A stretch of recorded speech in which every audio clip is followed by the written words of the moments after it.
Transcending into the world of swallowing the starry sky, Wang Cheng acquires a system that bestows upon him the ability to seize every opportunity from the comfort of his home. Consequently, with aspirations to cling to Luo Feng's coattails, he embarks on a rapid journey of empowerment. Mysterious treasures from the depths of the cosmic sea, domain master-level bloodline potions, vast world rings, and the chaotic steel of the universe. One opportunity after another transforms the impossible into the possible, allowing Wang Cheng, who initially possessed utterly ordinary talent, to swiftly grow in strength.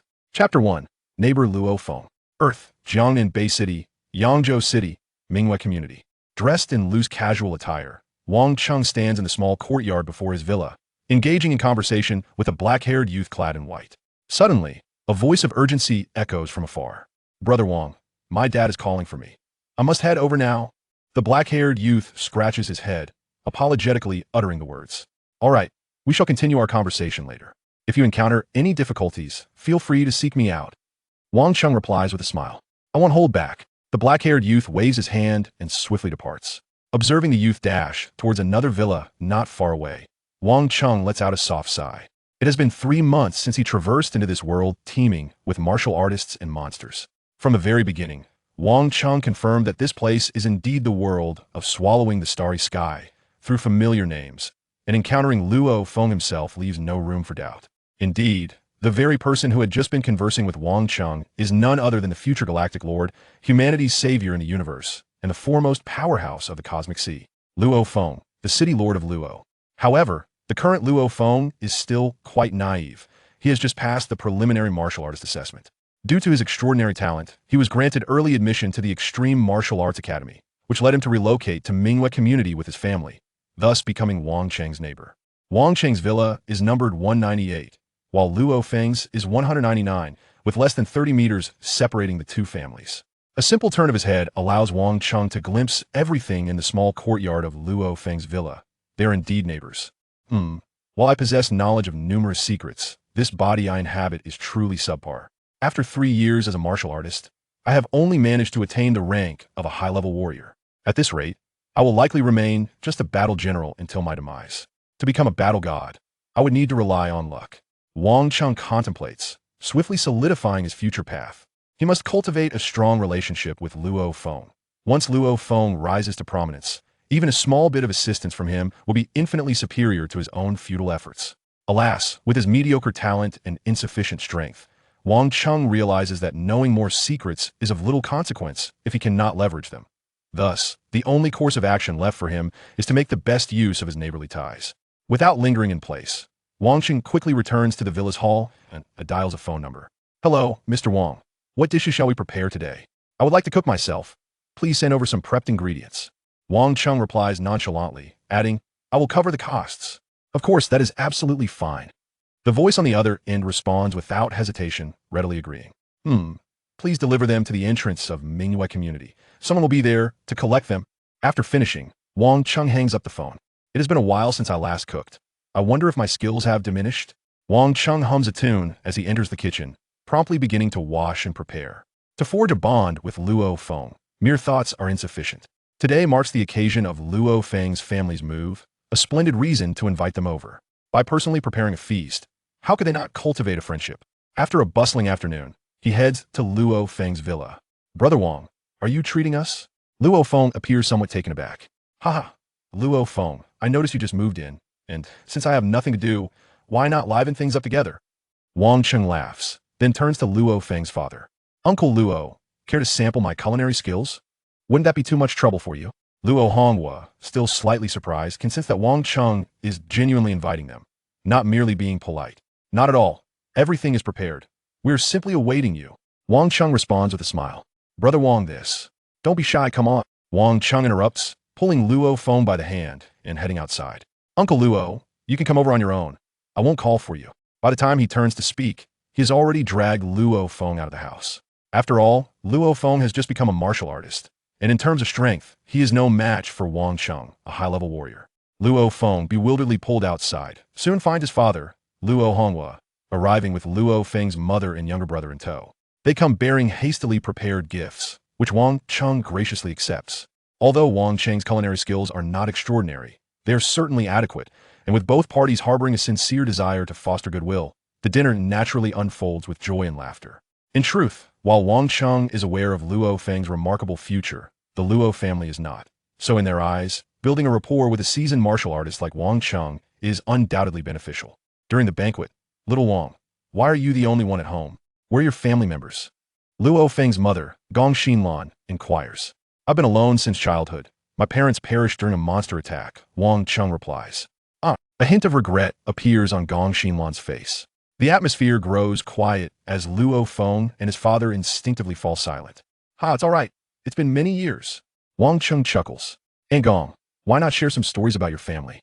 "Our family." Upon mentioning this, a trace of pride inevitably surfaces on Gong Xinlan's face.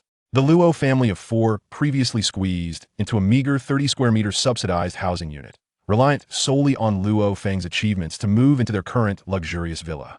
For an 18-year-old to reach this point, it is not just talent, but also remarkable persistence and dedication that play a significant role.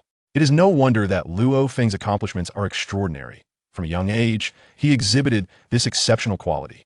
While it may sound simple to describe, few can truly achieve it.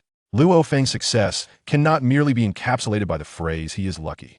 Due to their exhausting day of moving, Luo Feng's family, aside from Luo Feng, is quite fatigued.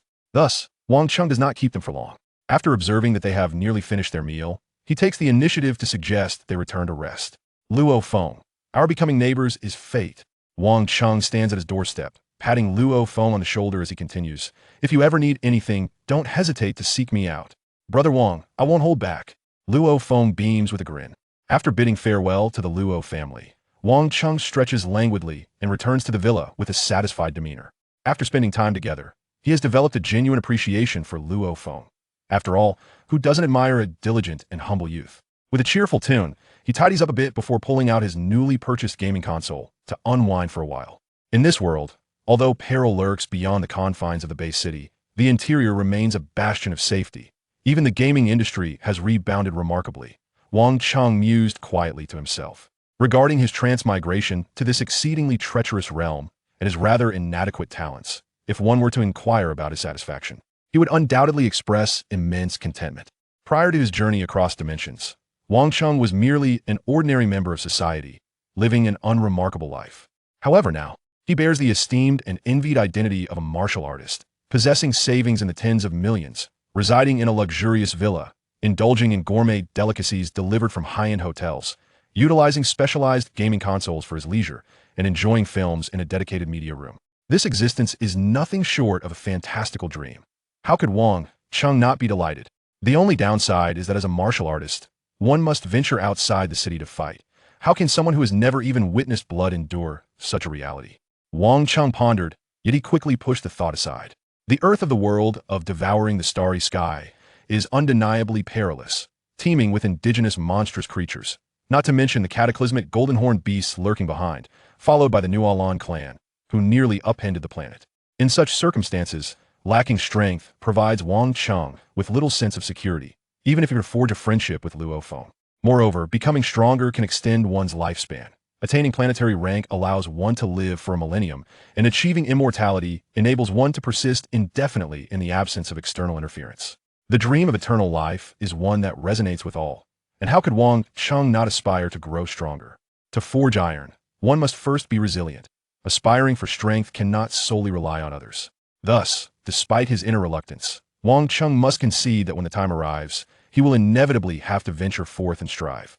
Presently, he is part of a team known as Blazing Flame Squad, which has been in recovery since a key member sustained severe injuries during a battle over 3 months ago. This circumstance is precisely why Wang Cheng has enjoyed 3 months of leisure at home. Were it not for this, if he wished to maintain his position within the Blazing Flame Squad, he would have had to accompany them during their missions. After indulging in a brief gaming session to unwind, Wang Cheng resolutely made his way to the training room within his villa.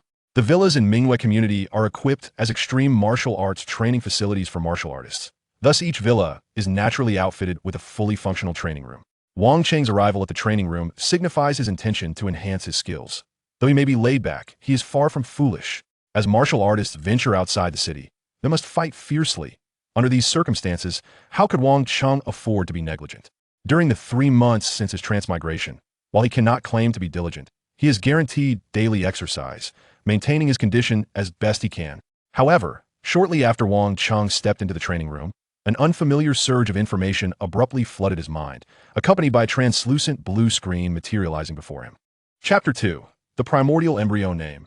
Wang Cheng Age. 25 Evolution Level. Apprentice Tier 3. 1 Fold Gene. Fortune Points. 91 Treasures. None Secret Techniques. None Secret Realm. None gazing at the virtual screen before him and savoring the sudden influx of information flooding his mind. A faint smile gradually emerged on Wang Cheng's lips, which soon blossomed into a broader grin. However, after a brief moment, he quickly regained his composure, suppressing the smile as he pondered the significance of this unexpected occurrence. The panel that had materialized before him, along with a plethora of information, was instinctively interpreted by Wang Cheng as a manifestation of a transcendent fortune. As a time traveler, in the absence of such a boon, Wang Cheng had navigated his existence with considerable caution. He endeavored to cultivate a rapport with Luo Feng. And even if he were to one day have the opportunity to align himself with such a formidable figure, he harbored no illusions about his potential achievements. Attaining immortality would be a blessing in itself, meriting fervent prayers and offerings. Wang Cheng was acutely aware that the more probable outcome was demise on the arduous path to power.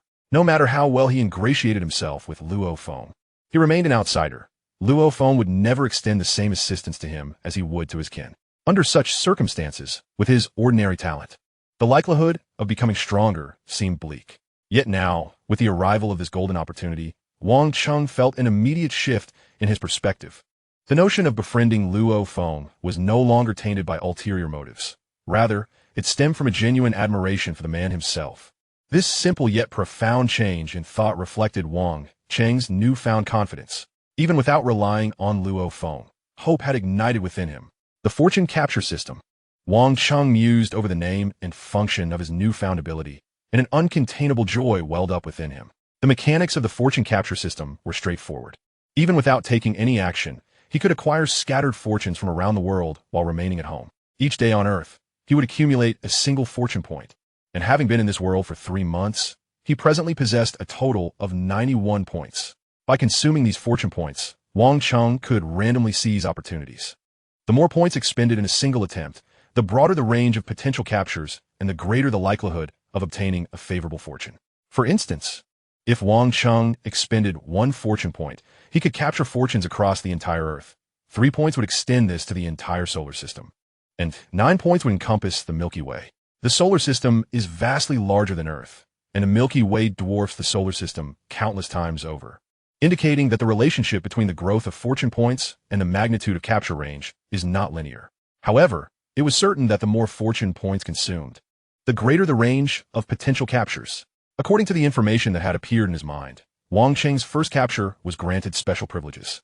Expending just 1 fortune point would yield an effect equivalent to 1,000 points, and the probability of acquiring a suitable fortune for him was significantly increased. With this realization, Wang Cheng focused his thoughts.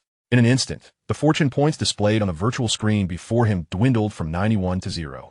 For his inaugural capture, he invested all of his accumulated fortune points. As a result, the 91 points translated into an effect of 91,000. Buzz. In that moment, an imperceptible force swept through the primordial universe, rapidly expanding into the depths of the cosmic sea. Somewhere within the expanse of the 3,000 cosmic seas, in a void of oceanic proportions, a luminous sphere composed of 10 colors voraciously absorbed the surrounding energy, growing at an astonishing rate.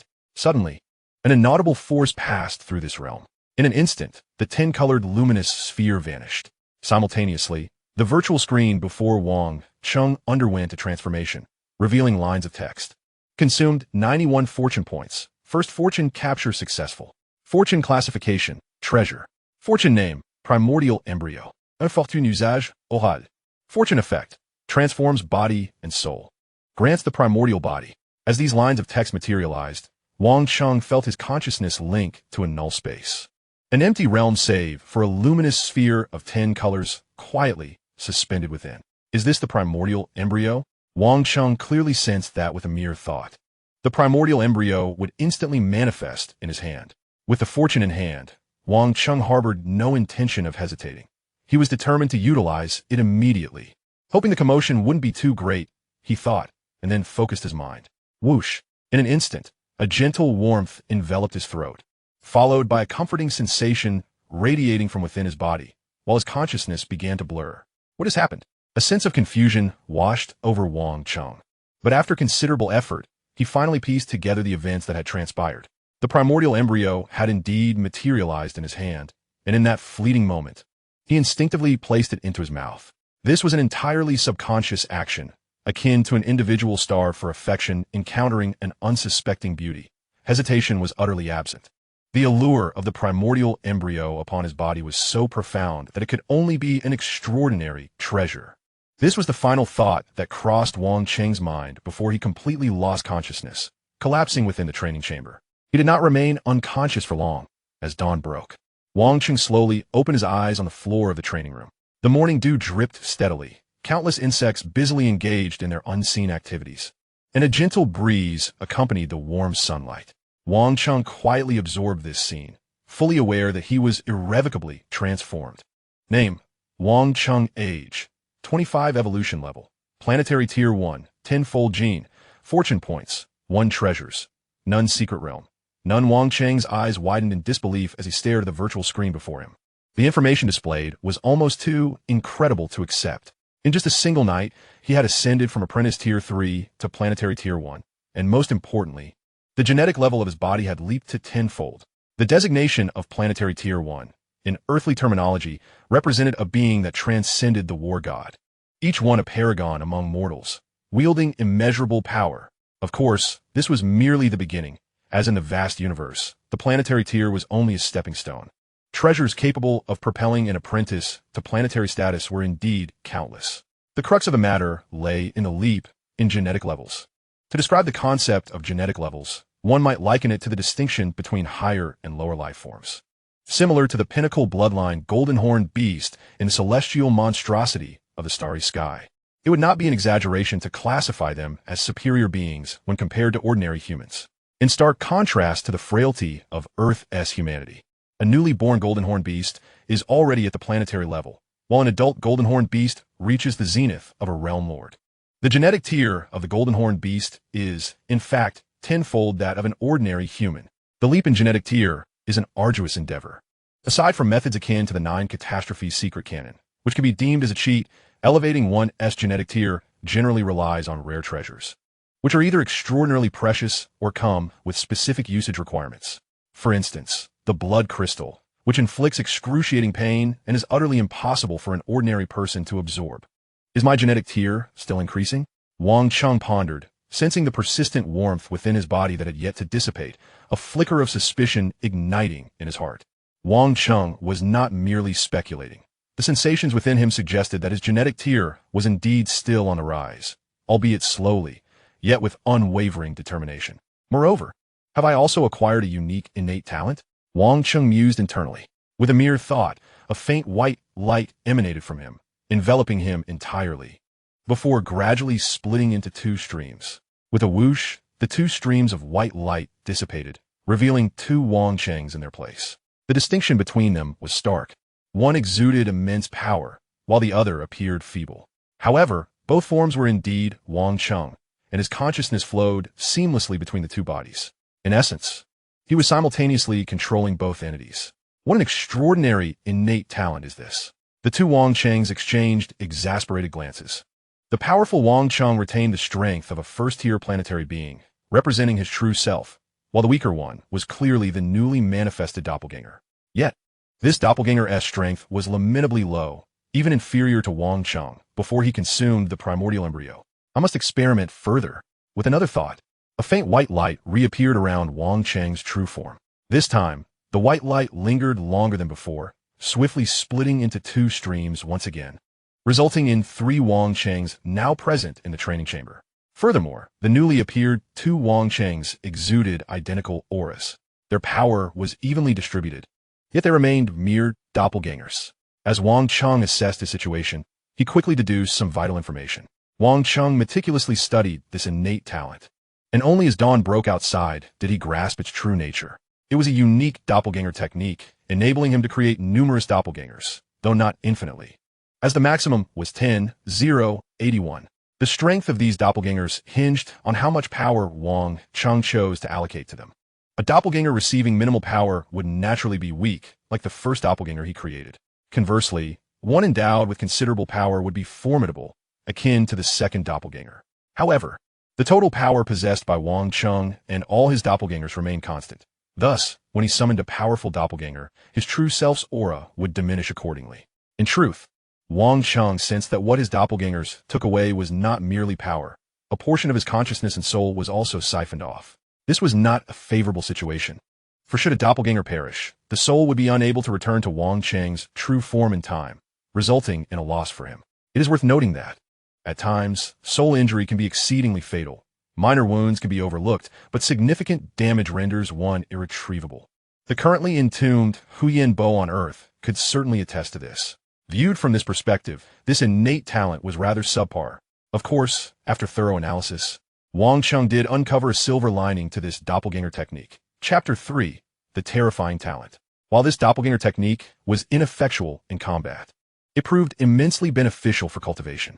As the saying goes, many hands make light work. With his consciousness capable of precise control, Wang Cheng could simultaneously manifest numerous doppelgangers to practice intricate techniques, resulting in a significantly accelerated pace. Each doppelganger functioned as an additional limb. It is remarkably challenging for an ordinary being to control so many limbs simultaneously, even for a planetary-level human. However, perhaps due to the enhancement of this innate talent, although Wang Cheng could not precisely control tens of thousands of doppelgangers at once, managing thousands was well within his grasp. Practicing a particular technique with thousands of doppelgangers simultaneously would yield astonishing speed, although it would not equate to a direct multiplication of speed by the number of doppelgangers. Achieving acceleration by tenfold or even 100-fold would be easily attainable. While this innate talent may not be considered powerful, it is still an innate one. Coupled with the fact that I have directly ascended to the planetary level, starting with a tenfold genetic tier that continues to rise, Wang Cheng contemplated. His satisfaction with the primordial embryo was boundless. However, Wang Cheng also understood that the reason he was able to seize the opportunity to obtain such a treasure as the primordial embryo during his first attempt was largely due to the special privileges granted to him at that moment. The 10,000-fold critical strike of opportunity points aside, the most crucial factor was undoubtedly that he managed to acquire the most suitable treasure for himself. It was uncertain whether such fortune would repeat itself in the future. Any subsequent opportunities would hinge entirely on Wang Cheng's luck. With yesterday behind him, he had accumulated a few more opportunity points, so he decided to give it a try. Gazing at the few additional opportunity points displayed on the virtual screen before him, he did not hesitate and promptly focused his mind to select the option to seize an opportunity. Consuming one opportunity point would only allow him to grasp opportunities within Earth's confines, so Wang Cheng did not harbor high expectations. Undoubtedly, the most valuable treasure on Earth was the elusive 9 Catastrophes secret canon, followed by the numerous legacies of Huyen Bo. However, given that this was merely a standard opportunity grab, the likelihood of directly obtaining such items was slim, and thus, Wang Cheng remained cautiously optimistic. With a whoosh, an invisible force instantaneously enveloped the entire Earth. In the next moment, a cascade of information flooded into Wang Cheng's mind. Concurrently, a new line of text appeared on the virtual screen before him. This opportunity grab was successful, consuming one opportunity point. Opportunity classification, secret technique. Opportunity name, 9-fold Thunderblade. Opportunity usage method, learning. Opportunity effect. Mastery can amplify the user's attack power and speed by 7-fold. The 9-fold Thunderblade? Wang Cheng grimaced slightly. This technique, created by the current second strongest entity on Earth, the Thunder God, boasts the highest amplification for physical exertion among Earth's secret techniques. However, it is rather mediocre on the cosmic scale. Its maximum amplification caps at 7-fold and does not enhance defense. This is not to say the Thunder God is inadequate. Rather, Earth remains a primitive planet, and the Thunder God's vision has yet to broaden, resulting in the creation of relatively weak techniques.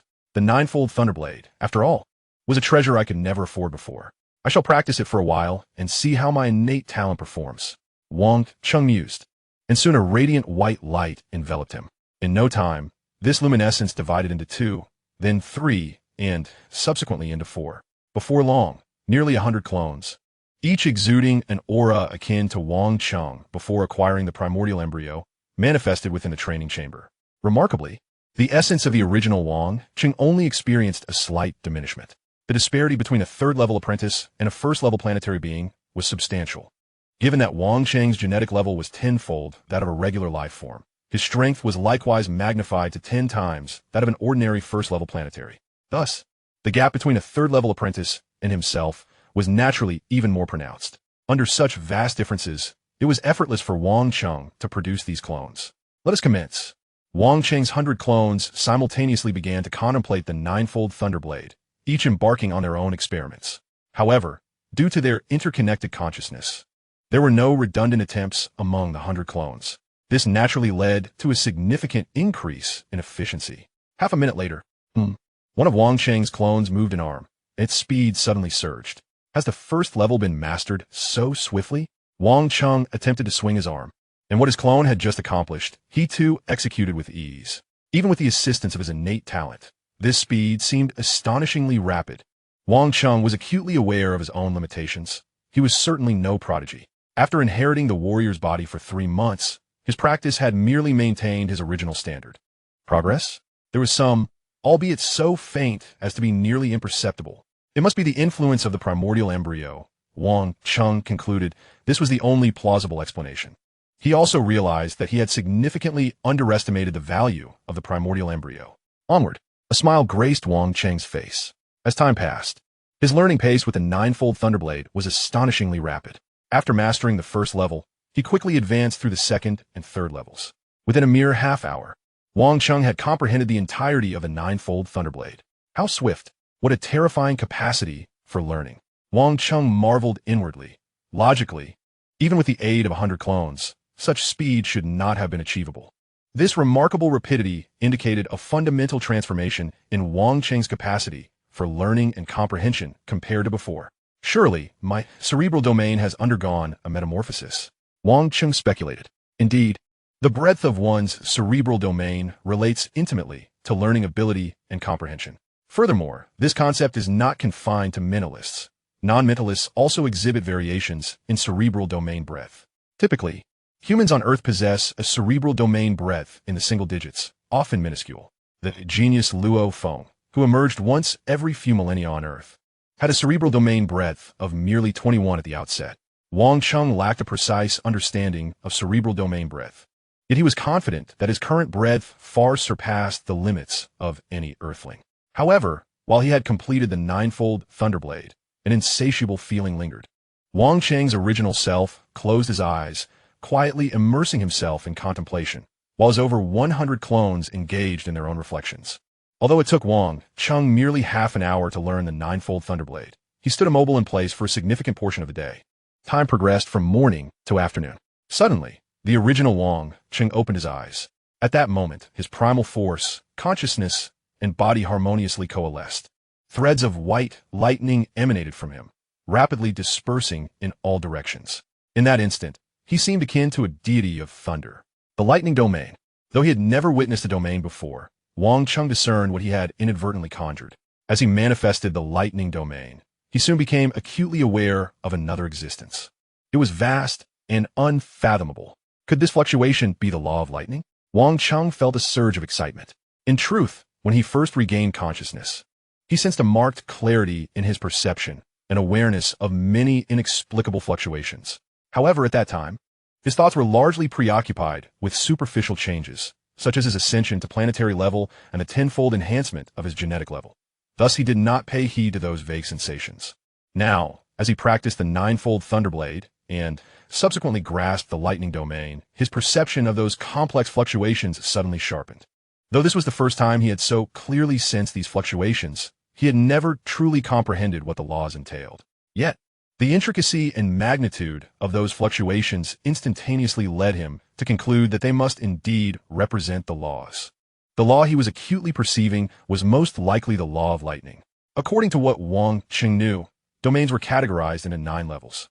Normally, once a life form reaches the 8th or 9th level of a domain, they can sense the existence of the laws. Conversely, for some powerful beings, such as the golden horn giant beast, upon attaining a domain, they might immediately possess a vague awareness of the existence of the golden law. This is innate talent, As Wang Cheng understood it, the innate talents of life forms could be divided into several categories.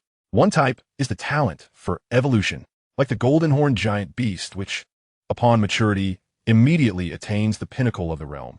This is the culmination of evolutionary talent. Another type pertains to learning talent or comprehension. Powerful beings wielding formidable laws must possess a certain level of innate talent in this regard. Otherwise, all is merely an illusion. For instance, Wang Cheng learned the ninefold Thunderblade in just half an hour, undeniably indicating that his learning talent had reached an extraordinarily abnormal level. Additionally, there exists the talent of the soul and will. Humanity on Earth excels in this aspect, yet such talent appears particularly inconspicuous in the early stages of evolution, rendering Earthlings seemingly insignificant.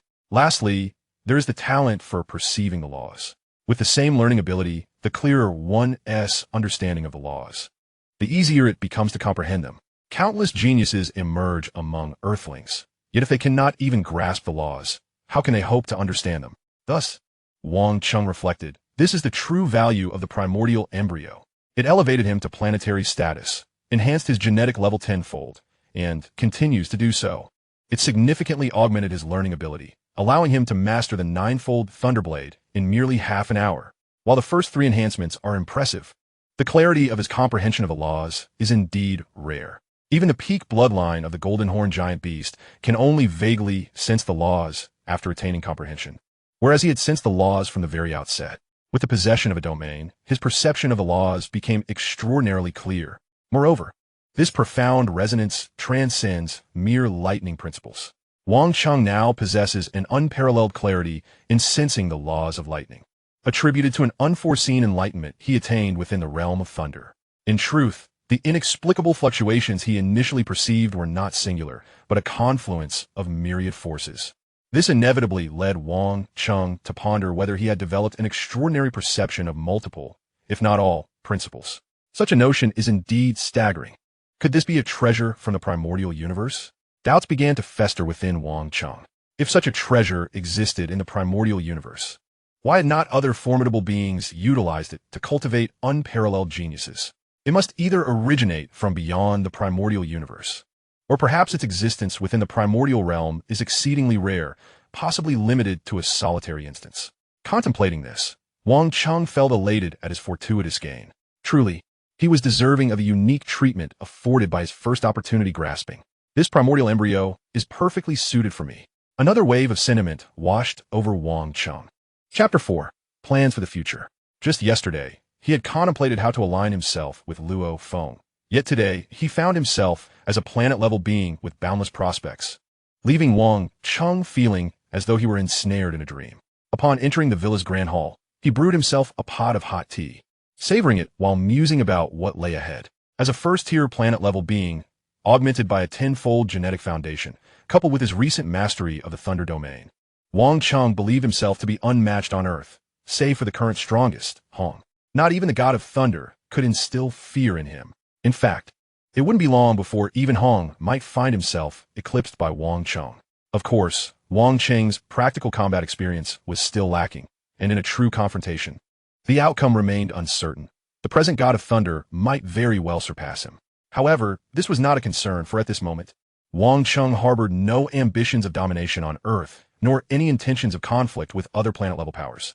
He was acutely aware that while his strength was formidable on Earth, it amounted to naught within the vast cosmos. He was still far from a state of absolute security. Even disregarding the universe, the future of Earth was fraught with peril. The date was July 3rd, 2056.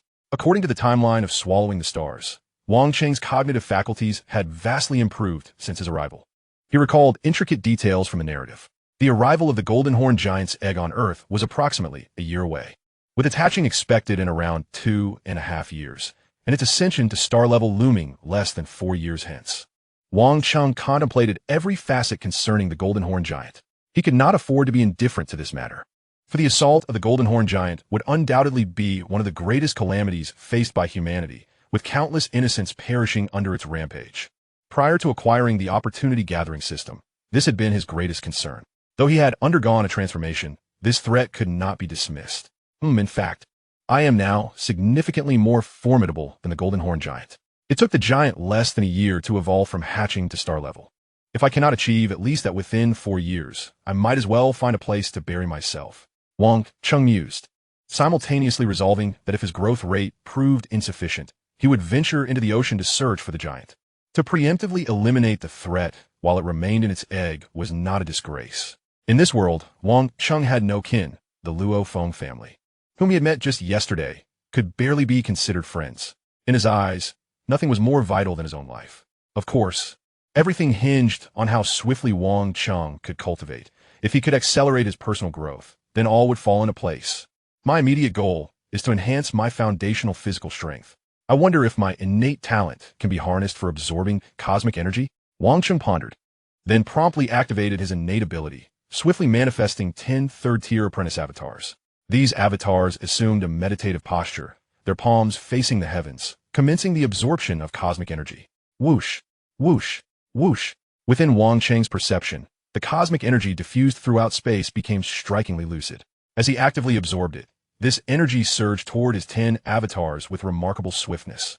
Wang Cheng's consciousness was linked to his avatars, allowing him to sense their conditions with ease. The absorption was astonishingly rapid, and he felt no discernible limit. Wang Cheng couldn't help but marvel. Since his arrival, he had previously employed the method of 5 hearts facing the heavens to absorb cosmic energy, but regrettably, the pace had been alarmingly slow. Moreover, the human body possesses limits. Once it reaches a threshold for cosmic energy absorption, no further intake is possible. Some individuals are inherently gifted and can absorb more, while others, being ordinary, can absorb less. This discrepancy explains why some martial artists on Earth rise to the status of war gods, while others remain mere warriors throughout their lives. Of course, there are ways to augment this limit. Techniques, such as guidance methods, or engaging in life-and-death struggles, can enhance absorption capacity. Guidance techniques are well known and exist in abundance within the Earth's elite martial arts schools, including the Thunder Martial Arts Academy.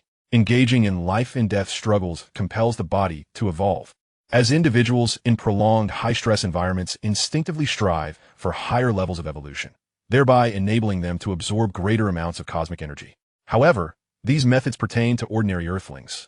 Wang Cheng, in his past life, was but a typical Earth dweller, yet now he was far from ordinary. At this moment, Wang Cheng's 10 avatars absorbed energy at a rate that vastly exceeded the total he could have absorbed in a single day. An influx of cosmic energy continuously fortified his avatars.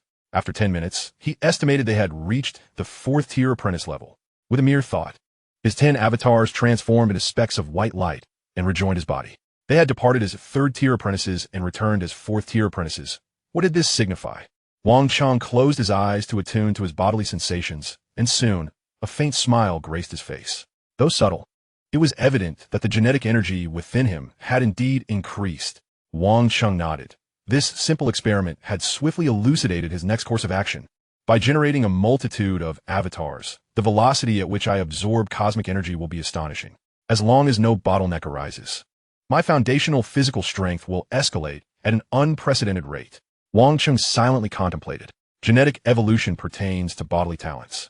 The Golden Horn Giant is maxed out in this regard, effortlessly ascending to the pinnacle of the Realm Master, and with unlimited resources, could achieve this in an exceedingly brief period.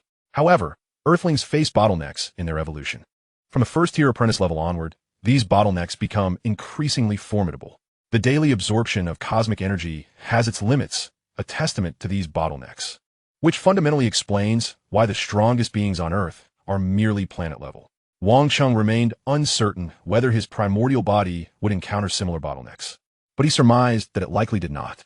After all, given the myriad wonders exhibited by that primordial embryo, the likelihood of faltering here is exceedingly slim. In comparison to other talents, the gift of evolution is not particularly rare. After Wang Cheng completed his experiments regarding the effects of his innate talent on his cultivation, he felt a profound sense of joy within. However, just as he was contemplating his future path, the phone in his home rang abruptly. "Hello, Wang Cheng, it's me." A deep male voice resonated from the other end of the line. "Captain." Wang Cheng instantly recognized the caller. "Old Chen's injuries have healed. Let's gather the team in the main city tomorrow. It has been 3 months since we last ventured into the wilderness. It's time for our team to set out." The voice continued, but Wang Cheng interjected. "Apologies, Captain, but I must withdraw from the team. I will not be joining you tomorrow." Wang Cheng stated directly. Not coming tomorrow? Another day is fine. The voice attempted to continue, but suddenly realization dawned. What did you just say? Captain, I'm sorry, but I'm feeling quite fatigued and wish to rest at home for a while. I will withdraw from the team. Wang Cheng reiterated. What did you say? I want to withdraw from our team. Wang Cheng clarified once more, swiftly concluding the call. For Wang Cheng, leaving this team was an inevitability. His strength had far surpassed that of the team members. They were simply not on the same level, so how could they collaborate? Additionally, since his arrival in this world, he had scarcely maintained contact with his teammates. Though he possessed the memories of the previous Wang Cheng, his emotional ties to them were tenuous at best. With such shallow connections, and considering his current transformation, it was only natural that he would choose to extricate himself without hesitation. Why remain if it meant continuing to hunt monsters alongside these teammates? Shortly thereafter, another call came through, once again from the captain. Wang Cheng's abrupt withdrawal left the captain doubting his own ears, prompting him to call for clarification. After all, logically, Wang Cheng had no reason to leave the team. Yet, regrettably, it was not a mere illusion. Wang Cheng was indeed resolute in his decision to depart. This matter was likely not concluded, but that could wait for another time. The priority now was undoubtedly the enhancement of his abilities, Wang Cheng mused, transitioning from planetary level to realm master level. The most effective method for augmenting one's power was through bodily evolution, wherein Wang Cheng held a significant advantage due to his innate talent. Secondly, comprehension of the laws and practical experience in combat were equally crucial. Wang Cheng was now capable of distinctly sensing the presence of lightning laws, and it was conceivable that he could grasp the fundamentals of lightning laws even at the planetary level.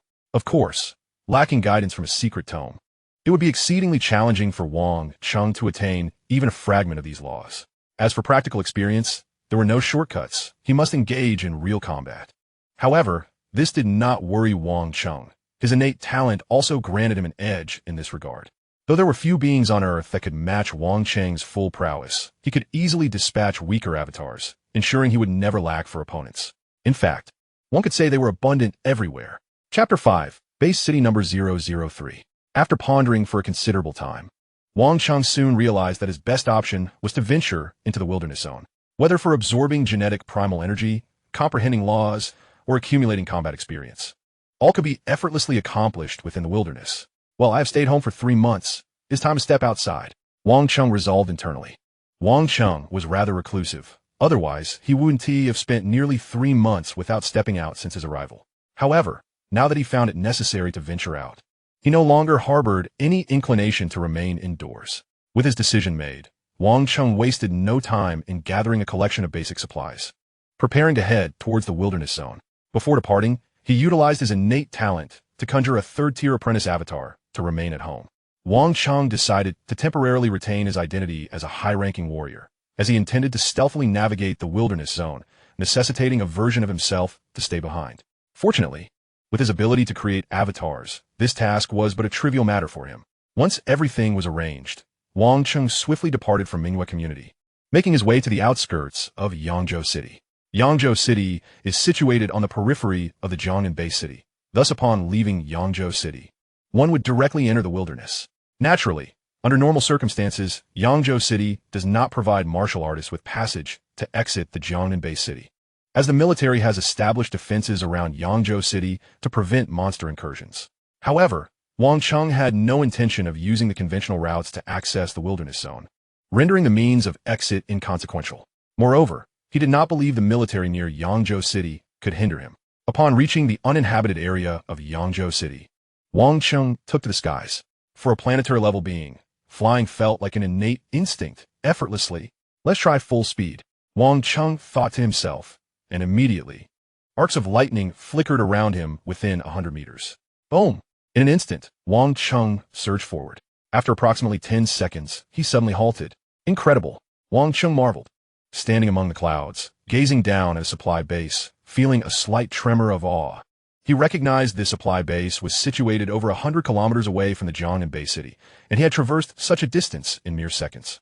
Nearly 10 kilometers per second, almost rivaling a typical planetary-level 9th-tier life form. Wang Cheng pondered quietly, though he did not find it particularly surprising.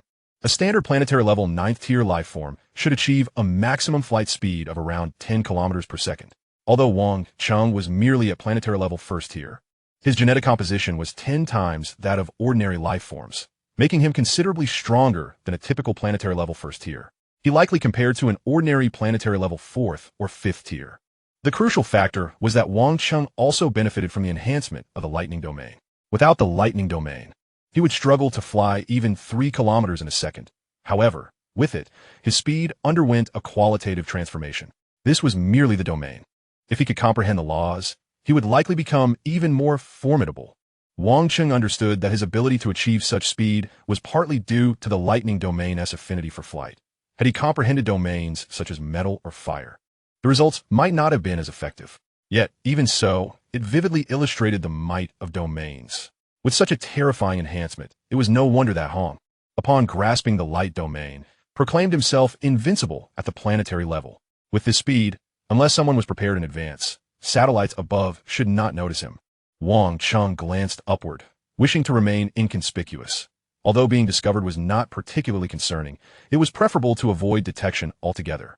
Without further contemplation, he set his course and swiftly departed the area. After approximately a minute, Wang Cheng caught sight of the ocean from a distance. After several adjustments to his direction, he swiftly arrived at his destination. This place is city number 003, formerly known as SH City before the Great Calamity.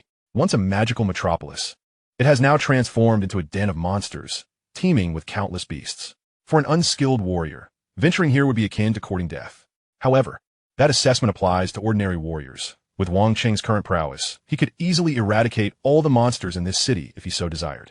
Nevertheless, he deemed it unnecessary. Wang Cheng descended onto the rooftop of an abandoned building on the outskirts of city number 003. It was a residential complex, quite fitting for his needs. He entered the building with ease, effortlessly breaking down a locked door as he stepped inside. Let the endeavor commence. With a mere thought, a brilliant white light enveloped him. Soon, numerous clones began to materialize around him, and after a considerable duration, he ceased the process, having created over 1,000 clones, each at the 3rd tier of apprentice level. Upon their manifestation, 990 of these clones dispersed throughout the residential building, promptly sitting in a meditative posture to absorb cosmic energy, while the remaining 10 departed the building, officially entering the base city of number 003. As for Wang Cheng's original self, he sought out a bed and chose to recline. Indeed, this was not an act of idleness.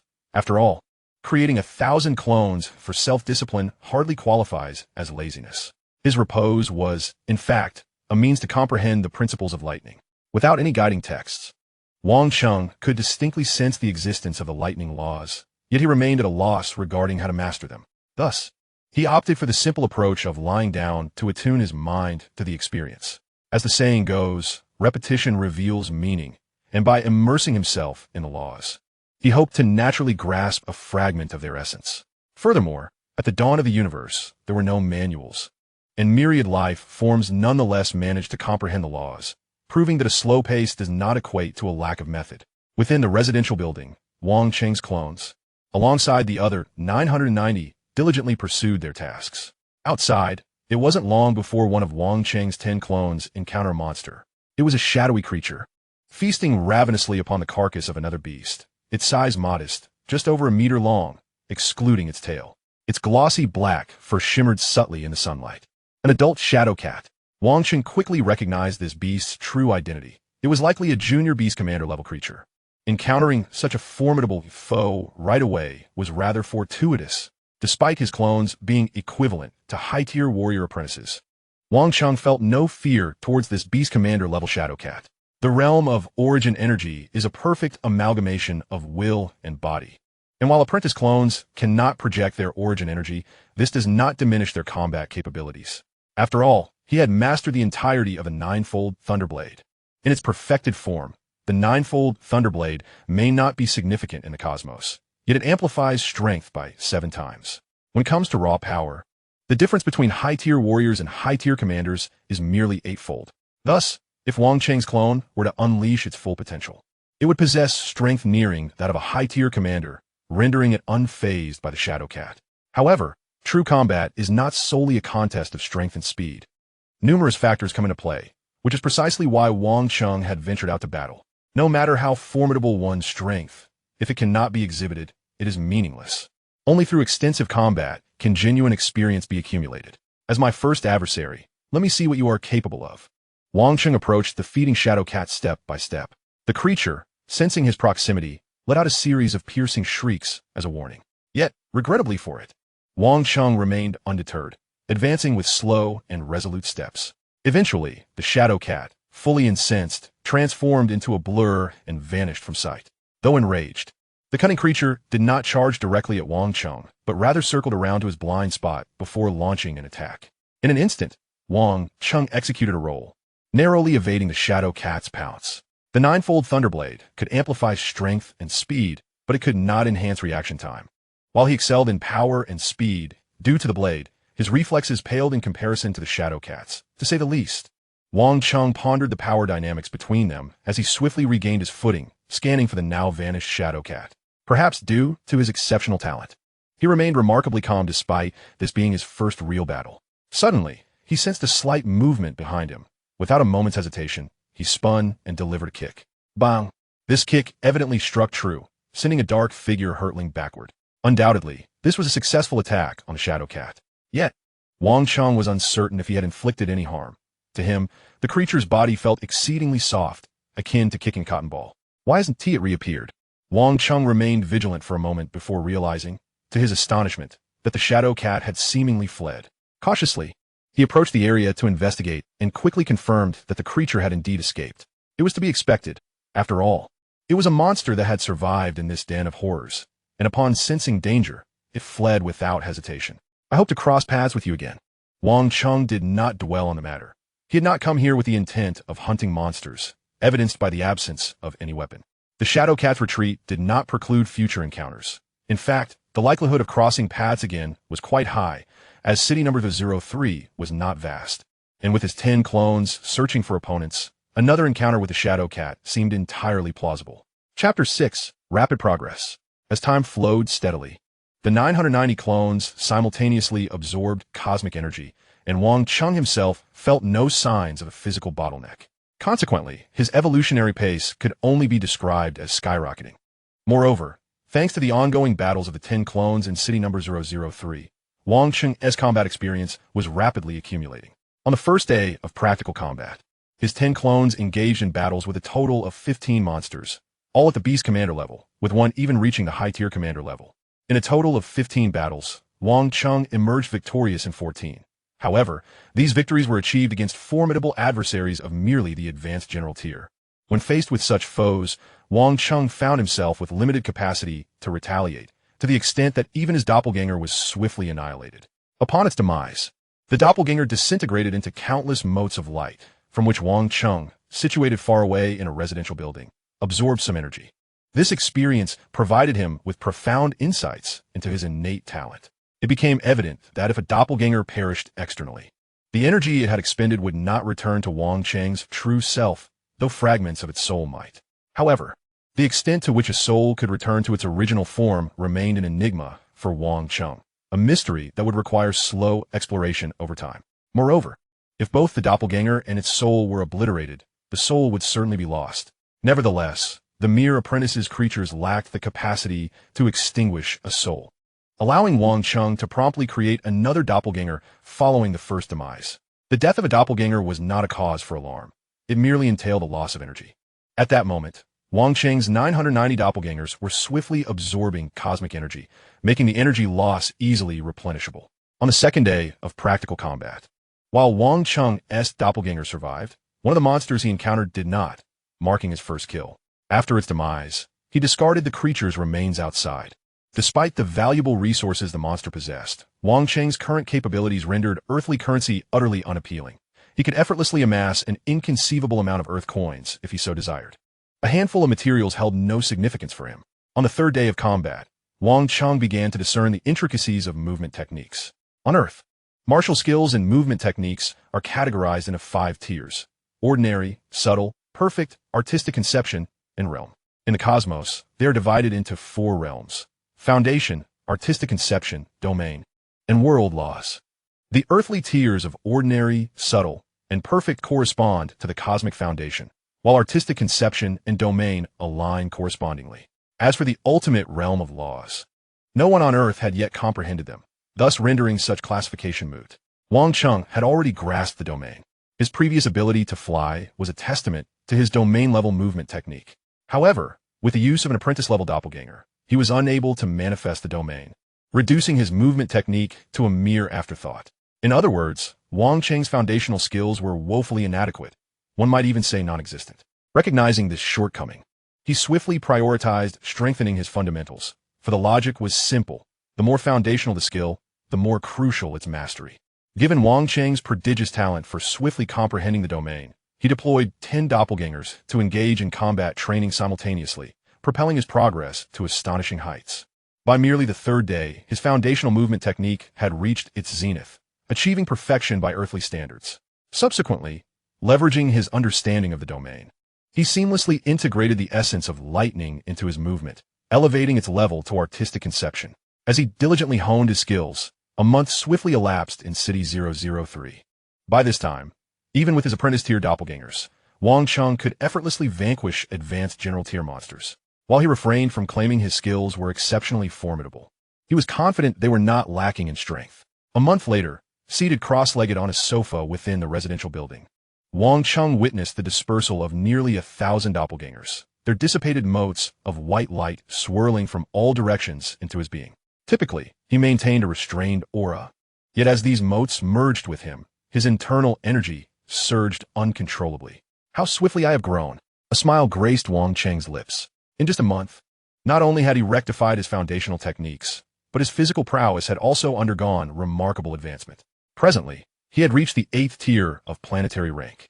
Based on his estimations, should this trajectory of growth continue, he would attain the pinnacle of planetary rank within a month. Provided his resolve remained steadfast, he would likely ascend to stellar rank without delay. This pace was evidently far superior to that of the Golden Horn Behemoth, which merely grew stronger by consuming metals. The reasons for such rapid evolution were twofold. Wang Cheng's innate talent bestowed him immense advantages in cultivation, coupled with the absence of significant bottlenecks in his own evolution. The synergy of these factors enabled him to voraciously absorb cosmic energy, continuously propelling his transformation. The thought of whether he could reach the zenith of the Realm Master without encountering bottlenecks lingered in his mind. Naturally, Wang Cheng preferred to believe in his capacity for unimpeded evolution to the pinnacle of the Realm Master, especially considering the extraordinary potential of the primordial essence. Surely, the innate body derived from such an essence could not be inferior to even the most esteemed bloodlines in terms of evolutionary aptitude. Without further contemplation, Wang Cheng promptly summoned a multitude of doppelgangers to continue absorbing cosmic energy, while he himself resumed his meditative pursuit of understanding the laws. Despite the remarkable progress he had made over the past month, he remained resolute in his intention to persist in his training within the wilderness zone. However, before he could close his eyes for long, he was suddenly struck by surprise, his eyes snapping open, a peculiar expression crossing his face. Outside an abandoned supermarket in City 003, one of Wang Cheng's doppelgangers emerged from the rubble. At that moment, several astonished gazes, originating from two opposing factions, were directed at him. One faction consisted of a mysterious figure adorned in chaotic camouflage, whose gender was discernible only by her physique. The other faction was clearly a well-structured team, comprising melee fighters, concealed snipers, and even a mentalist. Judging by their complexion and appearance, they were evidently a team from another country. "Hey, are you her companion?" the lone female and mentalist from the foreign team inquired, regarding Wang Cheng as he stepped from the debris. "I was merely passing through," Wang Cheng replied, his expression calm as he shook his head. Subsequently, he produced a throwing knife. "Is this yours?" With that, Wang Cheng hurled the knife with great force, sending it hurtling towards the female mentalist. The knife traveled at such speed that it created a sonic boom in the air. However, it was evident that it was destined to be ineffective. Mere meters from the female mentalist, the knife abruptly halted mid-flight. It slowly descended, ultimately landing in the hands of the female mentalist. "Impressive strength," she remarked, exchanging glances with her companions while offering a smile of praise. "Too kind," Wang Cheng responded modestly. Wang Cheng said little, for he was merely passing through this area.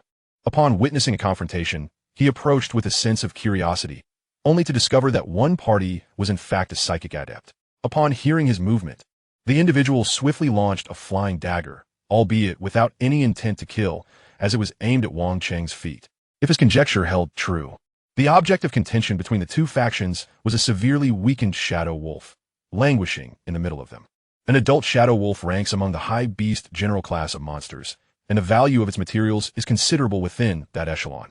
Should this creature be sold, it would likely fetch 3 to 400 million huaxia coins. In this city, number 003, few apart from Wang Cheng, an anomaly, would disregard the corpse of a shadow wolf. So it was hardly surprising that a dispute had arisen over it. Aware that a skirmish was imminent and that such disputes are best conducted away from prying eyes, Wang Cheng promptly withdrew after clarifying that he was merely an observer. Once it was confirmed that he had indeed departed, the two opposing parties began to engage in dialogue. Initially restrained, tensions rapidly escalated as neither side was willing to concede. A sniper from the foreign team, concealed in the shadows, even fired a warning shot. However, the other party remained resolute, undeterred by the threat, even though it consisted of only one individual. Consequently, a clash ensued. At this moment, Wang Cheng, in his true form, stood atop a distant building, observing the unfolding battle with keen interest. The audacity of the woman to confront a team that included a psychic adept was indeed impressive. Her agility approached perfection, and her strength and speed were remarkable among high-ranking warriors. As he watched, Wang Cheng offered his evaluations. While his avatar had departed, his true self had silently arrived. Engaged in absorbing cosmic energy and perceiving the laws of the universe, Wang Cheng found himself exceedingly bored in this desolate area. Thus, he could not afford to miss such an exhilarating spectacle. The psychic adept might detect Wang Cheng's avatar, yet he would remain undetectable to them, for their strengths resided in entirely different dimensions. Chapter 7. Luo Feng's troubles. The battles among warriors are undoubtedly fraught with peril, characterized by the glint of blades and the lurking threat of death.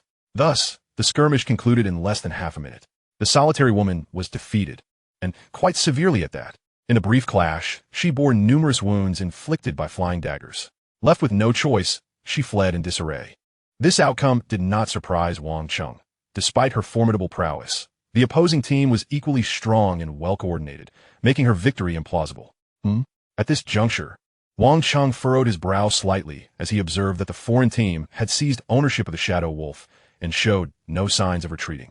2 burly white men from that team had already pursued her, evidently intent on delivering a merciless beating to a cornered foe. Considering their shared nationality, Wang Cheng thought it only fitting to lend a hand. With that in mind, he silently unfurled his domain.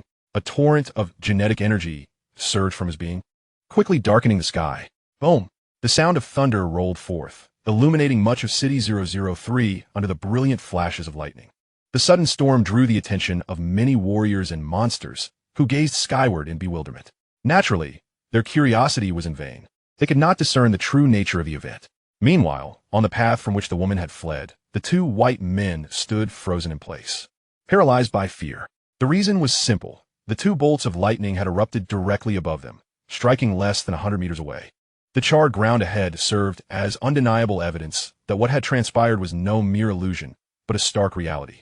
In light of this, even though the 2 men comprehended that nothing lay ahead, not one dared to advance further. After all, who could predict whether more thunder would descend upon them? In that moment of hesitation, the woman had successfully utilized the surrounding terrain to make her escape. Fuck! They exchanged glances, their native tongues spilling forth curses as they retreated in disarray. On another note, Wang Cheng, having casually intervened in this trivial affair, returned to the residential building where he had been residing. The abrupt thunderclaps, though seemingly simple, were the culmination of a month's worth of contemplation on the laws of the universe. Over the course of this month, while he could not claim to have mastered a single law, he had certainly gleaned insights. What are the laws? A month ago, Wang Cheng was but a novice. Yet after a month of reflection, he had amassed a wealth of knowledge. In his view, laws represent the principles governing the cosmos, the ultimate speed of light. The causes of thunder, the mechanics of planetary motion, all fall within this realm. The laws of lightning are all-encompassing.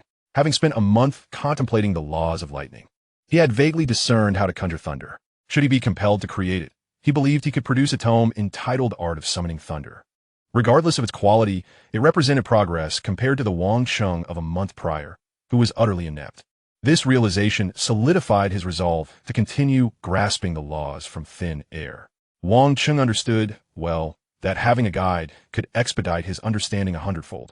Yet relying solely on chance to acquire such a tome was uncertain. Thus, to avoid squandering time, he chose this method. Moreover, Experience had shown that while this approach might be clumsy, it was certainly far superior to doing nothing at all. The clashes between the two factions of warriors were merely a trivial diversion for Wang Cheng amidst his monotonous training. He hardly regarded them with much import. Time swiftly passed, leading into August. With an avatar remaining in the Mingyue community, Wang Cheng continued to intersect with Luo Feng. On August 1st, after a month of training, Luo Feng, having moved into the warrior community in advance, set off to participate in the practical assessment for prospective warriors. The following day, he triumphantly returned as an official warrior. For the Luo Feng family, this was a momentous occasion worthy of celebration. That evening, Wang Cheng's avatar was invited to the Luo Feng residence, where they joyously celebrated together. Since the day Luo Feng's family moved to Mingyue community, their bond had deepened following Wang Cheng's initial banquet in their honor. Such a grand occasion could hardly proceed without Wang Cheng's presence. Wang Cheng was quite willing to celebrate with Luo Feng. Although he no longer harbored the intention to ingratiate himself with Luo Feng, he could not help but appreciate the young man, who possessed numerous admirable qualities that made him impossible to dislike. In such circumstances, Wang Cheng naturally had no aversion to engaging with Luo Feng. The following day, Wang Cheng, early in the morning, observed an individual clad in the uniform of the Extreme Martial Arts headquarters handing a metallic box to Luo Feng. To confirm his suspicions, Wang Cheng feigned an intention to go out, coincidentally encountering Luo Feng, who was just turning to head home. "Oh, Luo Feng." Wang Cheng greeted him. "Brother Wang, are you heading out?" Luo Feng replied with a smile. "Just taking a stroll." "What have you got there, a manual?" Wang Cheng glanced at the tome in Luo Feng's hands, and indeed, it was the ninefold Thunderblade. "I've heard you're quite the prodigy, but I didn't expect you to afford this. It seems the Extreme Martial Arts truly values you." Wang Cheng remarked with admiration. "I've heard that the cultivation of the ninefold Thunderblade is exceedingly arduous. I merely purchased it to give a try." Luo Feng chuckled. "Indeed, it is challenging, but your choice is commendable. When it comes to cultivation manuals, one ought to practice with the finest." Wang Cheng nodded with an impassive demeanor, continuing, "If you encounter any difficulties, feel free to consult me. I possess some knowledge regarding the ninefold Thunderblade." "Brother Wang, you understand the ninefold Thunderblade?" A hint of surprise flickered across Luo Feng's face. "Do not underestimate me," Wang Cheng responded with a mysterious smile. In truth, he had no recorded exchanges of the ninefold Thunderblade on Earth. If discovered, the situation could become quite troublesome. According to the rules of the extreme martial arts, one was strictly forbidden from cultivating a manual they had not exchanged for. However, Wang Cheng regarded such a trivial inconvenience with indifference. Currently at the 8th stage of planetary level, with 10 times the gene level of an average Earthling and mastery over the domain of lightning, he was in essence a replica of a formidable beast on Earth. While he remained low-key, it did not imply he was genuinely fearful. If necessary, he would not hesitate to reveal his fangs. As Wang Cheng conversed with Luo Feng, a voice suddenly echoed from a distance. "Luo Feng." Wang Cheng, turning to glance, he saw a middle-aged man with flowing hair approaching. It was Wu Tong, a notable figure in Yangzhou City. Among the 12 extreme martial arts schools and a singular extreme association in Yangzhou, Wu Tong was the proprietor of that sole extreme association. "Master Wu," Wang Cheng greeted. "Uncle Wu." Luo Feng also acknowledged him. "How fortuitous that you both are here." Wu Tong approached, casting a glance at the two. "Is there something you need?" "Is there something amiss, Uncle Wu?" Luo Feng inquired. "Let us discuss Wang Cheng first," Wu Tong said, fixing his gaze on Wang Cheng. "I have heard you withdrew from your squad?" "Indeed," Wang Cheng affirmed without hesitation, adding, "I've been feeling a bit fatigued lately, so I wish to take a break." "You've already spent 3 months at home, and yet you're fatigued," Wu Tong expressed with a tone of concern. "Your squad is an elite one. How could you bear to leave? Given your age, with a bit more practice, becoming a war general level warrior is a certainty. In my current state, I can allocate a basic clone and reach the 4th stage of an apprentice in just 10 minutes. Wang Cheng internally scoffed, but chose not to voice it. The changes within him were not for others to know, and he understood that Wu Tong's words were well-intentioned. However, Wang Cheng was resolute in his decision not to join any squad again, as his 10 clones were already wreaking havoc in City 003. And a squad would merely constrain his capabilities. "Master Wu, let us discuss my matters later. Let us focus on Luo Feng's situation for now." Wang Cheng diverted the conversation, inquiring, "You wouldn't be here without reason. Has Luo Feng encountered any trouble?" "Not exactly trouble, but," Wu Tong began, recognizing Wang Cheng's demeanor, and thus proceeded to elaborate on Luo Feng's predicament. Wang Cheng listened attentively as Wu Tong recounted the early antagonist, Zhang Haobai from Devouring the Starry Sky. Zhang Haobai, having bullied Luo Feng's father, was subsequently beaten by Luo Feng. He then sent people to attack Luo Feng in prison, unaware that Luo Feng had already become a quasi-warrior. Attacking a quasi-warrior was indeed a grave offense, leading to Zhang Haobai's inevitable capture. However, Zhang Haobai was not without connections. He had an uncle, a warrior at the Thunder Martial Arts School, who, upon hearing of the incident, sought to resolve the matter privately through the extreme martial arts. In simpler terms, Zhang Zihu, Zhang Haobai's uncle, intended to offer Luo Feng a sum of money in exchange for sparing his nephew. Luo Feng, you are currently in need of funds, and as a newly minted warrior, it would be unwise to create enemies. The extreme martial arts will support you. Seize the opportunity to extort a substantial amount from Zhang Zihu. Wu Tong evidently leaned toward encouraging Luo Feng to agree, thus commencing his persuasion. Wang Cheng said nothing, merely observing with a smile. Luo Feng, displaying remarkable rationality, after conversing with Wu Tong, agreed to the proposal. Luo Feng, do call on me at that time. I'd be glad to assist, Wang Cheng stated. All right. Luo Feng nodded in agreement. As evening fell, after some preparations, Luo Feng and Wang Cheng departed from Mingyue community. On their way, Luo Feng remarked, Brother Wang, Uncle Wu said we should resolve this at the Extreme Association. We can head there directly. Yes. It has been quite some time since I've visited the association. It will be good to take a look. Wang Cheng replied with a smile. As they conversed, they soon arrived at the Extreme Association. Inside, alongside Wu Tong, two others were present. Chun Gu, known as Cannon, and Kong Quan. The Eagle Blade, both were general-level warriors and the only two of such caliber residing in Mingyue community. Wu Tong had brought them over, demonstrating his regard for Luo Feng. At that moment, the personnel from the Thunder Martial Arts had yet to arrive, allowing those from the Extreme Martial Arts to engage in conversation. Initially, the discussion flowed smoothly, but as the topic shifted towards Wang Cheng, it gradually veered off course. Wang Cheng, I heard you withdrew from your squad. Aren't you merely 25 years old? You should strive hard. Your future holds great promise. What are your thoughts? Speaking of which, Wang Cheng, you're no longer a youth. After so many years as a warrior, you've had your share of romantic pursuits. Why are you still unattached? Have you considered finding a wife? If so, I can have my wife introduce you to someone.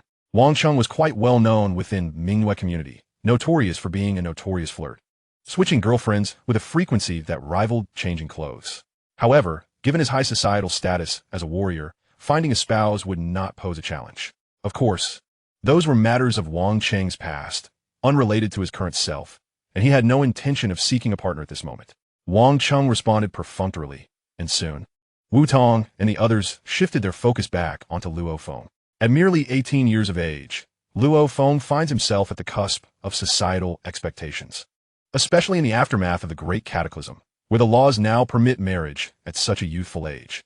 Hence, the light-hearted banter among his peers elicits no shame.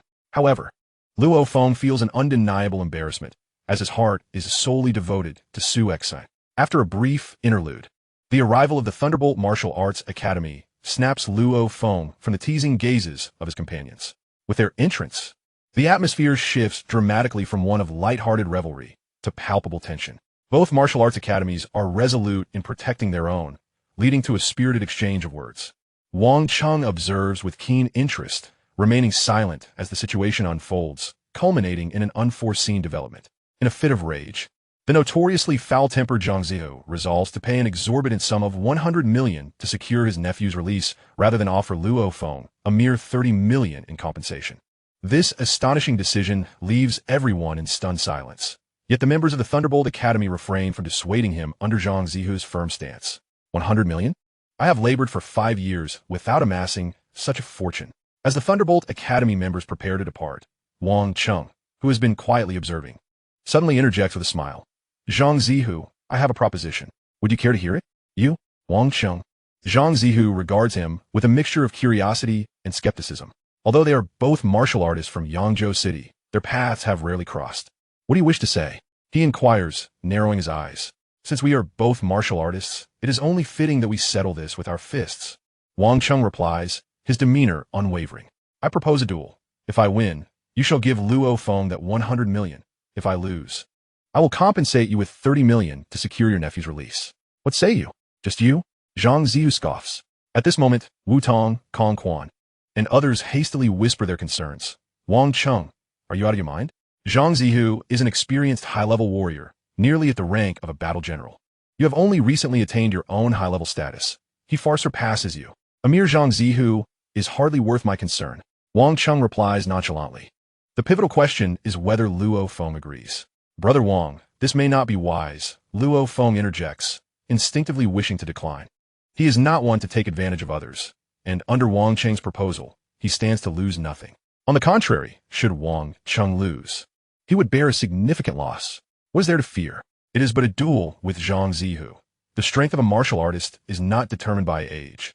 Wang Cheng assures him with a smile. Seeing Wang Cheng's unwavering confidence, Luo Feng's heart stirs, and after a moment of contemplation, he nods. I trust you, Brother Wang. However, should Zhang Zihu happen to win, you need not pay the 30 million. I will agree to release Zhang Haobai instead. Luo Feng is not a man devoid of reason. Earlier that morning, Wang Cheng had casually mentioned his research on the ninefold Thunderblade, which significantly altered Luo Feng's perception of him. Having perused numerous posts in the Extreme Home Forum, Luo Feng understands that those capable of mastering the ninefold Thunderblade are formidable warriors. Although he is uncertain why Wang Cheng lacks reputation, he believes he would not deceive him in matters of such gravity, leading him to agree without hesitation. Of course, not wishing to exploit Wang Cheng's generosity, Luo Feng modifies the terms. Should Wang Cheng lose, he would simply agree to reconcile with Zhang Haobai. Since you consent, matters are simplified. Wang Cheng responds with a nod of approval, unperturbed by Luo Feng's conditions, eager to proceed with the duel. Seeing Luo Feng's agreement, Wu Tong and the others fall silent, though Wu Tong still inquires, Wang Cheng, have you not ventured into the wilderness for the past 6 months? Are you confident? Not a problem, Wang Cheng assures him, casting a determined glance at Zhang Zihu, signaling readiness. You have only been a warrior for a few years. I'm hardly intimidated. Zhang Zihu retorts with a disdainful laugh, indicating his acceptance. Let's see your prowess, mount an opening tiger. In the realm of martial arts, battles often find themselves constrained by their surroundings. Yet here in the Extreme Academy of Yangzhou City, the venue is ample enough for 2 high-level warriors to engage. Nevertheless, given the stakes of 100 million, a careful approach is warranted. Under the watchful eyes of Wu Tong, the director of the Extreme Academy, and Chao Ming, the head of the Thunderbolt Academy, Wang Cheng and Zhang Zihu sign a straightforward agreement to ensure neither party can retract their commitment post-battle. Subsequently, the group proceeds to the training ground of the Extreme Academy. With curious eyes upon them, Wang Cheng and Zhang Zihu, each wielding an unopened large blade, position themselves less than 20 meters apart. As warriors fighting for humanity, you are not facing monstrous foes. Both of you should exercise restraint. Wu Tong interjects, standing between them to issue a warning before continuing. The rules are simple. The first to fall completely will be deemed the loser. Rest assured, I possess ample restraint. Zhang Zihu boasts, brandishing his large blade with confidence.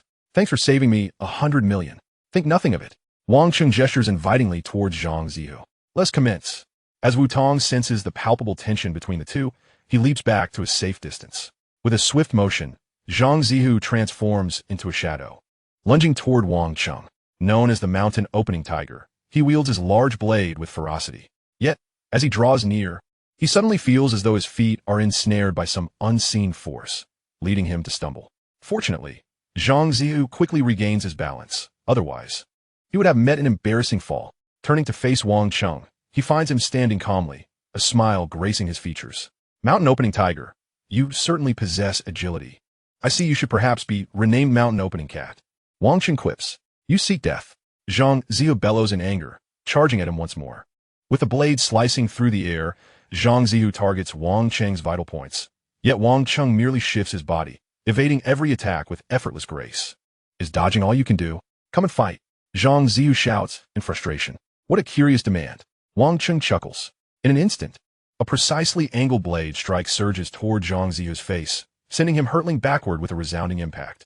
This strike, the onlookers from both the Extreme Academy and Thunderbolt Academy gasp in astonishment. Luo Feng, still inexperienced in real combat, merely perceives the strike as perfectly executed.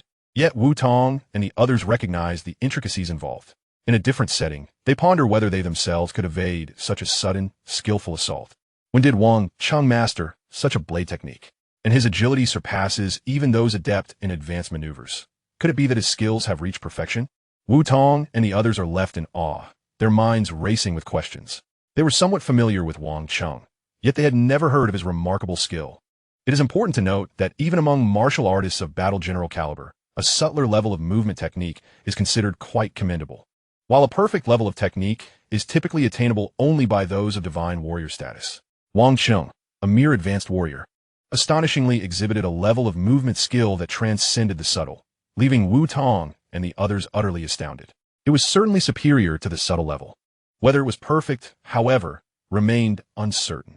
If it were indeed perfect, it would be nothing short of extraordinary. Limited by his own perspective, Wu Tong could not immediately ascertain the nature of Wang Cheng's technique, yet he felt a surge of excitement within. As the chief instructor of the Extreme Martial Arts Academy in Yangzhou City, he bore the responsibility of discovering talent.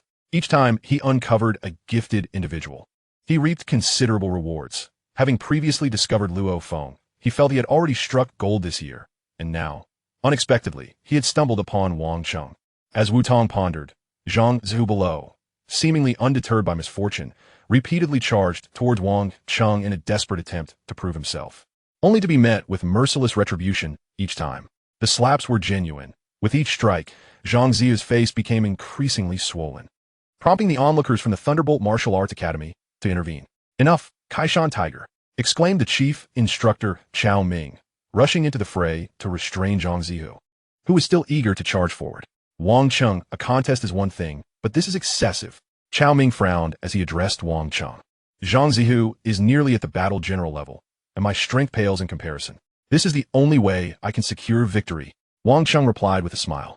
"Are you sure Zhang Ziyu has conceded? Perhaps if he perseveres, I might make an error." Wang Cheng's words incited a flicker of doubt in Zhang Zhou, though burning with a desire to vanquish Wang Cheng, soon recognized the gap between them. Though he harbored a deep-seated wish to eliminate Wang Cheng, he refrained from making any further moves. "This time, you Extreme Martial Arts Academy have been ruthless.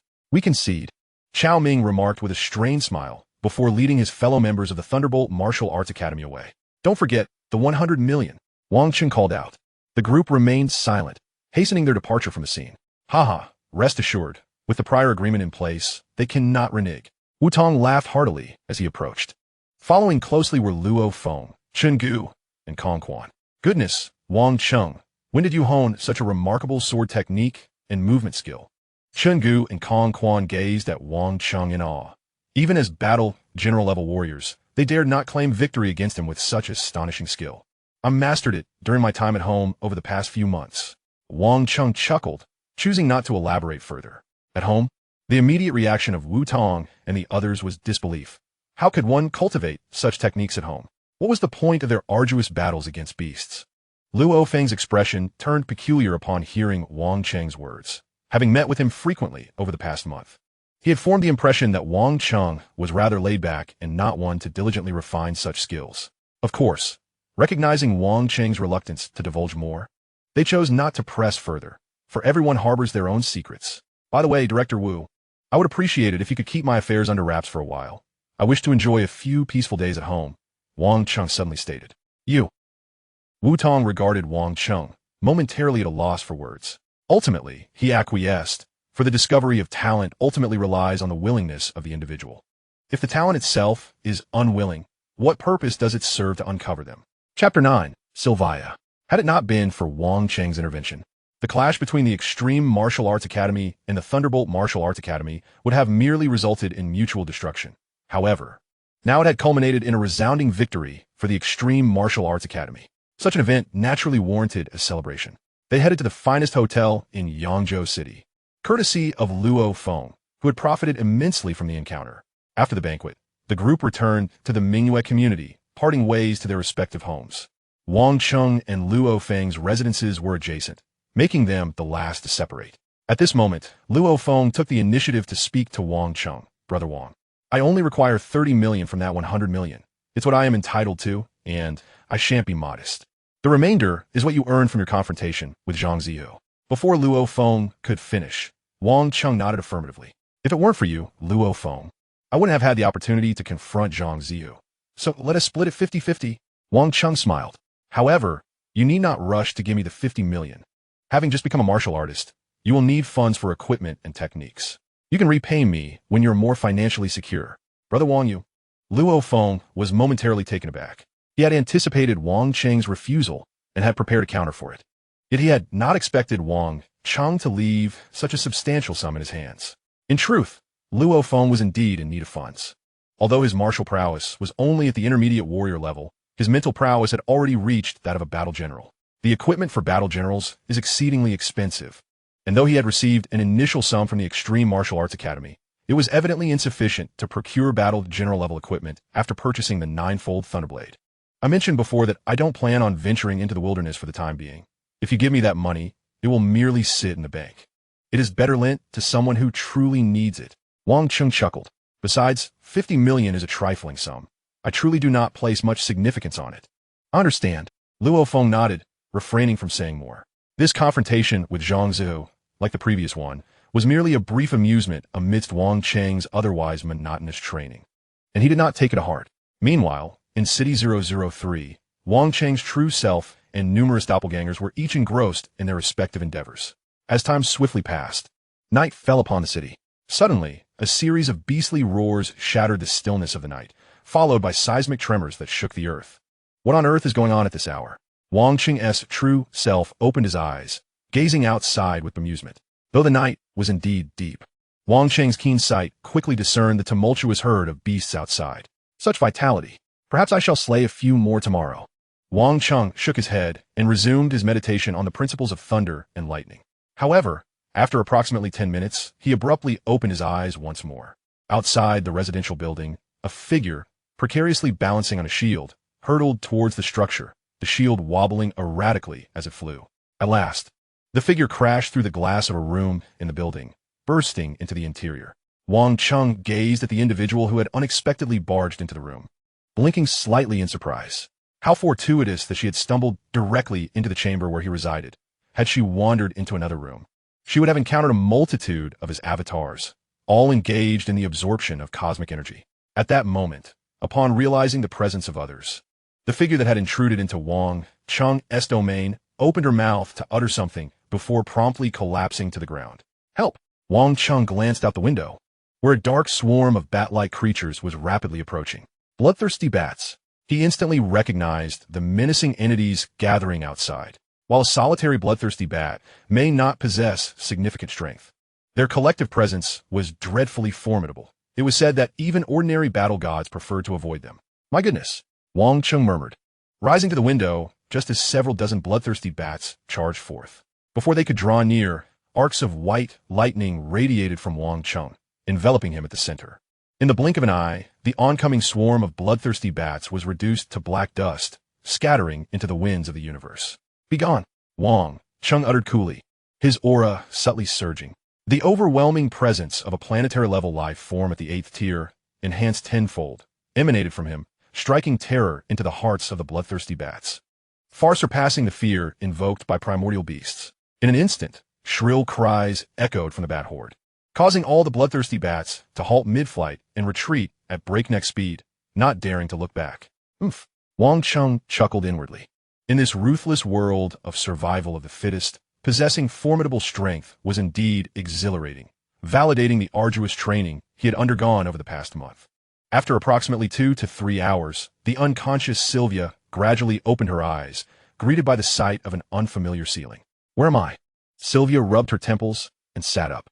Exiting the room, she beheld Wang Cheng seated in a meditative posture, seemingly absorbing cosmic energy. Is it him?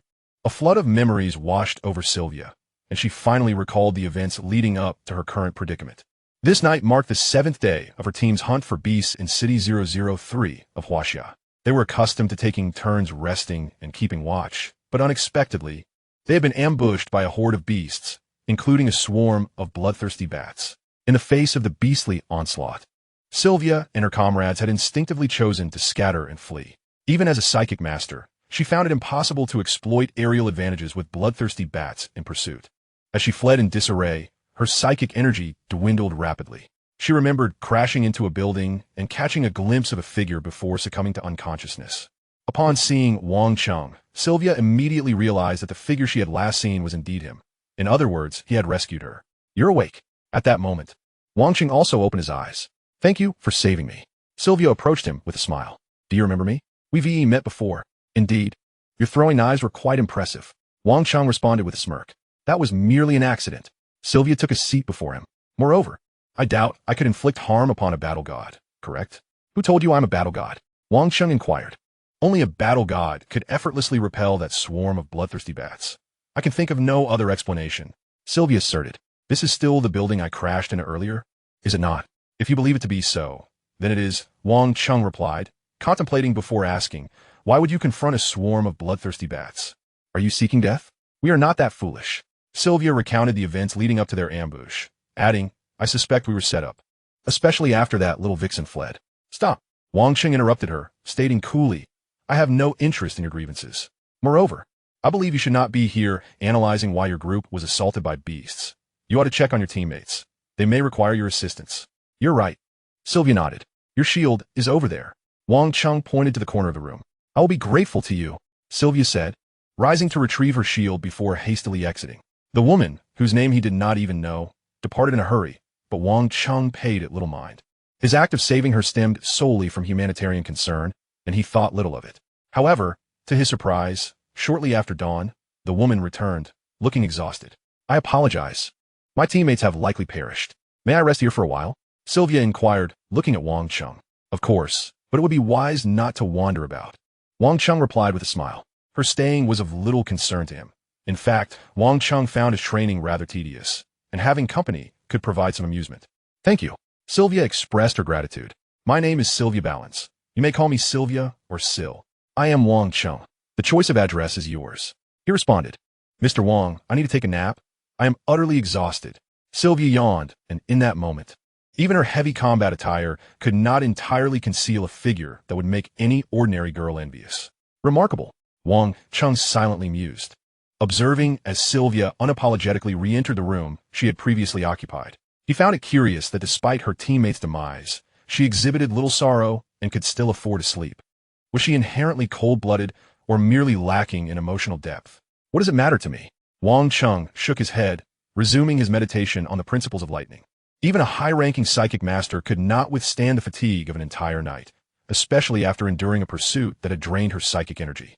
Thus, Sylvia slept soundly for an extended period, only awakening in the late afternoon.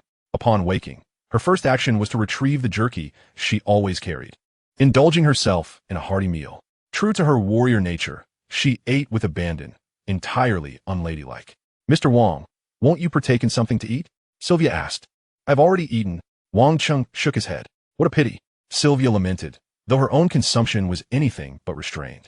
After satisfying her hunger and engaging in conversation with Wang Cheng, Sylvia then smiled and said, Mr. Wang, I notice you have quite a bit of fresh water here. May I borrow some? What do you intend to do with it? Wang Cheng inquired. When a beautiful lady requests fresh water, it seems there can be no ulterior motive. Sylvia replied with a hint of exasperation. Wang Cheng cast a glance at Zerwia, whose hair was matted with dirt and blood. He nodded and remarked, use it sparingly. Rest assured, although I am unaware of how you procured such an abundance of pristine water in the wasteland, I am acutely aware of its value. Zerwia smiled reassuringly. Then, without hesitation, stepped into the washing area. To Wang Cheng's surprise, Zerwia's backpack contained a considerable amount of toiletries. It was quite rare for a warrior venturing into the wasteland to carry such items. Wang Cheng felt a slight astonishment, yet he thought little of it. Some individuals are indifferent, while others prefer cleanliness. It's not a matter that can be generalized. After a brief moment, Zerwia's voice unexpectedly emerged from the washing area. Mr. Wang, I seem to have forgotten my clothes. Could you please fetch them for me? Chapter 10, Guidance. In City 003, Zerwia, having just donned her attire, bore a slight flush on her cheeks. She looked at Wang Cheng and smiled. Mr. Wang, you must be an extraordinarily powerful warrior. The recent events are etched in my memory. How fortunate you are to discern my prowess from such incidents. Wang Cheng replied, somewhat speechless. However, as he regarded Zerwia, he could not help but feel a sense of admiration. Previously, when she was covered in grime, apart from her appealing physique, there was little else to commend. Yet now, having cleansed herself, she appeared transformed. Her exquisite features, flowing hair, and dewy skin. Truly, Wang Cheng felt most satisfied. Now, may I inquire your true name? Zerwia suddenly asked. Do you suspect that the name I provided is false? Wang Cheng responded, puzzled. The formidable warrior of Huaxia. Never did I claim to be named Wang Cheng. Zerwia chuckled. Perhaps it is you who are sadly uninformed. Wang Cheng retorted coolly. How ungracious. Zerwia still believed Wang Cheng was withholding the truth. Yet she did not press the matter further. I must return now. May I leave my contact information? Zeruiah inquired suddenly. Are you not afraid I might deceive you? Wang Cheng laughed. Suit yourself. Zeruiah glanced at Wang Cheng, saying little more. Wang Cheng offered no further comment, smiling as he provided his contact details to Zeruiah, who in turn shared hers with him. After a while, Zeruiah had gathered her belongings. I will miss you. She embraced Wang Cheng and whispered softly in his ear before decisively exiting the building. Perhaps I shall miss you as well. Wang Cheng observed Zeruiah's departure, feeling little emotional upheaval. Initially, her intentions were merely to express gratitude, albeit in a peculiar manner. However, such sentiments were understandable, as everyone harbors their own thoughts. Training. Wang Cheng silently urged himself to regain composure. Truth be told, his current strength was sufficient for him to act with impunity on Earth. Yet he had not lost his sense of reason. He could still discern right from wrong. In comparison, it was far more prudent to continue his training. Although Zeruiah's affairs had not completely disrupted Wang Cheng's focus, they had merely served as a minor interlude, and he soon cast them aside. As he diligently trained, days slipped by unnoticed. On one particular day, Wang Cheng's doppelganger, stationed in Mingyue community, was engrossed in playing with a brand new gaming console when suddenly, Luo Feng paid him a visit. Brother Wang.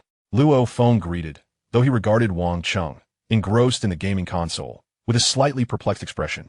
Ah, Luo Feng. I heard from Uncle Luo that you have been sequestered in the training room for days on end. What brings you here today? Wang Cheng set the console aside and inquired with a smile. Brother Wang, I have acquired the ninefold Thunderblade, Luo Feng stated earnestly. At the end of this month, I will be entering the wasteland, and I wish to maximize my strength beforehand. Thus, I have been contemplating the ninefold Thunderblade and have remained in the training room. However, after so many days of contemplation, he found himself utterly perplexed by the ninefold Thunderblade. That is quite normal. The ninefold Thunderblade is not easily mastered. Wang Cheng nodded, understanding Luo Feng's purpose in seeking him out. After all, he had previously mentioned his own experience with the ninefold Thunderblade and had effortlessly defeated Zhang Xiao, who surpassed him in both strength and speed. Given this context, it was evident why Luo Feng had come to him for guidance. Follow me, Wang Cheng declared, rising and making his way toward the training room. After all, his doppelganger was merely playing at home. Carving out some time to instruct a disciple would be a simple feat. Brother Wang? Luo Feng was initially taken aback. Yet upon witnessing Wang Cheng head toward the training room, he quickly regained his composure. Having come to seek guidance, he would not hesitate. Simultaneously, Luo Feng marveled at Wang Cheng's generosity. Not only had he assisted him in dealing with Zhang Xiao, but now he was also willing to instruct him in swordplay without a moment's hesitation. Soon, the two arrived in the training room, where Wang Cheng tossed a shield to Luo Feng and grasped a Blood Shadow battle blade for himself. Luo Feng, I heard from Master Wu that you now possess physique comparable to that of an intermediate warrior? Wang Cheng inquired. Indeed, Luo Feng affirmed with a nod. Excellent. I shall attack you now, and your task is to block my strikes as best as you can. Wang Cheng instructed. Understood. Luo Feng nodded, albeit with a hint of confusion as he raised the shield. Be careful, Wang Cheng warned, then took a step forward, swinging his blade. The speed of Wang Cheng's strike was not particularly swift. Luo Feng's eyes gleamed with determination as he raised his shield to meet the blow. Bang! The blade collided with the shield, and Luo Feng felt a slight jolt through his body, but he managed to withstand it with ease. However, before he could relax, a second force erupted, catching him off guard and sending him staggering back several paces. The ninefold Thunderblade? Luo Feng's eyes widened with realization, as he distinctly felt the second wave of power, which had manifested slowly enough for him to comprehend its nature. Do you sense it now? This is the first level of the ninefold Thunderblade, the simultaneous eruption of two forces. Wang Cheng smiled and explained. Of course, in true combat, the second wave must be unleashed swiftly, melding seamlessly with the first. Otherwise, it loses its purpose. I understand. Luo Feng nodded earnestly. I will now increase my speed. Prepare yourself. Wang Cheng cautioned before launching into another series of strikes. Bang, bang, bang. Wang Cheng continued to unleash blow after blow, each one a deliberate manifestation of the first level of the ninefold Thunderblade. Though Luo Feng endured the onslaught, he felt an exhilarating thrill. As with each strike, he grasped a clearer understanding of Wang Cheng's power, gradually unraveling the many mysteries surrounding the practice of the ninefold Thunderblade. At this moment, Luo Feng remained oblivious to the fact that the ninefold Thunderblade was inherently a technique designed for rapidly accumulating and enhancing explosive power. Typically, Practitioners of this technique find it exceedingly challenging to moderate their exertion speed. It is only someone like Wang Cheng, who has effortlessly mastered the ninefold Thunderblade to a remarkable degree, that can easily achieve such control. After half an hour of continuous effort, feeling that they had made sufficient progress, Wang Cheng decided to halt their practice. "How do you feel?" he inquired. "I have gained immensely." A smile involuntarily graced Luo Feng's face as he continued. "I truly appreciate your help, Brother Wang." "It was but a trifle," Wang Cheng replied with a chuckle. "If you still require assistance, feel free to return. I am currently at leisure, and guiding you is quite effortless for me." "Brother Wang, wouldn't this be too much trouble for you?" Luo Feng scratched his head, clearly eager to continue, yet feeling somewhat guilty for repeatedly imposing on Wang Cheng. "We're neighbors. There's no need for such formality." Wang Cheng clapped Luo Feng on the shoulder and added, "If you wish to express your gratitude, simply have Aunt Gong treat me to a couple more meals." "Surely, that's not too much to ask?" "Of course, no problem." Luo Feng nodded eagerly, proclaiming, "Brother Wang, my mind is now brimming with thoughts of the ninefold Thunderblade. I shall take my leave. Go ahead." Wang Cheng smiled. After Luo Feng departed, Wang Cheng returned to his gaming console, indulging in some well-deserved entertainment. He felt that engaging in cultivation was not hindered by the presence of this avatar, and, given his need for amusement, he had left this particular avatar untrained. It must be said that the technological advancements on Earth now far surpassed those from the time before his transmigration, with even the beleaguered gaming industry being significantly superior to what Wang Cheng had known. Naturally, he recognized that the truly exhilarating games resided within the virtual universe. However, regrettably, he currently lacked access to an account for that realm. Thus, he could only satiate his cravings with Earth's offerings for the time being. Chapter 11. Breakthrough to Stellar Level. As Luo Feng ventured into the wilderness, at the same time, in Base City 003, Wang Cheng was undergoing a momentous transformation. He sat cross-legged atop an abandoned building, quietly attuning himself to his mental and physical states. With over 1,000 avatars concurrently cultivating, the rigorous training had profoundly sharpened his willpower, and now, having reached the planetary level's 9th tier limit, he was poised for a breakthrough to stellar level.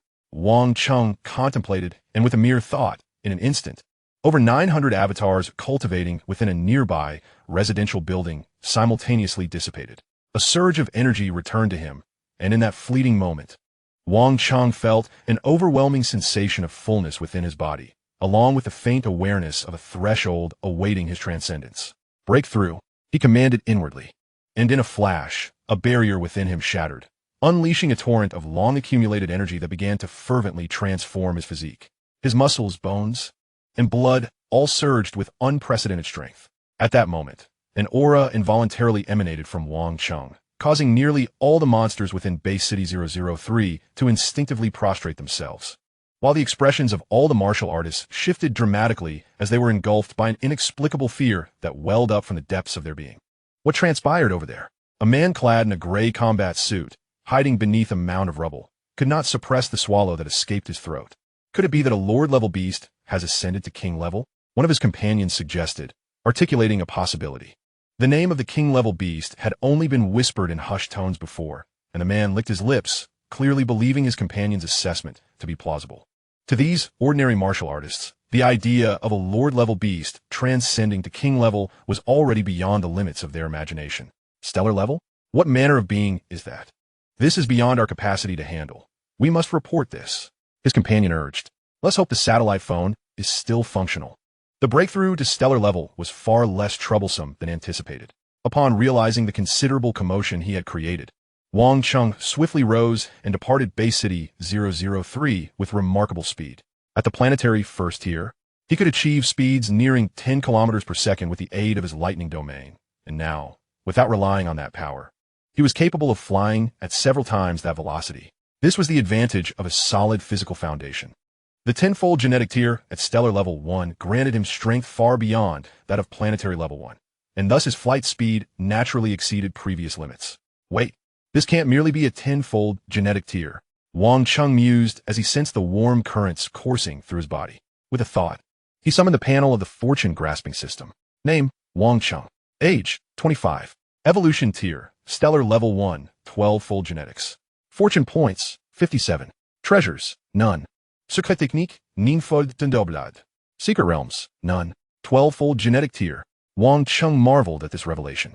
Upon consuming the primordial embryo, he had sensed that his body was undergoing continuous transformation, and although there had been no visible changes for the past 2 months, he had gradually set aside his concerns. Little did he expect that upon breaking through to stellar level, the intensity of his bodily metamorphosis would multiply exponentially. Indeed, Wang Cheng's genetic tier surged by another twofold in mere moments, and, crucially, this transformation was far from complete. I wonder just how high my genetic tier can ascend. Wang Cheng pondered as he soared swiftly, covering several hundred miles away from base city 003. Where's this? Wang Cheng gazed down at a city below, and with his remarkable eyesight, he quickly discerned the marks of status that distinguished it. Ah, it is City 016, he realized, then proceeded to descend. City 016, known as Nanjing prior to the Cataclysm, may not have posed the same dangers as City 003, yet it was not devoid of monsters. Wang Cheng could practice anywhere, and since he had inadvertently flown here, he decided to linger for a couple of days. Finding a residential building akin to the one he had occupied in City 003, Wang Cheng undertook some modifications before settling in. However, he did not rush into cultivation. The residual power of the primordial embryo continued to reshape his body, and he was eager to see just how much his genetic tier could elevate. It wasn't until the following day that the pace of transformation finally began to slow. 30-fold. Wang Cheng blinked in disbelief, certain he had not misread the figures. His genetic tier had tripled in an instant, and no wonder he felt an immense surge in strength after merely a day. Wang Cheng, in his heart, couldn't help but marvel at the fact that, despite both being at the first level of stellar rank, his 30-fold genetic tier enabled him to almost effortlessly overpower his opponent, who possessed merely a 10-fold genetic tier. Even if I were to do nothing now, I need not worry about the potential dangers posed by the golden horn behemoth that may emerge later. It is astonishing to realize that, having acquired the chance-grabbing system less than 2 months ago, he has already grown so powerful. Currently, my luck points stand at 58. Should I attempt to grab more? Wang Cheng gazed at his balance of luck points, feeling an irresistible urge to act. The rules governing the growth of luck points dictate that they increase by 1 each Earth day. Having obtained the chance-grabbing system for nearly 2 months, he now possessed 58 luck points. Remarkably, he had restrained himself from utilizing the chance-grabbing system during this lengthy period, which had not been an easy feat thus. When the thought crossed his mind, he could no longer suppress it. Since the system's inception, I have only used it twice. It's time for another attempt. Wang Cheng resolutely decided.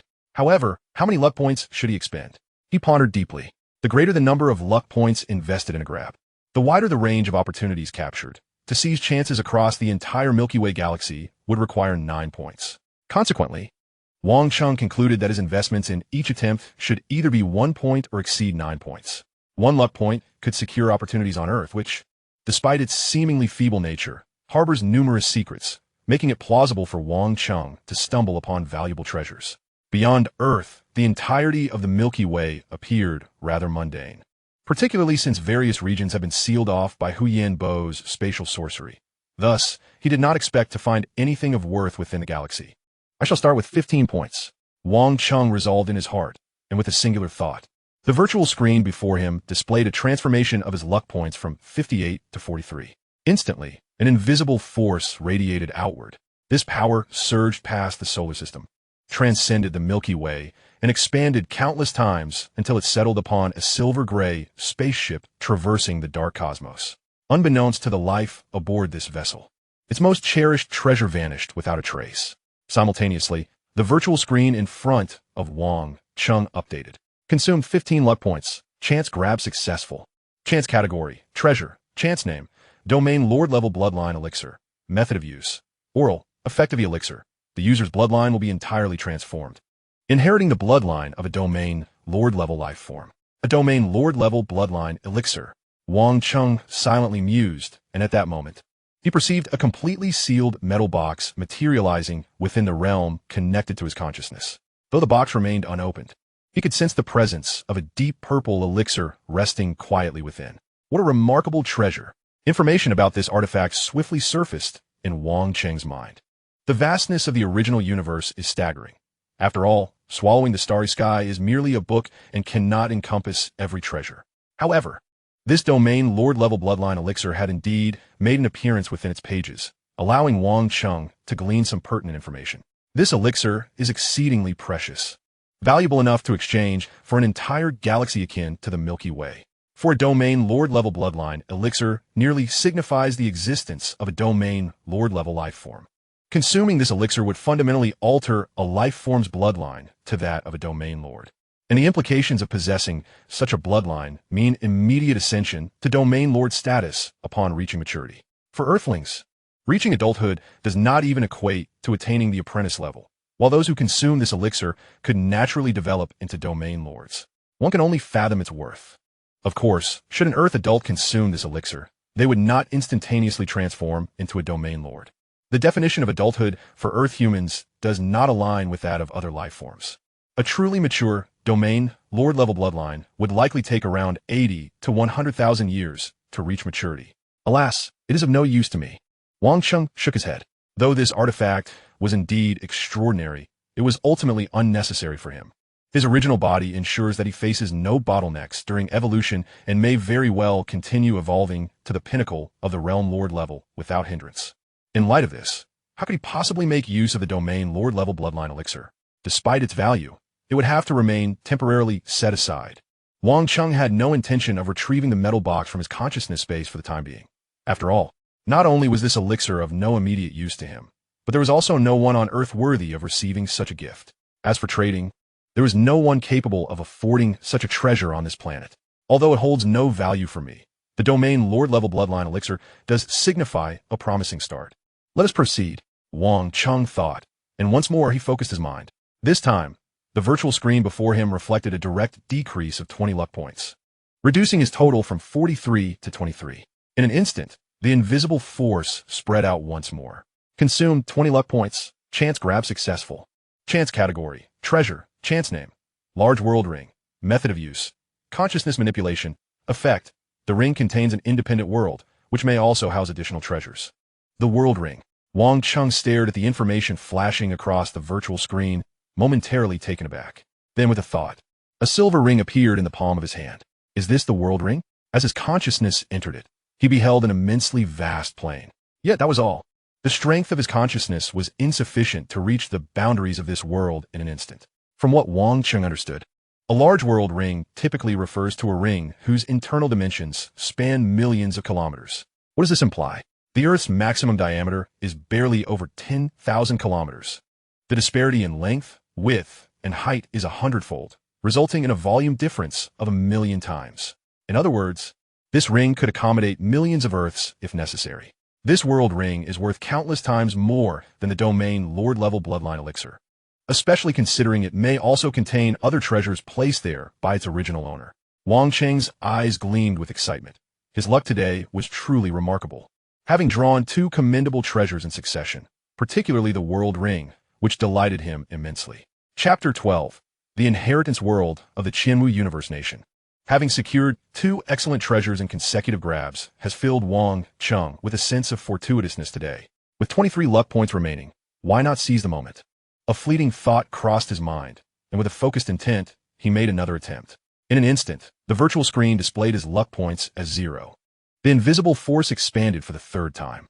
This time, Wang Cheng expended the maximum number of opportunity points, resulting in a broader scope of influence. An invisible force traversed through numerous star systems, surpassing several mid-tier cosmic nations. Ultimately, it enveloped the entirety of the Qianwu cosmic nation. However, this time the invisible force did not seize any treasures. Instead, it lingered in a certain mysterious location. Simultaneously, a line of text reappeared on the virtual screen before Wang Cheng. Utilizing 23 opportunity points, opportunity capture successful. Opportunity classification, real-time secret realm. Opportunity name, Inheritance World of the Qianwu Cosmic Nation. Opportunity usage method, consciousness entry. Opportunity effect, all that is obtained within the secret realm can be acquired. A real-time secret realm? As Wang Cheng gazed at the lines of text, a flicker of surprise crossed his heart.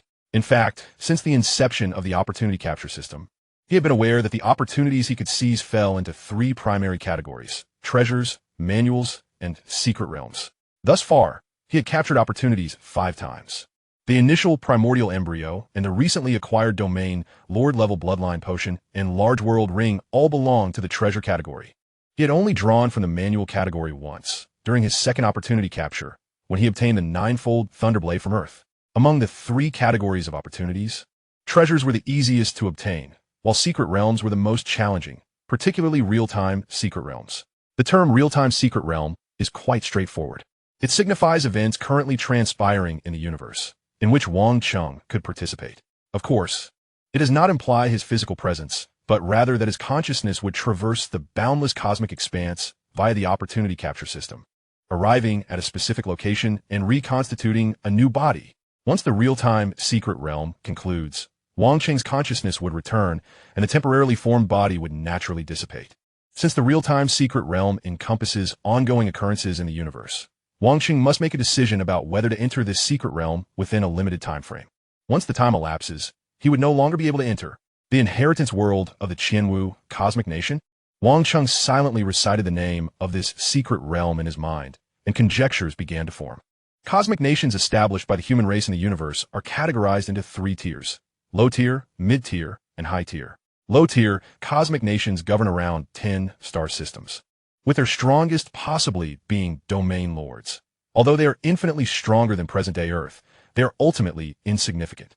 Mid-tier cosmic nations command territories comprising thousands of star systems, with their strongest members being at least immortal military leaders, which is quite commendable. High-tier cosmic nations, on the other hand, not only possess vast territories, but are also founded by cosmic sovereigns. In fact, currently, there are only 1,008 high-tier cosmic nations among the entire human race. The Qianwu cosmic nation is one of these 1,008 cosmic nations within human territory, with the Milky Way falling under its dominion. The secret realm, named the inheritance world of the Qianwu cosmic nation, undoubtedly pertains to the Qianwu cosmic nation and is highly likely to involve some form of inheritance. While the benefits of such a real-time secret realm remain uncertain, the risk is relatively low due to the mere descent of consciousness. Wang Cheng pondered, soon arriving at a decision. There was no reason not to pursue this opportunity. However, preparations were still necessary before embarking on this venture. With that thought, countless luminous white points of light illuminated Wang Cheng's form, and shortly thereafter, a formidable doppelganger manifested beside him. In truth, this doppelganger was equivalent to Wang Cheng, both being first-tier stellar level, albeit with only a single layer of genes, rendering it a typical first-tier stellar entity. Given Wang Cheng's current strength, producing such a doppelganger was not particularly challenging.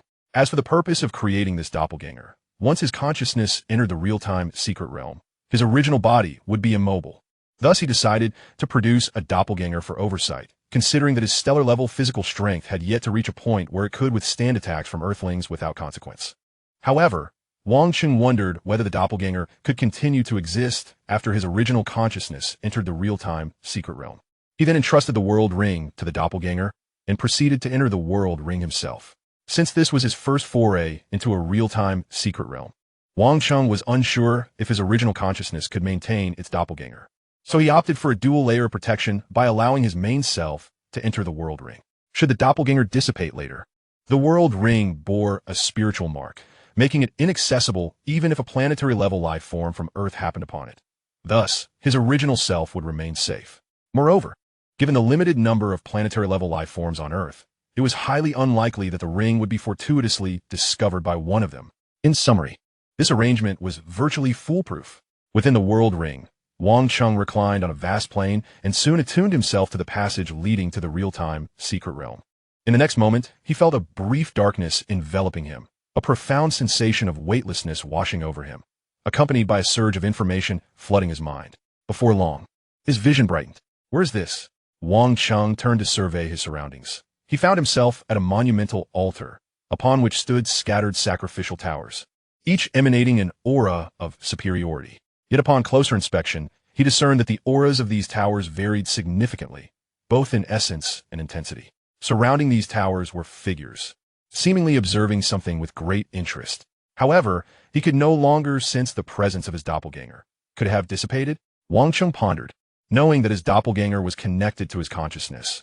Yet he now sensed nothing, indicating that it had likely vanished. Fortunately, he had prepared a dual layer of protection. Wang Cheng did not dwell on this, but instead contemplated the situation at hand. The opportunity capture system had not abandoned him. Prior to his entry, some information regarding this inheritance world had already materialized in his mind. As he quietly reflected on it, Clarity soon dawned upon him regarding everything before his eyes. The inheritance world of the Qianwu Cosmic Nation was indeed a designated location for the transmission of legacies established by the Qianwu Cosmic Nation. Each sacrificial tower upon this grand altar represented the legacy of an immortal-level powerhouse. A multitude of towers signifies a multitude of inheritances. Naturally, most of the immortals who left these legacies were still alive, which explains the rarity of treasures here. The majority of the inheritances were composed of manuals left behind by the immortals. Since treasures diminish with each transmission, while manuals can be passed down indefinitely, the countless towers, while seemingly impressive, do not hold as much significance. However, at this moment, I find myself yearning for manuals more than any precious treasures. Wang Cheng's eyes gleamed as he gazed at the towers, remembering how he had spent countless days with his eyes shut, grappling with the comprehension of the principles of lightning, relying solely on intuition, enduring 2 months before managing to conjure a single bolt of lightning. It had been nothing short of torturous. However, if one possesses a secret manual, the situation becomes markedly different. Yet, it appears that an individual can only enter a single sacrificial tower and must pass a trial to obtain the manual. Otherwise, they are left with nothing. Wang Cheng pondered internally whether he might leverage his duplication technique to access multiple sacrificial towers. After all, this was a legacy realm established by the Qianwu Cosmic Nation, undoubtedly under the watchful gaze of the immortals. It would be wise to refrain from reckless actions. Wang Cheng swiftly dismissed his audacious notion. While it is conceivable that his clones could visit several towers, being discovered would result in complete ruin. It would be far more prudent to secure a single legacy first. Moreover, trials await within these towers, and even with all his strength, Wang Cheng might not succeed in obtaining a legacy, let alone diminish his own power by creating clones. With these thoughts in mind, Wang Cheng promptly approached one of the sacrificial altars. The figures surrounding the base of the tower varied greatly in appearance, some adorned with scales on their faces, others with pointed ears, and yet others with skin of unusual hues. In essence, they bore numerous differences from Earthlings. Are these the cosmic humans? Wang Cheng observed discreetly, marveling internally, as many resembled the elves and orcs from fantasy works. Were they speaking the universal language of the cosmos? His attention quickly shifted elsewhere. Among the individuals beneath the tower, several were engaged in conversation, and inexplicably, Wang Cheng found he could comprehend their words. Despite being certain it was his first encounter with such a language, it was highly likely to be the universal tongue of the cosmos. His understanding must be attributed to the fortune-grabbing system. Wang Cheng silently mused, feeling a sense of relief. While language barriers may appear trivial, they can prove to be profoundly detrimental. If everyone here spoke fluently in the cosmic tongue, and he did not, it would undoubtedly present a glaring flaw. Should anyone discover this, his opportunity would vanish without a trace. Furthermore, lacking linguistic proficiency meant he could not select a sacrificial tower, as the legacies inscribed on the surfaces of these towers were documented in written form. Without the ability to decipher these inscriptions, he would be left to conjecture. Without lingering on this thought, Wang Cheng soon turned his gaze to the inscriptions on the tower. As before, although he did not recognize the characters, their meanings were instantly clear to him. Commander of the Soling Army, overseeing the 72nd Legion of the Qianwu Cosmic Nation, once led the 9th Army in suppressing rebel factions. Legacy techniques, drizzle, blade, and raging waves. After perusing the information inscribed upon the tower, Wang Cheng quickly deduced that the immortal who left this tower must be an ordinary immortal, likely proficient in the principles of water and swordsmanship. Onward to the next. Having examined the first altar, Wang Cheng proceeded to the second. Commander of the Celestial Star Army, commanding the 37th Legion of the Qianwu Cosmic Nation, once single-handedly slew alien spies, legacy techniques, fierce fire and heavenly wrath. Sage of Oracles, overseeing the 7th Legion of the Qianwu Cosmic Nation, once killed 11 immortals, legacy techniques, heavenly thunderstorm, wind god shadow, and eternal void.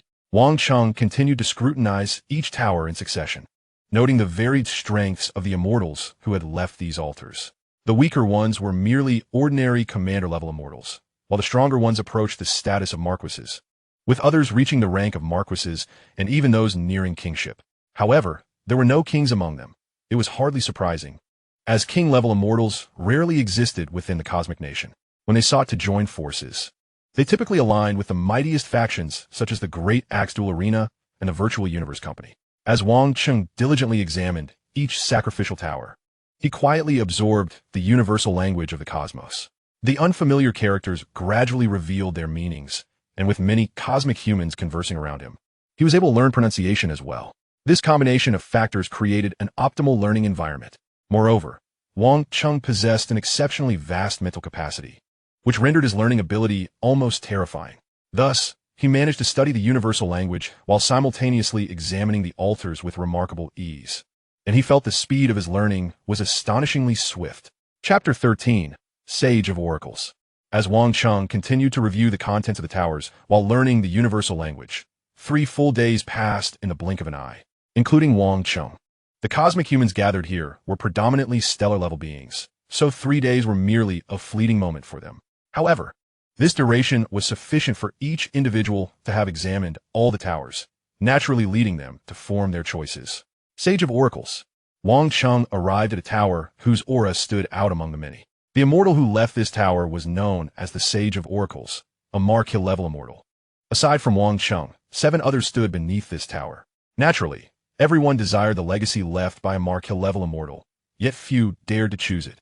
For obtaining these legacies required passing trials.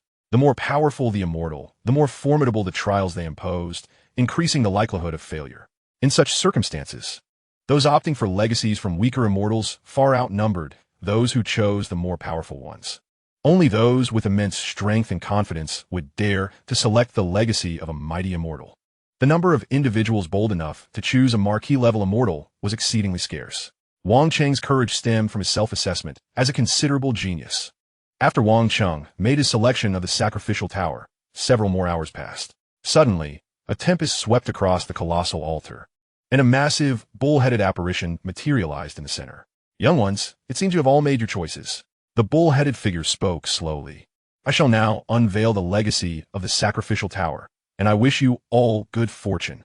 Wang Cheng regarded the immense apparition with a sense of trepidation. Though merely a phantom, it still exuded tremendous pressure. Most importantly, Wang Cheng was an imposter. Should he be discovered, it would spell disaster. Fortunately, whether the figure was oblivious to the presence of an additional stellar-level being, or if the fortune-grabbing system was sufficiently reliable, remained uncertain. Regardless, the colossal, bull-headed figure paid no heed to Wang Cheng, and shortly after its voice resonated, a series of resonant hums emanated from each sacrificial tower. Soon, a luminous portal appeared atop each tower, including the one nearest to Wang Cheng. Upon witnessing the emergence of the portal, the 7 individuals surrounding Wang Cheng eagerly surged forth. Could it be that entering first conferred an advantage?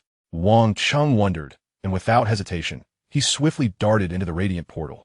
Upon entering, a blinding light enveloped him, and Wang Cheng soon found himself within a vast plaza shrouded in darkness. Apart from him, the other 7 who had entered ahead stood at various positions, cautiously surveying their surroundings. Suddenly, the entire enormous plaza illuminated, and a man clad in a flowing purple robe with a slightly pale complexion and long hair appeared suspended in midair. The figure of the man appeared somewhat ethereal, yet his gaze was profound and resplendent. A mere glance from him sent a shiver of unease through the 8 individuals present, including Wang Cheng. Lord Oracle. At that moment, a purple-haired human with silver markings on his face suddenly exclaimed, "Oh, you recognize the Oracle?" The figure expressed mild surprise as he regarded the recently vocalized purple-haired human. Before continuing, however, I am not the Oracle. I am merely a fragment of his soul, anchored here in this tower through unique means. Of course, you may also refer to me as the Oracle. Greetings, Lord Oracle. Esteemed Oracle. The gathered individuals promptly offered their salutations, with Wang Cheng dutifully joining in, having sufficiently mastered the universal language to express his respect. Let us dispense with idle chatter. You have come here, I presume, for the Oracle's legacy, and I must say, you possess great audacity. The Oracle smiled, adding, since you have arrived, let us proceed with the trial. With the Oracle's words, 4 immense platforms swiftly rose in the expansive square. The 8 individuals, including Wang Cheng, felt a force enveloping their bodies, and soon they found themselves positioned atop the 4 platforms, with 2 participants assigned to each. As they surveyed their fellow combatants on the same platform, an unspoken understanding dawned upon them. A battle was imminent. You 8 shall engage in combat. Allow me to witness your true abilities. The Oracle stated nonchalantly. Fear not defeat. Should your performance be commendable, even a loss may grant you an opportunity. However, If you find yourself outmatched, surrender immediately, and I shall intervene. Otherwise, should you perish. Do not blame anyone but yourselves. Can we kill? Wang Cheng thought, taken aback, but soon he comprehended that in the realm of the Qianwu universe, such matters were not so benign. For them, certain stellar beings likely posed little concern. Even if a talent were to perish, it would be deemed inconsequential. Wang Cheng's opponent was a youth clad in black attire, adorned with several blue scales upon his face. As Wang Cheng pondered, the youth smiled and introduced himself. Friend, I hail from the Libra Cloud Universe's Qishuan star region. My name is Meteor. How do you address yourself? I am Wang Cheng, he replied, noting the youth's sunny demeanor, which sparked a sense of goodwill within him. The young man was quite courteous. Ah, so you're brother Wang Cheng. I must apologize in advance. Meteor continued to smile. Yet Wang Cheng suddenly sensed something amiss. Without hesitation, he unleashed a punch, striking backward. Ag! A cry of distress rang out as a blurry figure appeared behind Wang Cheng, only to be sent flying. This scoundrel! Wang Cheng turned to see that the youth he had been conversing with had transformed into a mere illusion, leaving no doubt that the individual he had just attacked was the true form of his opponent. How despicable! Angered by nearly being outwitted, Wang Cheng wasted no time. Activating his thunder domain, he charged forward. In that moment, the youth, still reeling from Wang Cheng's previous strike, barely registered the flash of lightning before his head exploded. Boom! The young man's body collapsed upon the platform, and Wang Cheng's figure re-emerged. He had dispatched the youth with ease. There were no surprises here, as they were both first-tier stellar beings. Yet Wang Cheng's genetic prowess was 30 times that of an ordinary life form. His fundamental strength alone was thus 30-fold greater than that of his opponent. Even among equals, Wang Cheng feared not, even in the face of a super genius who grasped a fragment of the laws. How could he be intimidated by this mere stellar being who had appeared from nowhere? Fortuitously, my strength is sufficient. Otherwise, I would surely have met my end. Wang Cheng gazed at the youth's lifeless body, silently vowing that in future conflicts, he would act decisively without hesitation. Though he had battled numerous monsters on Earth, these creatures only knew how to fight directly or flee. They lacked the intricate stratagems of humanity. In this inaugural combat, he had encountered a cunning adversary. Was it luck or misfortune? What is this? Wang Cheng's gaze suddenly shifted to the youth's hands, where a pair of claws, subtly crackling with electricity, were embedded. Power weapon. Wang Cheng instantly recognized their nature and approached without delay, swiftly removing the two claws from the youth's hands and adorning them upon his own. As he infused the claws with his energy, a portion of their intricate patterns illuminated, and a larger shadow of claws materialized around him. Observing the remaining patterns, Wang Cheng felt an uncanny familiarity with those that had yet to glow. You are quite fortunate. You have fortuitously acquired a pair of 5th-tier power weapons. A calm voice resonated in Wang Cheng's ear. 5th-tier power weapons? Wang Cheng's heart skipped a beat. Yet he quickly regained his composure. Elder Oracle, he exclaimed, rising swiftly and bowing. Indeed, you are a first-tier stellar being.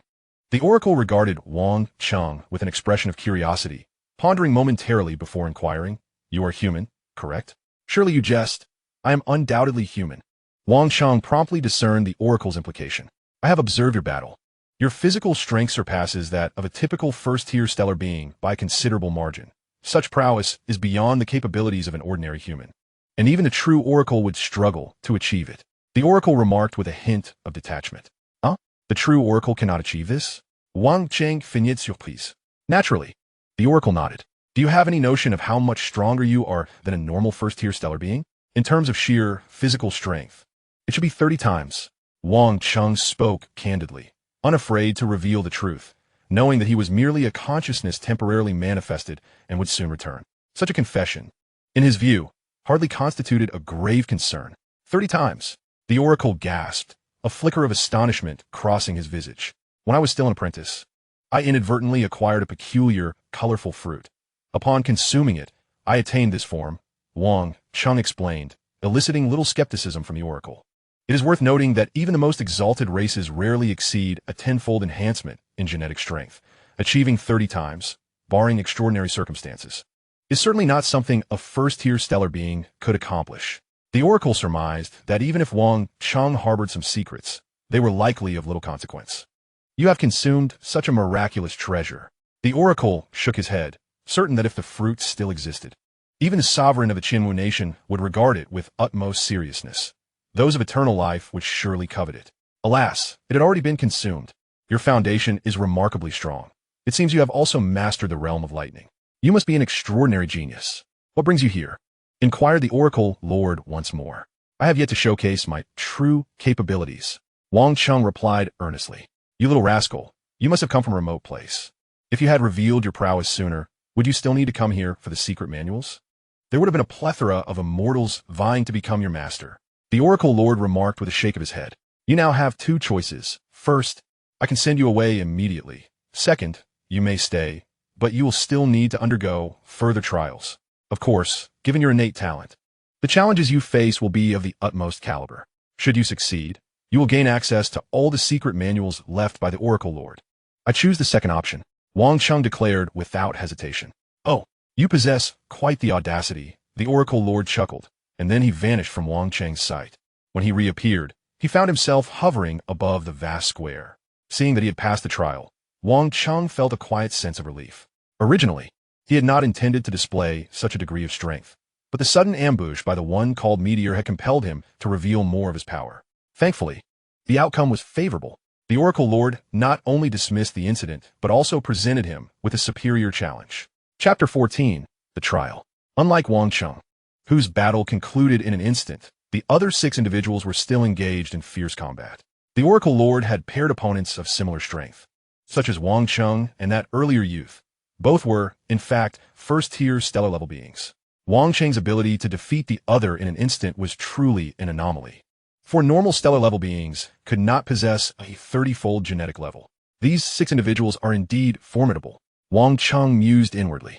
A person's strength is influenced by various factors: physical foundation, combat skills, determination, and the ability to harness their physical power, among others. To Wang Cheng's eyes, these 6 individuals were quite powerful, especially in terms of their physical exertion. From his observations, their physical force exertion amplitude likely exceeded 20-fold, nearing 30-fold. The so-called physical force exertion amplitude refers to the application of one's physical strength. The maximum amplitude is 100, representing a full exertion of strength. Wang Cheng had just completed his training in a 9-fold Thunderblade, and with the skills acquired from it, his physical exertion stood at 7-fold. As he continued to train, and having recently broken through to stellar level, his control over his body had strengthened, and he estimated his exertion could reach around 10-fold. While this may seem considerable, it is in fact quite low, barely meeting the passing threshold for stellar level. Those bold enough to partake in the Oracle Lord's trials at the stellar level must be geniuses, though the 6 had grasped the domain. They likely only managed to attain the 1st or 2nd tier. This indicates that I am far ahead in this regard. Wang Cheng was not being arrogant. He was indeed significantly ahead. From the moment he grasped the realm of lightning until now, Wang Cheng's domain had undergone 3 transformations. Presently, he could unleash a 4-tier domain at full strength. Moreover, he had also grasped a sliver of the lightning principle. Although he could only use the lightning principle to generate lightning, it was after all a principle, and it was not an exaggeration to claim he was far ahead in this respect. However, possessing a leading domain principle must be complemented by physical exertion. Otherwise, my 30-fold physical foundation would only yield a 15-fold effect in combat against these individuals. Wang Cheng pondered silently when suddenly a bright idea flashed in his mind. Of course, the lightning principle. Wang Cheng's gaze fell upon the 2 claw-like weapons in his hands. Previously, he had found the intricate patterns on these claws somewhat familiar, yet he could not recall why until now. It all makes sense. These intricate patterns bear a striking resemblance to the lightning principle. Wang Cheng felt a surge of excitement within as he began to scrutinize these patterns intently. At that moment, he wished he could delve into the study of the intricate patterns on the claws for 3 days and nights. But regrettably, in less than half an hour, the battles of the remaining 6 had concluded. The confrontations had been brutal. Of the 8 who entered, only 5 remained, and apart from Wang Cheng, the other 4 bore unstable breaths and visible injuries.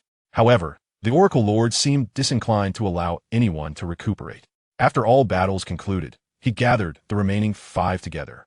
I have been observing your performances, the Oracle Lord stated calmly, extending his finger. You, and you 3 are unqualified to undertake my trials. Leave.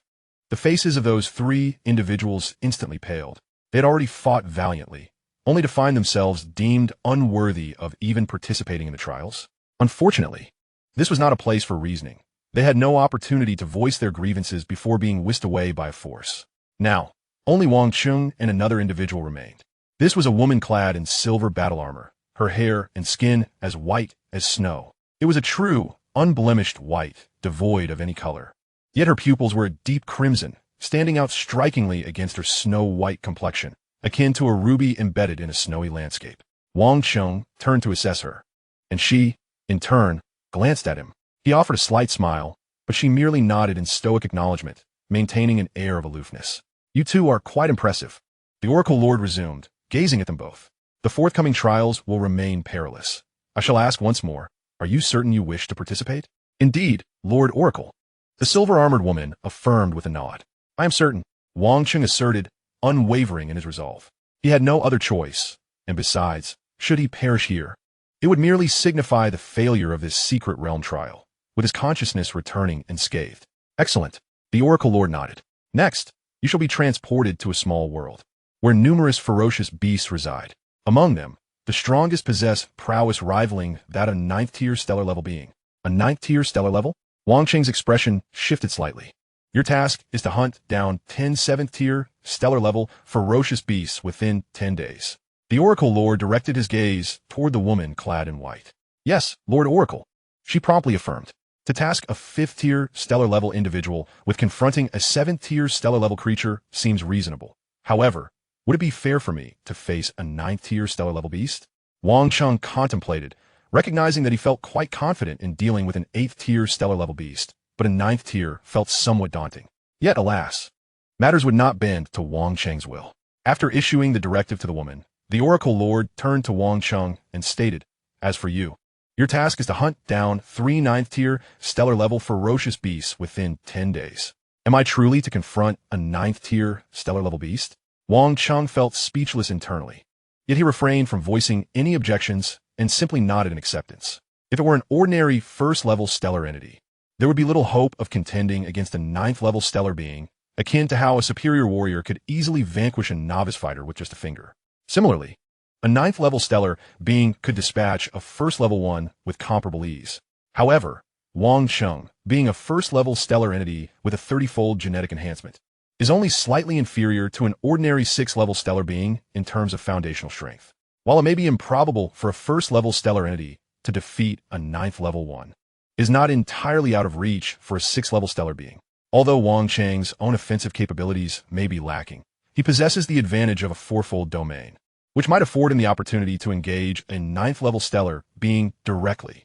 Crucially, the opponents Wang Cheng is to face are not 9th-level human entities, but ferocious beasts of that caliber. These beasts, unlike the monsters found on Earth, lack intelligence. Furthermore, the Oracle Duke previously mentioned that the words left by Wang Cheng would be subject to the highest level of scrutiny. Should he succeed, he would be granted access to all the secrets bequeathed by the Oracle Duke. After all, these are the complete teachings of an immortal Duke, and such knowledge is rightfully hard to obtain. It is no wonder the Oracle Duke previously urged me to withdraw if I were to escape with my formidable physique. Acquiring secrets of similar caliber would likely pose no challenge. Yet, remaining here could very well cost me my life. How lamentable. I find myself with no choice. Wang Cheng mused silently. In truth, had this been a planetary-level encounter, mastering a domain would render it not particularly difficult for a 6th-level planetary entity to contend against a 9th-level one. However, the stellar level is a different matter entirely. A singular domain cannot bridge such a vast disparity. Only with a 4-fold domain does Wang Cheng dare to claim a modicum of confidence. This is quite reasonable. A planetary entity that masters their domain can confidently declare themselves invincible at that level, while a domain master at the stellar level is merely ordinary. The higher the foundational level, the more arduous it becomes to fight across tiers. Seeing Wang Cheng nod without hesitation, the Oracle Duke refrained from further commentary. However, after a brief moment of silence, the Oracle Duke added, "I must advise you, once you enter the small world, it is prudent to refrain from employing weapons beyond your grasp. Should you do so, this trial will be deemed a failure." "Understood," the woman responded promptly, revealing her apparent familiarity with the trials of this place. Wang Cheng, however, had different concerns. To be on the safe side, he raised his hands, revealing the newly acquired dual claws. He asked, "Oracle Duke, may I utilize these 2 energy weapons?" "Certainly," the Oracle Duke replied nonchalantly. "If you can indeed unleash the true power of these 2 energy weapons, I would be pleasantly surprised." "Understood." A smile flickered across Wang Cheng's face. Moments latte. Amidst a hillside strewn with rubble, a vortex gate materialized, through which a man and a woman emerged. These two were none other than Wang Cheng and the woman who was also set to undergo the Oracle Duke's trial.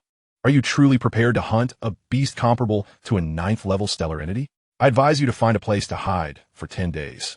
At least that would preserve your life. The woman, who had not spoken to Wang Cheng in the vast plaza, suddenly interjected. Since this is a trial, there must be a possibility of completion. Wang Cheng replied, casting a surprised glance at her. However, I graciously accept your concern. I merely wish for you to survive. I do not want you to perish so easily, she retorted, turning her gaze upon Wang Cheng. I think it is you who is overthinking things. Wang Cheng replied, somewhat exasperated. Her self-importance was quite evident. By the way, you mentioned I should assist you in killing a falling star. Do you harbor a deep-seated grudge against it?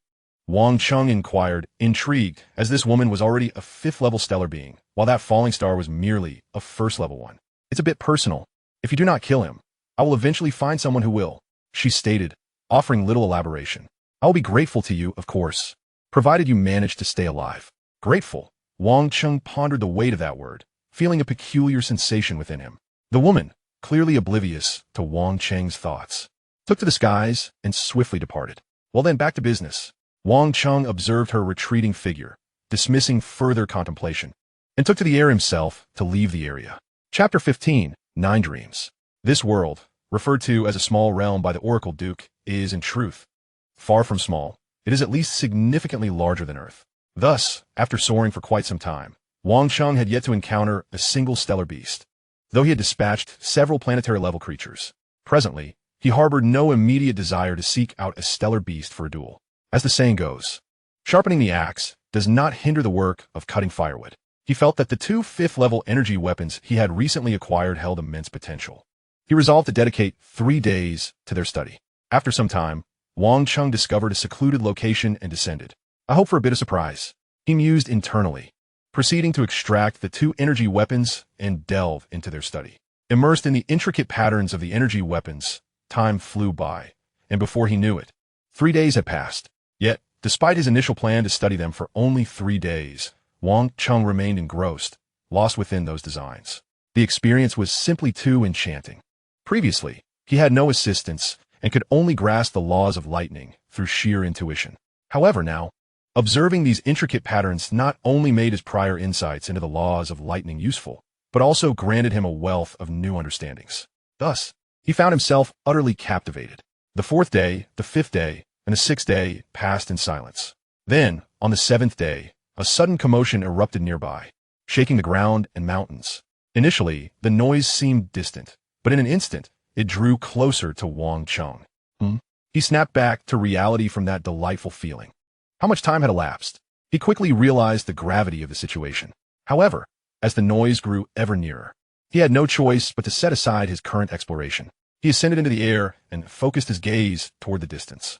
At that moment, approximately 100 miles away, vast clouds of dust were rising furiously, with enormous figures racing towards him. A horde of beasts? Wang Cheng quickly deduced, glancing at the 2 energy weapons in his grasp, and silently dismissed any thoughts of fleeing. What a horde of beasts! Let us engage. The horde of beasts approached with incredible speed, having been 100 miles away just moments ago, and now they were nearly upon Wang Cheng. It was then that he discerned a familiar silhouette amid the massive clouds of dust. She was being pursued. Understanding the situation, Wang Cheng did not dwell on it further. In the next instant, an immense surge of genetic energy flooded into the claws in his hands. Buzz! The intricate patterns upon the claws began to glow, and soon, streams of azure light surged forth from them, enveloping Wang Cheng in a shimmering, ethereal armor of lightning. Simultaneously, the illusory claw marks emanating from the claws expanded significantly, resembling serpents of electricity entwining around them, bestowing an enigmatic aura of power. Come fort! Wang Cheng bellowed in laughter, gazing at the ferocious horde charging towards him. Without a moment's hesitation, he unleashed his domain of lightning and surged forward. With the augmentation of the triple layers of lightning domain, Wang Cheng's velocity surpassed 200 kilometers per second, far exceeding that of a typical 9th-tier stellar being. Leading the charge was a beast of considerable size, resembling a colossal rhinoceros. Its body encased in thick, formidable scales, a clear indication of its terrifying defense. Yet, in the blink of an eye, a shadow darted past, revealing two colossal claw marks that cleaved the beast in two as it ran. Strangely, no blood spilled forth from the severed creature. Instead, its remains were charred black, ravaged by countless bolts of lightning. Swoosh, swoosh, swoosh. Shadows flickered continuously, as each member of the advancing beast horde was torn asunder before they even caught sight of their assailant. Amidst their anguished cries, the once frenzied horde came to an abrupt halt, scattering in panic in all directions. At this moment, Jiyue, who had been desperately fleeing, sensed something amiss. In her haste, she glanced back and was momentarily stunned. The horde that had been pursuing her had vanished, replaced by dozens of dismembered beast corpses strewn across the ground, each one brutally slain. It's him. Jiyue suddenly spotted a figure hovering above. Despite the distance, she instantly recognized Wang Cheng. He turned his gaze towards her and offered a smile.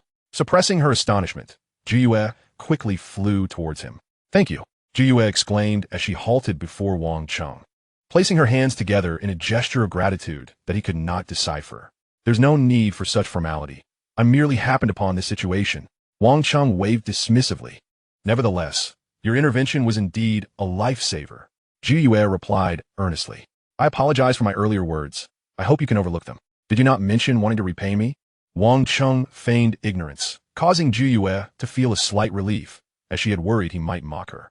Unaware of Jiyue's thoughts, Wang Cheng pondered for a moment before inquiring, "That beast horde just now, was the strongest among them an 8th-tier stellar beast? I recall your task was merely to hunt 7th-tier stellar beasts. Why did you provoke that horde?" At the mention of this, Jiyue's expression grew serious, and without hesitation, she explained, "During my recent explorations of this world, I discovered that planetary beasts are merely prey, while stellar beasts primarily originate from the 10 major beast hordes. Among these hordes, 3 leaders are 9th-tier stellar beasts, and 7 are 8th-tier.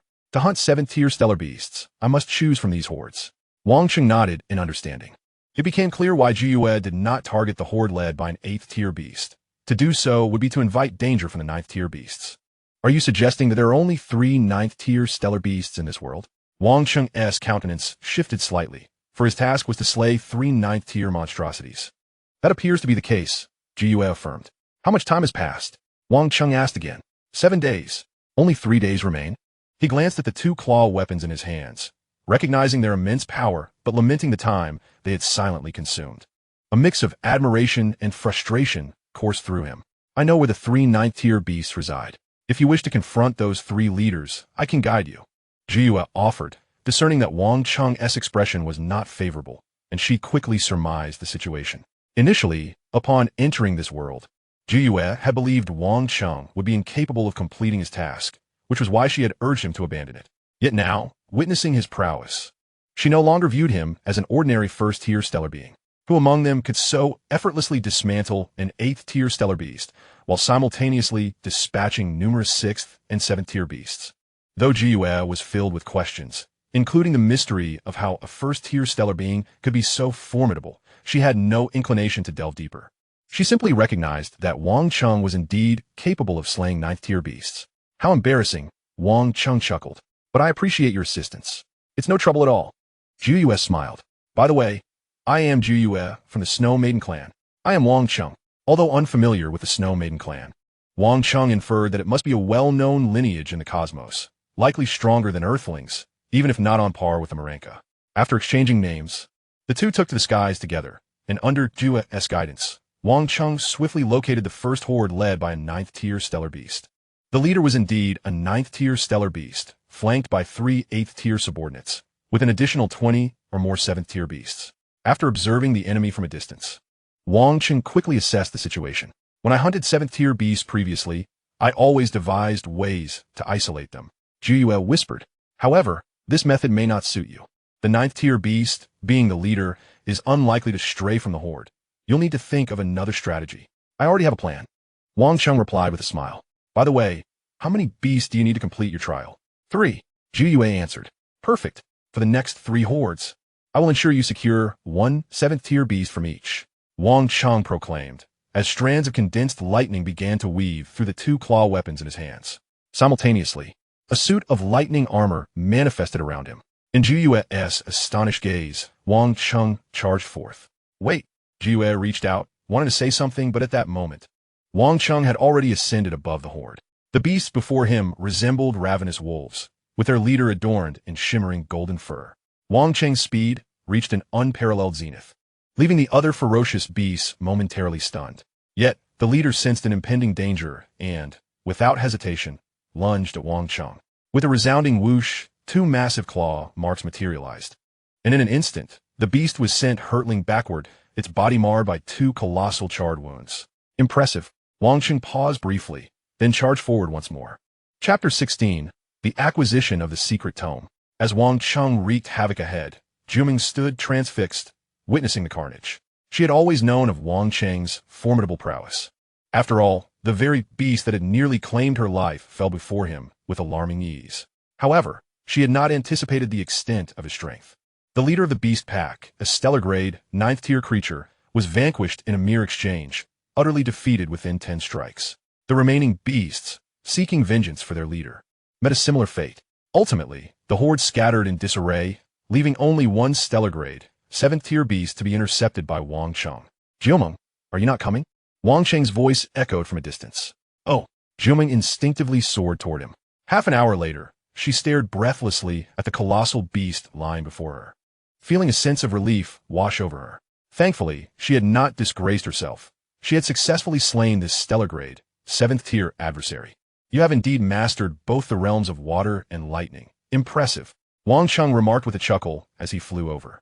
In comparison to you, I am still far behind. Jiumeng shook her head, then inquired. You must have harnessed considerable powers of the laws, correct? Just a superficial understanding.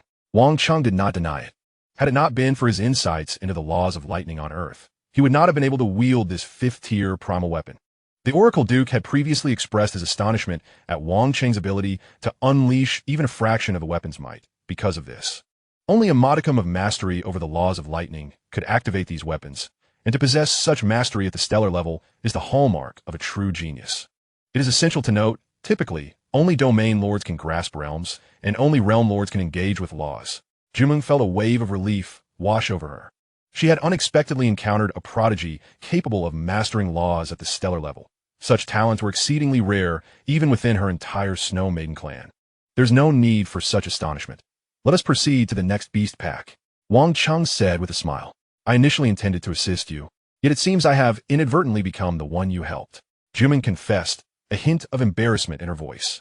I truly do not know how to express my gratitude. Without you, I would not have located these beast packs so swiftly. We are, indeed, mutually beneficial. Wang Cheng chuckled, saying, let's move on to the next beast pack. Agreed, Jiumeng affirmed, and she led Wang Cheng toward the location of the next horde. Under Jiumeng's guidance, Wang Cheng soon encountered the second pack, a swarm resembling bats. With a colossal golden bat as its leader. Perhaps due to its innate gifts, its speed was astonishing, rivaling even Wang Cheng's. Nevertheless, it proved futile. After exerting a bit more effort, Wang Cheng swiftly dispatched the stellar-grade, 9th-tier beast, followed closely by Jiumeng, who eliminated another stellar-grade, 7th-tier creature. The third beast pack yielded no unexpected challenges. Everything unfolded effortlessly. The key factor was the overwhelming strength Wang Cheng displayed, surpassing that of the vast majority of stellar-grade, 9th-tier humans, let alone these intellectually inferior stellar-grade beasts. This trial is complete. Jiumeng's face lit up with joy as she gazed at the final beast that lay defeated. Had she faced this trial alone, there would have been a glimmer of hope for success, yet the risk of death loomed large, especially given her previous harrowing experience of being relentlessly pursued by the beast horde. Now, sheltered behind Wang Cheng, selecting her opponents had become significantly less daunting. Both of us have completed the task, yet the Oracle Duke has yet to appear. Wang Cheng approached, his expression grave. What if he does not recognize the assistance I provided you? To be on the safe side, why not hunt 3 more stellar-grade, 7th-tier beasts? I shall support you, and if you find yourself in peril, I will come to your rescue. That should not be necessary. The Oracle Duke merely instructed me to hunt 10 stellar-grade beasts and not to employ powers beyond my capabilities. Jiumeng shook her head. When I slay the beasts, I do so independently. That should not be deemed a violation. However, Wang Cheng was about to voice another thought when suddenly a radiant light appeared before them, coalescing into the figure of the Oracle Duke. She speaks true. Receiving your assistance is indeed her own merit, as long as the stellar grade, 7th-tier beasts are slain by her hand. It does not constitute a breach of rules. The Oracle Duke stated calmly, addressing the duo. Your trials have both been deemed successful. Follow me. As the Oracle Duke's words resonated, a luminous barrier materialized before Wang, Cheng, and Jiuming. They exchanged glances, then stepped through together. They found themselves once again in the vast plaza, with the Oracle Duke hovering above. Your name is Wang Cheng, correct? The Oracle Duke inquired. Indeed. Wang Cheng nodded. I am quite surprised. I did not expect you to have grasped even a fragment of the laws of lightning, and it seems your understanding extends beyond mere superficiality. The Oracle Duke mused. Regrettably, I am not the true Oracle Duke. Otherwise, I would have insisted on taking you as my disciple. With your physical foundation and mastery of laws at the stellar level, your future is indeed boundless. You flatter me, esteemed elder. Wang Cheng internally marveled, appreciating the privileges that come with exceptional talent, as strong individuals vied to take him under their wing. Alas, at present, he did not require a mentor. However, do not grow overly self-satisfied. You possess significant shortcomings. The Oracle Duke suddenly interjected. Shortcomings? Wang Cheng was taken aback, but Jiumeng was already astounded. She had witnessed Wang Cheng, a stellar grade 1st tier, effortlessly slay a stellar grade 9th tier beast. If not for his flawless execution, who could achieve such a feat? From my observations, your physical output is remarkably low, even inferior to some planetary grade beings. The Oracle Duke queried slowly. Perhaps you had previously relied on your robust physical foundation, neglecting this aspect, but I must emphasize, physical output is of paramount importance. It will dictate your future prospects. Is that so? A flicker of apprehension crossed Wang Cheng's face, though it was faint. He was acutely aware of the significance of physical output. After all, one of the prerequisites for transcending to immortality likely hinged on achieving a physical output of 100. Make it a priority to address this matter. The Oracle Duke was pleased with Wang Cheng's reaction and continued. Moreover, while you have mastered the laws, you lack a formidable combat tome, which confines you to relying solely on the primal weapon in your grasp to wield the powers of the laws. Indeed, Wang Cheng nodded vigorously. Yet, fret not. Among the tomes I've left behind, there exists a powerful combat tome. Given your comprehension of the laws of lightning, mastering it should pose no difficulty. The Oracle Duke smiled. Does this imply that I have passed the trial? Wang Cheng inquired with a hint of excitement. Originally, there was a 3rd level. However, the content of the 3rd level serves as a trial for comprehending the laws. If one possesses the hope of understanding the laws, they can pass the 3rd level. The Oracle Duke smiled and remarked, nevertheless, you have already grasped a considerable understanding of the laws of lightning, thus rendering the 3rd level trivial for you. I shall deem you as having successfully cleared it. Following the Oracle Duke's implication, does it mean that Jiyun must continue to undergo trials? Wang Cheng glanced at the silent Jiyun. The secret texts I have left behind are not easily obtained. The Oracle Duke stated lightly, his regard for Wang Cheng stemming from the latter's extraordinary talent. In truth, grasping the laws is not particularly remarkable. The Oracle Duke has encountered many such prodigies, including those who have comprehended 2 types of laws at the stellar level, and even some who have grasped the laws of higher dimensional time and space. His keen interest in Wang Cheng primarily arises from the latter's exceptionally high foundational physique. With such a foundation, coupled with Wang Cheng's innate talent for the laws, his future prospect for breaking through to immortality are far from bleak. Once he ascends to immortality, his power could swiftly rival that of a Duke of Immortality. It is precisely for this reason that the Oracle Duke places such emphasis on Wang Cheng. As for Jiyun, while her ability to comprehend 2 fields is commendable, in the eyes of the Oracle Duke, it is rather commonplace, falling within the realm of the ordinary. Oracle Duke, may I have a moment to speak with Wang Cheng? Jiyun inquired respectfully. Certainly. The Oracle Duke nodded. Jiyun, what would you like to say? Wang Cheng asked, sensing an unusual meaning in her ruby-like eyes. Wang Cheng, since the Oracle Duke has declared that you have passed the trial, I believe you are about to depart. Jiuyun smiled. Could you share your virtual universe account with me? I would like to keep in touch once I leave. You not only saved me, but also assisted me in passing the Oracle Duke's trial. I have yet to express my gratitude properly. A virtual universe account? Wang Cheng's expression faltered slightly, for he possessed no such thing. However, revealing this fact was not an option. Ordinarily, a stellar-level individual would not be without a virtual universe account, and lacking one would raise suspicions regarding their identity. After a moment of contemplation, Wang Cheng continued. How about this? You provide me with your virtual universe account, and I shall contact you. Noticing Juyun about to say something, Wang Cheng added, in my homeland, there is a custom that in forming friendships, it is imperative for the male to take the initiative. Otherwise, it would be deemed impolite. Then, very well. Juyun acquiesced without further thought, subsequently reciting a long and intricate series of numbers. Despite its complexity, Wang Cheng's extraordinary mental acuity allowed him to memorize it effortlessly. Is it RRR? Wang Cheng repeated. Indeed. Juyun smiled, then turned and once more bowed, saying, Oracle Duke, I have finished speaking. Youth should prioritize their cultivation. The Oracle Duke mused, before transitioning to other matters. After approximately half a day's time, Wang Cheng found himself in possession of a spatial ring containing several hefty tomes and a crystal orb. These tomes and the orb were secret texts left behind by the Oracle Duke. The tomes contained various combat techniques and other arcane methods, while the crystal orb, as the Oracle Duke stated, represented the most crucial of his teachings. Having established the altar in this world of inheritance for countless years, Wang Cheng was the first to acquire this invaluable text. Titled Eternal Void, this was a tome concerning the laws of time. Among the 10 primary laws, metal, wood, water, fire, earth, wind, lightning, and light. These are categorized as lower-level laws, while time and space are regarded as higher-level laws. In terms of value, texts embodying higher-level laws far exceed those of lower-level laws, and typically, immortals have an immense yearning for such works. The Oracle Duke held this particular text in high regard. While other tomes were presented in book form, this one was crafted using a single-use inheritance crystal orb.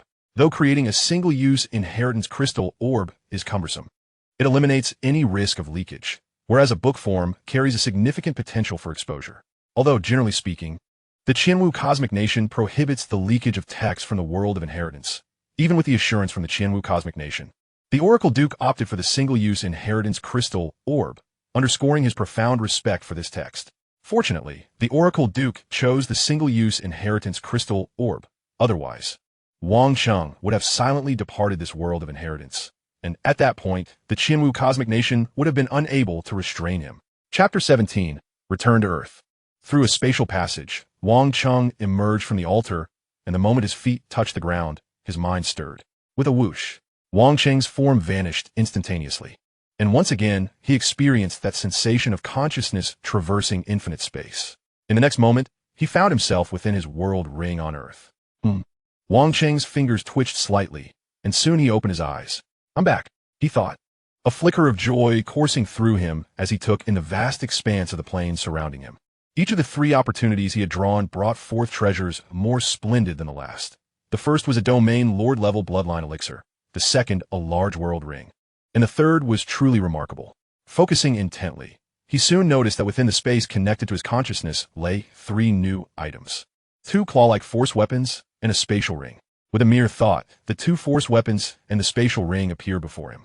The spatial ring, akin to the world ring, is a treasure capable of storing items, crafted only by those who possess the laws of space.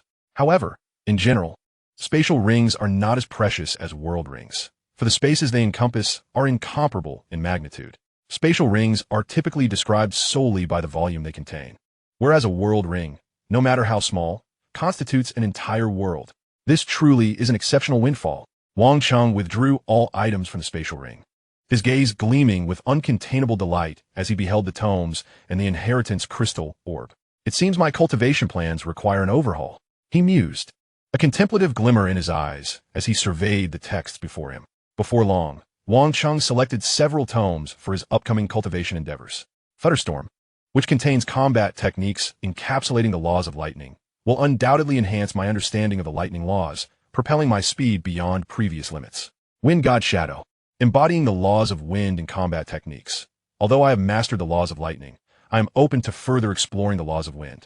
While it is said that one cannot fully grasp too many things at once, my innate talent for clone techniques alleviates this concern. Eternal Void, a time-related technique, intertwining the higher-level laws of time and space, is essential for my study, requiring no further elaboration. Body of a Celestial Demon, akin to Ninefold Thunderblade, is a technique focused on body amplification, and mastering it could allow my physical prowess to reach 100 with ease. Regrettably, there are no techniques available that amplify combat strength. Wang Cheng let a soft sigh. The secret arts capable of enhancing one's strength can be classified into several categories: the laws of the arcane, the techniques that amplify bodily power, and finally, the methods that directly augment combat prowess. A prime example of the latter is the inheritance technique known as True Self in Heaven and Earth from the Golden Horn Behemoth. When cultivated to perfection, True Self in Heaven and Earth can amplify one's combat strength by a staggering 36 times. This is pure combat power, which can be multiplied alongside the amplification from laws and bodily techniques. Indeed, techniques that directly enhance combat strength are exceedingly rare. However, the Oracle Duke, a figure of immortal stature, must have practiced such arts at some point. Wang Cheng, having obtained all the secret manuscripts left by the Oracle Duke within the sacrificial tower, deduces that the Duke must not have left behind any techniques capable of directly amplifying combat power. This is not surprising, of course. Just because the Oracle Duke practiced such arts does not imply he had the authority to pass them on to others. It is akin to the ninefold Thunderblade on Earth. Strictly speaking, Wang Cheng is still in violation of regulations by practicing it. There will be ample opportunities in the future, and by expending some of my fortune points, I shall eventually acquire such techniques. As these thoughts swirled in his mind, a radiant white light enveloped his body. One by one, planetary-class avatars emerged from within Wang Cheng, and soon nearly 3,000 first-tier planetary-class avatars appeared upon the plains. Wang Cheng's technique of duplication allows him to manifest up to 10,081 avatars. However, while at the planetary level, he could only perfectly control 1,000.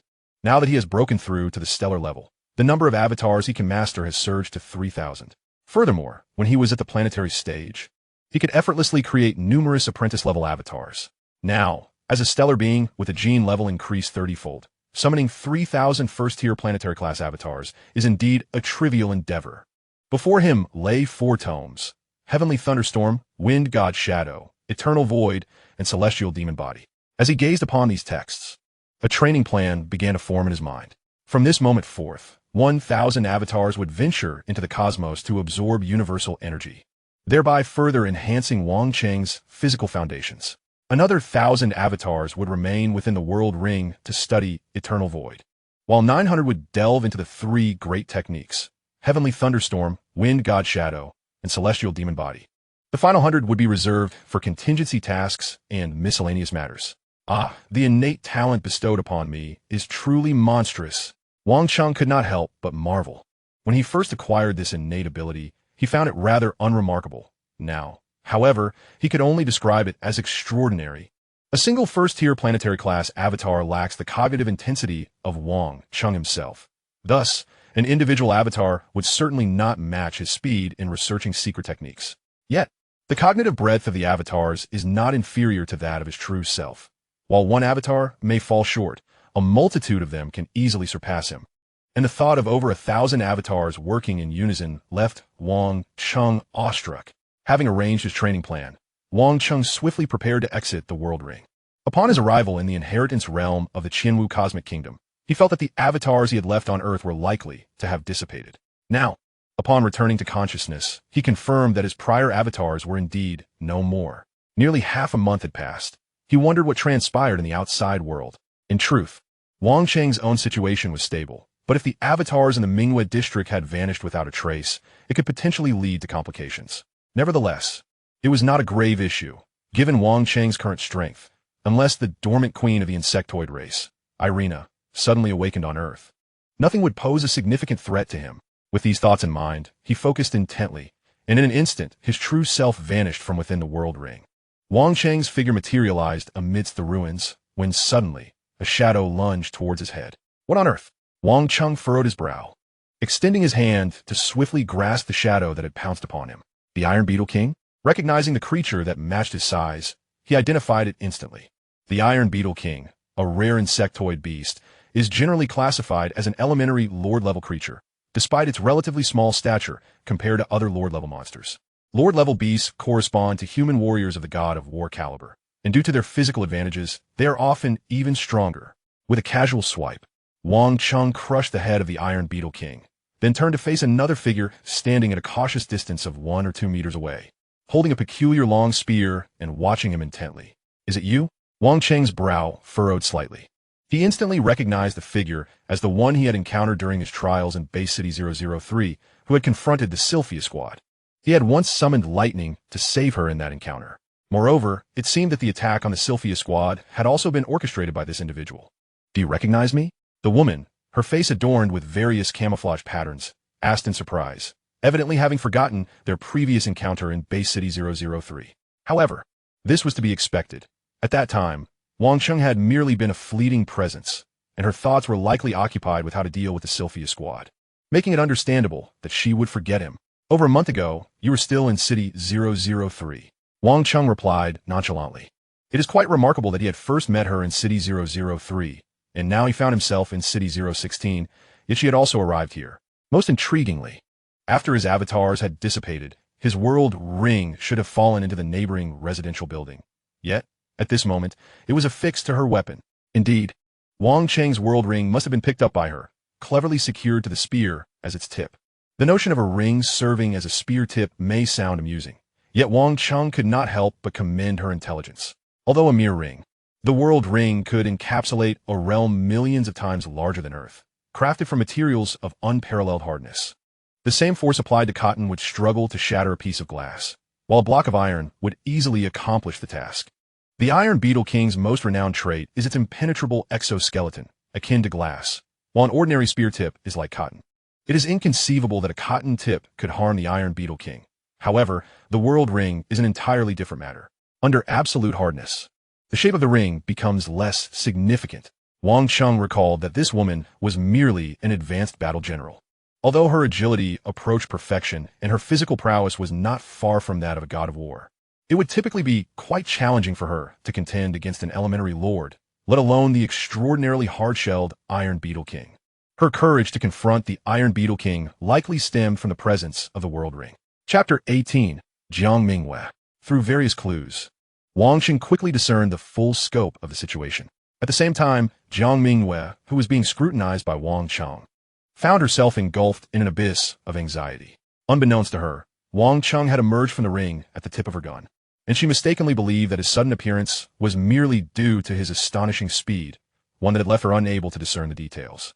This overwhelming velocity, coupled with the fact that Wang Cheng had effortlessly reduced the head of the Iron Beetle King to mere fragments, led Jiang Mingwei to surmise that Wang Cheng was likely an entity that transcended even the war gods. Initially, Jiang Mingwei, who prided herself on her integrity, would not have felt excessively intimidated upon encountering such a formidable figure. A slight reverence would have sufficed. After all, beings that surpass the war gods seldom direct their hostility towards their peers. However, the situation was markedly different now. Just recently, she had fortuitously stumbled upon that extraordinary ring, which she had scarcely had time to warm to. What if he discovered its uniqueness and harbored intentions of forcibly seizing it? How could she possibly safeguard this precious item? The thought of eliminating that scoundrel was crucial, yet she fervently repeated in her mind, he must not discover it. Alas, fate had other plans. What is your name? Wang Cheng inquired with a smile. Jiang Mingwei, she responded, her voice somewhat hoarse, likely a feigned tone. Jiang Mingwei? A splendid name. Wang Cheng complimented.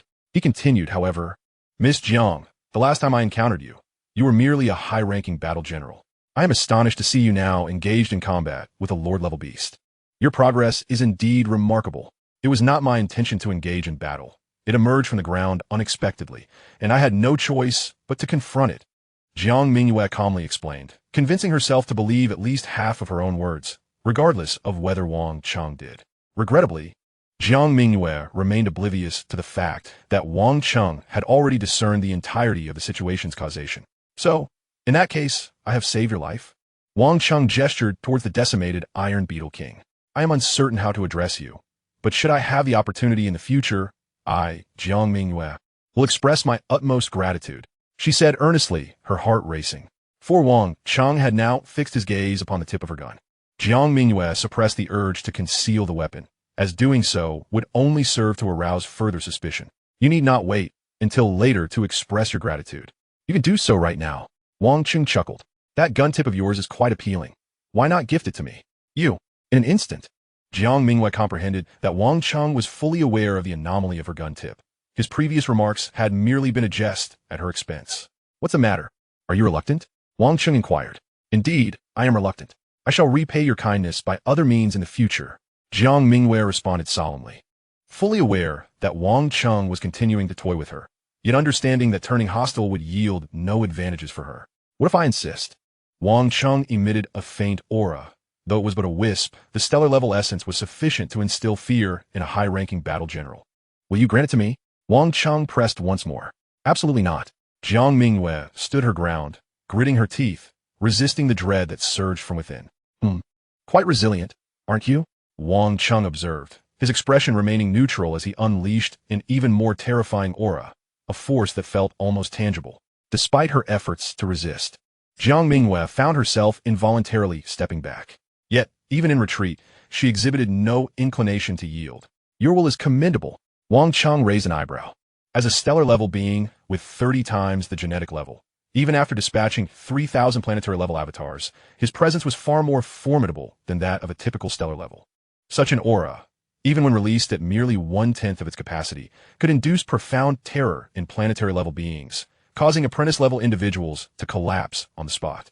Yet here stood Jiang Mingyue, not only remaining upright, but also audaciously rejecting his demands. Her will was indeed exceptional.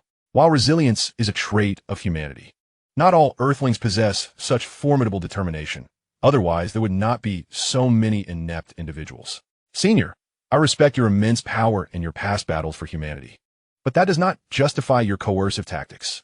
Jiang Mingyue stated with difficulty, yet Wang Cheng suddenly erupted in laughter, subsequently retracting his aura. You are correct. Great power is not a justification for coercion. However, you have overlooked one detail. I have never fought for humanity. Wang Cheng replied nonchalantly, then extended his hand and, in an instant, seized the long spear that Jiang Mingyue had been guarding. He removed the ring from the spear's tip and then returned the weapon to Jiang Mingyue.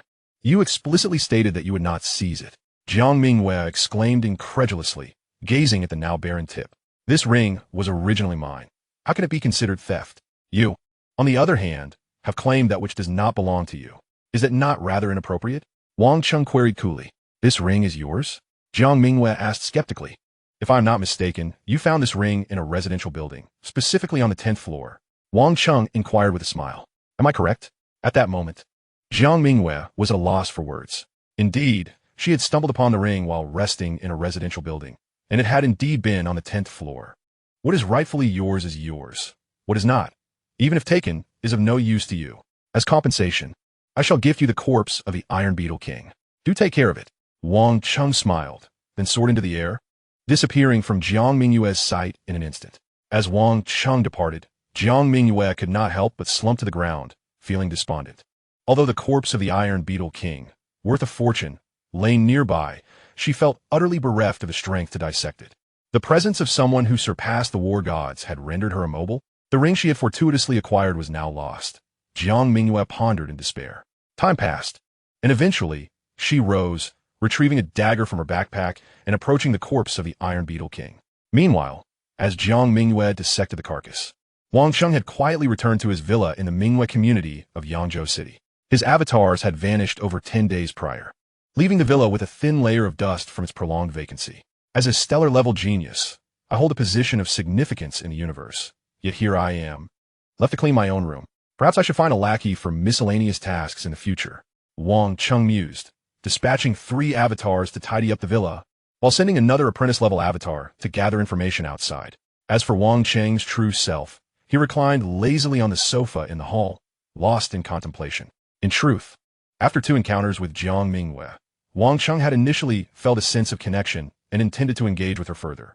However, a single statement from Jiang Mingyue had led him to change his mind, prompting him to decisively reclaim the World Ring. Fight for humanity? Wang Cheng shook his head. Although Wang Cheng can be considered a human of Earth, he is not a native of this world's Earth.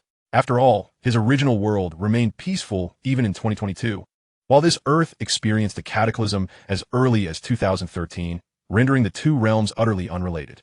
Consequently, Wang Cheng harbors no profound emotional attachment to this world's Earth. If he were to express any sentiment, it would be towards the Huaxiao nation. Otherwise, he would not have sided with Jiang Yueming during her confrontation with the foreign team. Wang Cheng's desire to cultivate and grow stronger stemmed initially from his awareness of the dangers lurking in this world, merely seeking self-preservation. In this Earth, martial artists are indoctrinated from a young age with the belief that they serve as humanity's bulwark, the strongest line of defense against threats. Thus, it is in the most perilous moments that they rise to the occasion. However, Wang Cheng is different. He has never been exposed to such ideologies. and the memories inherited from the original owner of this body do little to stir his emotions. Strictly speaking, he is an alien. Wang Cheng mused silently. He understands that should the opportunity arise to assist humanity within his capabilities, he would not hesitate, for this is also his second home. However, expecting him to sacrifice himself like Luo Feng from Swallowing the Starry Sky is quite a tall order. He has no close relatives or friends on this earth. Why should he risk his life without cause? That would be an overestimation of his commitment. Nonetheless, it seems there is no pressing matter on earth that necessitates his sacrifice. Wang Cheng shook his head. At that moment, his avatar, dispatched to gather information, encountered Luo Feng's father, Luo Honghua, in the small courtyard of the Luo residence. Uncle Luo, are you exercising? Wang Cheng greeted him with a smile, observing Luo Hong was stretching his legs. Ah, Wang, you've returned from the wilderness zone? Luo Honghua remarked. Surprised to see him. Wilderness zone? Wang Cheng was momentarily taken aback, but he quickly realized that during his absence of over 10 days, the residents had assumed he had ventured to the wilderness zone. He had foolishly worried about potential troubles. However, considering his solitary nature, it was only natural for them to think he had gone to the wilderness zone after his sudden disappearance. Although he had withdrawn from his previous team, who could say he and T joined another? Yes, indeed, I am back. Wang Cheng nodded with a smile. Did you run into Luo Feng in the wilderness zone? That boy, along with Zhang Kuo, has been back for over 10 days, yet Luo Feng is still in the wilderness zone, Luo Hong mentioned, prompting Wang Cheng to realize that Luo Feng was likely honing his skills in the wilderness zone, taking advantage of his abilities as a mental energy master. It seems he has even gained a reputation as a madman. I did not encounter Luo Feng. We must have ventured to different locations. Wang Cheng chuckled, however. Luo Feng is progressing rapidly. He should be fine in the wilderness zone, and I shall take your word for it. Luo Honghua laughed heartily. After conversing with Luo Honghua for a while and acquiring the information he sought, Wang Cheng swiftly directed his avatar back to his villa. Chapter 19. The Resurgence of Conflict.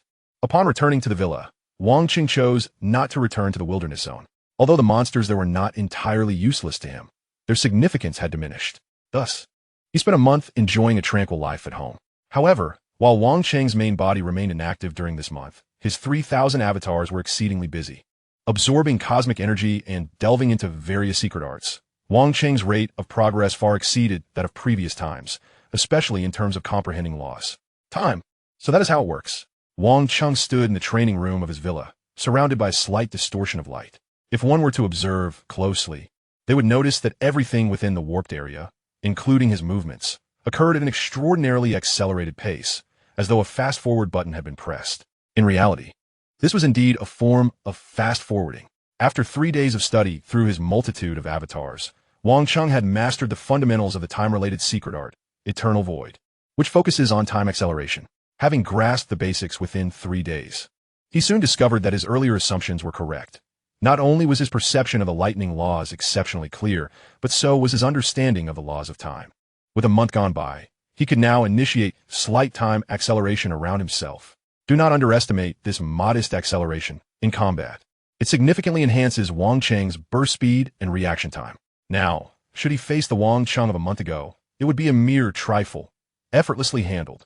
As a superior law, even a rudimentary understanding of the laws of time yields astonishing effects. However, manipulating time acceleration requires an immense amount of genetic primal energy, far beyond what a stellar-level being can sustain. At most, I can only accelerate my immediate surroundings. Large-scale time acceleration remains unattainable for now, Wang Cheng reflected. Quickly, he focused his thoughts and dispelled the time acceleration field enveloping him. Apart from the time laws, Wang Cheng made remarkable strides in the laws of lightning and wind over the past month, even surpassing his progress in time. Time is inherently more obscure, so he felt his advancements were not overly exaggerated. However, the rapid progress he made in the laws of lightning and wind, aided by secret arts, was truly astounding, almost to the point of being frenzied. Nevertheless, he could not experiment with these two laws within his villa. Otherwise, the unleashed power of wind and lightning would reduce the modest dwelling to mere ashes. It is best to venture outside, Wang Cheng concluded. Though the space within the world ring is larger, it lacks any semblance of life. Having spent a month cooped up at home while his 3,000 avatars engaged in intense training, the mental strain on Wang Cheng was substantial. Thus, he yearned for a change of scenery. Leaving one apprentice-level avatar at home, Wang Cheng promptly departed from Yangzhou City. Without a deliberate direction, he instinctively headed towards City 016, the last place he had left, but he did not fly at full speed. This outing was intended for relaxation, and rushing would detract from the experience. As he flew, he observed various happenings along the way. The skirmishes between martial artists and monsters held little interest for him, and he quickly bypassed them. However, when he witnessed a conflict between two groups of martial artists, he abruptly halted, surprised to see familiar faces among them. At that moment, on the slope of a small hill below, Jiang Mingyue stood at the pinnacle, surrounded by 6 individuals who had firmly ensnared her within their midst. Among them were 4 men and 2 women, with the leader being none other than Sylvia, who had once shared an intimate encounter with Wang Cheng. The intent of Sylvia and her companions was evidently not to jest with Jiang Mingyue. They had come seeking trouble. Jiang Mingyue, dare you claim that it was not you who instigated the beast horde that attacked my teammates last time? Sylvia seethed, glaring at her. I say it was not me. Thus it is not, Jiang Mingyue replied, her tone unruffled. If you wish to seize my prey, simply state it outright. There is no need for such pretexts. Wretched woman, if you refuse to confess, we shall compel you to admit the truth. Sylvia commanded her newly recruited allies with a wave of her hand, and 6 glinting black daggers materialized behind her. Come at me, Jiang Mingyue exclaimed, undaunted by the eager attackers. She unfastened a metal rod from her back, and with a swift extension, it transformed into a spear. Seize her, Sylvia ordered, and in an instant, she and her 5 comrades launched their assault. In that fleeting moment, Jiang Mingyue also sprang into action. Faced with the simultaneous onslaught of 6 opponents, including formidable martial artists and psychic practitioners, she exhibited no trace of panic, instead responding with poised composure. Compared to her previous encounter with Sylvia and her cohort, Jiang Mingyue's movements now exuded a newfound grace and ferocity. She resembled an agile black cat, skillfully evading and countering the barrage of attacks within the confined space. Her agility had reached unparalleled perfection. Incredible, one of Sylvia's companions gasped. Remain calm. Surround her. Deny her any space to evade. Sylvia commanded, her demeanor steady. This time, her allies were noticeably weaker than those she had previously fought alongside. And combined with Jiang Mingyue's transcendent agility, she did not succumb immediately. TSK, but this woman won't hold out for long. Wang Cheng mused from above, contemplating whether to aid Jiang Mingyue. Though Sylvia had once shared a connection with him, Wang Cheng would not compromise his principles. Jiang Mingyue was a warrior of Huaxia, and he could not idly watch as she was captured. Just then, while Wang Cheng pondered, a sudden shadow descended from the heavens. Bang, bang, bang, bang, bang. The shadow flickered, and in an instant, the 5 assailants surrounding Jiang Mingyue were sent sprawling, while the flying daggers controlled by Sylvia were deftly caught in the shadow's grasp. The shadow landed before Jiang Mingyue, clad in a black combat suit, towering nearly 2 meters tall, resembling a formidable bear. The god of war? Sylvia's expression shifted. How audacious of you to attack our warriors on Huaxia's territory. The shadow's voice resonated with an indifferent authority, instantly enveloping Sylvia and her companions in an overwhelming sense of pressure. Esteemed god of war, we meant no offense to your nation's warriors. Sylvia replied gravely. Moreover, in the face of the monstrous threat before us, why should we draw such rigid distinctions? Our assault on Miss Jiang Mingyue was merely because she had previously provoked the beast horde that led to the demise of my 5 comrades. She lies, Jiang Mingyue interjected, her voice steady. I have never committed such acts. To fabricate charges is an easy endeavor. You merely seek to seize my prey and retaliate under false pretenses. You, Sylvia's fury ignited. She had summoned her allies with a near certainty that Jiang Mingyue was indeed responsible for the prior incident, having uncovered several clues during her subsequent search for teammates. Yet, who could have anticipated that this individual would be so shameless? Not only denying her accusations, but also turning the tables? Enough. I have no desire to meddle in your grievances, but this matter ends here. The Shadow's commanding presence brooked no dissent. Although Sylvia and her cohort simmered with indignation, they recognized their inferiority against the god of war and knew better than to provoke him. Thus they begrudgingly acquiesced. At that moment, unnoticed by anyone, holes suddenly emerged from the ground, and the next instant, countless shadows erupted forth, targeting the unsuspecting Sylvia. Sensing danger, Sylvia instantaneously conjured a mental barrier behind her, and in an instant, numerous shadows were toppled to the ground. Yet more shadows surged forth, relentlessly assaulting her. Were these?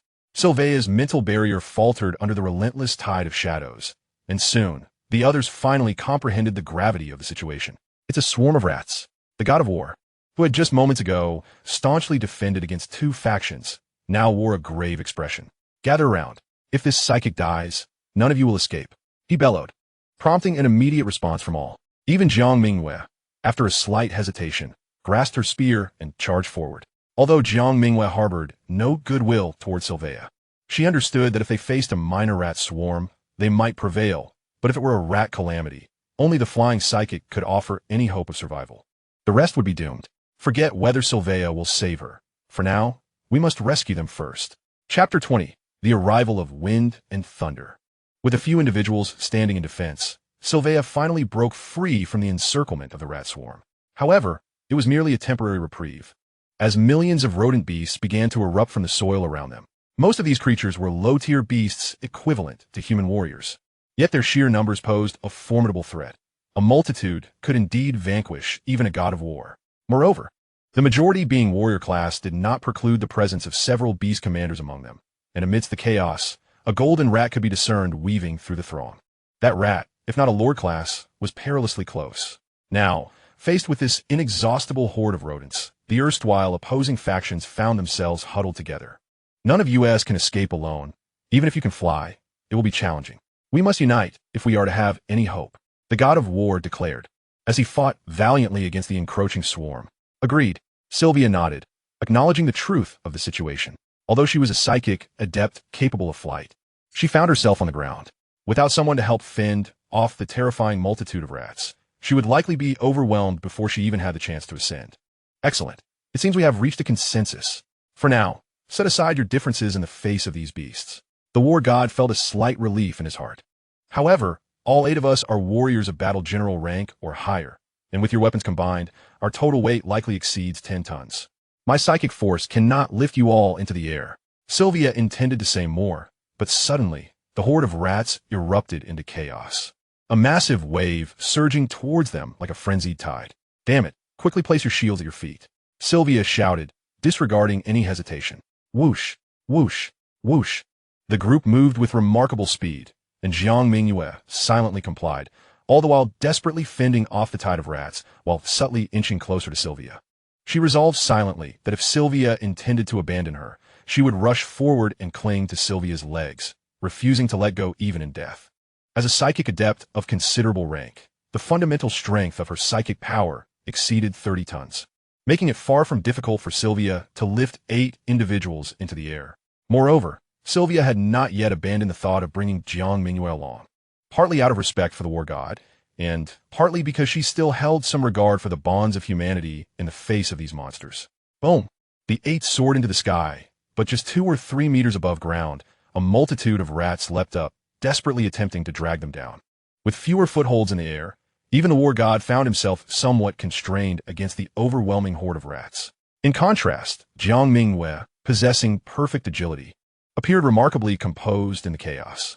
With her spear dancing gracefully, she dispatched countless rats that lunged at them.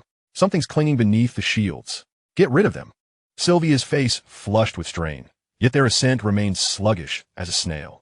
It's a swarm of rats. Jiang Mingyue and the war god swiftly swung their weapons, clearing the rats from beneath the shields, but alas, the endless waves of rats continued to surge forth, rendering their frantic efforts largely ineffective. At this rate, we're doomed. Jiang Mingyue cast a quick glance around, and suddenly, she reached out and seized a massive sword from the back of one of Sylvia's teammates, hurling it downwards. What the hell? The man exclaimed, his voice rising in outrage. That sword alone weighs 500 pounds, and you have no use for it. Are you trying to get us killed? Jiang Mingyue retorted defiantly, seizing the opportunity to toss another excess weapon from a different teammate. F. The others cursed in unison, feeling indignant at Jiang Mingyue's audacity, as she, too, possessed surplus weaponry, yet chose not to discard her own while throwing others away. However, Jiang Mingyue, agile as she was in the air, made it impossible for them to retaliate in kind. Yet, with Jiang Mingyue's actions, Sylvia indeed felt a significant reduction in pressure, and their ascent sped up considerably. Well done, the war god praised, promptly discarding his own excess weaponry.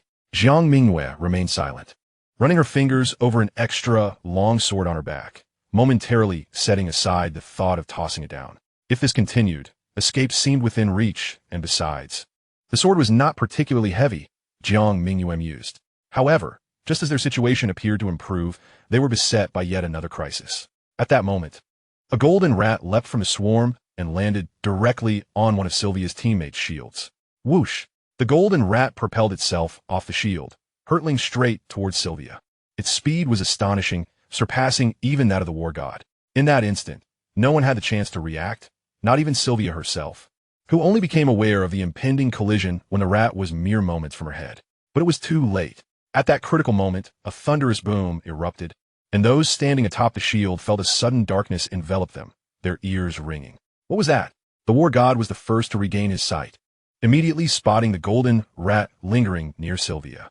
No, it should be called a black rat. A gust of wind swept through, and the rat disintegrated into countless ashes, disappearing entirely. What just happened? The others, regaining their senses, were momentarily bewildered, while only Sylvia slowly comprehended that someone had saved her, though the method was indeed startling. Yet, that was of little consequence. Lightning? Sylvia's brow furrowed slightly, recalling the strange events at Base City 003, where two of her teammates had pursued Jiang Mingyue, only to be thwarted by two bolts of lightning descending from the heavens. Before Sylvia could ponder further, the sky above darkened ominously. A tempest arose, and ominous clouds gathered. The once pitch-black clouds now glimmered faintly, illuminated by flashes of electricity. What is happening?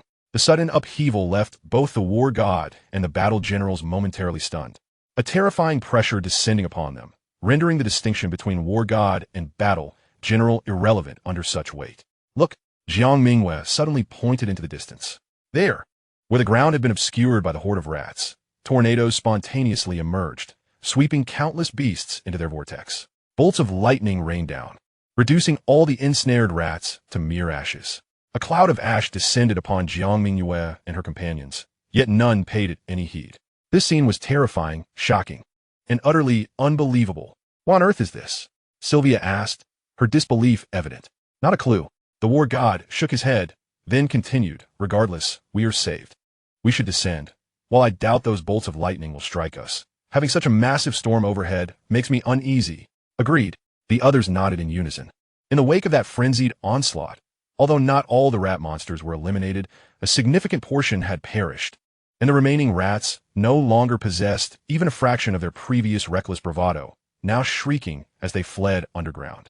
Standing amidst the somewhat desolate wilderness, Sylvia and her companions exchanged a moment of silence with Jiang Mingyue. However, having shared a life-and-death experience, the atmosphere among them felt far less tense than before. The recent thunderclaps were so intense. Could it be that the Grandmaster of our Thunder Martial Arts Academy has intervened? Suddenly, one of Sylvie's teammates, bursting with imagination, uttered those words. He had been a member of the Thunder Martial Arts Academy for over a decade, venerating the Grandmaster, known as the Thunder God, as a divine figure throughout this time. Thus, his thoughts were not surprising. Although His Excellency the Thunder God is the second most powerful being in the world, such capabilities are likely beyond even his reach. The war god retorted immediately, asserting his understanding of powers that surpass even his own. Furthermore, had the Thunder God possessed the ability to enact such a feat, the monstrous entities on Earth would have been eradicated long ago. Even royal-tier monsters would likely be insignificant under the magnitude of that recent assault. It is essential to note that the current wave of rodent infestation spanned an extensive area, one that even the war god could not see the end of at a glance. Its sheer number was unimaginable. Yet this tide of rodents was promptly sent packing. In summary, it was indescribable. Perhaps it was a secret weapon developed by our great nation, such as the fabled meteorological weapon. Jiang Mingyue speculated. Others nodded in agreement. Although the notion of a meteorological weapon seemed far-fetched, the reality before them could not be dismissed as impossible. How could this be? Sylvie shook her head discreetly. She was certain that someone had indeed intervened to save her.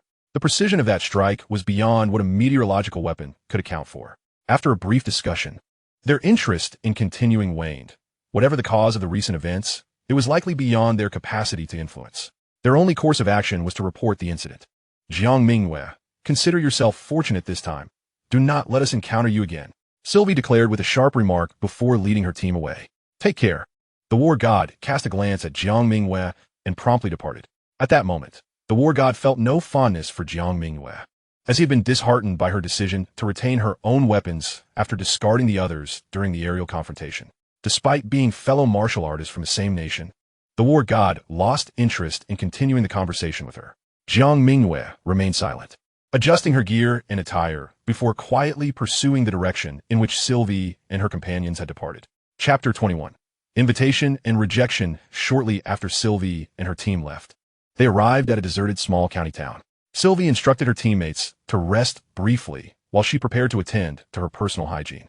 She had always been particularly fastidious, even carrying a plethora of toiletries into the wilderness. Fortunately, her supplies had not been discarded by Jiang Mingyue.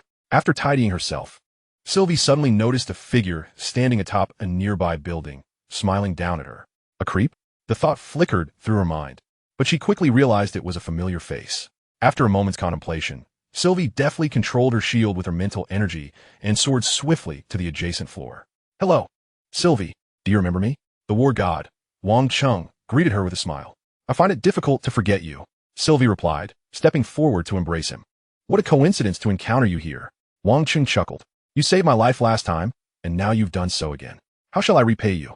Sylvie released him and posed the question suddenly. "Huh?" Wang Cheng was momentarily taken aback. "You saved me amidst the rodent tide, did you not?" Sylvie regarded him intently. "Your insight surpasses my expectations." Wang Cheng returned her gaze with surprise.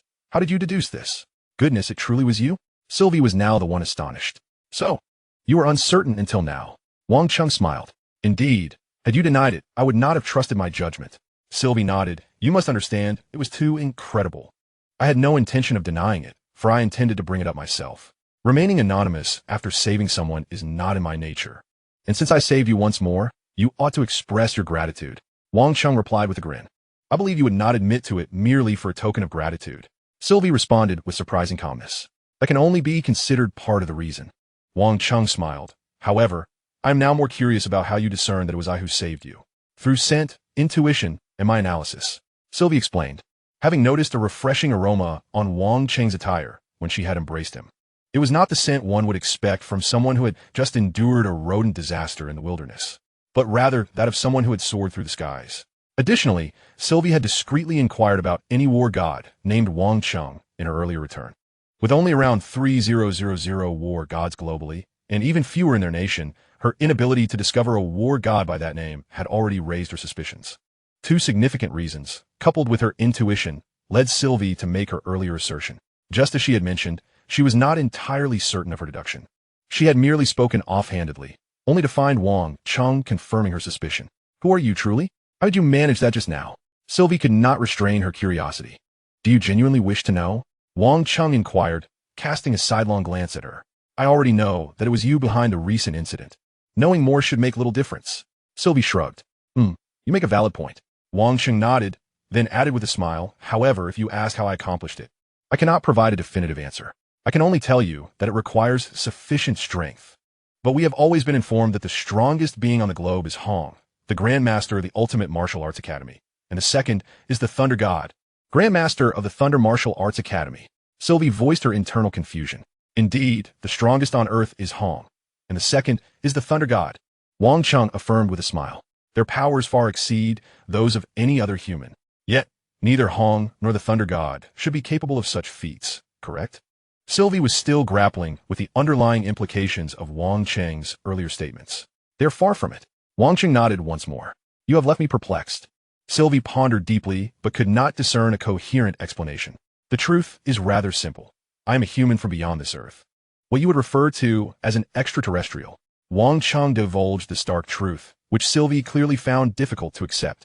She understood better than anyone whether Wang Cheng was human. Did extraterrestrials engage in such actions? If you are unwilling to share, so be it. Sylvie took a cautious step back, stating, "I am aware of your secret.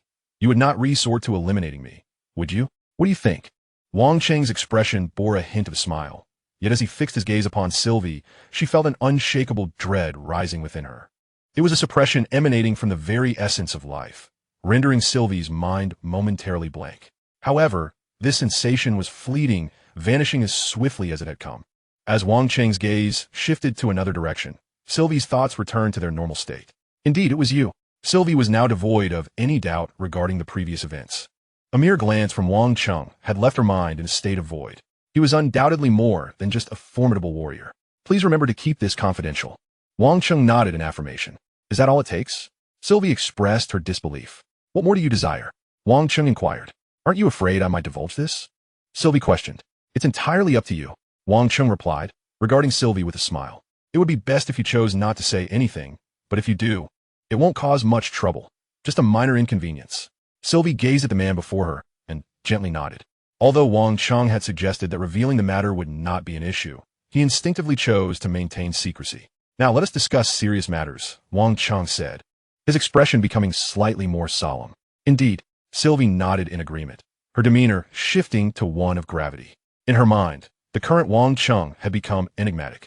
When he deemed something serious, it warranted her utmost caution. I live on Earth, and I lack someone to care for me. I hope that person can be you. Wang Cheng earnestly articulated his request. Are you implying that you wish to marry me? Sylvie found it hard to believe. Ahem, perhaps I misexpressed myself. Wang Cheng cleared his throat and continued. I am in need of someone to manage trivial affairs, and I believe you are well suited for the role. Trivial affairs? Sylvie regarded Wang Cheng with a puzzled expression, yet felt a subtle sense of relief. The probation period is 1 month. After that, I will provide compensation. Wang Cheng stated seriously. Moreover, the value of the compensation I offer far exceeds your imagination. Presently, on Earth, it is unlikely that anything can compare to it. If I interpret your words correctly, you are seeking a servant. Sylvie remarked. If you must phrase it that way, it is not entirely inaccurate. Wang Cheng pondered for a moment, but did not refute her. Upon his last return to his villa, he felt it somewhat unreasonable for a stellar being to engage in menial chores, which prompted him to seek assistance with mundane tasks. Upon reflection, serving tea, cleaning, and managing odds and ends indeed resembled the duties of a servant. As for why he had chosen Sylvie, it was not that he had specifically sought her. He simply happened to encounter her and found her commendable, prompting him to inquire. In truth, it was not mere self-admiration. In the current landscape of Earth, having someone to assist him was undoubtedly a significant opportunity, especially considering the compensation Wang Cheng intended to offer, which could elevate any Earthling to unprecedented heights. The only reason he was able to present such rewards was due to possessing the chance acquisition system. Otherwise, even the wealthiest individuals would scarcely invest effort in someone to perform menial tasks. What is your opinion? Wang Cheng asked. I am sorry, but I must decline. Sylvie responded without hesitation. Will you not reconsider? Wang Cheng looked at Sylvie with surprise. He had anticipated a possible refusal, yet he had not expected it to be so unequivocal, especially since he had promised a reward of immense value, far surpassing most treasures on Earth. There is no need for reconsideration. Sylvie shook her head resolutely. Perhaps I did not convey my message clearly. The treasures I offer have a significant likelihood of enabling you to surpass even the war god in a short time, leading to an exponential increase in your strength, perhaps even exceeding that of the thunder god at the planetary level. Wang Cheng reiterated. Is one who surpasses the war god referred to as the planetary level? Sylvie inquired. Indeed, this universe is vast. Planetary level is merely the beginning. Wang Cheng smiled. So, what say you? Are you intrigued? You truly make it hard to refuse. Sylvie sighed, then added, however, I still decline. Oh, observing Sylvie's unwavering refusal. A flicker of surprise crossed Wang Cheng's eyes. Nevertheless, he chose not to press further. Sylvie was not his sole option, and since she was so adamantly opposed, he would not insist. Today has been rather eventful. I can only repay your life-saving grace next time. Do reach out to me when you have the opportunity. Sylvie gestured for future contact, then without hesitation turned and used her mental powers to manipulate a shield, soaring away from the scene. It seemed not all warriors were relentlessly striving for strength. Wang Cheng shook his head. Had Sylvie truly been desperate for power, she would not have rejected his proposition so readily. Her refusal indicated that there were matters of greater importance in her heart than mere strength. Not dwelling on it further, shortly after Sylvie's departure, he turned his gaze toward the side of the rooftop of the residential building. Are you not coming out? Surely you do not believe that your clumsy hiding skills can elude me? Wang Cheng's calm voice resonated, and soon after, a lithe figure ascended from the adjacent building. Chapter 22. The maid, Jiang Mingwei. The one who climbed up was Jiang Mingwei. Earlier, during their split, she had followed Sylvie's group, her intentions known only to herself. However, upon her arrival, she encountered Wang Cheng and Sylvie engaged in conversation, prompting her to instinctively hide and eavesdrop. Now that she had been discovered, Jiang Mingwei was not surprised. Based on what she had just overheard, this man before her likely possessed the power to reshape the world. If such a person were to be unaware of her presence, that would indeed be peculiar. Senior, we meet again. Jiang Mingwei greeted with a warm smile. Ah, it is you, Jiang Mingwei. Wang Cheng replied nonchalantly. You heard everything that just transpired, did you not? Have you devised a plan to keep my secret? Senior, my true name is Jiang Mingwei. She approached Wang Cheng and bowed deeply, adding, as for keeping secrets, that is quite easy. To repay you for your life-saving grace, I am willing to become your servant. So, you wish to repay my life-saving grace. I believe you are merely coveting the treasure I mentioned. Wang Cheng scrutinized Jiang Mingwei, exposing her true intention. You are correct. Senior, I indeed desire that treasure. Jiang Mingwei nodded without hesitation, continuing, if you agree, I shall strive to serve you diligently. And I assure you, I will not perform any worse than Sylvie. You. Wang Cheng regarded Jiang Mingwei, a smirk of derision gracing his features. Sylvie was a verified beauty in his eyes, while Jiang Mingwei appeared almost ghostly. He thought that if he were to bring someone like her back to his villa, he would likely spend 23 out of 24 hours in a foul mood. Please wait a moment. Jiang Mingwei seemed to grasp Wang Cheng's thoughts. She retrieved her water bottle from her waist and produced a small vial of blue liquid. After pouring the blue liquid into the bottle and shaking it, Jiang Mingwei began to wash her face, which likely had not seen water in quite some time. Before long, a stunningly exquisite visage emerged before Wang Cheng's eyes. Are you satisfied, Senior? Jiang Mingwei inquired with a gentle smile. Wang Cheng was somewhat taken aback. He had not anticipated that beneath her ghostly appearance lay such a captivating countenance. Not bad, he replied, exhibiting remarkable composure as he nodded. He continued, you have a 3-month internship. I currently reside at Villa 198 in Mingwei Community, Yangzhou. You have 3 days to tidy yourself up, and then approach me through proper channels. 3 months? Isn't it 1 month? Jiang Mingwei asked hurriedly. Do you have an objection? Wang Cheng asked nonchalantly. None. Rest assured, Senior. I will be there as soon as possible. Jiang Mingwei quickly shook her head. This opportunity was a stroke of luck, and she was determined to seize it. Take care of yourself. Wang Cheng said no more. After giving Jiang Mingwei a reassuring pat on the shoulder, he vanished from her sight in an instant. Wang Cheng had initially left to test the advancements of his 2 elemental laws, wind and thunder. With the sudden emergence of a rat tide, this objective had been fulfilled, and one could say he was quite satisfied. Thus, after his departure, he prepared to return home. However, unbeknownst to him, numerous individuals of significant stature on Earth were already en route to his location. Shortly after Wang Cheng returned home, a blood-red, triangular warplane descended into the wilderness beyond Jiangnan Bay City. The cabin door opened, and a young man clad in black with a buzz cut stepped out. Master, several leaders of extreme martial arts schools from Jiangnan Bay City were already awaiting his arrival.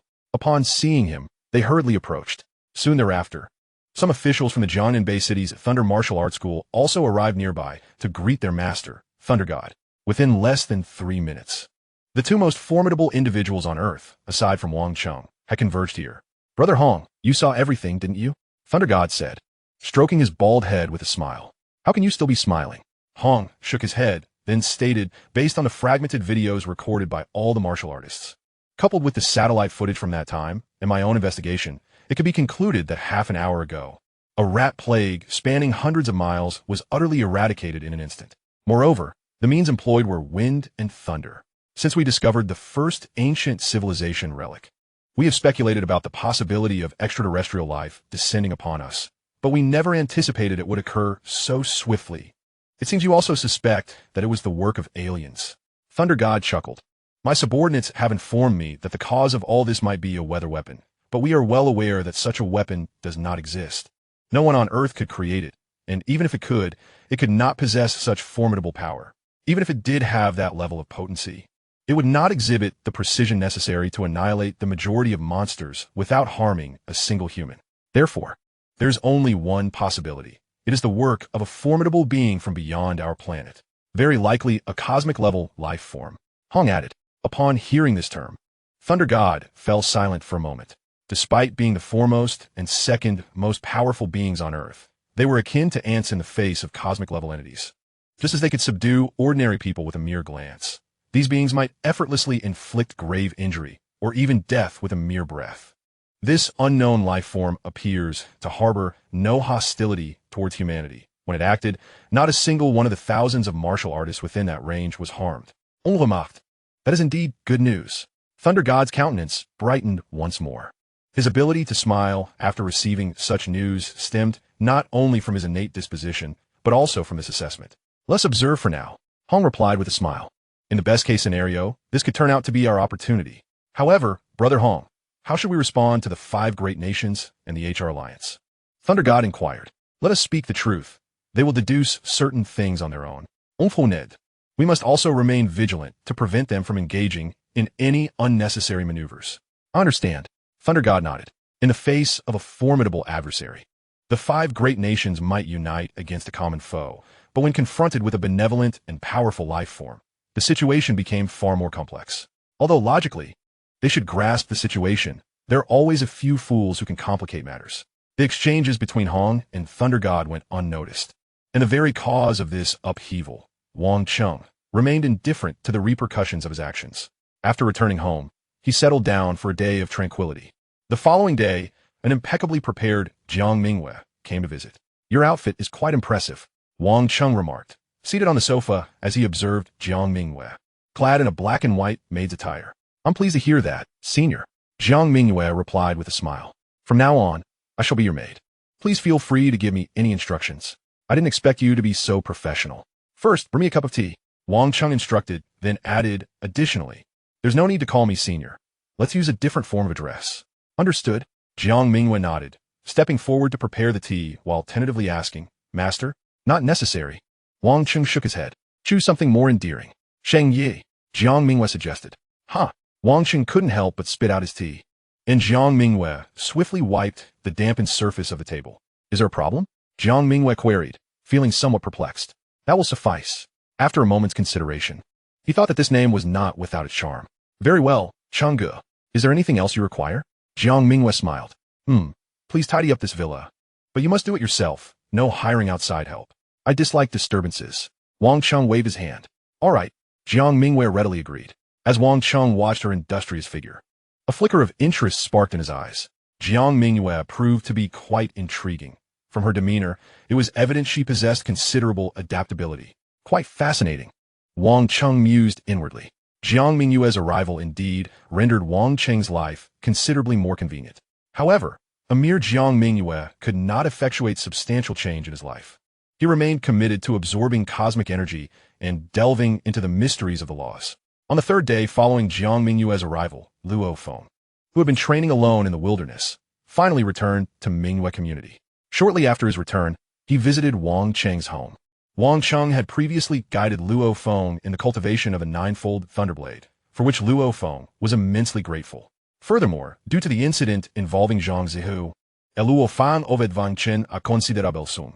This time, having amassed significant gains from hunting monsters in the wilderness, he came bearing the intention of repaying his debt. On the other hand, even disregarding the potential achievements that Luo Feng might attain in the future, Wang Cheng harbored a favorable impression of Luo Feng at present. Thus he naturally welcomed his arrival. Brother Wang, have you hired a maid? Luo Feng inquired, somewhat puzzled, as he observed Jiang Mingwei, who was clad in a maid's outfit. While he took a sip of the tea that she had just served him. A highly prized professional. Wang Cheng chuckled. Her name is Jiang Mingwei. Hello, little brother Luo. Jiang Mingwei smiled and nodded.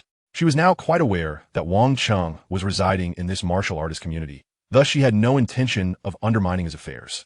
At this moment, Jiang Mingwei harbored but a singular thought, to serve as Wang Cheng's maid for 3 months and subsequently receive the astonishing remuneration he had promised. She could endure anything else. Hello. Luo Feng reciprocated the greeting with a nod. Luo Feng's perception was notably sharp. He could subtly sense Jiang Mingwei's extraordinary nature. Hence he did not regard her as an ordinary maid. Chapter 23. Awareness. Luo Feng had garnered much from his recent forays outside. Yet during his conversation with Wang Cheng, he inevitably broached the terrifying scene that had unfolded a few days prior near the Jiangnan Bay City. My father mentioned that you ventured into the wilderness area, Brother Wang, but returned prematurely. What a pity to have missed such a spectacular view. Luo Feng lamented. Nothing to lament. I merely acted casually. Wang Cheng replied, resting his arm casually, his tone indifferent. Huh. Luo Feng erupted in laughter, somewhat surprised. How had he not noticed before that this Brother Wang possessed a penchant for jest? Brother Wang, you must be more than just a senior warrior, right? Luo Feng suddenly inquired. How so? Wang Cheng raised an eyebrow slightly. While he had not intended to conceal anything, he was taken aback that Luo Feng had discerned it himself. During your battle with Zhang Zihu, the swordplay and movement you demonstrated, not to mention your mastery of the ninefold Thunderblade, surely indicates that you are not merely a senior warrior, Luo Feng asserted, confidence gleaming in his eyes. The ninefold Thunderblade inherently possesses profound guiding techniques. Having utilized its guiding techniques to attract cosmic energy recently, I have gained considerable insight. Based on the methods you employed while instructing me, your mastery of the ninefold Thunderblade must indeed be exceptionally high.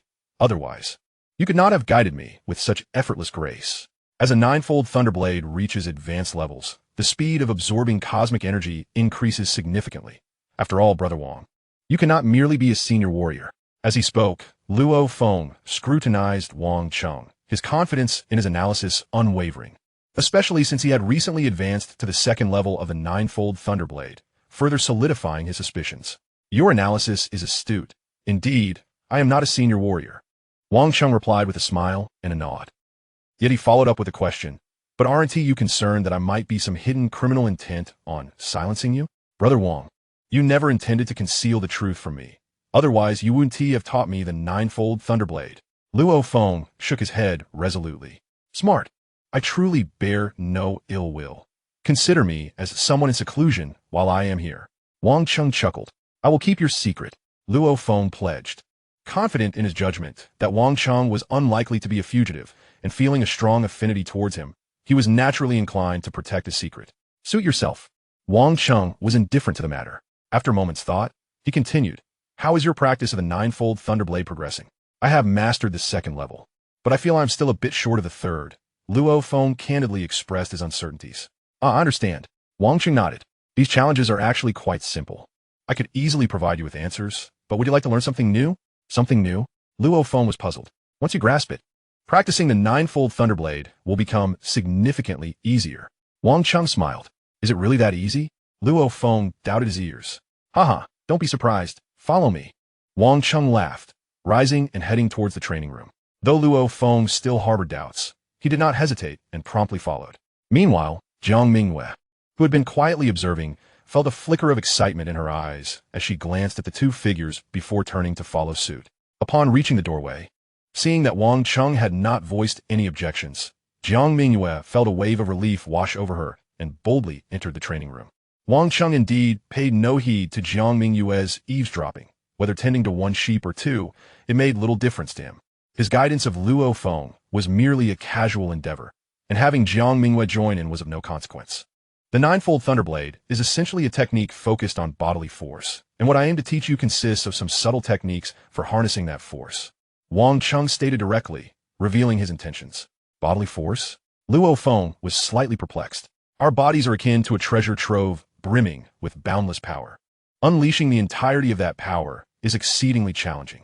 The average person can only exert about 1% of their strength.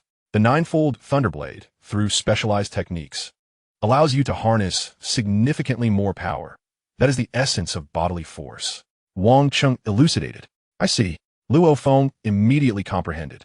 Although his conventional strength still fell short of that of a junior warrior, utilizing the second level of the ninefold Thunderblade enabled him to unleash double the power, rivaling that of a junior warrior. However, according to Brother Wang, if an ordinary person could only exert 1% of their strength, then even at full mastery, the ninefold Thunderblade only increased power sevenfold, suggesting that this was merely 7% of the bodily force potential. Luo Feng pondered, yet at that moment, Wang Cheng had already begun his explanation. For now, Luo Feng set aside his doubts, focusing intently on the lesson, while Jiang Mingyue, who had remained silent, listened with utmost seriousness. Being more aware of Wang Cheng's prowess, she naturally paid closer attention to everything he had to say. Initially, Wang Cheng's explanations seemed unremarkable, but gradually, both Luo Feng and Jiang Mingyue found themselves entranced, soon becoming wholly absorbed in the discourse. In truth, it was no wonder they were captivated. Wang Cheng was sharing insights from the physical force techniques of the heavenly demon body, a treasure acquired from the legacy of the Oracle Lord. When perfected, the heavenly demon body enables one to harness full bodily force potential, far surpassing the ninefold Thunderblade in sophistication. Consequently, Even the mere articulation of some techniques provided immense benefit to both listeners. In the cosmic realm, even the techniques of the heavenly demon body would not be considered extraordinary. However, Earth is a remote locale where everything must be discovered through personal exploration. Thus, Wang Cheng's revelations elicited such a profound reaction from the two. An hour later, Luo Feng, feeling somewhat dazed, took his leave from Wang Cheng's abode. Although it was merely a brief hour of learning, he felt confident that mastering the third level of the ninefold Thunderblade was no longer an insurmountable challenge. With diligent practice at home, he might even aspire to breach the fourth level. At this moment, Jiang Mingyue, in Wang Cheng's home, found herself somewhat dazed. However, Wang Cheng seized the opportunity to remind her that if she did not exert herself diligently at this moment, she would find herself dismissed once the internship period concluded. Upon hearing Wang Cheng's admonition, Jiang Mingyue had no choice but to suppress her myriad thoughts and focus intently on her current duties. Brother Cheng, could it be that you truly are an extraterrestrial? After tidying up the training room, Jiang Mingyue approached Wang Cheng again to replace his teapot with a new one. Unable to resist posing the question. Earlier, while eavesdropping on Wang Cheng's conversation with Zeruiah, she had indeed overheard him claim to be an alien. However, much like Zeruiah, she had found it hard to believe at the time. Yet now, a flicker of belief began to take root within her. Wang Cheng's earlier discourse had unveiled an entirely new paradigm, one that was alien to Earth, with formidable powers that could not simply be attributed to mere coincidence. Indeed, I am, Wang Cheng replied, his expression unperturbed as he nodded affirmatively. Then is your current appearance a facade? Jiang Mingyue inquired, her curiosity piqued. It is genuine. Wang Cheng smiled. You are simply unaccustomed to the extraordinary. There exist other human beings within the universe, and countless distinct human races comprise the collective of humanity. The collective of humanity? Jiang Mingyue blinked in surprise. Within the vast cosmos, the collective of humanity stands as one of the 6 paramount races. Its true power far beyond what you can presently conceive. Wang Cheng spoke with a calm demeanor. When might I catch a glimpse of that power? Jiang Mingyue asked earnestly. Oh, Wang Cheng turned his gaze toward her, and Jiang Mingyue met his eyes, a glimmer of anticipation evident within her. It seems you harbor considerable ambition. Wang Cheng chuckled, continuing, if you apply yourself diligently and obtain that treasured artifact from me, you will have earned a modicum of qualification. I shall not disappoint you, Brother Cheng. Jiang Mingyue nodded earnestly. As Wang Cheng conversed with Jiang Mingyue, on the other side, Luo Feng, upon returning home, immersed himself in practicing his sword techniques until the evening. It is as if enlightenment has struck me, Luo Feng murmured to himself. Wang Cheng's guidance had unlocked a seemingly new world for him. The more he practiced, the more incredulous he felt. Brother Wang, who exactly are you? He pondered, reflecting that the ninefold Thunderblade, crafted by the world's second strongest, the Thunder God, was already a pinnacle technique. Yet what Wang Cheng had just described seemed to surpass it by countless magnitudes. Understanding these techniques would render practicing the ninefold Thunderblade exponentially easier. Did Brother Wang truly unleash that endless storm of wind and thunder in the wilderness? This thought suddenly flashed through Luo Feng's mind, startling him. However, upon further contemplation, he found it quite plausible. After all, there must be a cause behind such boundless wind and thunder. He had been in the vicinity at the time, and the terrifying storm had caused no harm to any humans. The likelihood that it was the work of someone was considerable. Coupled with Wang Cheng's mystique and his recent admission, why couldn't it be him? Could it truly be Brother Wang? Luo Feng stood in the training room, unable to resist glancing in the direction of Wang Cheng's residence, only to quickly shake his head. Regardless of whether that person was Brother Wang or not, he resolved to remain oblivious. Luo Feng felt somewhat lost. He was unsure how to face the suddenly enigmatic Wang Cheng, which led him to feign ignorance. In truth, he believed this was the most prudent choice. Chapter 24. The Bounty in the following 2 days. Luo Feng sought Wang Cheng's counsel twice more before rejoining his comrades in the Firehammer Squad to venture into the wilderness. Wang Cheng paid little heed to Luo Feng's departure. After he left, he resumed his methodical training. Time flew by, and Wang Cheng diligently practiced for nearly a month. One morning, as he leisurely lounged on the sofa watching the morning program, the television abruptly switched from a pleasant broadcast to a news segment, presenting a rather unusual bounty notice. Bounty for the murderer of their son? 1 billion? Wang Cheng observed the couple featured in the news. The husband appeared somewhat brooding, while the wife exuded an air of affluence. Li Yao and his wife. Wang Cheng recognized the pair. To ordinary citizens, the Li couple were indeed significant figures, and with the exorbitant bounty they had offered, the entire Huaxia region would likely be abuzz for some time. However, this had little to do with Wang Cheng. Even though he was aware that there was a 90% chance Luo Feng was involved. As these thoughts crossed his mind, a cold chuckle suddenly emanated from behind him. "What? Do you have something to say?" Wang Cheng inquired, casting a curious glance at Jiang Mingyue, who was sweeping the floor behind him. It was clear she had also taken note of the news content. "I merely find it ridiculous that such a national news segment is dedicated to reporting this matter." "What do you think, Brother Cheng?" Jiang Mingyue asked. "Ridiculous it may be, yet the Li couple possess considerable power and influence, so it is not entirely surprising." Wang Cheng replied languidly. Jiang Mingyue remained silent, continuing her task of cleaning the floor. "Do you harbor a grudge against them?" Wang Cheng asked, intrigued. "Not a significant one, but given the chance, I wouldn't mind eliminating them," Jiang Mingyue stated candidly, and Wang Cheng believed she was not jesting. Jiang Mingyue was indeed a formidable person. Just look at how she dealt with Zerwia's team. After claiming a shadow wolf's corpse, she incited a beast horde for retaliation. It is important to note that commanding a beast horde is not something just anyone can do. A misstep could lead to dire consequences for oneself. Jiang Mingyue was ruthless towards others and equally so towards herself. There was no doubt she was a tough individual. After a while, Jiang Mingyue finished tidying up the house and turned to serve Wang Cheng tea, kneading his shoulders and legs with an air of practiced familiarity. One must admit, Jiang Mingyue's level of awareness was remarkably high. Throughout the past month, she had adhered strictly to Wang Cheng's directives. Even though Wang Cheng initially intended to be somewhat stricter with her requests, he found no faults to pick at this time. While Wang Cheng languidly passed the time, the telephone in his villa suddenly rang. He remained still, but Jiang Mingyue, already quite attuned to her duties, promptly handed him the phone. "Hello," Wang Cheng answered, somewhat perplexed. He had effectively severed most of his social ties during this period, retaining only a scant few. Who could be calling him now? "Hello, the war god Wang Cheng." "It's me." A familiar voice emerged from the receiver, particularly emphasizing the title war god, which immediately alerted Wang Cheng to the caller's identity. Wang Cheng glanced at Jiang Mingyue, who had resumed her busy work, then smiled and said, "Zerwia, it has been long since I last heard your voice. You never reach out to me first. So how could you hear from me?"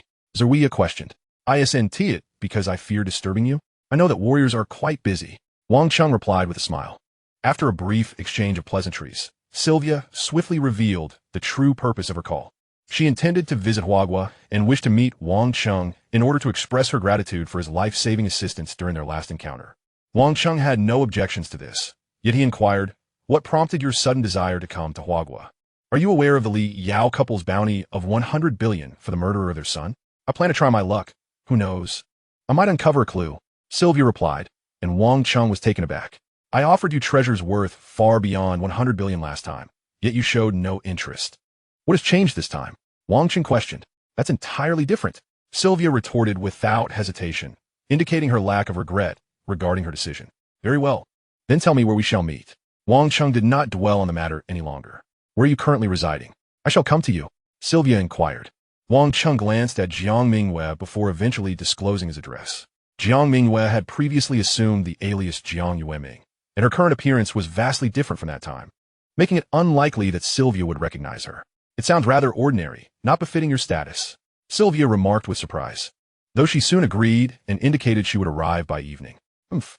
Wang Cheng shook his head, then called Jiang Mingyue to inform her of Sylvia's impending visit.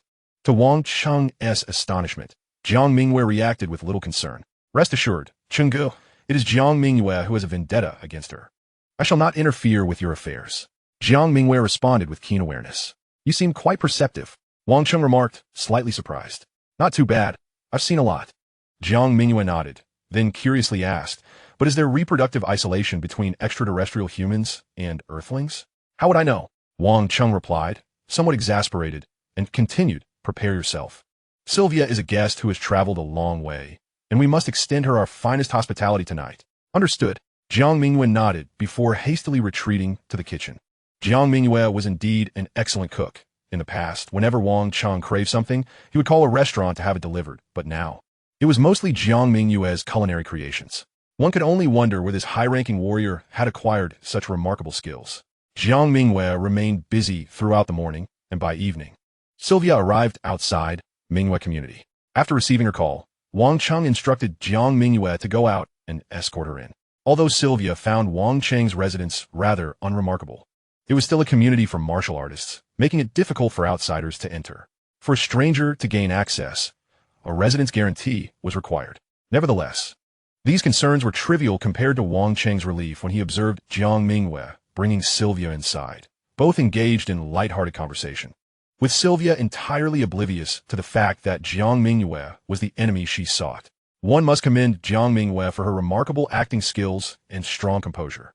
Upon meeting Wang Cheng, Sylvia embraced him warmly before whispering in his ear, "Your maid is truly impressive, graceful, well-proportioned, and exceptionally beautiful. No wonder you haven't contacted me. You misunderstand." Wang Cheng chuckled helplessly, for he was not that kind of person. What Sylvia truly thought remained a mystery to Wang Cheng, yet she did not bring it up again. The somewhat turbulent night soon passed, and the next day, Sylvia departed Mingyue community as if nothing had transpired. Her primary purpose for coming to Huagua was not merely to see Wang Cheng, but to investigate the murderer of the Li Yao couple's son, hence her brief stay. Chapter 25. The Involvement of Luo Feng. Wang Cheng initially paid little heed to Sylvia's visit, believing the matter would simply fade away. However, just over a day later, Sylvia called him again. "What did you say?" Wang Cheng was momentarily startled by Sylvia's revelation. "I apologize. When I encountered him in the wilderness, I was unaware he was your neighbor, and it seemed you had a good rapport." Sylvia expressed her regrets. "My companions are already aware of this information. They are investigating further evidence and have made significant progress. They will likely report to the Li Yao couple soon. This is not your fault, nor is it a grave matter." Wang Cheng's tone had regained its composure. After a moment of contemplation, he inquired, "How did you discover that Luo Feng is a psychic?" "I, too, am a psychic, and I possess a unique ability that allows me to be highly sensitive to others' mental energies," Sylvia elucidated. "Shortly after I left Yangzhou City the other day, I happened upon that young man and detected his unusual mental fluctuations. After trailing him for a while, I naturally confirmed his identity." Wang Cheng understood now. It was indeed his fault. Had he not encountered Luo Feng, Sylvia would never have crossed paths with him. And without that encounter, there would have been no way for her to discern Luo Feng's identity as a psychic. The Li Yao couple had clearly stated that the murderer could be a powerful warrior or psychic. In light of this, it was no surprise that upon discovering Luo Feng's secret identity, Sylvia would delve deeper into her investigation. Luo Feng had numerous suspicious elements surrounding him. While these suspicions might not suffice for Sylvia's companions to definitively label him as the murderer, they certainly would not deter them from reporting him. After all, they had no familial ties to Luo Feng, thus making it easier to bring forth such allegations. Moreover, should the claims be substantiated, they stood to gain a fortune of 100 billion. Who wouldn't be tempted? "Thank you for informing me of this matter." Wang Cheng expressed his gratitude. The situation had become quite evident. Sylvia had inadvertently discovered that Luo Feng was a psychic, prompting her to investigate further. Despite having the strength of a warrior, Luo Feng was fundamentally still a novice, with limited experiences, making him relatively easy to investigate. Given his status as a psychic and the peculiarities of his past, anyone learning of these details would likely cast suspicion upon him. Sylvia, who had no personal connection to Luo Feng, had initially considered reporting him. But upon realizing he was Wang Cheng's neighbor and they shared a close bond, she felt compelled to inform Wang Cheng instead. However, upon hearing Wang Cheng's thanks, Sylvia chuckled. "It would not be wise to offend you for the sake of 100 billion, if not for my lack of reason to deter my companions. I would be unable to prevent them from continuing their investigation." "Huh?" Wang Cheng laughed heartily, surprised by Sylvia's candidness. "But how will you proceed? My companions are innocent. You wouldn't resort to silence them, would you?" Sylvia inquired with a hint of concern. "You have stated your position clearly. Even considering your perspective, I shall refrain from taking action. Let them report to Li Yao. After all, the couple will inevitably learn of this matter soon enough." Wang Cheng declared. "Inevitably learn? No. That young man is exceptionally discreet. Were it not for my encounter with him, the Yao couple would never trace this back to him." Sylvia vehemently shook her head. "I am well aware." Wang Cheng chose not to elaborate further. Although his arrival had altered certain circumstances, some matters remained immutable. He surmised that, even in Sylvia's absence, the truth regarding Luo Feng's identity as a mentalist would eventually come to light. In other words, if Li Yao's son was indeed slain by Luo Feng, then they had been adversaries from the very beginning. Such enmity could not be extinguished, and one party was destined for annihilation. After conversing with Sylvia for a time, Wang Cheng swiftly ended the call. Given Luo Feng's current prowess, he would likely struggle to withstand the covert machinations of Li Yao and his wife. Nevertheless, this predicament stemmed primarily from Sylvia's pursuit of him.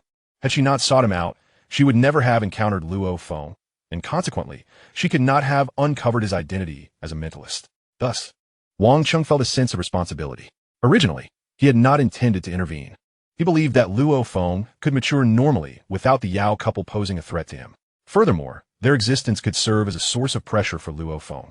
However, due to Wang Cheng's involvement, Luo Feng was likely to be prematurely exposed, and he doubted the young man could endure the Yao couple's vengeance.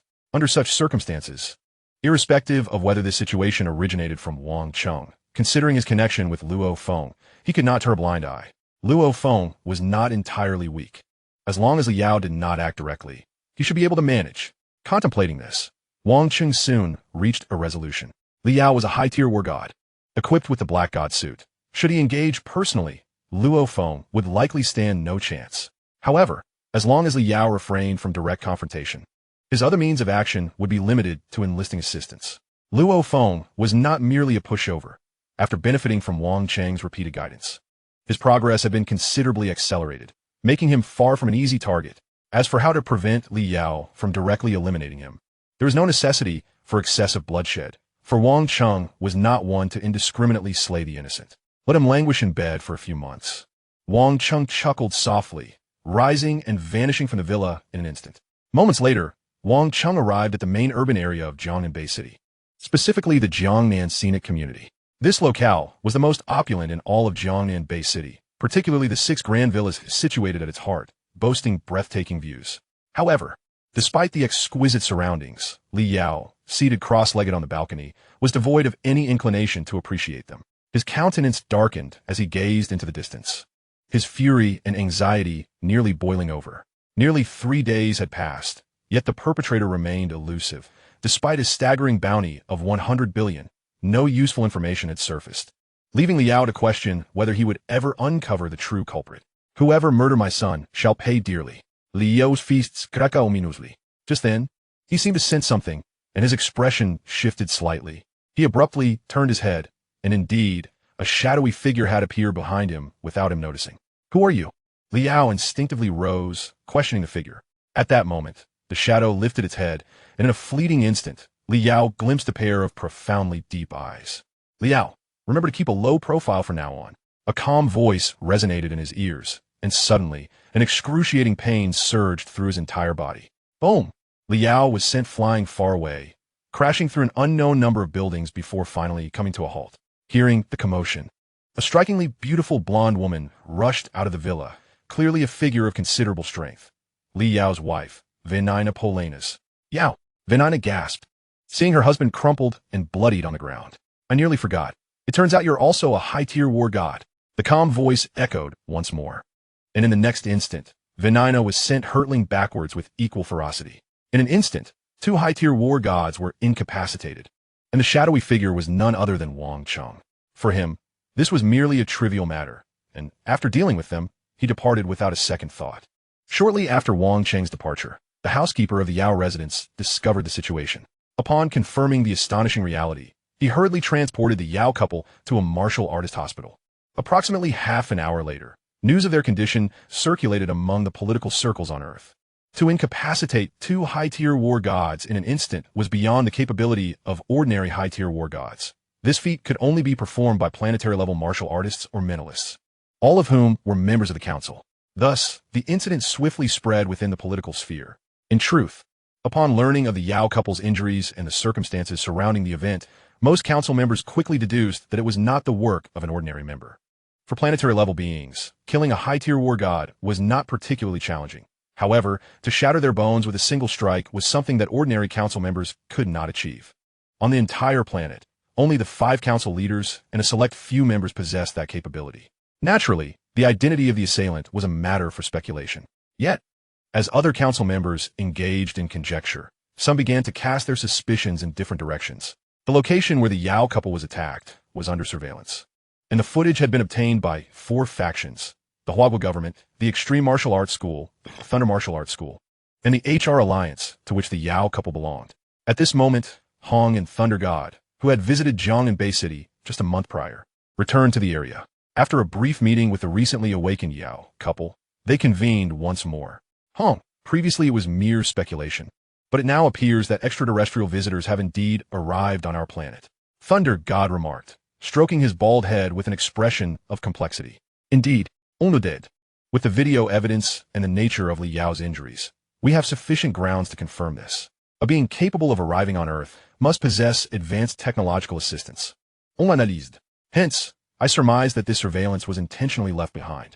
He had no intention of concealing himself, and may even have wanted us to be aware of his arrival. And this guest is likely right here in Jiangnan Base City. Thunder God added. This was evident after two incidents, one occurring outside Jiangnan Base City and the other directly nearby. What could his intentions be? Hong could not help but furrow his brow. The events surrounding Li Yao seem exceedingly peculiar. Thunder God chuckled. The only significant event that the Li couple has recently undertaken is the staggering bounty of 100 billion for the capture of the beast responsible for their son's demise. According to Li Yao, the assailant had warned him not to be too arrogant before launching his attack. Could it be that this guest was incensed by Li Yao's demeanor, prompting such a violent response? He did not kill anyone. Hong articulated the crux of the matter. This is indeed splendid news. Thor nodded gravely in agreement. Possessing formidable strength, one might easily succumb to a fierce temper when confronted by a throng of insignificant beings. It is plausible that Li Yao, being one of those insignificant beings, had provoked him. Yet, despite all, the Li couple remains alive. To call this a momentous piece of news would be an understatement. Hong and Thor engaged in ongoing discussions. For as the two most powerful individuals on Earth, it was their duty to uphold the responsibility of protecting the planet. Although both men abhorred the conjectural nature of their discourse, they found themselves compelled to speculate and prepare for potential future occurrences. Regrettably, despite their lengthy deliberations, the useful information gleaned remained scant. Brother Hong, I plan to stay at the Jiangnan base for a while, Thor suddenly declared. We haven't had the chance to spar in quite some time. Let us seize this opportunity. Hong smiled. Certainly. Thor's face also broke into a faint smile. Chapter 26. The Promised Treasure. Hong and Thor elected to remain in Jiangnan City. Their intentions unmistakable. They aimed to seek an opportunity to locate the distant guest. In their eyes, the fact that the individual had left surveillance footage as evidence indicated a lack of aversion to their pursuit. The sooner they could locate this guest, the lighter their hearts would feel. In truth, it was not merely Hong and Thor who were searching. The officials of the Huaxiao Nation and the HR Alliance were also on the hunt. However, all parties involved were akin to headless flies, merely relying on luck. Meanwhile, Wang Cheng, the architect of this chaos, remained blissfully unperturbed upon returning home. However, just a day later, Luo Feng, the prime suspect in the Li Yao incident, returned once more to the Minghua community. This time, Luo Feng had undergone a significant transformation, particularly in terms of his demeanor. Previously, he had exuded a youthful exuberance, akin to an inexperienced lad, but now he appeared far more mature, and a hint of wariness towards the outside world enveloped him. Initially, Wang Cheng had not been entirely convinced regarding the matter concerning Li Yao's son. Although it was stated in Swallowing the Starry Sky that Luo Feng was responsible, Wang Cheng's arrival had altered certain dynamics, rendering the truth of the matter uncertain. It was conceivable that if Li Yao's son had indeed been insufferably detestable, someone might have taken it upon themselves to eliminate him. However, upon witnessing Luo Feng's transformation, Wang Cheng instantly comprehended that this incident was undoubtedly the handiwork of Luo Feng.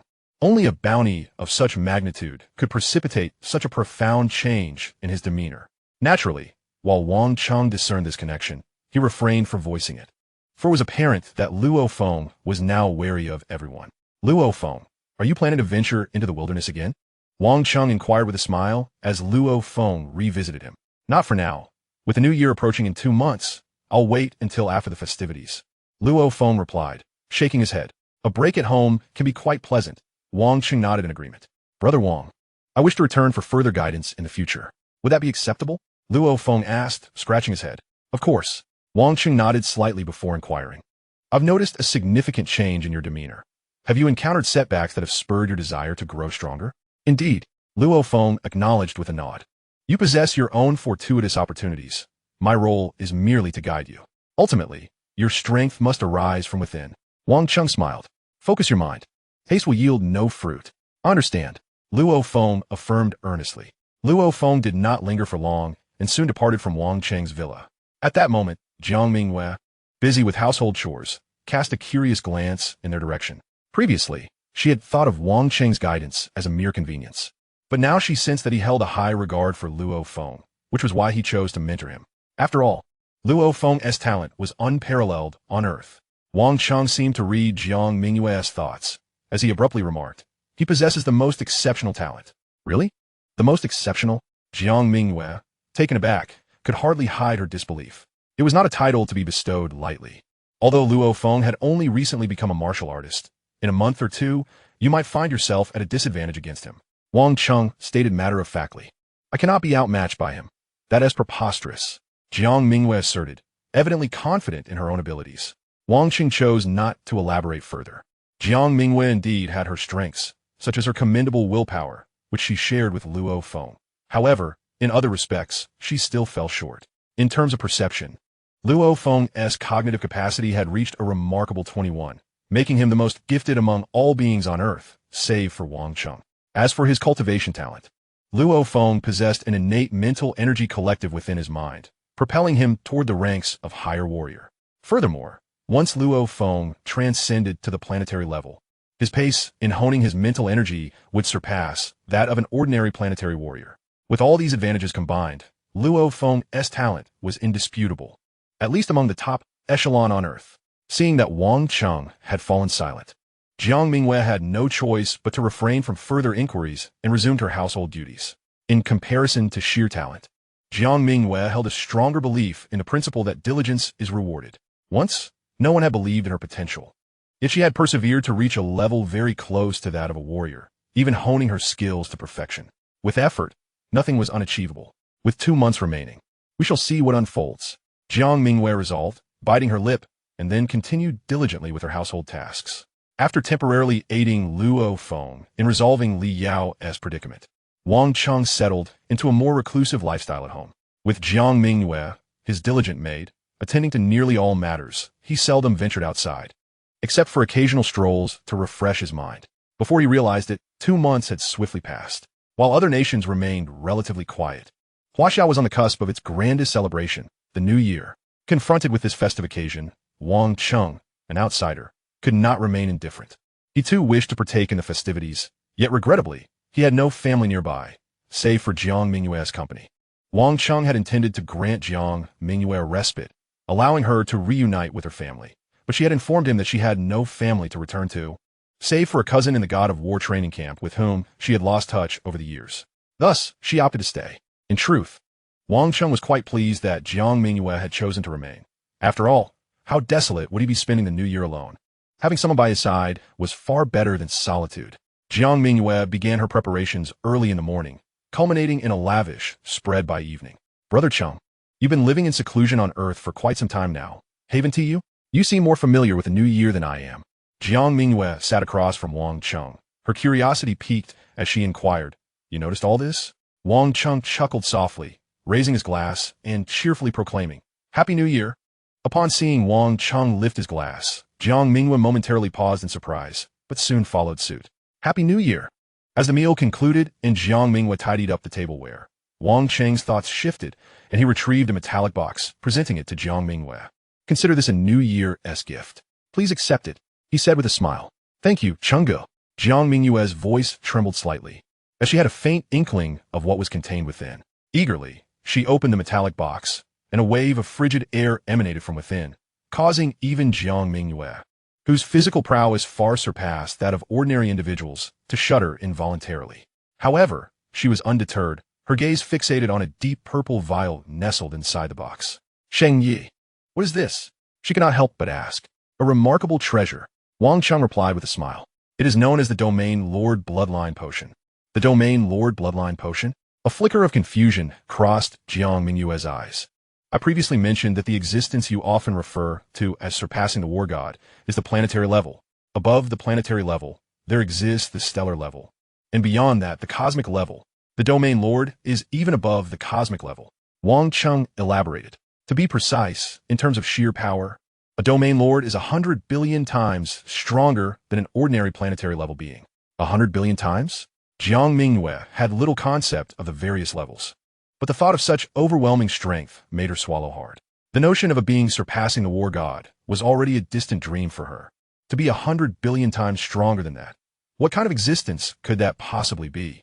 At the domain lord level, one is already quite formidable in the universe. Ordinary fleets are utterly powerless against a domain lord. If you were to find a remote star system, you could act with impunity. Wang Cheng chuckled. So this domain lord bloodline potion means that if I use it, I will possess the bloodline of a domain lord? Jiang Mingyue felt a thrill of excitement. Understanding the principle that the bloodline talents left by more powerful beings were exponentially greater.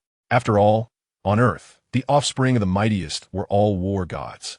If a domain lord level being was countless times stronger than the mightiest, how terrifying must their bloodline be? Not quite. Wang Cheng shook his head, leaving Jiang Mingyue a touch disappointed. However, his next words left her utterly stunned. If you use it, you will become a domain lord. I become a domain lord? Jiang Mingyue felt that Wang Cheng must have misspoken. I previously mentioned that there are other human races in the universe. Wang Cheng smiled and continued. Surely you do not believe that all human races are as inherently weak as earthlings, unable to reach the apprentice level upon adulthood? Apprentice level? Jiang Mingyue interjected. From junior warrior to senior war god is considered apprentice level. Indeed, some human races give birth to planetary level infants, who become domain lords upon reaching adulthood. Do you understand now? Wang Cheng asked. I understand. Jiang Mingyue was not foolish. She grasped the essence of Wang Cheng's words. Yet, it felt absurd to her that while she had toiled for a lifetime to achieve her goals, others were simply born with such advantages.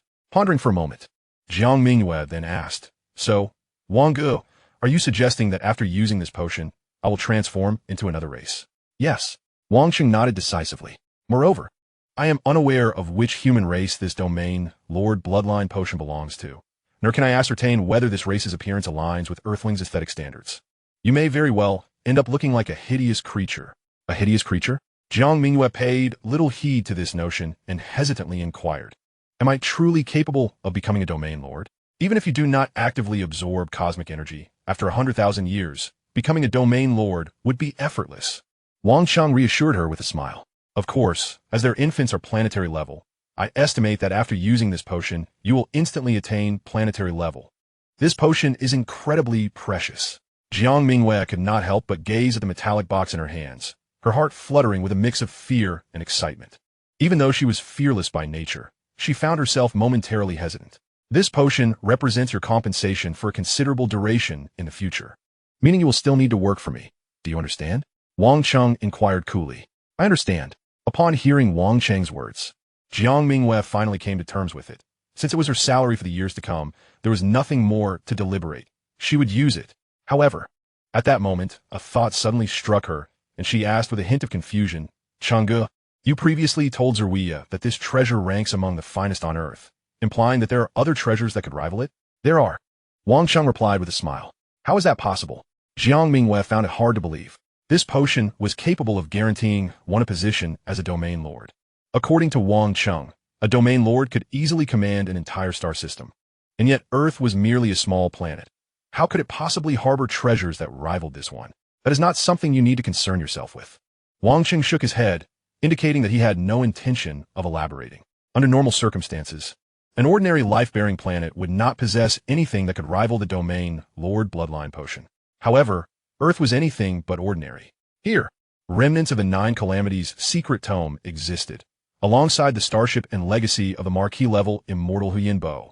And there were indeed numerous treasures that could compete with or even surpass this cosmic-level bloodline potion, such as the domain lord-level Zerg Queen Irina. In fact, Earth itself was a colossal treasure trove, unbeknownst to all. Chapter 27. Seizing Opportunities Once More. Wang Cheng did not allow Jiang Mingyue to continue her inquiries, and soon, under his watchful gaze, she consumed the entirety of the domain lord potion. How does it feel? Wang Cheng, unsure of what would transpire, curiously asked. A bit cold, Jiang Mingyue responded, and then she felt an overwhelming wave of drowsiness wash over her. Bam! Jiang Mingyue collapsed towards the ground, but Wang Cheng, quick on his feet, caught her just in time. At that moment, Jiang Mingyue's body temperature plummeted drastically, and her breathing became exceedingly faint. Could something have gone wrong?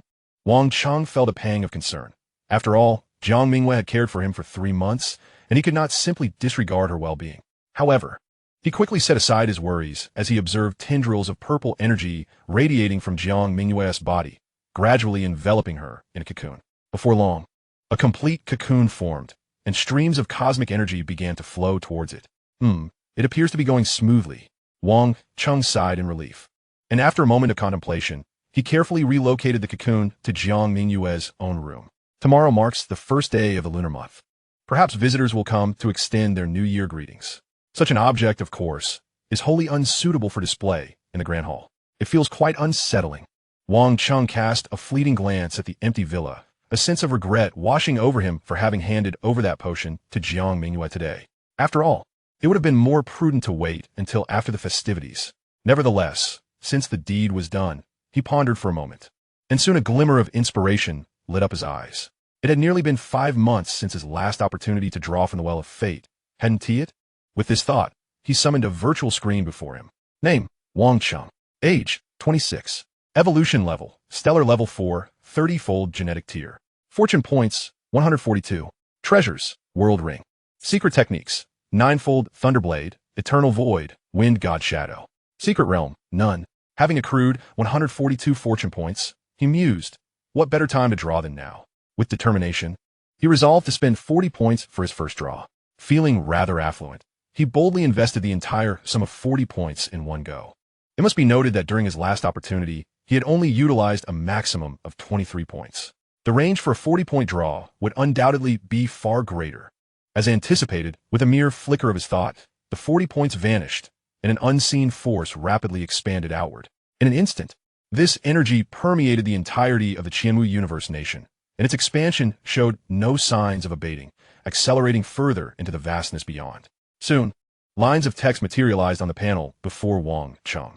Consumed 40 fortune points. Successful acquisition of fortune. Fortune category, treasure. Fortune name, STU01000001 type detector. Fortune usage, intelligent control. Fortune effect, capable of detecting all life forms and objects within a radius of 1 billion kilometers that do not exceed the detection limits of this device. Goodness, a detector. Wang Cheng felt a connection to the space within his consciousness, where a seemingly unremarkable arm guard appeared. This arm guard was undoubtedly the detector he had just acquired. Capable of detecting objects and life forms within 1 billion kilometers, it must be a substantial piece of equipment. Reflecting on Devouring the Starry Sky, Wang Cheng realized that with his astonishing cognitive capacity, recalling such details was remarkably clear. The STU01000001 type detector could be this item. Wang Cheng was taken aback as memories flooded back, revealing the considerable value of this model. According to the exchange rates provided by the Virtual Universe Company, this device was priced at 50 billion points, and the points from the Virtual Universe Company were exceedingly precious. 1 Hunyuan unit of wealth equated to 1 point. As for the Hunyuan unit, 1 unit was worth 10 trillion cosmic crystals. 1 cosmic crystal was approximately equivalent to 300 Qianwu coins. A Qianwu coin could be converted to 1,000 Black Dragon coins or 1,000,000 Silver Blue coins. Even though the Silver Blue Empire is the lowest tier cosmic nation, their currency likely far surpasses that of Earth. 1 Silver Blue coin is worth about 1,000 Earth coins, perhaps. Thus, 1 Hunyuan unit is roughly equivalent to 300 quintillion Earth coins. Yet, this detector is valued at 50 billion Hunyuan units. In truth, comparing Hunyuan units to Earth coins is futile, as Hunyuan units represent an extraordinarily valuable currency. Generally, the worth of an ordinary star system ranges between 100 billion to 1 trillion cosmic coins. Thus, a galaxy like the Milky Way, if auctioned, might not even fetch a single Hunyuan unit. Moreover, most immortal sovereigns lack a total worth of 50 billion Hunyuan units, indicating that such a detector is a luxury beyond the reach of ordinary immortal sovereigns, only accessible to the most formidable among them. This detector is undoubtedly a top-tier item. Wang Cheng mused, feeling that his expenditure of 40 fortune points was not in vain. Well then, let's proceed. Wang Cheng contemplated and resolutely invested 50 fortune points this time. The consumption of 50 points expanded the range of this acquisition, and soon, additional lines of text appeared before him. Consumed 50 fortune points, successful acquisition of fortune. Un fortune catégorie, permanent secret realm. Fortune name, extraterrestrial battlefield. Fortune usage, consciousness entry. Fortune effect, practical combat training. A secret realm, indeed. Wang Cheng was momentarily taken aback as a surge of information flooded his mind, swiftly clarifying the specifics of this opportunity. The classification is a permanent secret realm, unlike the previous real-time secret realm, implying that one can enter at any moment and repeatedly, albeit at the cost of fortune points each time. The method of entry remains the same. Wang Cheng's consciousness traverses the endless void, subsequently materializing a new body within the secret realm. Additionally, this secret realm has usage conditions. Only those at the cosmic level or higher can access it, with the ceiling being immortality. In other words, planetary, stellar, cosmic sovereigns, cosmic lords, and true gods cannot enter this secret realm.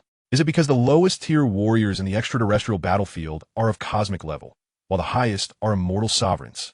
Wang Cheng comprehended, realizing that he could not access this secret realm at the moment, as he was still merely at the stellar level.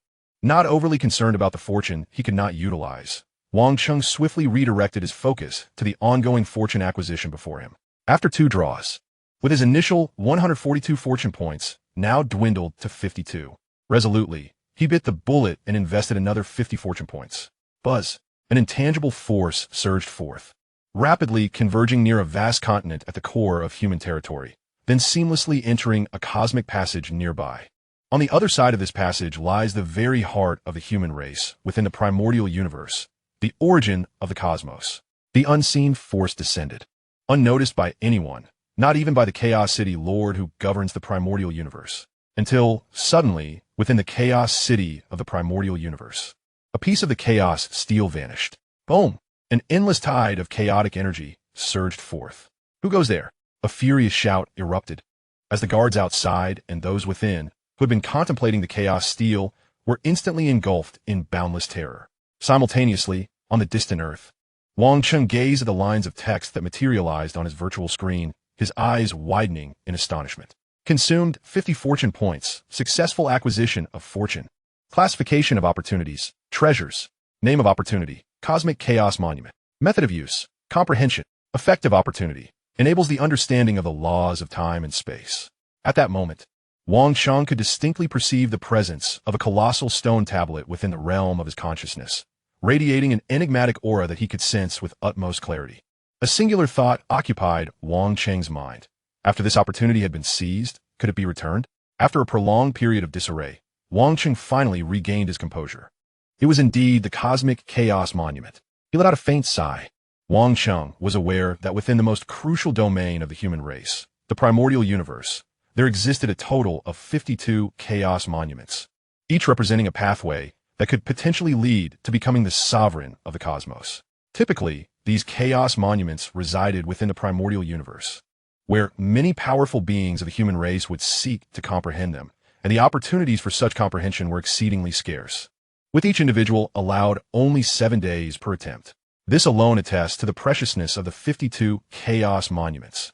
Furthermore, the Cosmic Chaos Monument was ranked prominently among these, as it was bequeathed by the Lord of Chaos, elucidating the profound mysteries of the laws of time and space. Should one fully grasp the content inscribed upon this monument, achieving the status of the Cosmic Sovereign would become an effortless endeavor.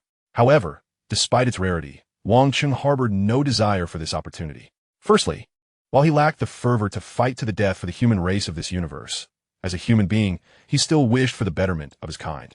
Although a single Cosmic Chaos Monument might seem trivial to the entirety of humanity, its sudden disappearance would undoubtedly incite considerable consequences.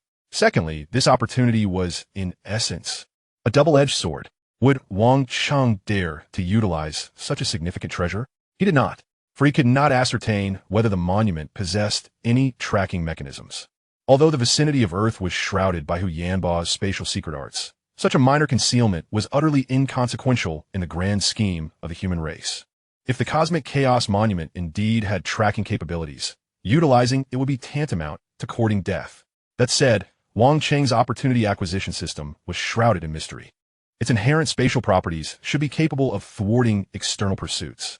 Therefore, as long as Wang Cheng refrained from extracting the Cosmic Chaos Monument, the risk should remain manageable. Chapter 28. The Cosmic Chaos Monument. This object could indeed be perilous. Wang Cheng mused silently. However, after a moment of contemplation, he resolved to make use of the monument. Having already captured it, retreat was not an option, it would be unwise to let it languish. While he certainly did not dare to extract the cosmic chaos monument, his consciousness could traverse into the unique space of the opportunity acquisition system, allowing him to utilize it directly from within. The only uncertainty lay in whether the consciousness of his avatars could enter this specialized space. This was an experiment Wang Cheng had yet to conduct, so he promptly tested it with several avatars residing within his world ring. Could they not? Wang Cheng felt a twinge of disappointment, yet he dismissed the thought. If they could not, so be it. He would simply engage in comprehension himself. After all, incessantly meditating on the cosmic chaos monument would yield little. Periodic reflection was the optimal approach. Suddenly, the notion struck him. Could his avatars utilize the opportunity acquisition system? Thus, he summoned yet another avatar. Although he had expended the majority of his opportunity points during the previous 3 captures, he still possessed 2 points at this moment. This was sufficient for an experiment. Moments later, Wang Cheng expended 1 opportunity point, and concurrently, within the realm of his consciousness, a milky white object resembling rice materialized. This time he succeeded. Wang Cheng was taken aback. This acquisition had been executed entirely by his avatar, indicating that avatars could indeed engage in opportunity acquisition. This development was immensely significant.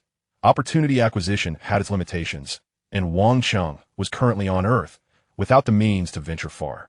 Thus, the opportunity acquisition through his avatars was equivalent to that of his true self.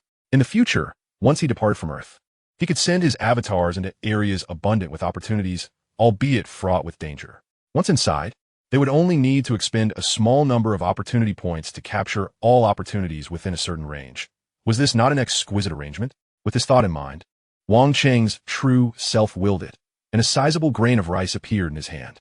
Although this opportunity had been seized by his avatar, it manifested within the realm of his consciousness.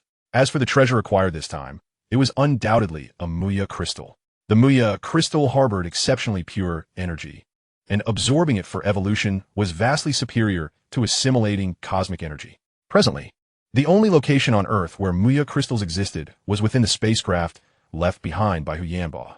This particular Muya crystal was, without a doubt, procured from that vessel. However, Wang Cheng was not particularly concerned about this Muya crystal. Its energy was far too meager for his needs. Had there been 80 or 100,000 of them, he might have felt a modicum of joy. Without further deliberation, he instructed the avatar he had just summoned to keep watch outside while he returned to his own chamber.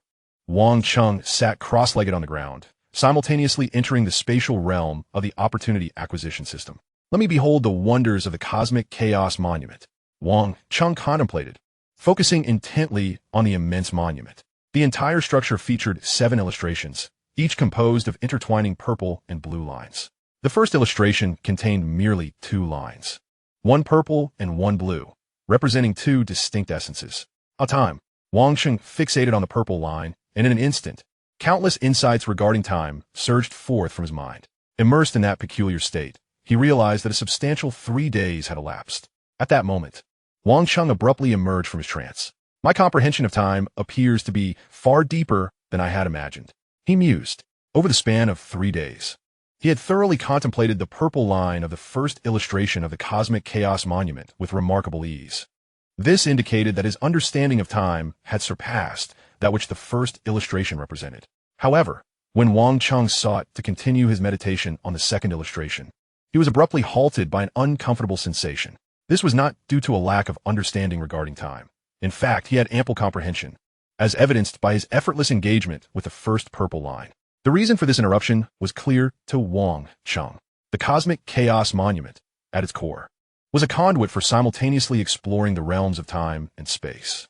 Though it is said that the realms of time and space within this chaotic monument have not merged, they do intertwine in a peculiar manner. In such circumstances, a profound comprehension of this chaotic stone can only be achieved through the simultaneous mastery of both temporal and spatial laws. The first illustration is relatively clear, with time and space distinctly separated. However, from the second image onward, the convergence of these 2 principles becomes apparent. To excel solely in time without a corresponding proficiency in spatial understanding would render further enlightenment impossible. It seems that I must delve into the study of space as well. A resolution formed in Wang Cheng's heart. Having acquired the opportunity-grabbing system, it would be utterly futile not to aspire to become the sovereign of the universe. To attain this lofty status, One must either master both the laws of time and space or embark upon the exploration of fusion laws. Wang Cheng had previously discerned that his aptitude was not one-sided, and now that he possessed the chaotic monument of the universe, it was only natural for him to pursue the path of studying time and space. However, I lack the tomes of spatial laws. Although the chaotic monument of the universe is extraordinary, its role is more of an inspiration than a comprehensive guide. Wang Cheng furrowed his brow. Given the current situation, one option available to him was to continue waiting, accumulating enough opportunities before drawing upon them, perhaps eventually acquiring the tomes of space. Yet, such a course of action would be a test of luck, and with his somewhat poor fortune, it would not be surprising to wait a decade or so without obtaining any tomes. Wang Cheng shook his head slightly. This choice was born out of resignation and was far too passive, rendering it unreliable. He recalled that within Huyen Bo's legacy, there should indeed exist tomes related to spatial techniques. Although they were intended for mentalists such as 10,000 Threads Flow and Mastering Space, they could serve as valuable references. Wang Cheng contemplated this and quickly resolved to find a way for Luo Feng to acquire Huyen Bo's legacy swiftly. While it was true that with Wang Cheng's current talent, a brief trip to Australia could potentially yield those legacies, it seemed unnecessary. Firstly, Huyen Bo's legacy was rather average. Whether the detection device he had just drawn or the chaotic monument of a universe, their worth far exceeded that of Huyen Bo's legacy. Secondly, Wang Cheng had a decent relationship with Luo Feng. It would be quite unscrupulous to seize an opportunity from him simply due to his foresight. Thus, the most prudent course of action would be to ensure that Luo Feng received Huyen Bo's legacy promptly, allowing Wang Cheng to obtain 10,000 Threads Flow and Mastering Space from him in turn. This matter, with careful planning, should not pose a challenge. Wang Cheng shook his head. Initially, he intended to let things unfold naturally and observe Luo Feng's growth, but given his current needs, a slight intervention was warranted, and it should not present significant difficulties. With his strength, coupled with his foresight, it was entirely feasible for him to assist Luo Feng in obtaining Huyen Bo's legacy ahead of time. Luo Feng's matters could wait until tomorrow. With that, Wang Cheng spent a moment in contemplation. Then with a mere thought, a silvery arm guard materialized in his hand. This arm guard was, of course, another treasure he had drawn from this opportunity, the STU-01000001 detection device. Although this item was also precious, it paled in comparison to the chaotic monument of a universe. Moreover, for a treasure valued at 500 billion mixed elemental units, it would be unreasonable for humanity to search the entire universe. Thus, Wang Cheng felt emboldened to utilize it without reservation. As he donned the device upon his arm, a crisp voice resonated in his mind. Welcome to the STU-01000001 detection device. Intelligent Assistant 1 is at your service. 1. Wang Cheng was momentarily taken aback, surprised that this arm guard was equipped with an intelligence. Fortunately, this intelligence appeared to be merely an advanced system rather than a sentient being. Had it been sentient, it could have posed problems. Engaging in a brief dialogue with the entity named 1, Wang Cheng swiftly gleaned many of the device's functions. After all, as a high-value item worth 500 billion mixed elemental units, this arm guard possessed numerous additional features beyond its basic detection capabilities, such as illusion and invisibility. While these functions might be commonplace for powerful sovereigns, they were exceedingly practical for someone of Wang Cheng's current stature, as he was merely a stellar-level being. 1. Please search for all information regarding me on this planet. Wang Cheng commanded. Affirmative, came the crisp response in his mind, and the next moment, a cascade of information flooded into his consciousness. Are they already suspecting that I am an extraterrestrial? Wang Cheng mused as he perused the information, a hint of intrigue flickering across his face. His previous 2 interventions had led others to conclude that extraterrestrial visitors had arrived on Earth. Now, even Hong and Thor were reported to be in Jiangnan Bay City, having stayed there for 2 months. Of course, aside from Hong and Thor, other factions and organizations were also investigating Wang Cheng's affairs, including the Huaxia authorities and the HR Alliance. In fact, these nations and organizations had even covertly devised contingency plans in case Wang Cheng were to go rogue. Although these strategies seemed utterly far-fetched to Wang Cheng, with the certainty of their failure being absolute, it was nonetheless true that they had crafted such plans. Naturally, no one was a fool. These plans were documented on paper, encrypted with special symbols, and were generally impervious to Wang Cheng's knowledge. Yet, regrettably, the detection device he was currently employing was simply too powerful. The value of 500 billion mixed elemental units was not to be taken lightly. Even if these documents were entirely severed from external communication, they were effortlessly unearthed by the device. This is astonishing. With this tool, I could effortlessly uncover the most intimate secrets of anyone on Earth. No matter the depth of their hidden truths, unless they were solely retained in their own minds, they could not escape my scrutiny. Wang Cheng marveled at the sheer magnitude of his advantage, akin to a dimensional strike and a descent across multiple dimensions. One probed the highest-tier spacecraft on this planet. Wang Cheng issued another command. On this planet, the highest-tier spacecraft is an F-class vessel located 15,000 meters beneath the surface, as described by the local inhabitants of Australia. Currently, with a damage rate of 30%. The crisp voice immediately relayed this information in Wang Cheng's mind. Then investigate further. For half an hour, Wang Cheng posed a myriad of inquiries, many of which were peculiar and quite challenging. Yet regardless of the nature of the question, the detection device provided flawless answers, showcasing remarkable practicality. The adage you get what you pay for rang true. Indeed, it did not deceive me. A smile graced Wang Cheng's face, but then suddenly, as if struck by a thought, his expression dimmed slightly, and a flicker of hesitation crossed his mind. After pondering for a moment, he was uncertain of his own intentions. He commanded once more, 1. Examine all materials on this planet to determine if any possess hardness exceeding that of G-class metals. Affirmative. One replied, but this time, the speed of the analysis slowed considerably. Chapter 29. The Heart of a 10,000-Year Willow. As time elapsed second by second, Wang Cheng gradually felt his heartbeat quicken. Finally, after approximately a minute had passed, the voice of Unit 1 resounded once more. No substances exceeding the hardness of G-grade metal detected. No discavities? Wang Cheng nodded slightly, and inexplicably, he felt a sense of relief wash over him. He had instructed the detector to search for materials on Earth surpassing the hardness of G-grade metal, naturally aiming to uncover the planet's most precious treasure, the celestial soul crystal, which harbored the incomplete 9 Calamities secret tome. Of course, Wang Cheng had no intention of cultivating the 9 Calamities secret tome. Firstly, practicing it was a matter of life and death. Although he possessed the art of duplication, his duplicates could not resurrect the original. If the original perished, he would truly be dead, even if he could master the 9 Calamities secret tome through his duplicates. Unforeseen accidents could still occur when the original took over. This was a gamble with his life. Wang Cheng, endowed with the fortune capture system, saw no necessity to risk his life for the sake of mastering a technique, until his genetic level reached 10,081 times.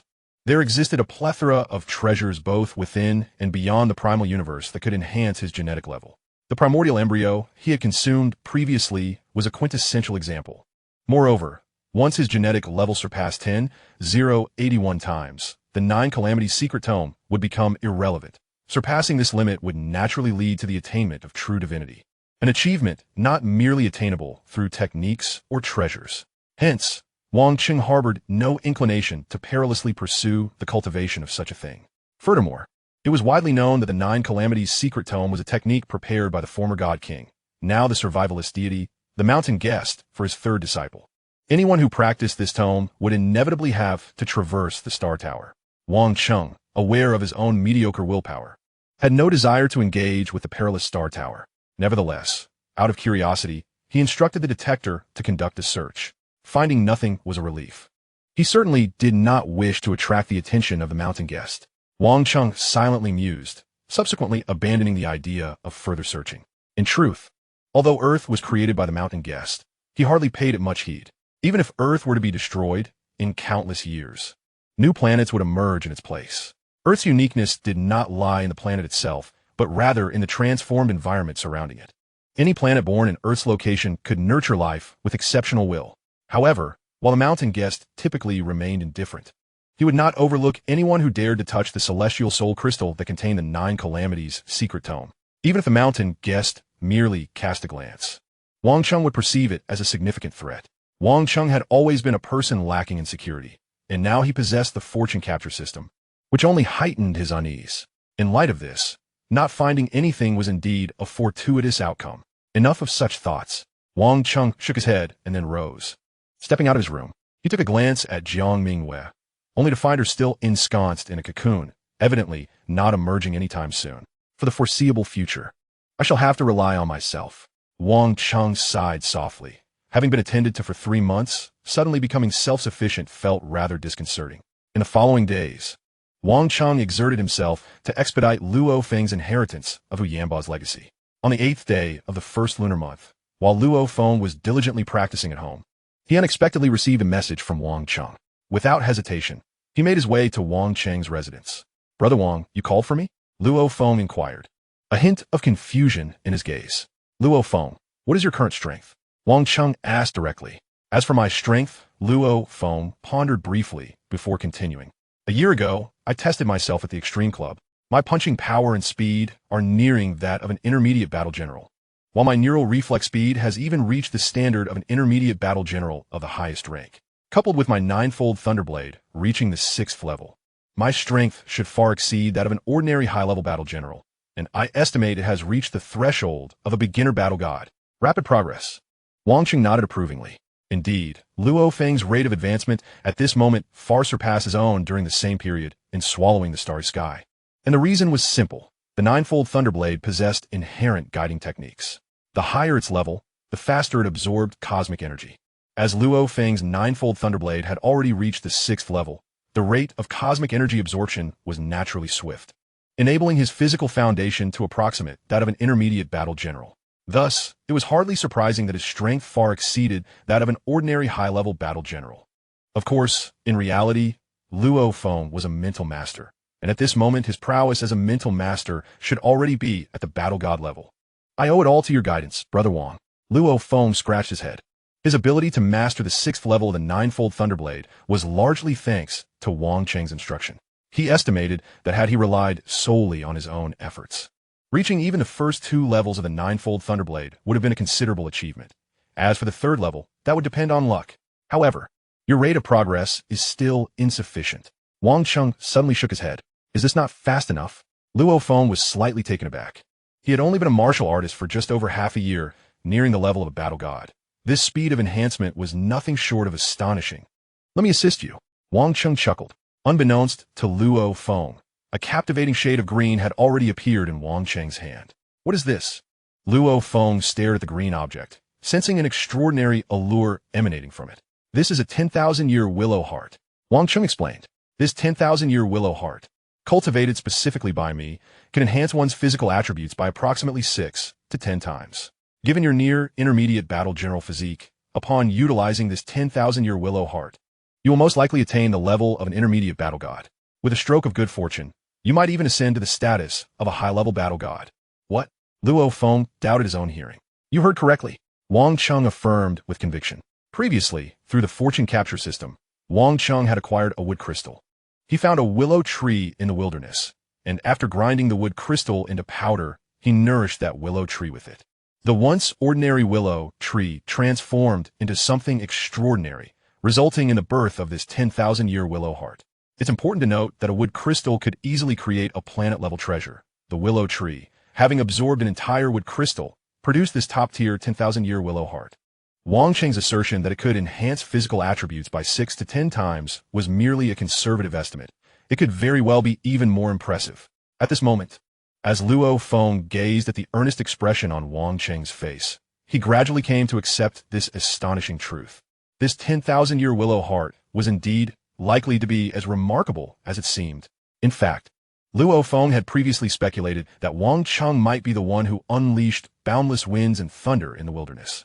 If that were true, then it would hardly be surprising for someone of Wang Cheng's caliber to casually produce such an apparently incredible treasure. "Brother Wang, I cannot accept this treasure." Luo Feng promptly declined. "Do not be hasty. I am not giving it to you for free." Wang Cheng chuckled, then continued. "This 10,000-year willow heart is the finest among the 10,000-year willow hearts. Considering our relationship, I can offer it to you at half price. Thus, the price for this 10,000-year willow heart will be 300 billion Earth dollars. You have now used it. In the future, you need only return to me 300 billion Earth coins or materials of equivalent value." 300 billion? Luo Feng blinked in disbelief. The last time he had toiled relentlessly at Base City 003, he had barely earned 300 billion through sheer effort and a stroke of luck. Now suddenly, he was burdened with a debt of 300 billion. However, if I can obtain this Millennium Willow Heart, my physical prowess, not to mention my mental prowess, will surely elevate me to the ranks of a high-level war god, even surpassing an ordinary high-level war god. At that point, earning back this 300 billion will not be as insurmountable as it seems. The stronger one becomes, the quicker one can amass wealth. Luo Feng understood this principle all too well. Yet he hesitated. Even though Wang Cheng had offered an astronomical sum, it still felt as though he was gaining an unfair advantage. 300 billion is indeed a staggering figure. Yet realistically, even 600 billion may not suffice to procure such a treasure capable of enhancing one's physical attributes by nearly tenfold. Noticing Luo Feng's lingering indecision, Wang Cheng pondered for a moment before unveiling his trump card. Luo Feng, you were the one who killed Li Yao and his wife, weren't you? Wang Cheng inquired abruptly. Upon hearing Wang Cheng's words, Luo Feng's expression shifted momentarily, but upon catching sight of the priceless Millennium Willow Heart in Wang Cheng's hand, he relaxed again. Wang Cheng, who could casually produce such a rare item, would surely not be perturbed by a mere 100 billion. Brother Wang, how did you know? Luo Feng asked, curiosity replacing his initial alarm. I'm not the only one aware. Liao likely knows as well. Wang Cheng replied without hesitation, recounting how Sylvia had discovered his identity as a psychic. Of course, Wang Cheng refrained from disclosing the true nature of his relationship with Sylvia, merely stating they were acquaintances. Did Brother Wang cripple Liao? Luo Feng looked at Wang Cheng in astonishment. It was merely a matter of shattering his bones. Given the physical resilience of a martial artist, coupled with treasures like the water of life for recovery, Liao might already be able to rise from his bed. In a month or two, he will likely regain his full strength. Wang Cheng smiled. You've been at home for the past 2 months, so you haven't sensed it. If you were to venture into the wilderness zone, even if Liao himself cannot act, he would likely hire someone to test you. At that moment, Luo Feng felt an overwhelming pressure. After all, Liao and his wife were genuine high-level war gods, certainly not adversaries Luo Feng could contend with at his current level. Although Luo Feng had made rapid progress, he still harbored doubts about confronting Liao and his wife 2 months hence. However, once you utilize this, a mere Liao will pose no challenge. Wang Cheng continued to promote the Millennium Willow Heart he possessed. Brother Wang, thank you. Luo Feng expressed earnestly. There's no need to thank me. I did not initially intend to assist you with Liao. My current help also serves my own interests. Wang Cheng replied candidly.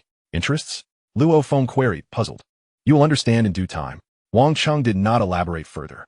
He tossed the Millennium Willow Heart to Luo Feng and instructed, simply break the surface and drink the liquid inside. The process is quite pleasant, so do not worry. All right. Luo Feng gazed at the Millennium Willow Heart in his hand, resolute in his decision. Although Wang Cheng had openly stated he had ulterior motives, their prolonged interaction had fostered a strong sense of trust in Luo Feng. He instinctively felt that Wang Cheng harbored no malice. With the threat of Liao looming, Luo Feng could not afford to hesitate any longer for the sake of his own safety. Chapter 30. Journey to Australia. Under Wang Cheng's watchful gaze, Luo Feng employed a flying knife to cut through the surface of the Millennium Willow Heart, promptly consuming its essence in one gulp. How delightful! Luo Feng sank onto the sofa, basking in the warmth coursing through his body, and involuntarily closed his eyes. Wang Cheng remained patient, quietly awaiting the completion of Luo Feng's transformation. Given that Luo Feng's foundation was only barely at the intermediate war general level, a sudden enhancement of 6 to 10 times in physical prowess was not something that could be accomplished instantaneously. After 7 or 8 hours, Luo Feng finally stirred, blinking as if awakening from a distant dream, only to inadvertently split the sofa in two. The floor bore the brunt of his newfound strength, resulting in a sizable crater. Brother Wang, my apologies, Luo Feng said sheepishly, realizing he had underestimated his own power. Even at the 6th level of a 9-fold Thunderblade, he found it difficult to rein in his strength momentarily. Not to worry, an increase in strength is a good thing. Wang Cheng chuckled, then inquired, how do you feel? Like never before. Luo Feng replied, a hint of excitement in his voice. At that moment, the golden orb in his mind had completely shattered, and with that, he suspected his psychic ability had reached the pinnacle of a high-level war god. If he were to advance further, he would transcend the existence of a war god. Of course, advancing further was exceedingly challenging. Otherwise, there wouldn't be so few beings in the world who had achieved such a status. Excellent. Wang Cheng nodded slightly, secretly instructing his number 1 probe to assess Luo Feng's current physical condition. Physical attributes barely at the high-level war god standard. With psychic ability at the peak of a high-level war god, Wang Cheng mused, realizing that Luo Feng was now more than capable of navigating the Australian continent without issue. Luo Feng, this surge in power will impact your future breakthroughs, so I recommend that you immediately seek out monsters to engage in battle to solidify your foundation. Wang Cheng smiled. Of course, you must also rely on hunting monsters to repay me the 300 billion. Indeed, upon hearing Wang Cheng mention 300 billion, Luo Feng readily agreed. Nodding, he added, Brother Wang, rest assured, I will prepare and head to the wilderness zone. The wilderness zone? Wang Cheng shook his head and pressed on. Do you believe you will encounter many monsters in the wilderness zone capable of matching your current strength? If they are all easily defeated, it will not provide you with any practical experience. Moreover, how long would it take to repay me the 300 billion solely by hunting low-level monsters? That is a valid point. Luo Feng nodded in agreement, contemplating for a moment before continuing. Furthermore, my sudden surge in strength cannot be revealed. Otherwise, I would have no way to explain it. Having experienced the 100 billion bounty incident, Luo Feng had become markedly more cautious. His immediate instinct was to conceal this matter. However, this was understandable. Had the Millennium Willow Heart been obtained through official channels, he would not need to hide it. Yet, since it was given to him by Wang Cheng, Luo Feng likely felt compelled to maintain discretion, fearing Wang Cheng might not want his generosity to be exposed. After all, without implicating Wang Cheng, he genuinely could not justify his current state. Who says you need to hide it? If anyone inquires, simply disregard those weaker than you. For those stronger, just tell them, I gifted you the treasure. Wang Cheng chuckled, continuing.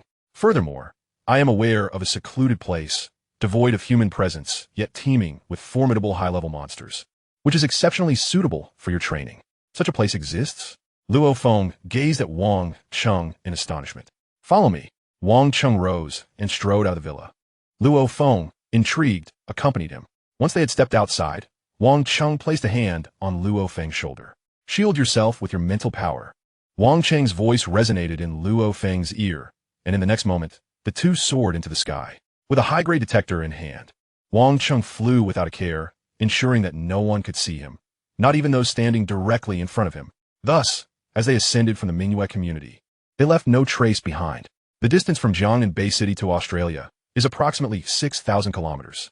Considering Luo Feng's status as merely a high-level warrior, flying at excessive speeds might overwhelm him despite Wang Cheng's assistance in withstanding the pressure.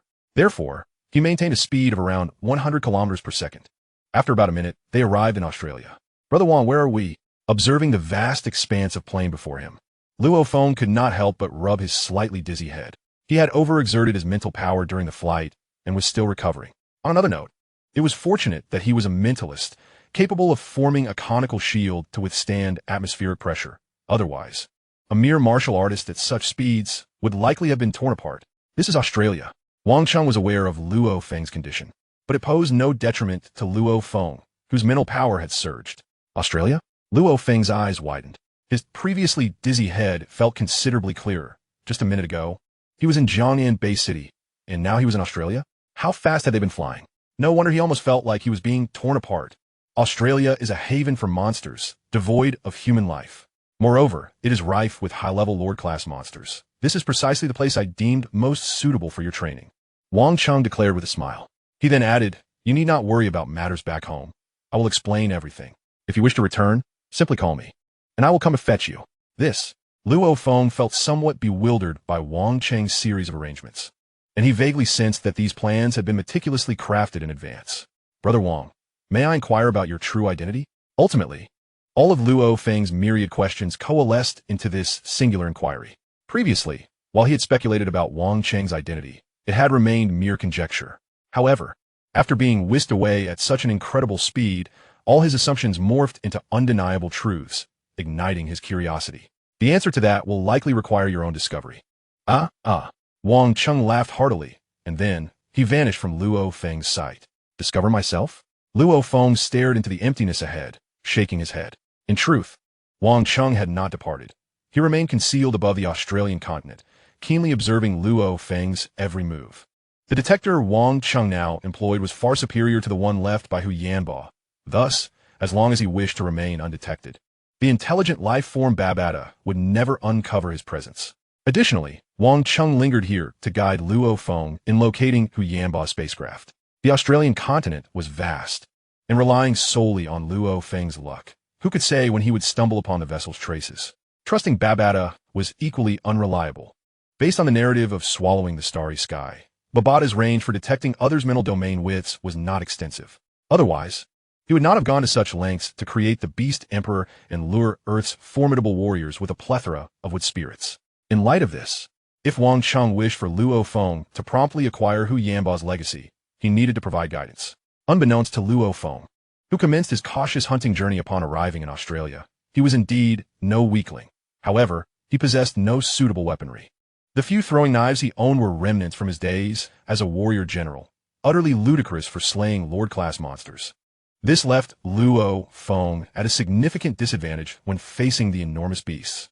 Initially, he was concerned about this issue, yet after successfully slaying 2 elementary Lord-class monsters, his confidence began to surge. Unfortunately, just as Luo Feng's confidence was on a rise, 2 high-level Lord-class monsters appeared from seemingly nowhere and relentlessly pursued him deep into the Australian continent. Fortunately, Luo Feng could fly, otherwise unarmed. Facing 2 high-level Lord-class monsters simultaneously would have been a dire predicament. While martial artists might manage, a mentalist without weaponry was truly at a disadvantage. Fleeing from the high-level Lord-class monsters and discovering traces of other Lord-class beasts, Luo Feng pressed deeper into the Australian continent for various reasons. Soon, he stumbled upon a small island shrouded in dense fog. There seems to be something beneath the water, standing atop a throwing knife. Luo Feng gazed at the river encircling the island, astonished. Without further contemplation, he resolved to investigate the island, but before he could delve deeper, dark shadows surged forth from the mist. What? Luo Feng's pupils constricted as he swiftly conjured numerous earthen barriers using his mental power. Given the strength of his mental power, these walls, reinforced by his abilities, could withstand the assault of a typical mid-level lord. Yet tragically, they were obliterated in an instant by the shadows. It was futile. The earthen material was too weak to adequately harness Luo Feng's prowess. Whoosh, whoosh, whoosh. Luo Feng nimbly evaded the onslaught of the shadows. Sensing the imminent danger, he hastily retreated from the vicinity of the island. The assailants seemed to be willow branches. Luo Feng pondered, a trace of confusion flickering in his mind. While he subtly realized he might have stumbled upon a remarkable discovery.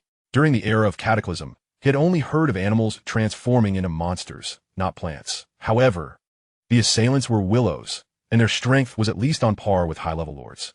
In terms of rarity, such plants must possess considerable value. Wouldn't you agree? Chapter 31. The 2 Visitors. The location is promising, but my current equipment is woefully inadequate to venture in. After contemplating for a moment, Luo Feng made a decision.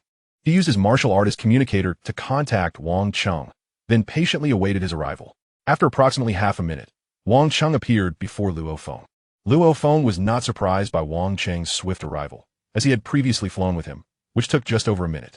Luo Feng, why did you contact me so soon? While Wang Cheng was aware of the situation, he still posed a question. Brother Wang, I've discovered a remarkable place, but I currently lack suitable weaponry and my strength is insufficient to enter, Luo Feng explained. Wang Cheng nodded in agreement. That's quite simple. You've previously hunted numerous lord-level beasts and collected a wealth of precious materials. Haven to you? Wang Cheng smiled. You can sell these materials and exchange them for better equipment before returning. Brother Wang, aren't you interested in taking a look? Luo Feng asked, slightly perplexed. In his mind, he preferred Wang Cheng to explore it directly. Given Wang Cheng's prowess, he could easily uncover the secrets within. If Wang Cheng were to reap significant rewards, he, as the discoverer, would also receive credit, thus allowing him to repay his debts to Wang Cheng effortlessly. With a stroke of luck, he might even settle all his debts. To Luo Feng's surprise, Wang Cheng dismissed the idea without a moment's thought. I'm not interested, he replied, shaking his head. Although Wang Cheng possessed a detector more advanced than Babata's, ensuring he would remain undetected, it did not imply that traces of his presence would go unnoticed. His choice to guide Luo Feng here, rather than directly instruct him to seek Babata, was to maintain an air of naturalness. Otherwise, Babata might harbor suspicions. If he deemed Luo Feng's talent inadequate compared to cosmic standards, he could withhold the inheritance of Hu Yanbo. After waiting for 50,000 years, he could afford to wait another 50,000. Wang Cheng was naturally averse to such an outcome. Thus he preferred that Luo Feng uncover everything on his own. Very well, Luo Feng said, scratching his head. Then I'll trouble you to take me back. Where are the monster materials you collected? Wang Cheng inquired. In a valley to the east, Luo Feng specified. Wang Cheng swiftly led Luo Feng there, and after retrieving the monster materials, they departed the Australian continent. In a mere minute of flying at speeds exceeding 100 kilometers per second, they returned to Mingwei community. That was quick, Luo Feng remarked, rubbing his head. Although this was his second experience with such speed, he still found it quite disorienting. Haha, this is nothing, Wang Cheng chuckled, waving his hand. Instantly, a plethora of monster materials appeared in the small courtyard before Luo Feng's villa. Here are the materials. Go exchange them for equipment. Wang Cheng added.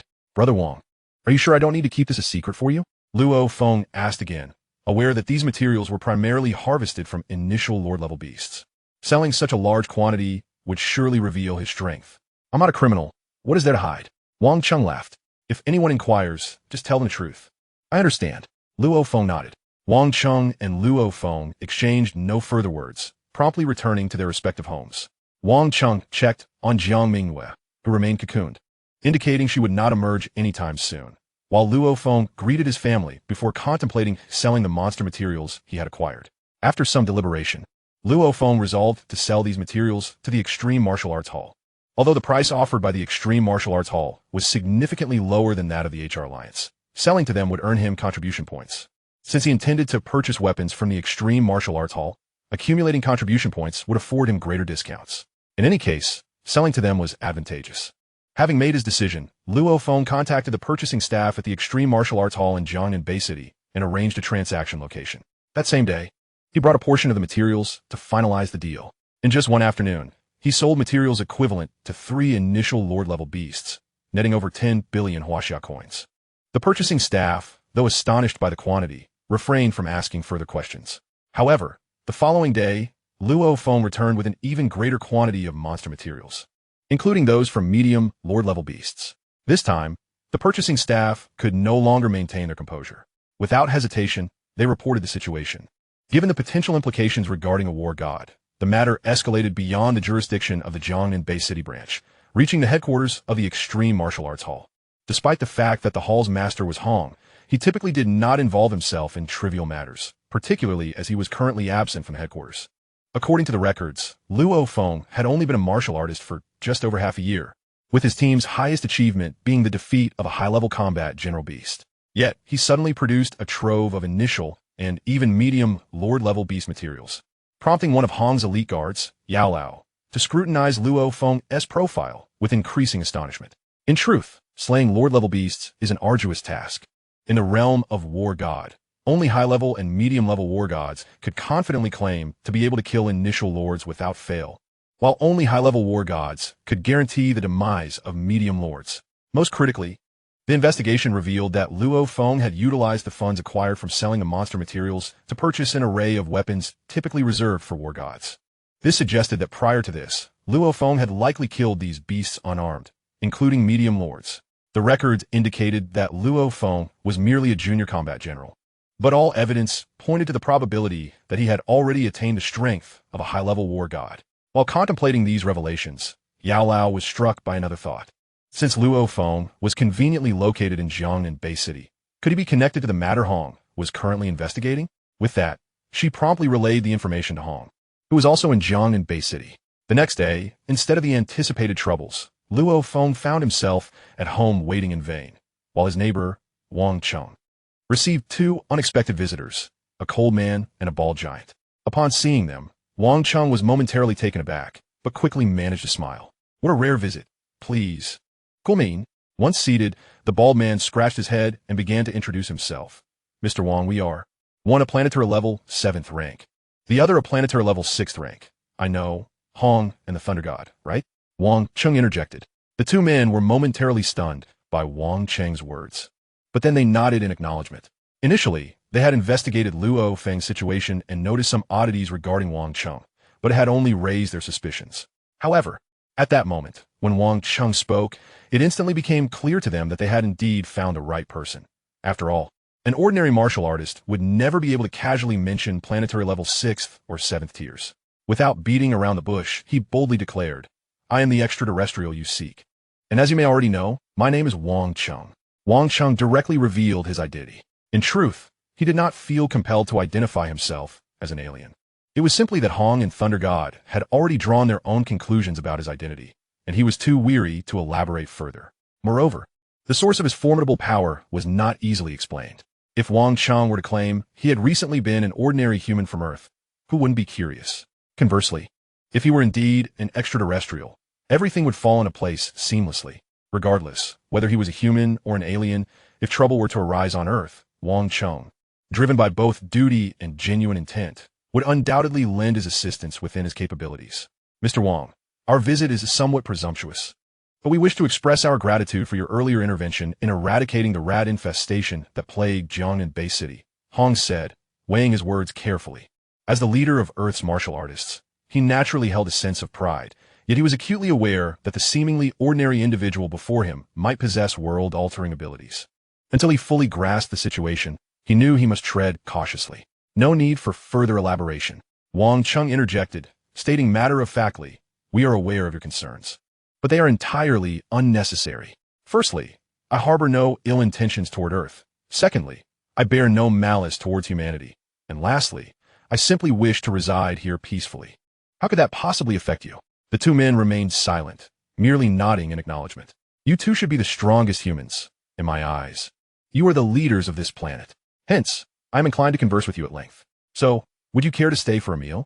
Wang Cheng inquired. Not at all.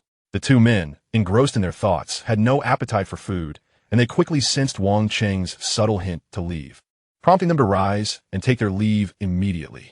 A short while later, Hong and Thunder God exited Wang Cheng's residence, both deep in contemplation about their recent encounter, and soon departed from Mingyue community. Wang Cheng, indifferent to their thoughts, felt little concern regarding the revelation of his identity. Whether or not he concealed, it was of little consequence to him. Although he still had much to achieve in the vast universe on Earth during this time, he was already wholly unafraid. Not long after Hong and Thunder God's departure, Luo Feng hurriedly arrived at Wang Cheng's home. "Brother Wang, I just received a message from the Extreme Martial Arts Academy inquiring about my strength, and they also asked if I would be willing to serve as the inspector for Jiangnan Bay City." Luo Feng paused for a moment before continuing. "Why has everything changed so suddenly?" Luo Feng was indeed bewildered. His abrupt display of formidable strength had not raised doubts with the Extreme Martial Arts Academy. Rather, he was invited to become an inspector for a Bay City. Previously, he had been unaware of what such a position entailed, but the recent correspondence from the Academy had clarified everything. It was a prestigious role, the head of the Extreme Martial Arts Academy in Jiangnan Bay City, where even the president and supervisors would have to heed his authority. Such a position represented a significant leap in status for Luo Feng. The Extreme Martial Arts Academy should already understand the reason for your sudden increase in power. Your identity is secure, and with your newfound strength as a high-level warrior, becoming the inspector of Jiangnan Bay City is a mere formality, Wang Cheng remarked in a calm tone. "Already aware?" Luo Feng expressed mild surprise. "That is of little importance." Wang Cheng waved his hand dismissively. "If you wish to accept the position, then do so. If not, then it is of no consequence. I will think it over." Luo Feng replied, somewhat hesitant. However, his hesitation was not due to any aversion to the role. Deep down, he did not reject the position, especially since he was not as detached from earthly matters as Wang Cheng. He had family to consider, and the burgeoning relationship with Su Xin required him to possess a suitable identity. While his strength as a high-level warrior was more than sufficient for Su Xin, pairing that strength with a high-ranking position would undoubtedly be more advantageous. Yet, it was precisely because the position was so appealing that Luo Feng felt a sense of unreality, causing him to hesitate momentarily. "However, even if you become the inspector, you still owe me that money," Wang Cheng suddenly reminded him. "Brother Cheng, I am aware." Luo Feng chuckled ruefully. The debt of 3 trillion was certainly not something he could forget. Chapter 32, Developing Mist Island.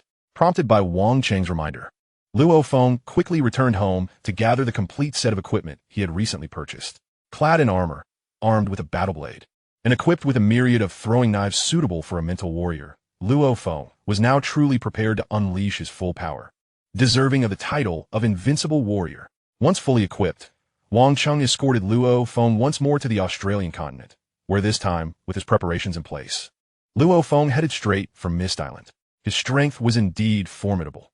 Not only did he possess peak-level mental power as a high-level warrior, but he was also more than capable in close combat, with his physical prowess barely reaching the high-level warrior tier. Crucially, He had cultivated the ninefold Thunderblade to the 6th level, amplifying his strength by nearly 5 times.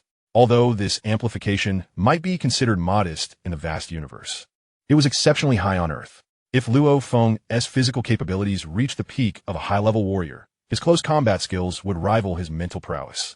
Now, with such formidable strength and a full array of fine equipment, Luo Feng charged into Mist Island once again. The numerous willow branches that had once compelled him to retreat were now no match for him, as he unleashed a flurry of spinning throwing knives. The branches, hardened to a degree comparable to Kuro alloy and possessing exceptional toughness, were effortlessly severed. After a relatively uncomplicated skirmish, Luo Feng dispatched the large willow trees at the island's edge. Soon, he discovered the essence hidden within the remains of the willow trees. Willow wood hearts. Willow wood hearts? Luo Feng exclaimed with delight, recognizing that his meteoric rise in power was largely due to the ancient willow wood heart that Wang Cheng had gifted him. He instinctively recognized the true nature of these willow wood hearts. However, these willow wood hearts felt inferior to the one his brother had given him. Their value was undoubtedly less significant, Luo Feng thought to himself. Yet he held no feelings of disappointment, for it was clear that this small island was extraordinary, and such valuable flora might be abundant. After collecting several willow wood hearts, Luo Feng cautiously ventured deeper into the island. As he had anticipated, he encountered many other sentient plants, and upon defeating them, he discovered numerous treasures akin to the willow wood hearts. Yet, as he delved deeper into the island, the density of these plants increased, and Luo Feng found himself increasingly challenged, his progress slowing considerably. Nonetheless, faced with countless treasures of immense value, what did it matter if his pace was hindered? Luo Feng had already resolved to remain in this place for as long as it took. Days turned into weeks, and before long, Luo Feng had spent 7 days on Mist Island. The multitude of battles enabled Luo Feng to swiftly acclimate to his surging prowess, alongside making considerable advancements. However, during this period, Wang Cheng, who had been vigilantly observing Luo Feng, began to furrow his brows. Given that Luo Feng had been lingering here for quite some time, Baba Tower should have already assessed the extent of Luo Feng's cerebral domain. Why had he not hastened to bestow the inheritance of Hu Yanba upon him? It seemed that Baba Tower was rather greedy. Did he truly believe that there were individuals on Earth with a broader cerebral domain than Luo Feng? Wang Cheng found himself at a loss. If that were the case, would it necessitate all the high-ranking war gods and planetary-level beings on Earth to meander about here before concluding matters? While Wang Cheng was in a state of perplexity, Luo Feng, feeling he had reached his limits, departed from Mist Island and directly contacted Wang Cheng. After a brief wait, Wang Cheng swiftly arrived before Luo Feng. "Brother Wang, here, take these," Luo Feng exclaimed, presenting Wang Cheng with several spirit of plants and trees, which were more than sufficient to settle his debts. "It appears you have stumbled upon a treasure trove," Wang Cheng remarked with a smile. "It's located on the small island ahead." Luo Feng did not conceal the truth. He found himself unable to delve deeper into the heart of Mist Island due to the overwhelming abundance of spirit of plants and trees. At this juncture, he could only manage to protect himself within it, and thus he spoke without hesitation. Regrettably, Wang Cheng showed little interest in the small island. However, after pondering for a moment, he continued, "If you find yourself unable to develop it further, I can contact someone to assist you. The treasures uncovered will be split evenly." "How's that sound?" "Half." Luo Feng was taken aback. To receive half of the treasures without lifting a finger was indeed a stroke of good fortune. Once you transcend to become an existence beyond the war god, all these treasures will belong to you.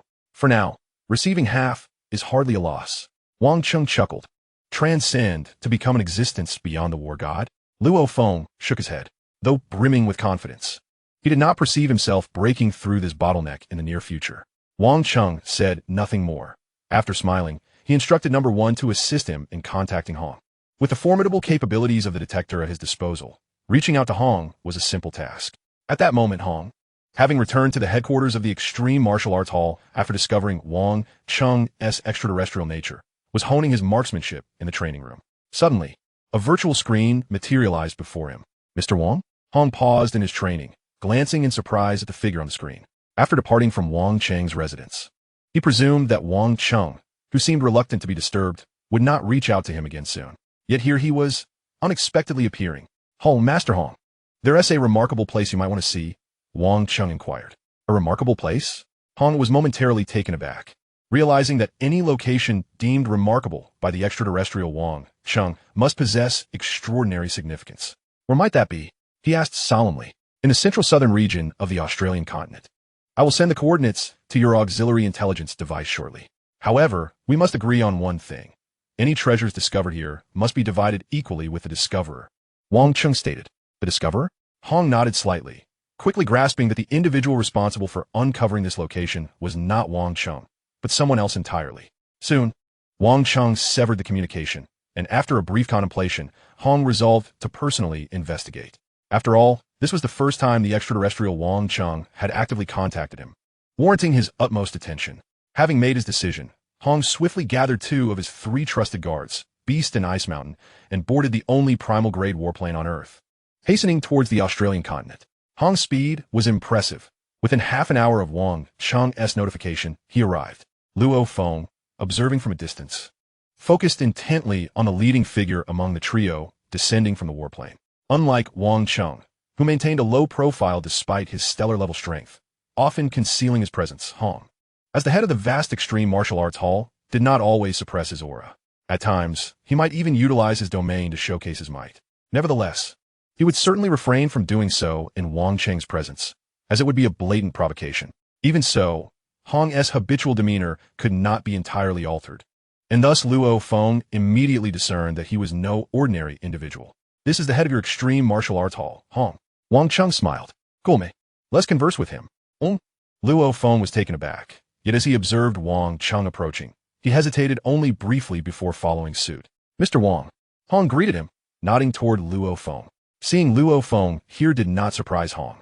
He had surmised that the individual Wang Cheng referred to as the discoverer of the remarkable location was likely Luo Feng. It was worth noting that Hong and the Thunder God had previously uncovered Wang Cheng's identity through Luo Feng's peculiarities. In their investigations, they had also become aware of Wang Cheng's apparent special regard for Luo Feng. For this reason, both Hong and the Thunder God were eager to witness this development. Although Wang Cheng was not of Earth, Luo Feng was very much a terrestrial being. If Luo Feng could rapidly evolve under Wang Cheng's guidance, it would undoubtedly be a boon for Earth. Hall Master. Luo Feng bowed slightly. Luo Feng, I have long heard your name, Hong remarked with a faint smile. You are the one whom Mr. Wang mentioned as the discoverer of that remarkable place, correct? Indeed, Luo Feng nodded. That location is abundant in spirit of plants and trees. Wang Cheng interjected, and immediately a glimmer of interest appeared on Hong's face. Spirit of plants and trees, and in abundance? Certainly. You're already at the 6th tier of planetary level. For you, some spirit of plants and trees will merely serve to nurture the younger generation. Wang Cheng smiled. However, since I specifically summoned you here, I assure you that you will not leave empty-handed. Are there other treasures? Within the depths of that place. You may send someone to explore, Wang Cheng advised. The depths? Mr. Wang, are you not interested in the potential treasures that might exist there? If 100 Earth coins were to fall to the ground, would you bother to pick them up? Hong? Wang Cheng asked with a smile. Hong said nothing, merely shaking his head. Even if he did, it would be a casual act, not driven by the intrinsic value of the coins themselves. I shall say no more. The outcome lies in your hands, Wang Cheng declared, then turned to Luo Feng. Luo Feng, the heap of spirit of plants and trees you possess is of little use to you. Why not sell them to Hall Master Hong? He has plenty of valuable items. All right, Luo Feng blinked, but he quickly nodded. From the conversation he had just had with Wang Cheng, he had already grasped that the treasures he had acquired were indeed referred to as spirit of plants and trees. Wang Cheng refrained from uttering another word. His figure blurred and vanished from the spot. Master, just now Brother Wang mentioned Luo Feng, Hong remarked, casting a glance at Luo Feng. No rush, come into my warplane, and we shall converse at our leisure. Hong nodded, subsequently ushering Luo Feng into his aircraft. Chapter 33. The news of Luo Feng. Hong indeed harbored a desire to engage Luo Feng in conversation. Although he was well aware of Luo Feng's acquaintance with Wang Cheng, he had previously refrained from approaching Luo Feng out of consideration for Wang Cheng's sentiments.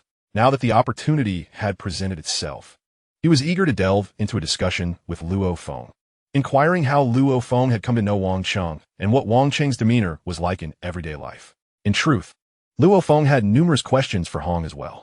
In his past recollections, Hong was the unrivaled champion of the world. However, since Wang Cheng's emergence, Luo Feng's perception had been shattered, for Wang Cheng's feats were nothing short of astonishing. Moreover, Luo Feng had noticed that during past exchanges between Wang Cheng and Hong, although their conversation appeared rather mundane, Wang Cheng had undeniably taken the lead. These various factors combined instilled in Luo Feng a profound curiosity about Wang Cheng's true identity. After Luo Feng had responded to many of Hong's inquiries, he finally voiced his own questions. "You cannot fathom it, for your experiences are still limited." Hong exclaimed. "Let me enlighten you about this universe." The universe? Luo Feng was momentarily taken aback, perplexed by the sudden shift in topic. "Indeed, we must discuss the universe. For that Mr. Wang is quite possibly an extraterrestrial." "On should. An extraterrestrial?" Luo Feng was even more bewildered. "Hear me out." Hong proceeded to expound upon the knowledge he possessed, and in that moment, Luo Feng felt as though his worldview had been slightly upended. Nevertheless, his capacity to embrace new concepts remained robust. Meanwhile, on the other side, Wang Cheng had returned to the Minghui community in Jiangnan Bay City. Baba Ta was reluctant to readily bestow the inheritance upon Luo Feng, leaving Wang Cheng somewhat speechless. However, he had deliberately informed Hong about the treasures beneath that small island. As long as Hong's curiosity was piqued, events were unlikely to unfold as they did in Swallowing the Starry Sky, where the various factions on Earth only became aware of the anomalies surrounding that fog-shrouded island a year and a half later. At this juncture, Wang Cheng found himself with little to do but patiently await developments.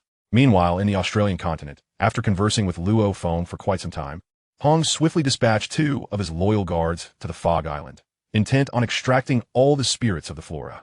However, at the last moment, several terrifying vine-like tendrils emerged from beneath the island.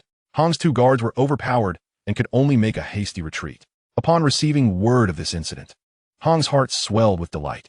Could there truly be Mo Yun vines on Earth? He pondered, contemplating whether this was the treasure Wang Cheng had referred to. He exerted all his effort to subdue the Mo Yun vines. Wang Cheng had mentioned that the treasure lay beneath the ground. Could there be something even more precious than the Mo Yun vines? While Hong had indeed harbored doubts about Wang Cheng's words, the appearance of the Mo Yun vines served as compelling evidence. Coupled with Wang Cheng's unfathomable strength, Hong began to place unwavering trust in Wang Cheng's statements. He promptly resolved to mobilize more personnel to this location for further exploration. Due to Hong's extensive mobilization of forces, the activities of the Extreme Martial Arts School on the Australian continent did not go unnoticed. Soon, the 5 major nations of Earth, the HR Alliance, and the Thunderbolt Martial Arts School were all apprised of the situation. Hong was never one to keep all the spoils for himself. He openly declared the endeavors of the Extreme Martial Arts School, prompting a flood of experts from various factions on Earth to venture forth to investigate the Fog Island. In truth, those who came to explore were all formidable warriors. Surrounding the Fog Island was a river teeming with dense populations of monstrous creatures. Although this was an inland river, the concentration of beasts was far more intense than that found in the ocean. Under such circumstances, even high-ranking warriors without the Black God armament would hesitate to enter. On the other hand, after the Extreme Martial Arts School commenced its exploration beneath the small island, Luo Feng decided to remain behind. The majority of the spirit plants Luo Feng had harvested from the Fog Island had already been sold to Hong, and with Hong's share of the spirit plants also awarded to Luo Feng, he found himself in a position of considerable wealth, far more so than during the same period in Swallowing the Starry Sky. Therefore, Luo Feng directly exchanged for a set of Black God armament from Hong. Although Luo Feng had never encountered the Black God armament before, when selecting treasures, Hong had proactively highlighted its numerous advantages. Thus, Luo Feng naturally opted for the direct exchange. Beyond the Black God armament, Luo Feng also acquired various other treasures from Hong, such as intelligent warplanes and specialized weapons for mentalists, like the Escape Sky Shuttle. The exploration of the Fog Island was a grand affair, with a multitude of Earth's strongest warriors scouring the vicinity, inevitably leading to clashes. Luo Feng, amidst the chaos, found himself embroiled in confrontations with warriors from other factions. As Luo Feng showcased his formidable prowess, his reputation swiftly spread throughout the warrior community, capturing the attention of many planetary-level representatives. First and foremost, Luo Feng was merely 18 years old, remarkably youthful. Furthermore, Hong placed significant emphasis on Luo Feng, frequently appearing to engage him in dialogue and occasionally offering guidance. While Hong's attention towards Luo Feng drew the interest of various representatives, none found it strange, as Luo Feng was inherently a member of the Extreme Martial Arts School, and his youth made his prominence entirely understandable. In truth, Hong deliberately showcased his regard for Luo Feng, fearing that others might harbor ill intentions towards him. Luo Feng was not only a prodigy, but also shared a close relationship with Wang Cheng, promising a future of boundless potential. From every perspective, Hong would unequivocally wish to prevent any misfortune from befalling Luo Feng.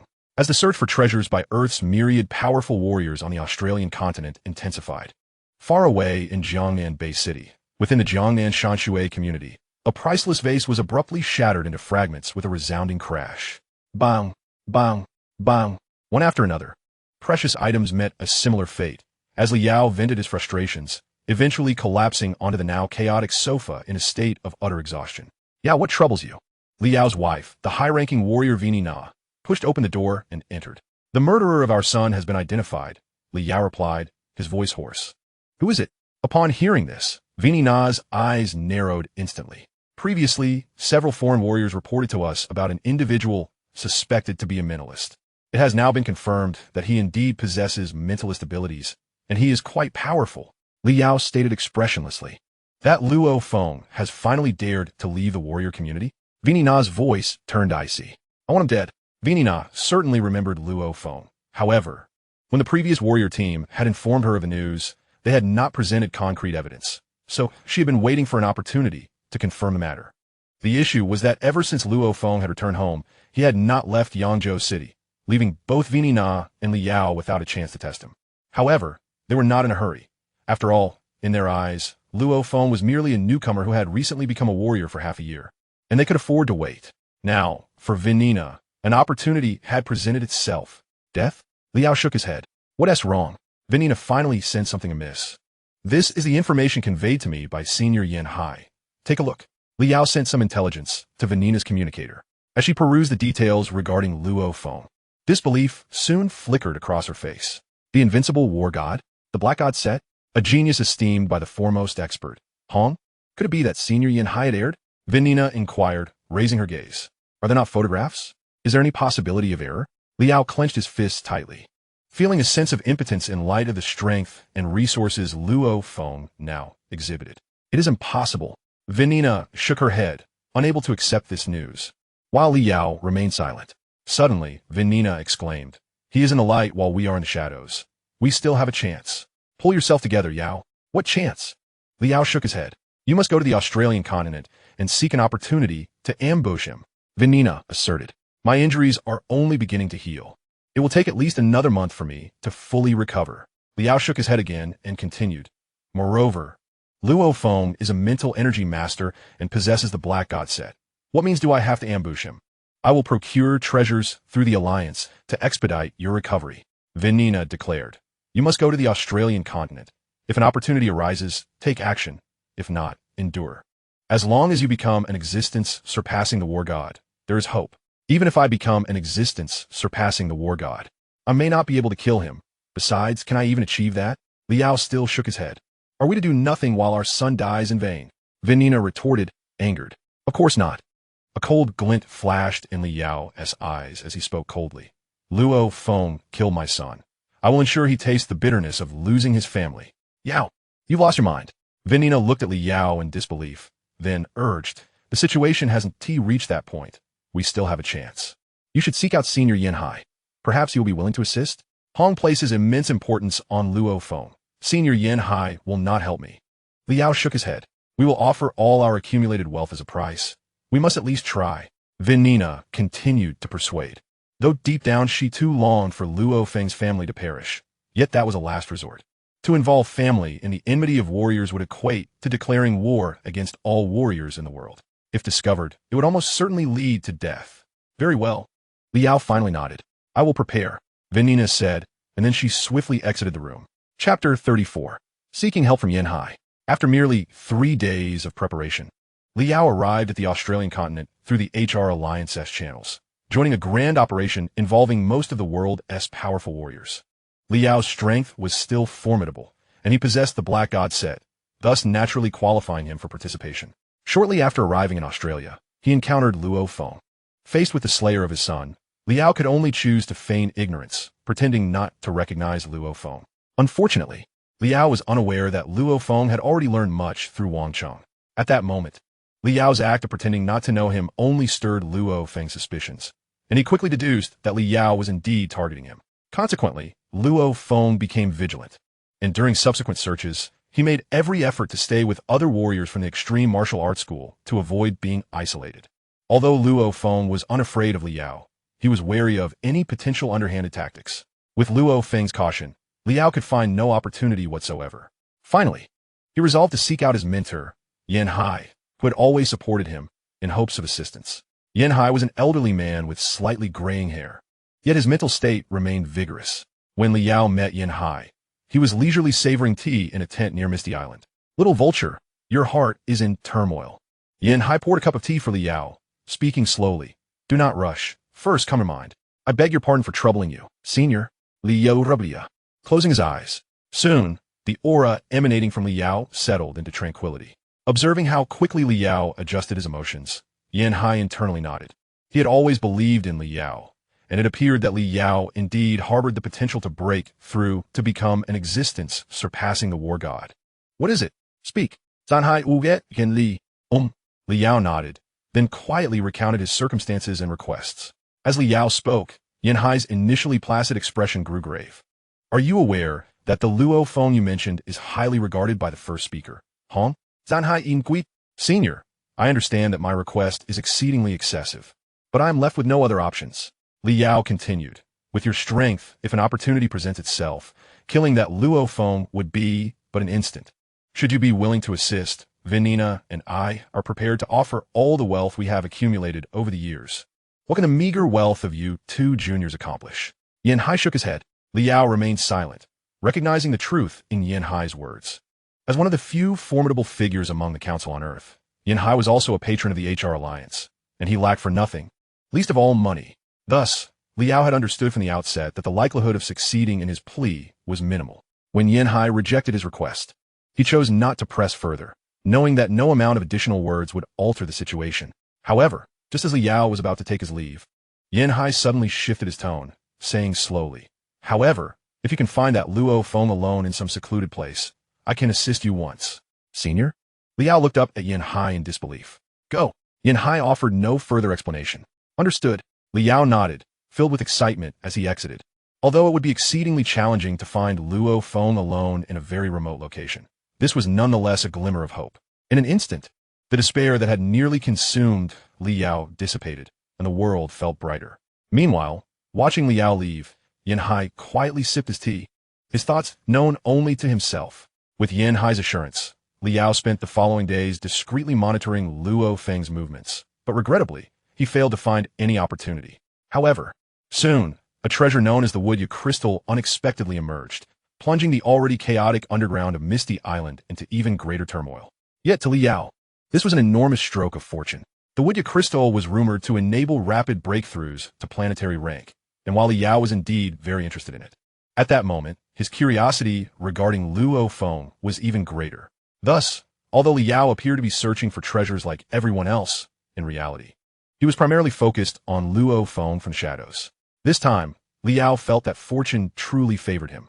Inexplicably, the usually cautious Luo Feng was following an underground river deeper into the earth, a desolate and uninhabited location, an exquisite spot for an ambush. Of course, Li Yao also believed that Luo Feng was quite fortunate, as he seemed to be collecting numerous wooden jade crystals along his path. Without hesitation, Li Yao contacted Yan Hai, and to enhance the allure of his message, he emphasized that Luo Feng appeared to have found a substantial amount of wooden jade crystals. Though Yan Hai had previously agreed to Li Yao's request, he was currently engrossed in the critical search for wooden jade crystals and had no intention of leaving just yet. After all, no promise could compare to the precious wooden jade crystals that might enable him to break through to the third tier of planetary level. However, upon hearing Li Yao mention Luo Feng's apparent fortune, Yan Hai instantly changed his mind.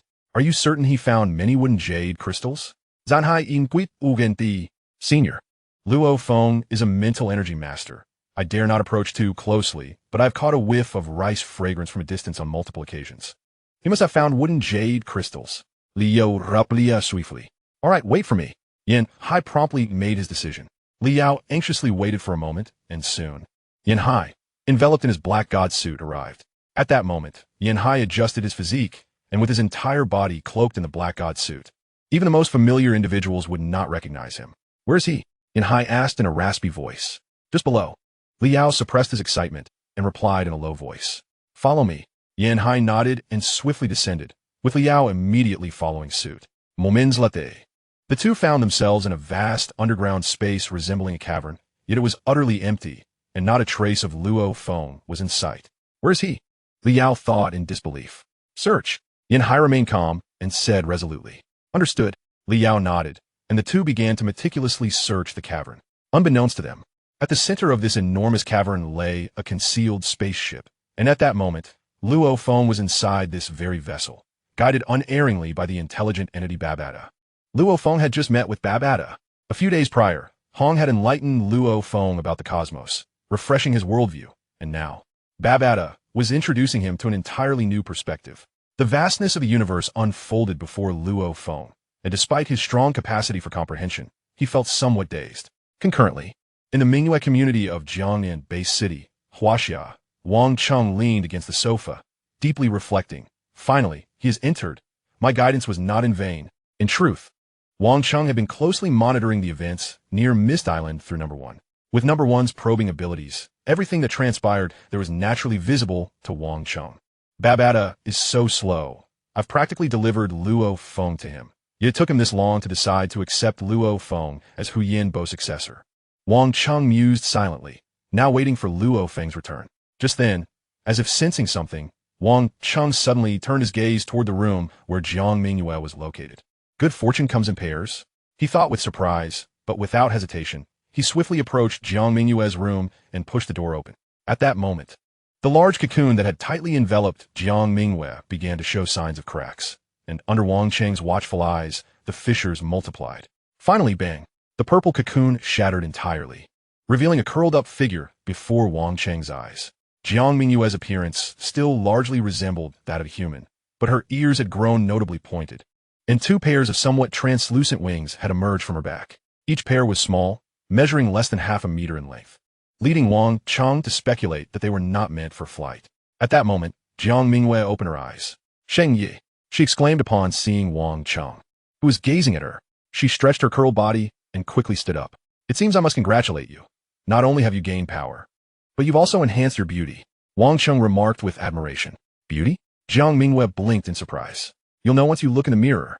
Wang Cheng chuckled. "Change your clothes. I'll wait for you downstairs." "All right." Jiang Mingyue nodded. Wang Cheng did not linger and soon exited. However, after he left, Jiang Mingyue did not rush to the mirror. Instead, she focused on feeling the power coursing through her body. Such formidable strength. Jiang Mingyue lightly clenched her fist and could not resist throwing a punch into the air. Boom! A gust of wind erupted, and in an instant, a large hole appeared in one wall. "You'll have to pay for the repairs." Wang Cheng's voice echoed from downstairs. "Got it," Jiang Mingyue replied absently, staring at her fist, lost in thought. Chapter 35, Mental Breakdown. Wang Cheng waited outside for about 10 minutes, instructing Number 1 to check on Jiang Mingyue's current situation. Soon, he acquired extensive information about her. For instance, Jiang Mingyue's life tier had undergone a significant transformation, and she had ascended to the 5th tier of planetary level. Although I anticipated she would directly evolve to planetary level, I didn't expect her to leap straight to the 5th tier. Wang Cheng thought, slightly astonished, but only a little. For him, whether it was 1st tier or 5th tier planetary level made little difference. As he waited, Jiang Mingyue soon emerged, dressed in a new maid outfit. However, the back of this new attire had been torn, creating 2 slits through which her transparent wings extended. "Fortunately, you haven't turned into an eyesore. Otherwise, I would have to consider replacing you as my servant, despite my reluctance," Wang Cheng joked. Hearing his playful teasing, Jiang Mingyue smiled faintly, but then she became serious. "Chengge, I want to kill someone." "Kill someone?" Wang Cheng blinked in surprise. "It's my enemy. I've been determined to kill him since 10 years ago, and now I believe I have the power to do so," Jiang Mingyue declared resolutely. "An enemy?" Wang Cheng nodded, then instructed Number 1 in his mind to investigate the matter. Every event that has left even the faintest trace on Earth is unlikely to escape the scrutiny of Unit 1. Thus, in the span of less than a second, a plethora of information flooded Wang Cheng's mind. "Danhai?" Wang Cheng inquired. Upon hearing this name, Jiang Mingyue's expression shifted slightly, yet she quickly nodded in acknowledgement.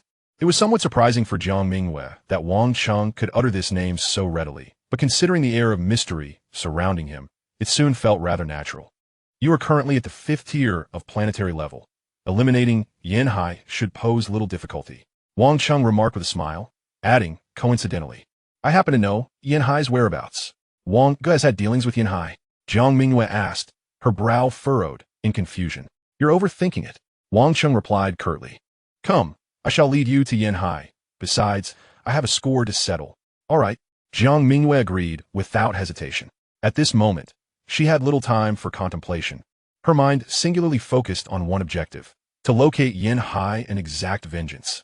As a 5th-tier planetary level warrior, Jiang Mingyue possessed far superior physical capabilities compared to the war god-level Luo Feng, allowing Wang Cheng to fly with her at a considerably swifter pace. Within less than a minute after departing from his home, they arrived at the Australian continent. Wang Cheng instructed Unit 1 to obscure all forms of detection, and together with Jiang Mingyue, they descended underground. Following the subterranean river, he guided her to a depth of 15,000 meters beneath Australia. The figure cloaked in black is Yanhai, Wang Cheng stated, observing Yanhai as he searched in the distance, his tone unperturbed. I apologize for the trouble, Brother Cheng. Jiang Mingyue replied before. With a stoic expression, she flew directly towards Yanhai. She made no effort to conceal her murderous intent, and the terrifying aura emanating from her caused Yanhai, who had been gradually seeking Luo Feng, to feel the hair on his neck stand on end. Yanhai looked up to see Jiang Mingyue approaching him. Who are you? His pupils contracted sharply. Jiang Mingyue's attire struck him as peculiar. Clad in a maid's outfit with a pair of transparent wings sprouting from her back. Such a costume might not seem out of place at certain comic conventions. But here it appeared utterly bizarre. However, regardless of how strange Jiang Mingyue looked, Yanhai dared not underestimate her. For the overwhelming aura of power and murderous intent emanating from her was unmistakably real. My father is Jiang Zhenghua, and my mother is Healan. Yanhai, do you remember? Jiang Mingyue asked coldly. Jiang Zhenghua? A flicker of shock crossed Yanhai's concealed face beneath the black divine armor. Disbelief etched in his gaze as he looked at Jiang Mingyue. You're that girl from a decade ago? Memories flooded back to him of a time shortly after he had just ascended to the position of council member, brimming with youthful vigor. At that time, even adults hesitated to meet his gaze. Yet a 16 or 17-year-old girl had boldly approached him, demanding that he pay the price. It seems you remember quite well. Jiang Mingyue sneered. Then you may as well die. Wait, there may be a misunderstanding regarding your father. Yanhai attempted to protest. But Jiang Mingyue clearly had no intention of engaging in further dialogue. The moment he spoke, she vanished from her previous position, reappearing beside him in an instant. What? Yanhai's pupils constricted in alarm, and the next moment, whoosh, Jiang Mingyue appeared without warning, delivering a powerful punch. This strike bore no extravagant technique, merely a straightforward jab. Yet its speed was so astonishing that Yanhai could scarcely react. In a critical moment, he crossed his arms just in time to deflect the blow. But the immense force that followed sent him hurtling away. Puffed. Yanhai spat a mouthful of blood as he collided violently with the wall. The disparity in strength between the 5th tier and the 2nd tier of planetary level was an 8-fold difference, even with the black divine armor. Jiang Mingyue's punch had grievously injured him. While the black divine armor could withstand nearly all physical attacks below planetary level, its effectiveness diminished significantly at this tier. Jiang Mingyue afforded Yanhai no opportunity to recover, charging at him once more. Under the relentless barrage of her fists and kicks, Yanhai's form began to blur beneath the black divine armor. His life force waned rapidly. He sought to call for help, even to plead for mercy. But Jiang Mingyue offered him no respite whatsoever. Meanwhile, aboard the concealed meteorite ship nearby, Luo Feng was taken aback. He gazed at the small demon floating before him and asked in astonishment, You say Yanhai is being hunted outside? Caw. It's no longer a mere chase. He's on the verge of death. The little demon, Babata, cackled gleefully. It appears fortune favors you. He was just cornered, and now his own enemies have caught up with him. Luo Feng fell silent, having quickly learned everything concerning the Huyanbo inheritance since boarding the ship.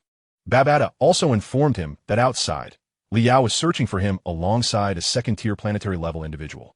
Luo Feng understood Li Yao's malicious intent and immediately deduced that the 2nd-tier planetary-level Yanhai was similarly up to no good. Lacking confidence in confronting Yanhai, he had intended to hide within the ship until both adversaries departed. However, Who could have anticipated that before he could remain hidden for long, Yin Hai would be pursued by his enemies? I've heard that conflicts among council members are quite rare, and that no member has ever died in such disputes. How could Yin Hai, a second-tier planetary-level warrior, be hunted down and nearly killed? Luo Feng inquired, puzzled. See for yourself. Babata projected a screen, revealing the scene of Jiang Mingyue mercilessly assaulting Yin Hai. Huh? Luo Feng blinked in surprise, instantly recognizing Jiang Mingyue. You know her? Babata asked, somewhat intrigued. She works for my neighbor, Luo Feng pondered, realizing that given Wang Cheng's formidable prowess, it was not surprising that Jiang Mingyue exhibited such overwhelming strength. But why does she have a pair of wings? Luo Feng soon noticed an inconsistency. This is precisely what I was about to tell you. Babata's demeanor turned serious. Indeed, Luo Feng nodded. This person is not from Earth. Babata pointed at Jiang Mingyue on the screen. Not from Earth. Luo Feng's heart skipped a beat. However, he had already learned much from Hong, and was aware that Wang Cheng might well be an extraterrestrial. Thus, it was not entirely unfathomable for Jiang Mingyue, as a maid in Wang Cheng's household, to also not be of earthly origin. What are you thinking? Babata's voice jolted Luo Feng back to reality, and he shook his head. Listen closely. Before my master fell, he employed a secret method to conceal the spatial coordinates around Earth. Ordinary cosmic humans cannot enter this realm. Babata continued, I do not know how that extraterrestrial being outside managed to arrive here. But you must understand that my master's legacy is undoubtedly coveted by countless individuals. Once you step outside, you must remain inconspicuous. As Babata spoke in a seemingly cryptic manner, the essence of his words conveyed the notion that Luo Feng should remain inconspicuous until he has achieved a level of formidable strength. Suddenly, at that moment, the communicator in Luo Feng's hand illuminated, and it automatically connected. Luo Feng, Yin Hai is on the brink of death. I'm waiting for you outside, come out. Wang Cheng's voice rang out. In an instant, Babata's voice was abruptly silenced, and Luo Feng, taken aback, inquired, Brother Wang Yu, come out, and I shall explain everything. Wang Cheng chuckled before disconnecting the call. Is there someone else outside? Babata's tone grew tense, realizing that Wang Cheng had bypassed him to contact Luo Feng directly. According to his assessments, only Liao, Yin Hai, and Jiang Mingyue were present outside. Where had this fourth person emerged from? Moreover, Luo Feng was inside the meteorite ship. Yet the other party managed to contact him directly. Babata, we should head out, Luo Feng asserted. Who is that person? Babata hastily queried. My neighbor, Wang Cheng. Yes, working for him. Luo Feng responded candidly, continuing, I discovered Misty Island because Brother Wang brought me to the Australian continent. He previously mentioned treasures lying beneath Misty Island. Upon hearing Luo Feng's words, Babata's composure fractured. It implied that his choice of Luo Feng as a successor might have been preordained. Clearly, Luo Feng's ability to articulate all his suspicions revealed that he too had grasped the gravity of the situation. What are your thoughts? Babata gazed at Luo Feng, contemplating whether he would regret his decision. At this moment, he truly wished to abandon the endeavor. But the soul imprint left by his master had already integrated into Luo Feng's consciousness. Although it had yet to fully merge, extricating it was beyond his capability. Furthermore, Babata was a being of loyalty. Having formally accepted Luo Feng as his disciple, he could not simply forsake him. Of course, we must go out. Luo Feng pondered briefly before asking. Actually, Brother Wang mentioned long ago that he had ulterior motives in assisting me. My instincts tell me he harbors no malice. How reliable is your instinct? Babata mused, contemplating a potential retreat. Ultimately, he recognized that they must first venture outside to ascertain the situation. Regardless of Wang Cheng's intentions, they could only respond to the developments as they unfolded. Chapter 36, The Transaction. 15,000 meters beneath Misty Island. With a click, the concealed hatch opened, and Luo Feng emerged. Upon stepping outside, he immediately spotted Wang Cheng, who was waving at him from a short distance. Taking a deep breath, Luo Feng approached Wang Cheng. You seem anxious, Wang Cheng remarked with a smile. Do I appear to be the type who would kill for treasure? Brother Wang, are you aware of teacher Hu Yanba's situation? Luo Feng asked earnestly. Senior Hu Yanba is indeed a remarkable immortal, albeit somewhat unfortunate. Wang Cheng replied with a grin. Given Earth's resources, it will be difficult for you to achieve significant accomplishments. However, having inherited Senior Hu Yanba's legacy sets you apart from other Earthlings. You truly know. Luo Feng felt enlightened, yet puzzled. Why did you bring me here? Because I personally do not wish to become a disciple. Yet I desire a certain secret manual left by Senior Hu Yanba. Since our relationship is amicable, I decided to bestow this opportunity upon you. The reason I hadn't informed you earlier was to prevent you from revealing any vulnerabilities that could jeopardize this inheritance. Wang Cheng explained, half in earnest, half in jest. A secret manual? Luo Feng questioned, while Babata erupted in his mind. This fellow is utterly arrogant. If he were to approach me, I would dismiss him outright, let alone his claims about not wanting to be a disciple. Moreover, he desires a manual? Let me tell you, Luo Feng, he is merely dreaming. The manuals of the meteorite lineage were painstakingly gathered by my master and are absolutely not meant for dissemination. Babata, why not reconsider? Luo Feng internally urged, as Wang Cheng's explanation alleviated his anxiety. Initially, he feared that Wang Cheng was exploiting him to acquire the legacy of his current teacher, Hu Yanbo. However, it now appeared that he had misjudged Wang Cheng. If he truly intended to kill for treasure, he likely would not have felt the need to provide such explanations. The opportunity he had received was entirely facilitated by Wang Cheng, a tremendous favor, and in Luo Feng's view, trading this favor for a manual seemed trivial. Unfortunately, the final decision regarding the manual rested with Babata. Impossible. Absolutely impossible. Babata asserted vehemently. Brother Wang. Luo Feng pondered how to articulate his thoughts when Wang Cheng interjected. Senior Hu Yanbo left behind intelligent life, correct? Tell him that the manuals I seek are 10,000 lines flow and mastering space. 10,000 lines flow? Mastering space? Those are among the most precious manuals left by my master. Babata exclaimed, his agitation evident. Ultimately, he conveyed a singular sentiment. The manuals were exceedingly valuable, and wishing to learn them was a mere fantasy. Babata, don't be so definitive. Surely there must be a solution. Luo Feng inquired silently. Unless he offers a manual of equal caliber in exchange. Babata recognized that Wang Cheng was formidable, having skillfully guided Luo Feng towards obtaining his master's inheritance. Moreover, Wang Cheng undoubtedly possessed advanced detectors and exuded an air of mystery, with his true power remaining elusive. Now, Babata was merely putting up a facade. If Luo Feng offered him a way out, he would readily accept it. A manual of equal caliber? Luo Feng did not hesitate to relay Babata's request to Wang Cheng. I do not possess any manuals of equal caliber. Wang Cheng shook his head. 10,000 lines flow and mastering space contain principles of space. The only one that could rival them is eternal void, but I can only recall it through the inheritance crystal, until I reach a certain level. I cannot fully articulate eternal void. However, Wang Cheng was not entirely at a loss. He continued, nevertheless. I possess a means to make your evolutionary journey 1,000,000 times easier. Brother Wang, what do you mean? Luo Feng inquired.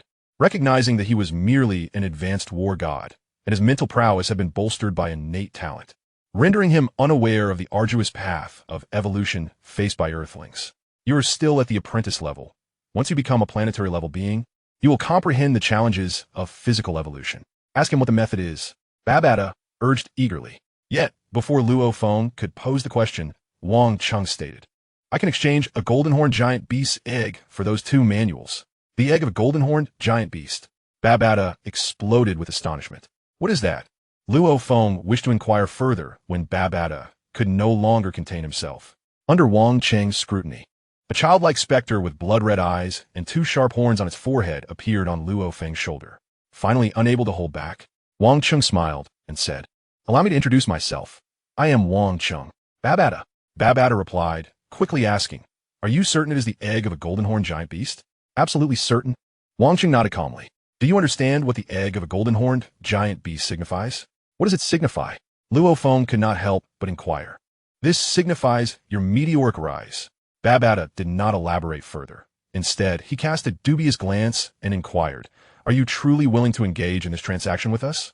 Currently, the egg of the golden-horned beast is not on Earth, and its transportation will require some time. In 6 months, I shall personally deliver the golden-horned beast's egg to Luo Feng. Wang Cheng declared without hesitation. Very well, we shall transact in 6 months, Babata mused, contemplating that if Wang Cheng indeed produced the golden-horned beast's egg, then offering 2 volumes of secret manuals would be a trivial matter. I require a down payment. Wang Cheng remarked casually. Mastering space is relatively rare, yet 10,000 line flow is quite common. You first provide me with 10,000 line flow. Agreed. Babata nodded decisively. Wang Cheng gazed at Babata in surprise, as he had anticipated that the latter would not readily acquiesce. Although he was confident that the golden-horned beast's egg would arrive on Earth in 6 months, Mere words alone would hardly convince others to believe him. Wang Cheng had prepared a series of arguments to persuade Babata, yet the latter's immediate agreement caught him off guard. Then let us toast to a fruitful collaboration. Wang Cheng chuckled, recognizing Babata's acumen, forged in the fires of his adventures alongside Hu Yanbo, despite his somewhat irritable demeanor. I shall compile the information on 10,000-line flow and deliver it to you tomorrow, Babata stated succinctly before vanishing from Luo Feng's shoulder. Babata, how did you agree so swiftly? Luo Feng queried, equally astonished, as he believed Babata would be more reluctant and had intended to persuade him further. Do you think me a fool? Babata conveyed silently to Luo Feng. This Wang Cheng is unfathomable and seems aware of my master's affairs. My master has but one disciple. What benefit would there be in provoking him? Providing him with a copy of the 10,000-line flow manual ensures your safety, which is already a boon. As for the golden horned beast's egg, if it is genuine, I can only say that Wang Cheng might be aiding you. Aiding me? Luo Feng inquired, puzzled. You cannot fathom the value of the golden horned beast's egg. As a mere planetary-level individual, you cannot hope to acquire such a treasure, one that incites envy among countless cosmic races. Babata asserted. What purpose does the golden horned beast's egg serve? Luo Feng pressed once more. It is futile to disclose such information now. Should he truly manage to procure a golden horned beast's egg, I can enlighten you then. Babata grew weary of further discussion, refusing to divulge even a single word despite Luo Feng's persistent inquiries. Meanwhile, Wang Cheng turned his gaze toward the distance, surmising that Luo Feng was engaged in conversation with Babata, and thus refrained from interrupting. Their interaction had not been brief. During this time, Jiang Mingyue had already slain Yan Hai, and even Li Yao, who had accompanied Yan Hai, had fallen victim to her hand. Poor Li Yao had summoned Yan Hai to eliminate Luo Feng, only to be ensnared in the chaos himself. After dispatching Yan Hai and Li Yao, Jiang Mingyue stood still, her thoughts a mystery. Contemplating, Wang Cheng swiftly materialized before Jiang Mingyue. Brother Cheng. Jiang Mingyue looked up, her voice slightly hoarse. Having avenged your grievances, why do you appear so despondent? Wang Cheng inquired. Perhaps the revenge I once deemed unattainable was too easily achieved, so much so that I scarcely registered the reality. Jiang Mingyue replied candidly. This was indeed the case. Just months prior, she had been laboring tirelessly in the wilderness, striving to enhance her strength. Yet now, she awoke with formidable power that made avenging her grievances a trivial affair. Such ease left her feeling slightly disoriented. Perhaps in due time, you shall adjust. Wang Cheng, unable to fully comprehend Jiang Mingyue's sentiments, continued, although your parents have long passed, you must still have relatives in this world? Since you have already been in slumber for an extended period, I suggest you take a leave and reconnect with your remaining family. Upon hearing Wang Cheng's words, Jiang Mingyue shook her head. The only relative I have left is a cousin I have not contacted in ages. There is nothing to discuss. Is that so? Wang Cheng nodded slightly. With Jiang Mingyue expressing such sentiments, he chose not to press further. To be candid, his life had noticeably diminished in quality during Jiang Mingyue's absence, and her immediate return to work would be most welcome. Chapter 37, 10,000-line flow. With Jiang Mingyue's vengeance fulfilled and Wang Cheng's objective achieved, neither lingered in that place. Wang Cheng quickly ushered Jiang Mingyue away, although Luo Feng remained behind. He fully grasped the truth regarding the situation with the Muyu crystal and had no desire to tarry. After attending to some trifles, he too prepared to depart. This time, Luo Feng's return to the Jiangnan base city could be likened to a triumphant homecoming. He piloted an intelligent warplane back, which immediately drew the attention of the entire Mingyue community upon landing. Shortly thereafter, the three leaders of the Jiangnan base city Extreme Martial Arts School came to pay their respects to Luo Feng, as he had now been appointed as the inspector for Jiangnan base city. However, Luo Feng harbored little interest in such matters. Having acquired Hu Yanbo's legacy and gained insight into the vastness of the universe, his current focus lay in becoming stronger. The title of inspector was merely a nominal distinction. After navigating various trivialities, the following day, Luo Feng visited Wang Cheng's residence to deliver the electronic materials compiled by Babata. Wang Cheng accepted the documents effortlessly, laughing. Luo Feng, I suspect Babata doubts my ability to procure the golden horned beast's egg, but no matter. The truth shall reveal itself in 6 months. Brother Wang, I still have no inkling of the purpose of the golden horned beast's egg. Luo Feng responded, shaking his head. In due time, Babata will naturally enlighten you. Wang Cheng had no intention of elaborating further. Suddenly, as if struck by inspiration, he remarked, The resources on Earth are exceedingly scarce. If you wish to grow stronger, ultimately, you must leave this planet. Leave Earth? Luo Feng paused, slightly taken aback. Of course you must leave. However, not just yet, as you are still merely an apprentice. Wang Cheng stated. Whenever you wish to depart Earth, do remember to take me along. Very well, Luo Feng nodded, though his mind brimmed with questions that he ultimately chose not to voice. Wang Cheng smiled, refraining from further commentary. In truth, he too harbored a desire to venture beyond Earth. Even if he could not physically depart, sending a clone would suffice, as it would allow him to create an account and access the virtual universe. If one were to ask Wang Cheng what fascinated him most about the world of Swallowing the Starry Sky, without a doubt, it would be the virtual universe. Yet the dilemma lay in the fact that he could not escape. First and foremost, he lacked a spaceship, although Wang Cheng's detector was advanced. Its onboard intelligence possessed limited knowledge. It could not construct a spaceship nor decipher the ancient vessel of the mechanical race. Secondly, he was uncertain of where to venture once he left Earth. The vastness of the universe was beyond imagination. Even if Wang Cheng were to step outside, without the coordinates of nearby celestial bodies, he would be akin to a headless fly. He was aware of the existence of Qiulong's star, which is not too distant from Earth, yet his knowledge was limited to its mere name. Its exact location remained a mystery. Thus, Wang Cheng yearned to hitch a ride on Luo Feng's journey, as it would allow him to focus solely on venturing out, free from the burdens of spaceships and coordinates. Naturally, Luo Feng, being merely an apprentice at this juncture, was not capable of departing. However, Wang Cheng was not overly concerned. Given Earth's dire lack of resources, it was inevitable that once Luo Feng ascended to planetary rank, Babata would promptly facilitate his escape. Luo Feng did not linger long at Wang Cheng's abode. After a brief conversation, he departed. Shortly thereafter, Wang Cheng placed the materials regarding the 10,000 line flow that Luo Feng had provided into his world ring for his avatars to study. The 10,000 line flow was in essence a mystical technique of movement categorized into 4 realms: 1 line flow, 9 line flow, 100 line flow, and 10,000 line flow. Upon examining this secret art, Wang Cheng discovered that anyone capable of flight could cultivate it. In fact, the wind god shadow of the Oracle Marquis was also a form of movement technique. The wind god shadow comprised 10 levels, and Wang Cheng had 5 avatars diligently contemplating this secret art daily. Although the lack of practical combat had impeded his progress to some extent, after 6 months, he had successfully mastered the 4th level of wind god shadow. The 4th level of wind god shadow was already quite formidable. According to the Oracle Marquis, who had bequeathed the technique, those who could attain the 7th level were considered to have received the acknowledgement of the laws of wind. Having mastered the 4th level of wind god shadow, it was evident that Wang Cheng possessed considerable expertise in martial movement. Therefore, he estimated that, should he swiftly comprehend the laws of space, acquiring the 10,000 line flow would follow suit with relative ease.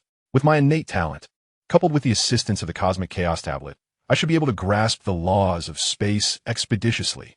Wang Cheng mused inwardly. Subsequently, Wang Cheng reassigned tasks to his avatars. Upon breaking through to the stellar level, he could precisely control as many as 3,000 avatars. For a formidable warrior, the foundation of the body was paramount. Thus, it was essential for 1,000 avatars to continuously absorb cosmic energy each day. Following that, 800 avatars would delve into ancient void, which contained the laws of time, while the remaining 400 were allocated to study wind god shadow, heavenly thunder fury, and heavenly demon body. The lack of practical experience was lamentable.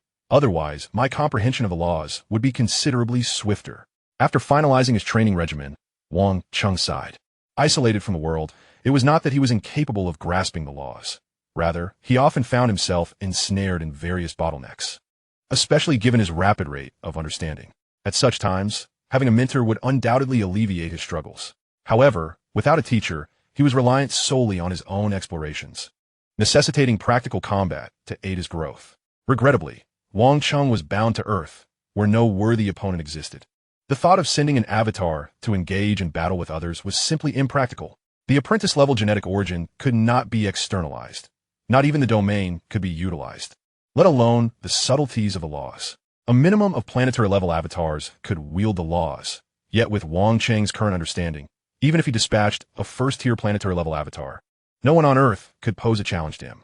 Therefore, seeking adversaries on Earth was utterly unrealistic. It would be more productive for him to spar with himself.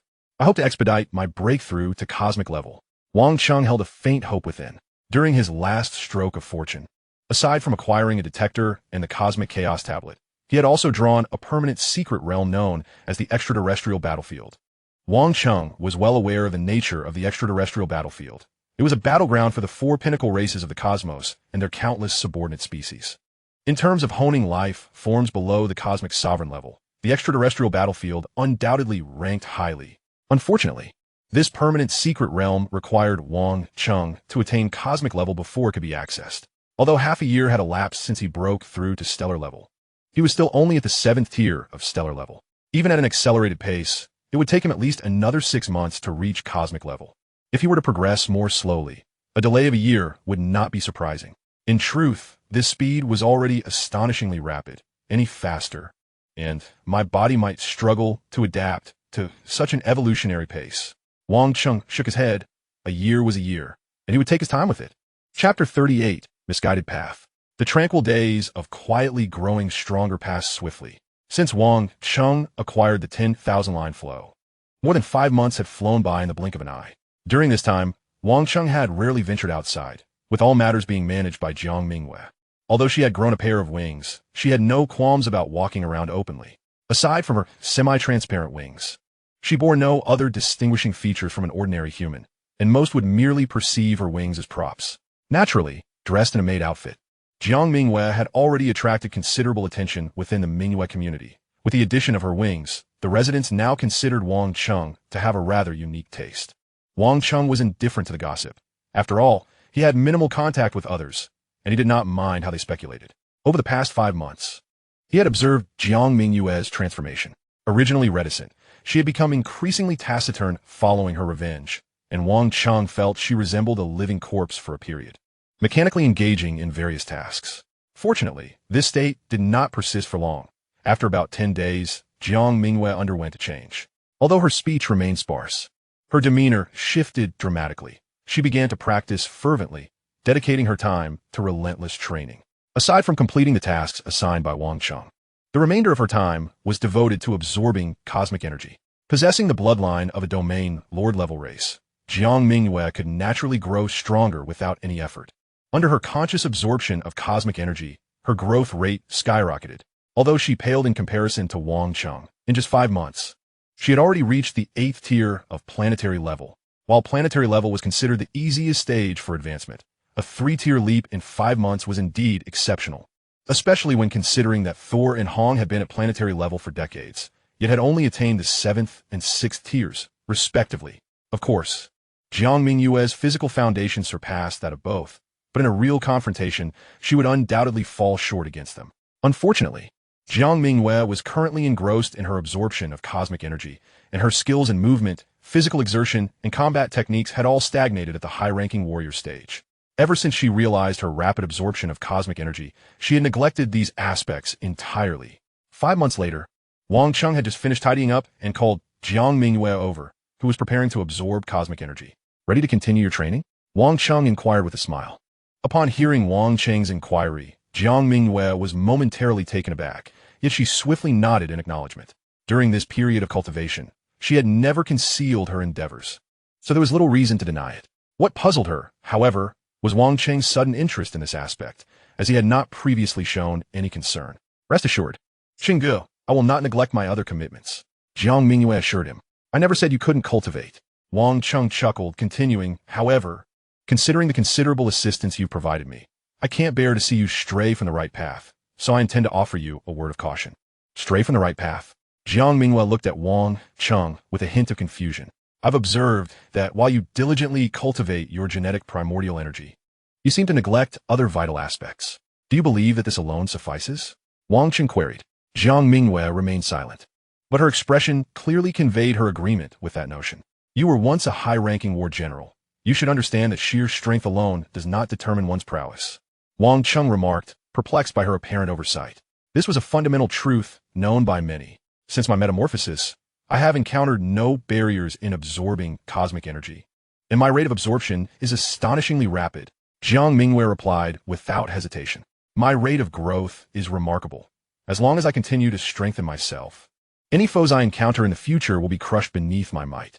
Investing time in honing techniques seems rather superfluous.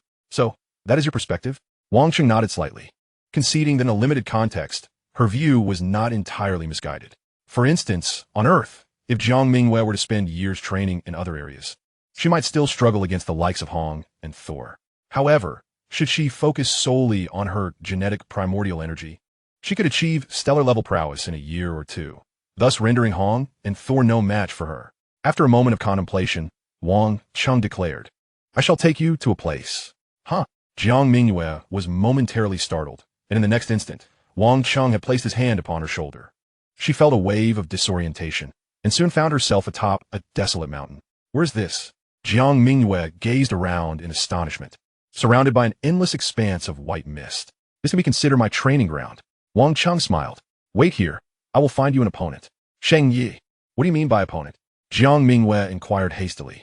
"Just the literal meaning," Wang Cheng replied succinctly, and without further ado, his figure flickered and vanished before her eyes. Moments later, he reappeared alongside an individual whose physique bore a striking resemblance to his own, though this person was shrouded in a unique energy that obscured their features from Jiang Mingwei's view. "You are at planetary level 8, while he is at planetary level 1. Wang Cheng stated directly. "If you can defeat him, I will grant you a 6-month vacation to train to your heart's content. Is that true, Chengge?" A glimmer of excitement crossed Jiang Mingwei's face. She had indeed become enamored with the sensation of continuous growth, yet her responsibilities to assist Wang Cheng often hindered her cultivation. However, as time wore on, Jiang Mingwei grew increasingly aware of the immense value of the domain Lord-level bloodline potion Wang Cheng had provided her. So she bore no grievances about her obligations. It was merely a matter of reciprocity after receiving such benefits. Yet, while she held no complaints, the prospect of a 6-month break was undeniably appealing. "Indeed, it is true," Wang Cheng affirmed with a nonchalant nod. "And if I lose?" Jiang Mingwei asked. "If you lose, your service to me will extend by an additional 10 years. Wang Cheng replied with a smile. "All right," Jiang Mingwei readily accepted. Her tenure of service to Wang Cheng was already an astronomical figure, one she hardly cared to contemplate. Moreover, she believed that Wang Cheng had avenged her grievances, and she was prepared to devote her life to his service. An additional 10 years seemed trivial in comparison. "Let us commence," Wang Cheng announced, and in an instant, he retreated over 1,000 meters. Atop the mountain, Jiang Mingwei gazed at the indistinct silhouette before her, her confidence unwavering. As a planetary level 8, her physical foundation surpassed that of her opponent by a staggering factor of 128. Such a vast disparity meant that even if the other possessed some troublesome techniques, victory was assuredly hers. Could it be that Chengge is merely fabricating a reason to grant me a holiday, allowing me the opportunity to train properly? Jiang Mingwei pondered, and without hesitation, she unleashed her formidable aura, locking onto the figure before her and charging forward. Chapter 39, A Word of Caution. At planetary level 8, her raw power exceeded 300,000 tons, and the terrifying strength endowed Jiang Mingwei with incredible speed, transforming her into a mere shadow as she surged towards her opponent. However, just as her fist was about to connect, the figure effortlessly sidestepped her attack as if carried by a gentle breeze, evading her strike with remarkable ease. Surprised by the ease with which her seemingly inevitable assault was dodged, Jiang Mingwei did not hesitate. Regaining her footing, she swiftly executed a whip kick in retaliation. Yet before her attack could reach its target, the figure landed a punch squarely on her ribcage. Crack! In an instant, Jiang Mingwei felt several ribs fracture under the impact. What astonishing speed and strength, Jiang Mingwei thought, astonished, unable to fathom how a planetary level 1 individual could unleash such velocity and power. Nevertheless, she dismissed the thought. After all, this battle had only just begun, and with her physical constitution, the loss of a few ribs was merely a minor setback. Huff, huff, huff. After finding herself at a disadvantage, Jiang Mingwei swiftly retreated a considerable distance. The figure she was battling relentlessly pursued her, and, as she assumed a defensive stance, she suddenly froze in disbelief. For within a 100-meter radius, over 100 identical silhouettes had emerged, each indistinguishable from the last, leaving Jiang Mingwei bewildered. How am I to fight this? Jiang Mingwei thought, shocked, yet the 100 figures were already closing in, leaving her no choice but to brace herself for confrontation. Moments later, Jiang Mingwei lay motionless on the ground. Though she still possessed some strength, she had lost the will to rise. Despite her immense power and speed, she found herself unable to land a single hit, feeling as though she were being toyed with at the mercy of another. "It seems you have conceded," At that moment, Wang Cheng approached. Chenggu, was that individual truly at planetary level 1? Jiang Mingyue inquired, lying on the ground, struggling to accept the reality. You should have sensed the energy he emanated during the battle. Wang Cheng replied tersely. Would you like to know why you lost? Why? Jiang Mingyue asked eagerly, desperate for insight. Because your technique is lacking. Wang Cheng stated matter-of-factly. Lacking technique? Jiang Mingyue questioned, bewildered. Your footwork is at a perfect level, which is commendable among apprentices. But it is rather ordinary when measured against planetary-level opponents. Beyond the perfection of martial arts lies the realm of intention, and above that, the domain of mastery. Your skills are still lacking. Wang Cheng spoke with an air of indifference.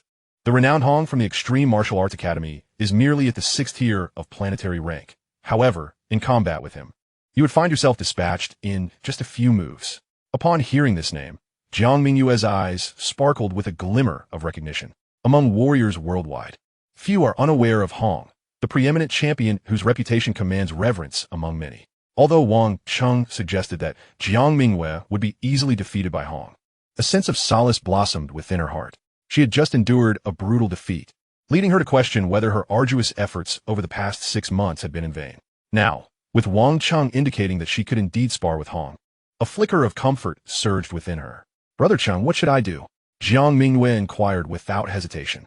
Training in genetic primordial energy is essential, and you must not waver in your pursuit. Wang Cheng replied calmly. However, while honing your genetic primordial energy, you must also pay heed to technique. Understood? Jiang Mingyue nodded in agreement. You must have awakened a unique ability upon attaining planetary rank, correct? I did not witness you utilizing it during our earlier skirmish. Wang Cheng probed. It is this, Jiang Mingyue replied, rising from the ground and swiftly slicing her hand, causing an instant wound to appear. Under Wang Cheng's watchful gaze, the wound quickly ceased bleeding, scabbed over, and swiftly healed to its former state. A flicker of astonishment crossed Wang Cheng's eyes. Such an ability can only mend minor injuries and consumes a great deal of energy. Quite impractical. Jiang Mingyue lamented. You are fortunate indeed. Wang Cheng shook his head. When a warrior ascends to planetary rank, they often gain a unique ability, typically associated with one of the 8 elemental principles: metal, wood, water, fire, earth, wind, thunder, and light. A select few fortunate individuals are bestowed powers linked to time and space. Leveraging the eternal void and the cosmic chaos steel, Wang Cheng had delved deeply into the laws governing time acceleration. He surmised that Jiang Mingyue's unique ability was indeed tied to the acceleration of time. Given the nature of temporal laws, it was reasonable for her to find such capabilities taxing. Is this ability limited to your own body? Wang Cheng inquired. Yes. Jiang Mingyue replied, regarding Wang Cheng with a puzzled expression, unclear as to why he deemed her fortunate. You possess a natural talent for movement. I shall provide you with a manual on body techniques. Practice diligently, Wang Cheng declared. Soon, a blurred figure appeared from a distance, carrying an unusually large tome. Thank you. Jiang Mingyue observed the indistinct figure with curiosity as she accepted the large book. Upon opening it, she found herself unable to decipher a single character. This is cosmic language. You will need to learn it when you accompany me in the future. Wang Cheng smiled. I will arrange for someone to teach you. Once you master the cosmic language, you may study this manual. Brother Cheng, when you say go out, do you mean leaving Earth? Jiang Mingyue asked, a hint of trepidation in her voice. Indeed, surely. You did not think I would remain on Earth indefinitely? Wang Cheng countered. Jiang Mingyue nodded. She had no family on Earth, and her earlier apprehension was merely instinctive. Upon reflection, the prospect of leaving Earth to explore a more vibrant world seemed promising. In the future, should you wish to study cosmic language or practice movement techniques, seek me out. I will bring you here, a space ample enough for your endeavors. Wang Cheng added. Understood. Jiang Mingyue nodded again. Then it is settled. Wang Cheng began to speak, but Jiang Mingyue suddenly interjected. Brother Cheng, why are you helping me so much all of a sudden? If I wish to assist you, then I shall. Wang Cheng replied with a smile. To Jiang Mingyue, Wang Cheng might appear as an enigmatic extraterrestrial, yet he alone understood his own solitude in this world.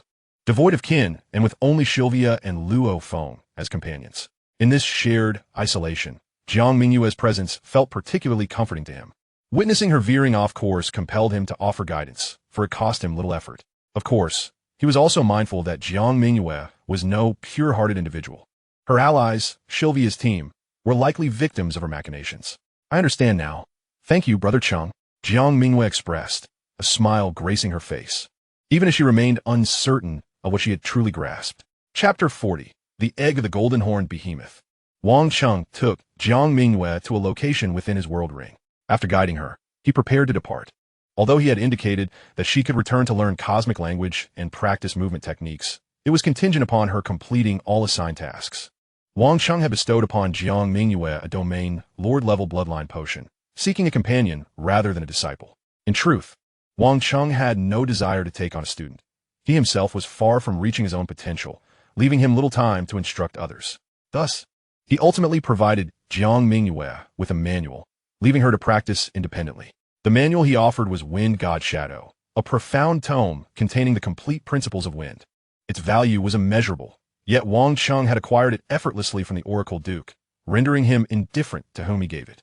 Jiang Mingyue's unique ability, linked to time, made her training in Wind God Shadow a fitting pursuit, albeit one fraught with challenges. The manual was indeed complex, and it would not be surprising if her lack of innate talent rendered mastery elusive. After all, to grasp the first level of Wind God Shadow, one must first understand the principles of wind.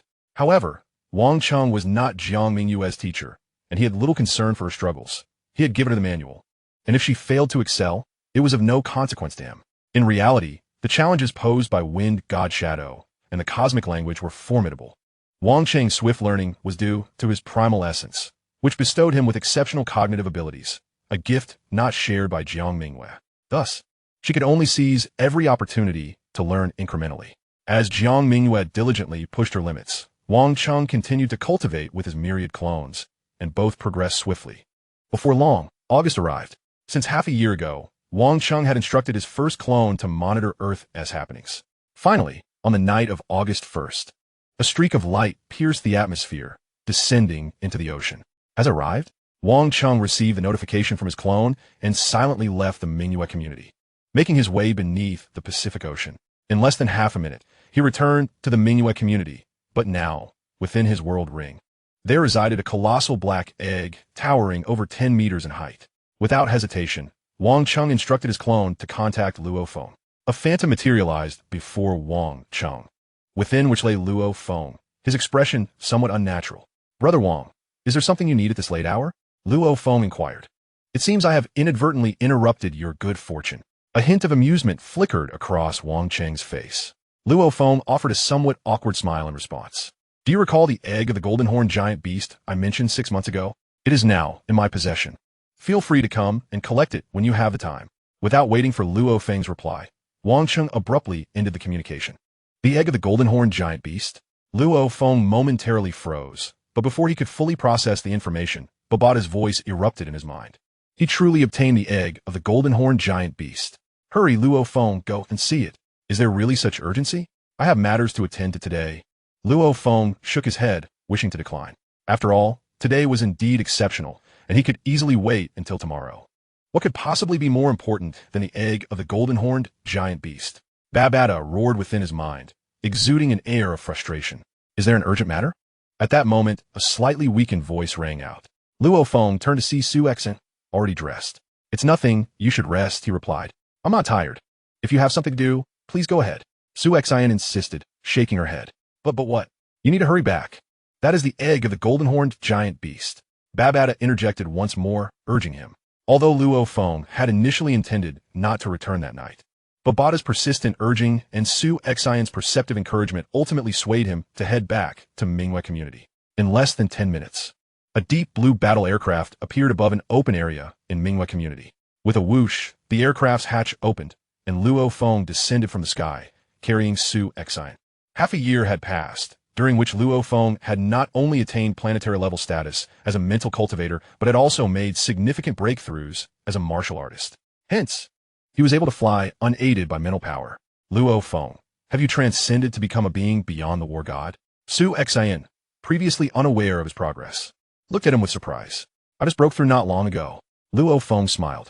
In truth, he possessed a substantial amount of wood yajing, and had he desired to break through earlier, he could have done so. However, Babata had been helping him lay a solid foundation, which led him to delay until now. "That's wonderful." Su Exen, unaware of the intricacies involved, felt genuinely happy for Luo Feng. given that planetary-level status on Earth had yet to depreciate. His achievement was indeed worthy of celebration. Luo Feng remained silent, having come to understand the vastness of the universe. He felt no pride in his current accomplishments. "You should wait at my home for a bit. I'll return shortly," he said to Su Xin. "All right," she nodded, having visited his home numerous times already. She felt quite at ease. In fact, their relationship had progressed to the point of discussing marriage. As Luo Feng watched Su Xin enter his villa, he took a deep breath before proceeding into the adjacent Wang Cheng's residence. "Sister Mingyue." He greeted Jiang Mingyue, who had opened the door for him, and then stepped inside. "Luo Feng, Brother Cheng is waiting for you in the backyard. You can head straight there," Jiang Mingyue informed him.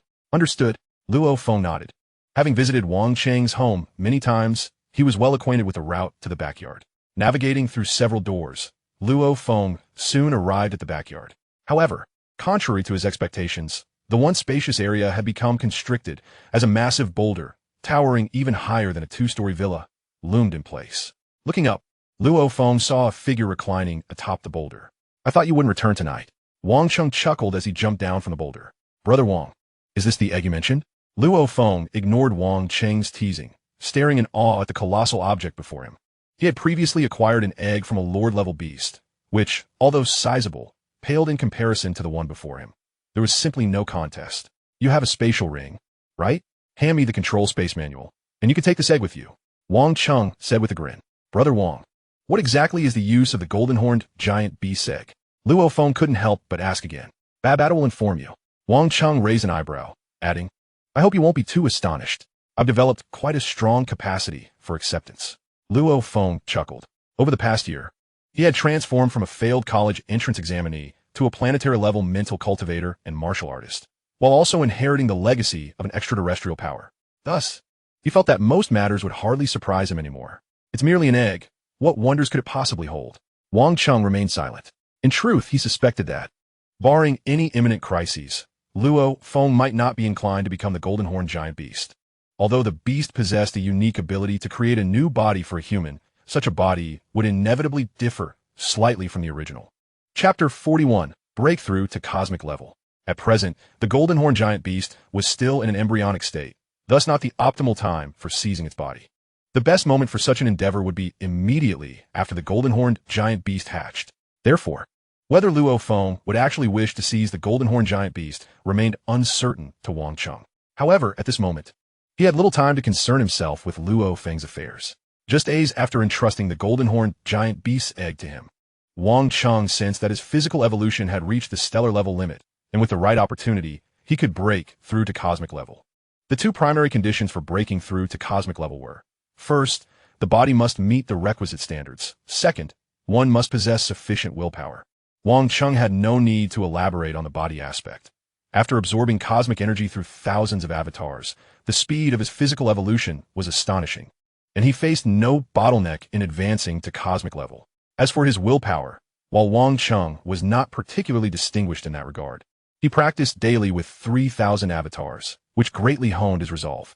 After all, a single day of his training consumed mental energy comparable to nearly a decade for others.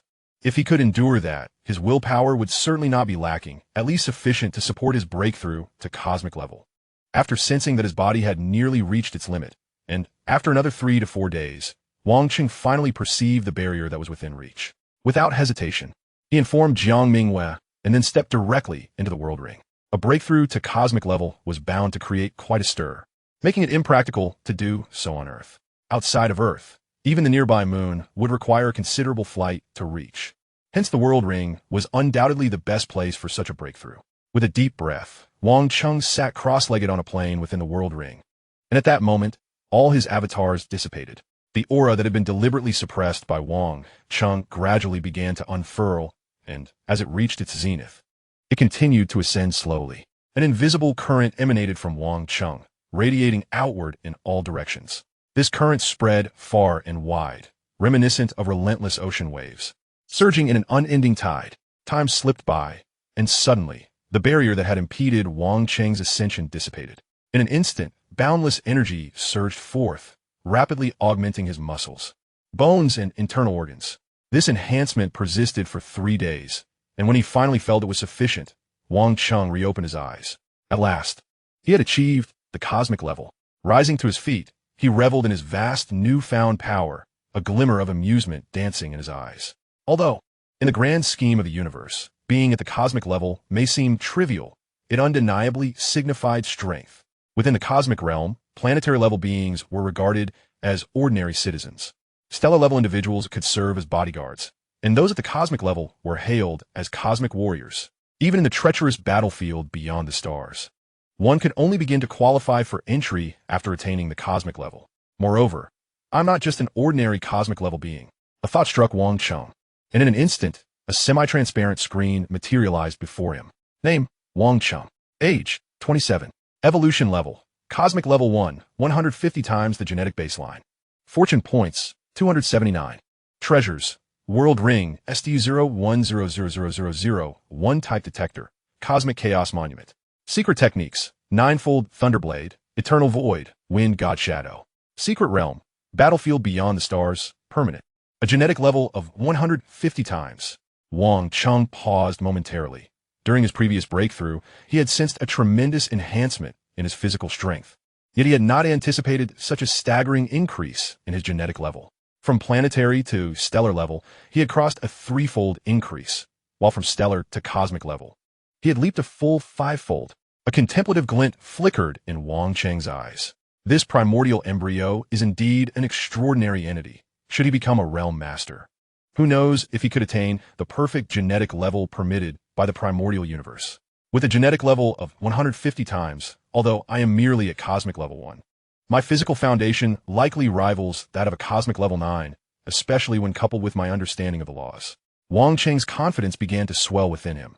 Now, he estimated that a significant portion of the realm masters would not stand a chance against him. Boom! Wang Cheng launched a punch, and an overwhelming force instantly unleashed a tempest. The sound of destruction resounded. In an instant, the plains stretching hundreds of miles ahead were upheaved, and from above, what was once a flat expanse transformed into a canyon-like chasm. Terrifying, Wang Cheng soared into the air, surveying the havoc wrought by his single blow, and felt a profound sense of awe. This punch, executed without the aid of any secret technique, was purely a manifestation of raw power. Yet the devastation it caused surpassed that of an ordinary nuclear explosion. Wiping out a city with such a punch would be but a mere triviality. After experimenting within the world contained in the world ring, Wang Cheng soon began to feel a sense of ennui. What was the purpose of unleashing such terrifying power merely against the air? Perhaps it was time to explore that secret realm. Contemplating this, Wang Cheng also attuned his senses to the permanent secret realm he had drawn during his last opportunity, the battlefield beyond the stars. The minimum requirement for entering the secret realm was to be at the cosmic level. Previously, Wang Cheng had only been at the stellar level, thus preventing him from accessing it. Now that he had attained the cosmic level, he was finally qualified to explore this secret realm. After a brief moment of sensing, Wang Cheng quickly gleaned some information. To enter this secret realm, one must also enter through consciousness and form a new body within. However, due to its nature as a permanent secret realm, each entry would require a certain expenditure of fortune points. Now, that Wang Cheng was at the cosmic level. Each entry would cost him 1 fortune point. The methods of returning were varied. Aside from his own initiative, being killed or having one's soul enslaved would also suffice. Additionally, upon entering, Wang Cheng could choose whether to reveal his true identity. If he preferred, he could adopt a false persona. Given that this entry required only 1 fortune point, it was hardly a burden, and the option to use a false identity was indeed fortuitous. After pondering for a moment, Wang Cheng resolved to enter and explore. Drawing upon the experience gained from his previous foray into the real-time secret realm, he refrained from excessive preparations and simply lay down in place. Connecting his consciousness to the secret realm, in a fleeting moment, Wang Cheng experienced a sensation of transcending through boundless space. Chapter 42. Titan Star System. The battlefield beyond the stars is a battleground established by the 4 paramount races, the human, demon, insectoid, and mechanical races, where countless affiliated races also engage in combat. The term battlefield beyond the stars is a collective designation. In reality, it is divided into 11 major battlefields, each containing numerous sub-battlefields. The nature of the battles that erupt in these various battlefields differs significantly. Some high-tier battlefields are populated exclusively by those who have achieved the status of king and immortal. In contrast, slightly lower-tier battlefields feature numerous immortals of the Marquis rank, with a few kings actively engaged. There are also battlefields where numerous immortals and elite teams of realm masters are active. The most commonplace battlefields, unlike the aforementioned types, often involve solitary warriors or small teams in action. Typically, they are led by one or more powerful beings commanding a multitude of realm masters and cosmic-level warriors in large-scale engagements against alien races. In truth, this represents the most prevalent scenario within the battlefield beyond the stars, as powerful beings are ultimately scarce, with the majority comprising ordinary realm masters, domain lords, and cosmic-level warriors. The Titan Star domain exemplifies such an ordinary battlefield. Suddenly, Wang Cheng snapped back to reality from his transcendent experience, as a resounding voice rang in his ears. Previously, on the Swan Bird Star, General Meteor and over 1,000 warriors have been encircled by more than 3,000 demon race members. That battle was truly cataclysmic. Our 1,000-strong force managed to withstand the siege of over 3,000 demons, with General Meteor even slaying a demon realm master, sending them fleeing in disarray. Wang Cheng surveyed his surroundings. He found himself in an expansive metallic chamber, teeming with warriors clad in standardized armor. The voice he had just heard belonged to a burly man with a bird-like beak, who sat at a table, animatedly recounting his exploits. Below this beaked giant, over 10 others were gathered in small clusters, sipping drinks while listening to the man's boastful tales, exuding an air of leisurely camaraderie. Wang Cheng, however, was distinctly apart from this group, standing alone in isolation. He was a newly inducted cosmic-level warrior in the Titan Star system, designated as part of Team TUI 23980035. Known for his solitary disposition, Wang Cheng savored the information swirling in his mind, swiftly clarifying numerous matters. He found himself among a team led by the illustrious Meteor, active within the Titan galaxy.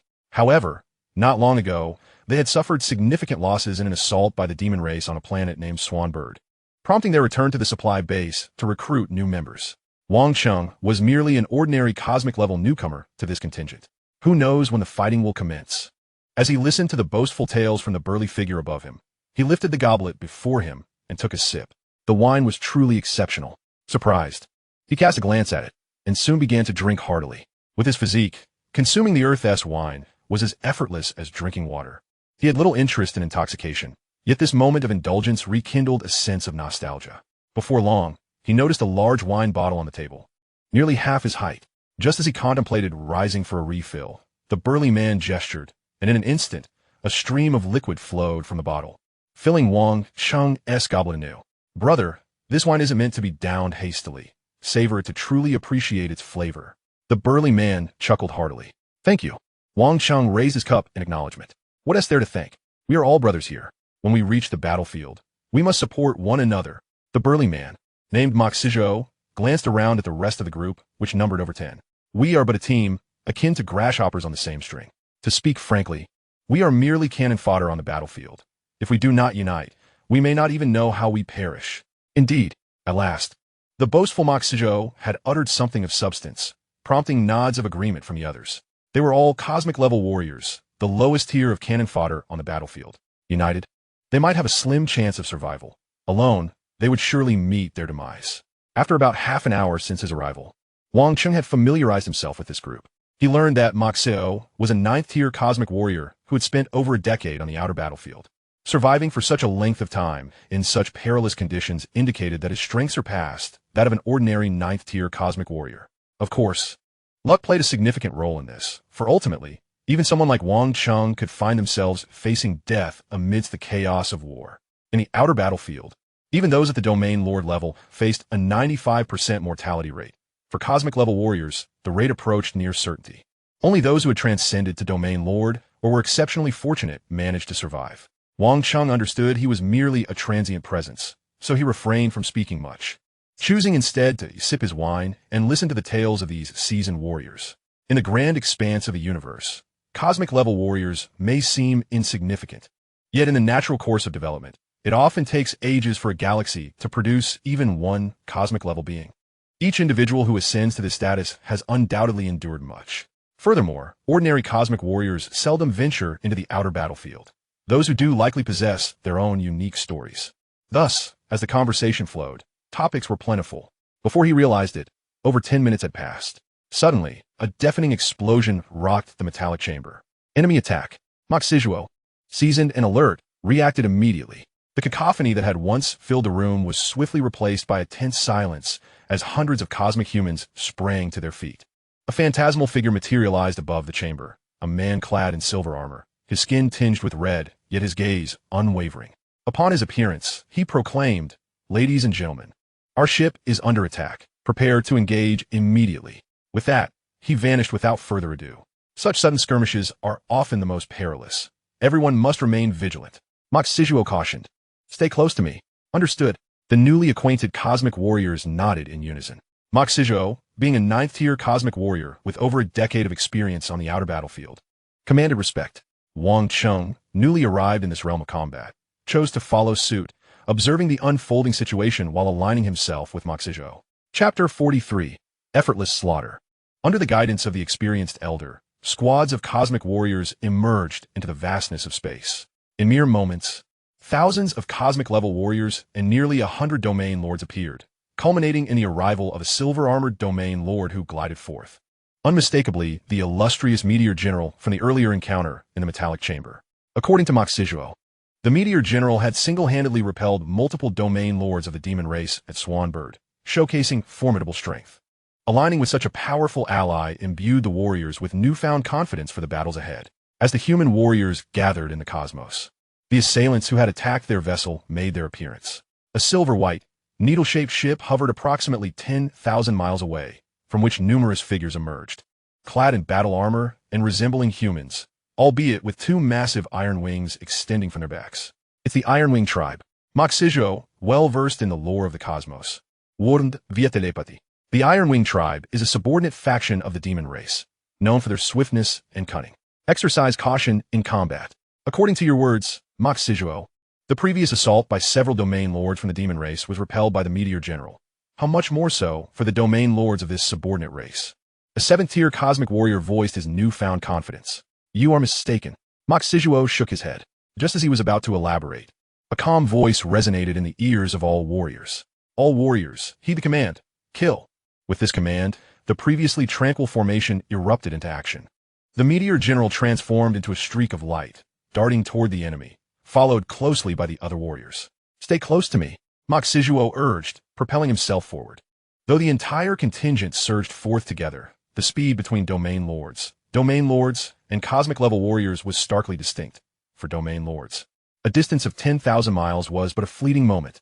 Thus, while the other domain lords had barely covered a fraction of the distance, the meteor general had already engaged in fierce combat with an opposing domain lord. The battle between the 2 realm lords generated shockwaves potent enough to easily annihilate cosmic-level beings. At the heart of the battlefield, the 2 realm lords clashed, while the other warriors maneuvered to the flanks to engage in combat. Such terrifying power. As Wang Cheng soared forward alongside Mok Sijuo, his gaze remained fixated on the distant skirmish. However, with his current vision, he could barely discern even the faintest silhouettes. He could only gauge the intensity of the conflict through the violent explosions that erupted. A distance of 1,000 miles was but a fleeting moment for the realm lords. For the domain lords and cosmic-level beings, it was hardly significant. Wang Cheng had scarcely had time to observe the struggle between the 2 realm lords when their respective malevolent armies had already converged.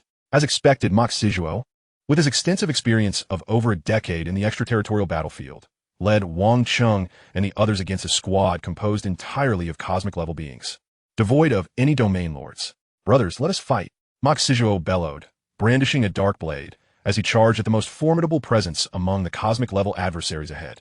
The others, too, sought their opponents, with the weaker ones ganging up on a single foe, while the stronger ones faced multiple adversaries.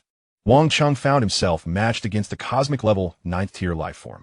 With a gene level of 150 times, Wang Cheng's life aura emanated a remarkable strength. However, the cosmic-level 9th-tier being, through its intelligent detection, concluded that Wang Cheng was merely a cosmic-level 1st tier. This realization instilled confidence in him, leading him to brazenly charge forward. Behind him, a pair of iron wings glimmered menacingly, seemingly intent on cleaving Wang Cheng in 2. I have endured years of arduous training, and today is the day. Wang Cheng observed the approaching alien life form with an unflinching demeanor as a pair of intricately patterned claws manifested in his grasp. Though Wang Cheng's consciousness traversed endless realms, Certain items could not be transported, such as his world ring and detector. However, exceptions existed. Items that were within the spatial realm connected to his consciousness prior to entering the extraterritorial battlefield could be retrieved. Aware that combat was inevitable upon entering the battlefield, Wang Cheng had placed his sole weapon, a pair of 5th-tier energy claws, into that space. Thus, he naturally summoned them for use now. The cosmic level 9th-tier being, while possessing marginally superior physical attributes, was utterly outclassed by Wang Cheng in every other respect. Therefore, the battle was over almost before it began. A flash of lightning streaked across, and Wang Cheng's figure passed through the adversary at a speed so swift that the latter had no time to react, leaving only a massive claw imprint in the void. Without hesitation, Wang Cheng soared towards the location where another teammate was engaged in battle. Meanwhile, the cosmic level 9th-tier life form that had charged at him continued its forward trajectory, but in the absence of resistance in the cosmos, it persisted in its flight. Yet in reality, it was already dead. Mere moments later, the surface of its form was marred by numerous claw marks, followed by the being cleaved into several segments.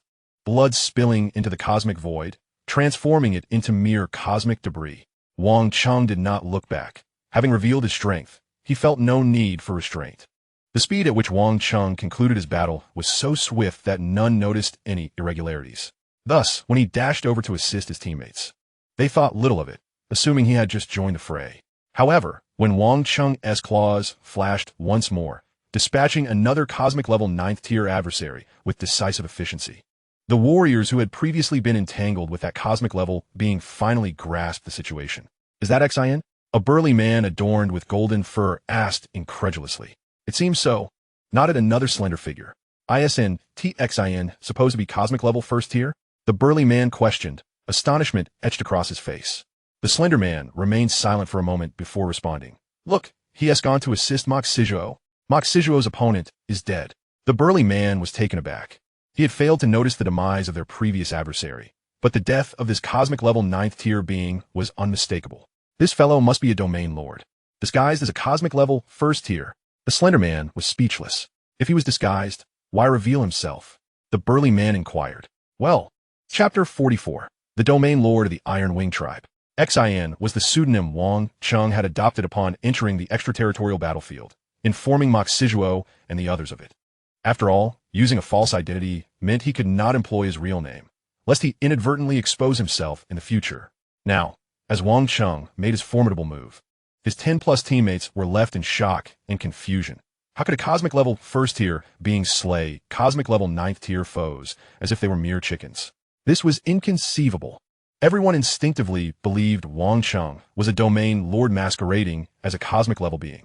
Yet, they also found it perplexing that if he was indeed in disguise, why would he suddenly expose himself? Was it merely to slay a few cosmic level beings? Such an endeavor seemed pointless. On the extraterritorial battlefield, barring a few exceptions, most powerful beings regarded the slaughter of the weak with disdain. For instance, realm lords seldom deigned to engage with cosmic level beings. If a realm lord truly wished to eliminate cosmic level adversaries, annihilating 1,000 of them would be but a trivial task. The true purpose behind the establishment of this extraterritorial battlefield by the 4 pinnacle races and their subordinate tribes was to hone their kin. Genuine tribal warfare would not necessitate the involvement of cosmic level beings. In fact, it would not even require the intervention of realm lords or even ordinary immortals. Of course, the reluctance of the strong to prey upon the weak purely depended on their disposition, while this was typically the case. If a weakling found themselves unfortunate enough to encounter a ruthless strong being, their fate was sealed. Just as the now-deceased alien beings had met their end without any semblance of value. Wang Cheng was not a domain lord. However, after dispatching over 10 cosmic-level beings, he too felt a sense of tedium and thus chose to halt. Wang Cheng did not revel in the slaughter of the weak. He had merely been aiding the 10 or so teammates he had only recently met. "Brother Xin, I never expected you to be a domain lord. I even cautioned you to stay close to us." Moxizuo flew over, transmitting a message. "I had no intention of concealing it." Wang Cheng shook his head. Just as he was about to say more, his expression shifted slightly. With a whoosh, the light around Wang Cheng distorted within a 10-meter radius as he instantaneously appeared behind Moxizuo, both claws poised to strike forward. Bang! A terrifying force surged forth, propelling Wang Cheng backward nearly 10,000 meters. However, The retreat path had been premeditated, and he did not forget to pull Mok Sizhou along with him. That was close. Wang Cheng glanced up to the distance, where a robust life form from the Iron Wing tribe stood, coldly fixing its gaze upon him. It seems my rampant slaughter of cosmic-level beings has caught the attention of their domain lord. Wang Cheng thought to himself, addressing Mok Sizhou, Brother Mok Sizhou, you must leave immediately. I'll handle this. Be careful. Mok Sizhou ought to possess a modicum of self-awareness. He understood that his presence would not offer any assistance. Thus, after uttering a brief remark, he swiftly departed. The life of the Iron Wing clan showed evident disinterest in Mok Sizhou, as it remained fixated on Wang Cheng. This individual must surely be at least at the 5th or 6th tier of the domain lord level. Wang Cheng pondered, recalling the power he had just exhibited, and a sense of trepidation enveloped him. At the 5th or 6th tier of domain lord level, his strength alone would far surpass Wang Cheng's by several hundredfold. And a domain lord is not akin to Jiang Mingwei, who is a combat novice. The existence of a domain lord at such a level, particularly on the battlefield beyond the domains, would likely command mastery over 6 or 7 layers of domain. And those with exceptional talent might have even grasped a fragment of the laws. Such an entity was certainly not one to be underestimated by Wang Cheng. You shall pay for the slaughter of my kin. A hoarse voice echoed in Wang Cheng's ears. I have marked you for death. Wang Cheng's expression remained calm. Arriving on this battlefield, what was the worth of slaying a few cosmic-level beings? He needed to eliminate a domain lord to truly recoup his losses. Seeking death. The Iron Wing clan member barked sharply, and in the next moment, he unfurled his wings and charged directly toward Wang Cheng. Before the alien could reach him, Wang Cheng felt as though he was ensnared in an endless torrent of water, his movements severely hampered. A water domain? Wang Cheng scoffed, and in an instant, arcs of lightning materialized around him, accompanied by winds that sliced through the air like blades. The fusion of wind and lightning swiftly suppressed the water domain unleashed by the Iron Wing clan member. A wind and lightning domain? It had even reached the 9th layer. The Iron Wing domain lord felt a surge of horror. While domain lords could wield domains, those who could command a 9th layer were exceedingly rare, and each of them was a formidable force amongst domain lords. In an instant, a flicker of retreat surfaced in the Iron Wing domain lord's heart. To master a single 9th layer domain is to be powerful. To command 2 is typically beyond his capacity to contend with. However, this inclination to retreat was swiftly quashed. After all, they were on the battlefield with nowhere to retreat, and moreover, the Iron Wing clan recalled how he had just sent Wang Cheng flying for thousands of meters with a single strike. It was evident that Wang Cheng's strength was not formidable. This suggested that Wang Cheng was likely merely a novice in the domain lord tier. On the battlefield, slaying foes would earn them military merit, and the distinction between vanquishing ordinary enemies and eliminating prodigies was stark. A novice in the domain lord tier wielding 2 9th layer domains. Was that not the very definition of genius? The Iron Wing domain lord's thoughts became fervent. The initial hesitation he felt was replaced by a resolute determination. Had he not come to this battlefield seeking to break through? Now, with such a golden opportunity before him, what was there to hesitate about? With a powerful flap of his wings, akin to a magnificent mountain, the Iron Wing domain lord surged forward, wielding a massive hammer that emanated a faint blue glow, intent on obliterating everything in its path as it hurtled toward Wang Cheng. Such overwhelming power. Wang Cheng narrowed his eyes. Among the techniques he had studied, Wind God Shadow and 10,000 Lines Flow were methods of movement, while Eternal Void focused solely on time acceleration, leaving him lacking in direct combat prowess. Only Heavenly Thunder Fury was a technique for face-to-face confrontation. Heavenly Thunder Fury harnessed the might of the lightning laws to unleash a more potent offensive. Like Wind God Shadow, it was divided into 10 layers. And Wang Cheng's mastery of Heavenly Thunder Fury surpassed that of Wind God Shadow, having reached the 5th layer through diligent practice. It is noteworthy that achieving the 7th layer of Heavenly Thunder Fury would nearly equate to being recognized by the foundational laws. Thus, the 5th layer was undoubtedly formidable. Heavenly Thunder descends, Wang Cheng internally proclaimed, and in an instant, arcs of lightning radiated around him, enveloping him in a brilliant electric armor. With a swift motion, Wang Cheng transformed into a streak of lightning, boldly confronting the Iron Wing domain lord, who was descending upon him with ferocity. 2 claws of lightning clashed against the hammer wielded by the Iron Wing domain lord, creating a stalemate where neither party gained the upper hand. The violent collision, which should have resulted in Wang Cheng's inevitable defeat, was instead thwarted by Heavenly Thunder Fury, a technique designed to significantly amplify attack power through the laws of lightning. Thus, it was only with his mastery of the fifth layer that Wang Cheng was able to withstand the full force of the Iron Wing Domain Lord's hammer. Chapter 45. Slaying. Following a fierce clash, Wang Cheng erupted with renewed vigor, instantly propelling the Iron Wing Domain Lord away. The Iron Wing Domain Lord, having been sent flying an unknown distance, gazed at Wang Cheng in surprise. He was, after all, a Domain Lord and could not fail to recognize the source of Wang Cheng's power. By mere intuition, he discerned that Wang Cheng had undoubtedly comprehended the laws of lightning, and seemingly to a profound extent. So you have realized it? Then prepare to meet your demise. Wang Cheng exhibited no hesitation, seizing the moment to close in on his opponent with astonishing speed. The Iron Wing Domain Lord, unable to evade in time, was forced to defend once more. However, this time, Wang Cheng did not employ a head-on strategy. It is known that claw-like weapons are celebrated for their agility. As the saying goes, a short inch is a dangerous inch. Claws, akin to daggers, require finesse and close-quarters rapid strikes, where victory is achieved through subtle maneuvering. Wang Cheng's earlier direct confrontation was merely a test of Heavenly Thunder Fury's might.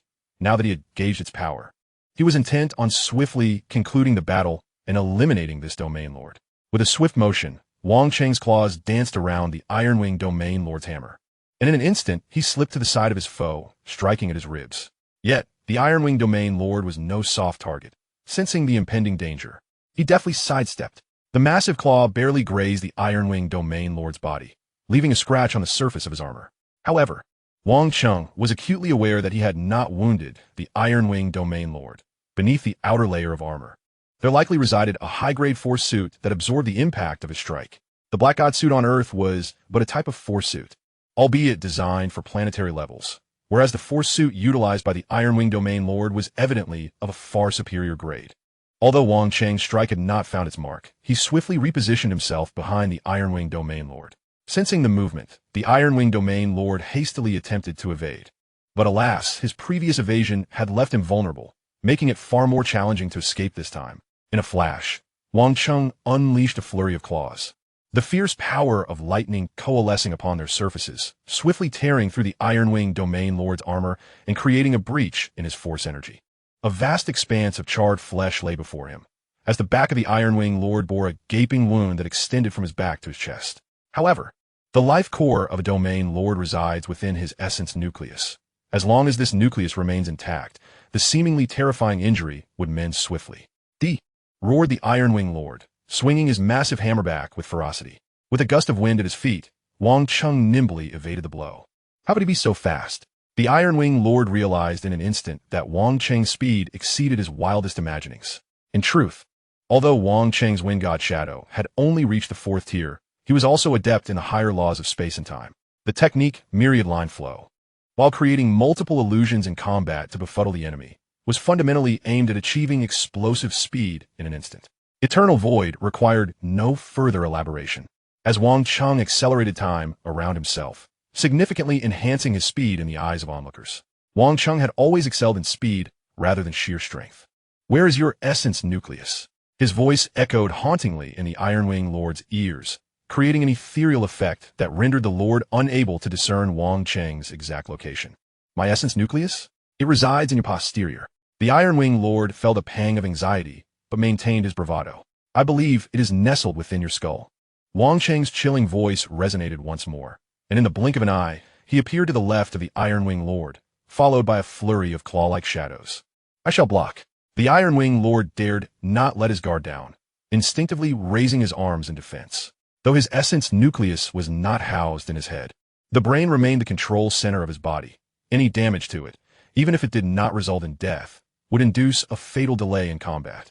During this delay, his adversary could obliterate his entire form, rendering the location of his essence nucleus irrelevant. Thus, while a Domain Lord had only one true fatal weakness, the essence nucleus, his brain was also a critical vulnerability.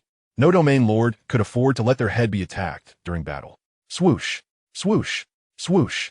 The claw shadows, imbued with sharp lightning, left gruesome gashes on the Iron Wing Lord's arms. Failing to land a hit, Wang Cheng swiftly repositioned himself. Like a specter, he relentlessly struck from various angles. His singular target, the Iron Wing Lord's head. The Iron Wing Lord, realizing he could not match Wang Cheng's speed, was left with no choice but to sacrifice his body repeatedly to stave off demise. Understanding that his continued survival was improbable, the Iron Wing Lord contemplated fleeing. Yet Wang Cheng's speed far surpassed his own, making escape nearly impossible. Thus, he was left with no option but to seek assistance. Unfortunately, the battlefield was a cacophony of fierce combat, with nearly every warrior engaged in life-or-death struggles, leaving the Iron Wing Lord's allies unable to rush to his side. Despair settled into his heart, yet Wang Cheng offered him no reprieve. As the saying goes, a prolonged defense must eventually falter. Coupled with the mounting injuries on the Iron Wing Lord's body, Wang Cheng seized upon a momentary lapse, delivering a decisive blow to his head. Despite the protection of his primordial combat power, that strike transformed his brain into a pulpy mass. In an instant, the Iron Wing Lord, though not yet dead, found his movements frozen.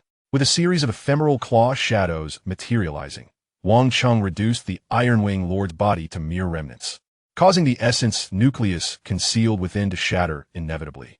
At last he is dead. Wang Cheng exhaled, extending his hand to grasp a spatial ring that materialized before him. With no time to assess his spoils, he cast the ring into the spatial realm connected to his consciousness. To bring back his gains from this outer battlefield, he relied on the fortune of the system's inherent space. At the first tier of cosmic level, having slain a 6th-tier domain lord, and one with considerable combat experience at that, a smile graced Wang Cheng's face. He had achieved the seemingly impossible. Of course, he understood that his success was primarily attributed to his extraordinary genetic level, which was 150 times superior. Such an astonishing genetic tier endowed him with a physical foundation that rivaled even that of an 8th-tier cosmic level being. This formidable foundation, combined with his profound comprehension of laws and mastery of numerous principles, culminated in this remarkable achievement. It is worth noting that both Heavenly Thunder Fury and Wind God Shadow, if mastered to the 7th tier, would approach the level of recognition by the source laws. Wang Cheng's Wind God Shadow had only reached the 4th tier, yet Heavenly Thunder Fury had already attained the 5th tier, though he had only just begun the 5th tier.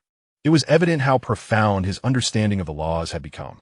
It was likely that a considerable number of domain lords would find themselves overshadowed by Wang Cheng.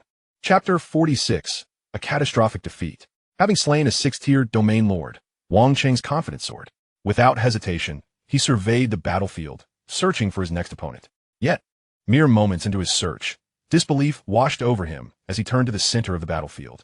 In his perception, the essence of their human race's meteor general was rapidly waning. What had once been 2 imposing domain lords now seemed to dwindle to 1. To make matters worse, the remaining lord was from the Ironwing clan. The human domain lord has perished. Those who refuse to yield shall be slain. The resounding proclamation echoed across the battlefield, plunging the area into an immediate silence, followed by a surge of morale among the Ironwing warriors, while despair engulfed the humans. Almost all combatants lost the will to continue fighting, fully aware that they had lost this skirmish. The pressing concern now was how to preserve their own lives. A shadow, indistinct and elusive, darted through the battlefield, and in the blink of an eye, the few remaining 9th-tier domain lords on the human side erupted into clouds of blood mist. Clearly, the Ironwing domain lord had made his move. However, he only targeted the 9th-tier domain lords. He evidently had no interest in the weaker fighters. Nevertheless, the loss of all 9th-tier domain lords led to an immediate collapse of the human forces. The abrupt shift in circumstances left Wang Cheng astounded. He finally grasped why the mortality rates of cosmic and domain lords were so elevated on the outer battlefield. The fate of a domain lord was still within their control, but the lives of cosmic and domain lords hung precariously outside their grasp. Once their commanding domain lord fell, how many of the remaining cosmic and domain lords could survive? While my realization of this fact held little weight, Wang Cheng gazed around at the crumbling human army, a heavy weight settling upon his heart. Greetings, everyone. Having fought together through thick and thin, it is simply unbearable for him to watch as all his comrades perish before his eyes. Nevertheless, although Wang Cheng is not an ordinary 1st-tier cosmic being, he is still merely a 1st-tier cosmic entity. The disparity between a realm master and a cosmic being is staggering, with the foundational strength differing by millions of times. No matter how extraordinary his comprehension may be, it is inconceivable that he could stand against a realm master. He resolved to do his utmost, for while human endeavors may shape plans, the outcome ultimately lies in the hands of fate. Observing the battlefield, the dire consequences of the human race's loss of all 9th-tier domain masters became painfully evident.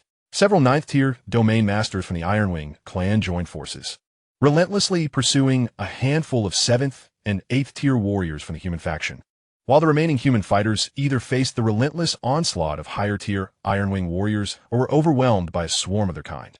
The chaos enveloping the battlefield was palpable. Yet one truth stood out starkly. If this continued, not a single human warrior would escape. Moxizuo. Wang Cheng spotted Moxizuo and his companions, who were being pursued by a 1st or 2nd-tier Iron Wing domain master.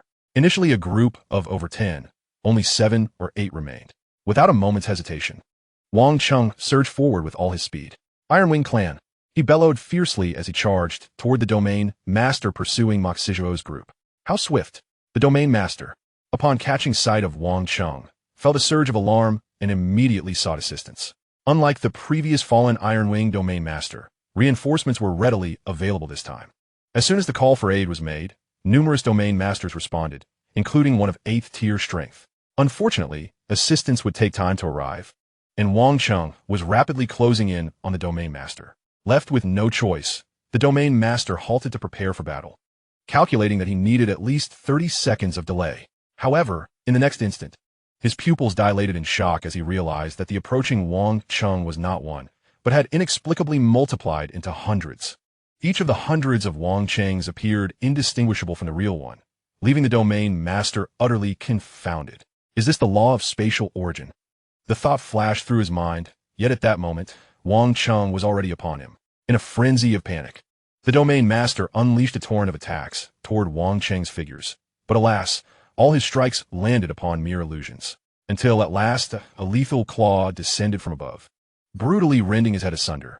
Although the core of his life force was not housed within his head, the instant it shattered, his reactions slowed considerably. With a flurry of frenzied strikes, Wang Cheng swiftly dispatched the domain master. It all transpired in the blink of an eye, and only then did Moxizuo and his companions grasp what had just occurred. Brother Xin, Moxizuo exclaimed, a glimmer of joy in his eyes as he regarded Wang Cheng. You all go ahead. Wang Cheng responded without hesitation. Aren't you coming with us? Moxizuo inquired. In silence, Wang Cheng charged forward once more, where 2 domain masters were hastening to assist, evidently summoned by the fallen domain master. Moxizuo, what should we do? The remaining cosmic beings exchanged incredulous glances at Wang Cheng's audacity to confront the enemy. What remarkable loyalty! A man with scales adorning his face felt his spirit ignite and instinctively sought to follow Wang Cheng into the fray. However, he was swiftly restrained by Moxizuo. Fool! Do you think your help will make any difference to Brother Xin? Moxizuo admonished sharply, continuing, regardless, the situation is beyond redemption. We must not squander Brother Xion's goodwill. Are we simply to abandon him? The scaled man retorted. I will only stop you this once. Those who wish to remain can embrace death, while those who wish to flee, follow me. Without further ado, Moxizuo sped away from the battlefield. In truth, while Wang Cheng had managed to stave off one domain master's pursuit, whether a handful of cosmic beings could escape remained uncertain. Their flight was but a gamble for a glimmer of hope. Wang Cheng, too, was uncertain whether these cosmic beings would ultimately succeed in their escape. All he could do was exert his utmost strength. At that moment, Wang Cheng confronted the 2 arriving domain masters, and as they engaged, he did not hold back, unleashing the 2 great secret arts, Eternal Void and Myriad Threads Flow. Indeed, it was the law of spatial origin. The 2 domain masters, witnessing Wang Cheng manifest hundreds of avatars in an instant, felt their expressions grow grave. Earlier, they had witnessed their companion's demise from afar and could not discern the details. But seeing Wang Cheng's multitude of avatars up close left no room for doubt. This was undoubtedly the law of spatial origin. General, I have detected a human who masters the law of spatial origin. One of the domain masters swiftly reported to the general of the Iron Wing Army, the sole realm master of this force. Chapter 47.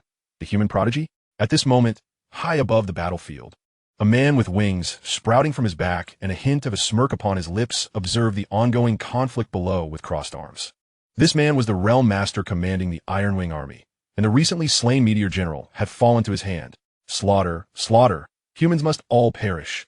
The realm master reveled in his wicked delight as the bodies of humans continued to fall, and his smile grew ever more pronounced.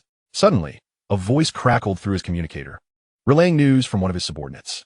General, I have discovered a human who has mastered the law of spatial origin. What?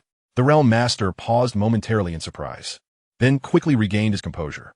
Following the coordinates provided by his subordinate, his gaze sharpened, honing in on a specific area of the battlefield. There, he beheld two of his kin entangled with a human. One was a 5th-tier domain master, the other an 8th tier. While the human appeared to be merely a 1st-tier cosmic being, the Realm Master was momentarily taken aback, yet he quickly confirmed that he had not erred. While others on the battlefield might speculate that Wang Cheng was merely disguising his true strength, the Ironwing Realm Master, through his world domain, accurately sensed Wang Cheng's true level. He knew without a doubt that he was not mistaken. This 1st-tier cosmic being is entangled with an 8th-tier domain master? The Ironwing Realm Master was engulfed in disbelief. And at that moment, fear rather than excitement gripped him. What did it mean for a 1st-tier cosmic being to engage a domain master of 8th-tier strength? Such a being was a rare anomaly that the Ironwing clan had likely never produced in countless ages. Even if the human race were a peak species, such a prodigy would undoubtedly be at the very core of their strength. Surely, the human race would allocate formidable protectors to safeguard such a core talent? Could it be that the human race would allow such a prodigy to casually meet his demise on the battlefield? If that were the case, the human race would have long been ousted from the ranks of the peak races. The ability to manifest hundreds of avatars during combat indicates that this individual has an exceptionally profound understanding of the laws of spatial origins. As the Realm Lord observed Wang Cheng's battle, he gradually began to discern more intricate details. Wherever this person tread, the flow of time itself seemed to fluctuate. Even the locations traversed by his avatars experienced alterations in the temporal flow. This was undoubtedly the essence of the laws of time. Moreover, the seamless integration of these two grand laws in his execution was nothing short of remarkable. The more the Realm Lord perceived, the more he was filled with trepidation. To command both the laws of time and space, with profound insights into each, was a hallmark of a cosmic-level genius. Such a prodigy gracing the battlefield, accompanied by an immortal king, would hardly be deemed excessive in the Realm Lord's eyes. Is someone watching me? The Realm Lord of the Ironwing tribe cautiously sensed his surroundings. But alas, he detected nothing. It was time to test the waters. Concluding that this inaction was untenable, he promptly dispatched a message to another 9th-tier domain lord under his command, instructing him to confront Wang Cheng.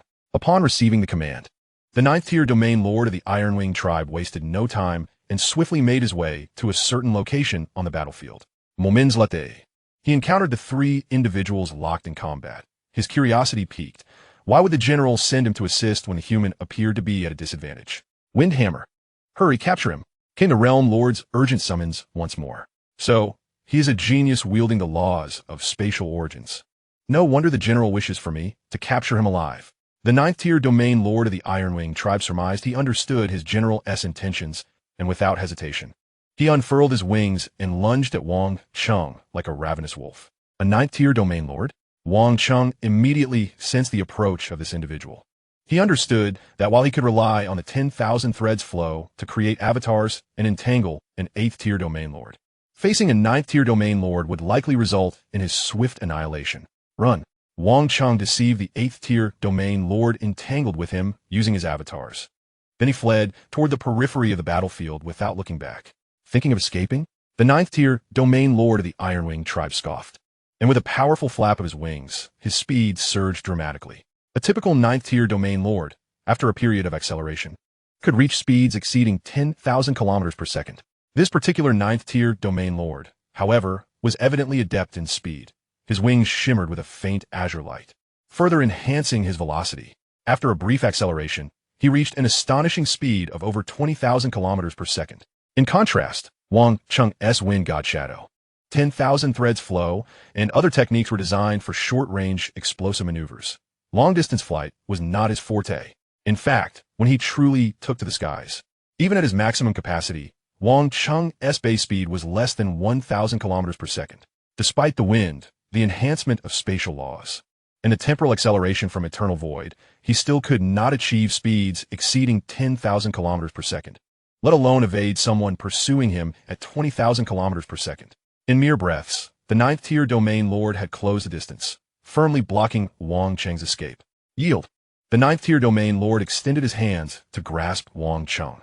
Not a chance. Wang Cheng was not one to surrender easily. Upon realizing he was no match for his opponent, he swiftly stowed away his two fifth-tier energy weapons into the space connected to his consciousness. In the next instant, with a flicker of thought, the temporary body he had manifested dissipated. Once again, he experienced the sensation of traversing through the fabric of space. Back on Earth, within his world ring, Wang Cheng swiftly opened his eyes and rose from the grassland. At least he had managed to eliminate a second-tier domain lord and delayed an eighth-tier domain lord for a time. While the ninth-tier domain lord as pursuit had also consumed some of his time. This was his limit. Wang Cheng sighed softly. His strength was still insufficient. Otherwise, he would not have had to retreat in such a disheveled manner today. Hoping to escape, Wang Cheng shook his head, choosing not to dwell further on the matter. He understood that today's events were merely par for the course.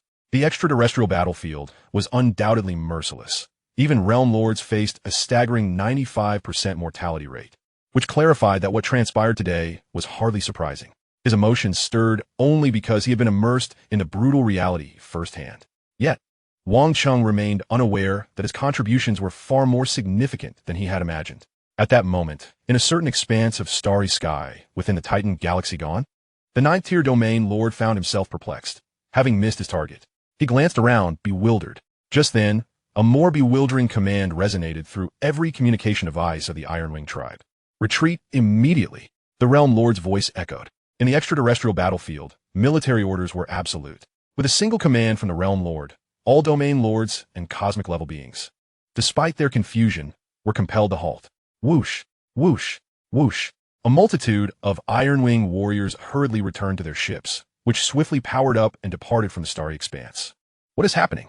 Many surviving human warriors were left in a state of disbelief. Moments ago, the Ironwing tribe had clearly held the upper hand.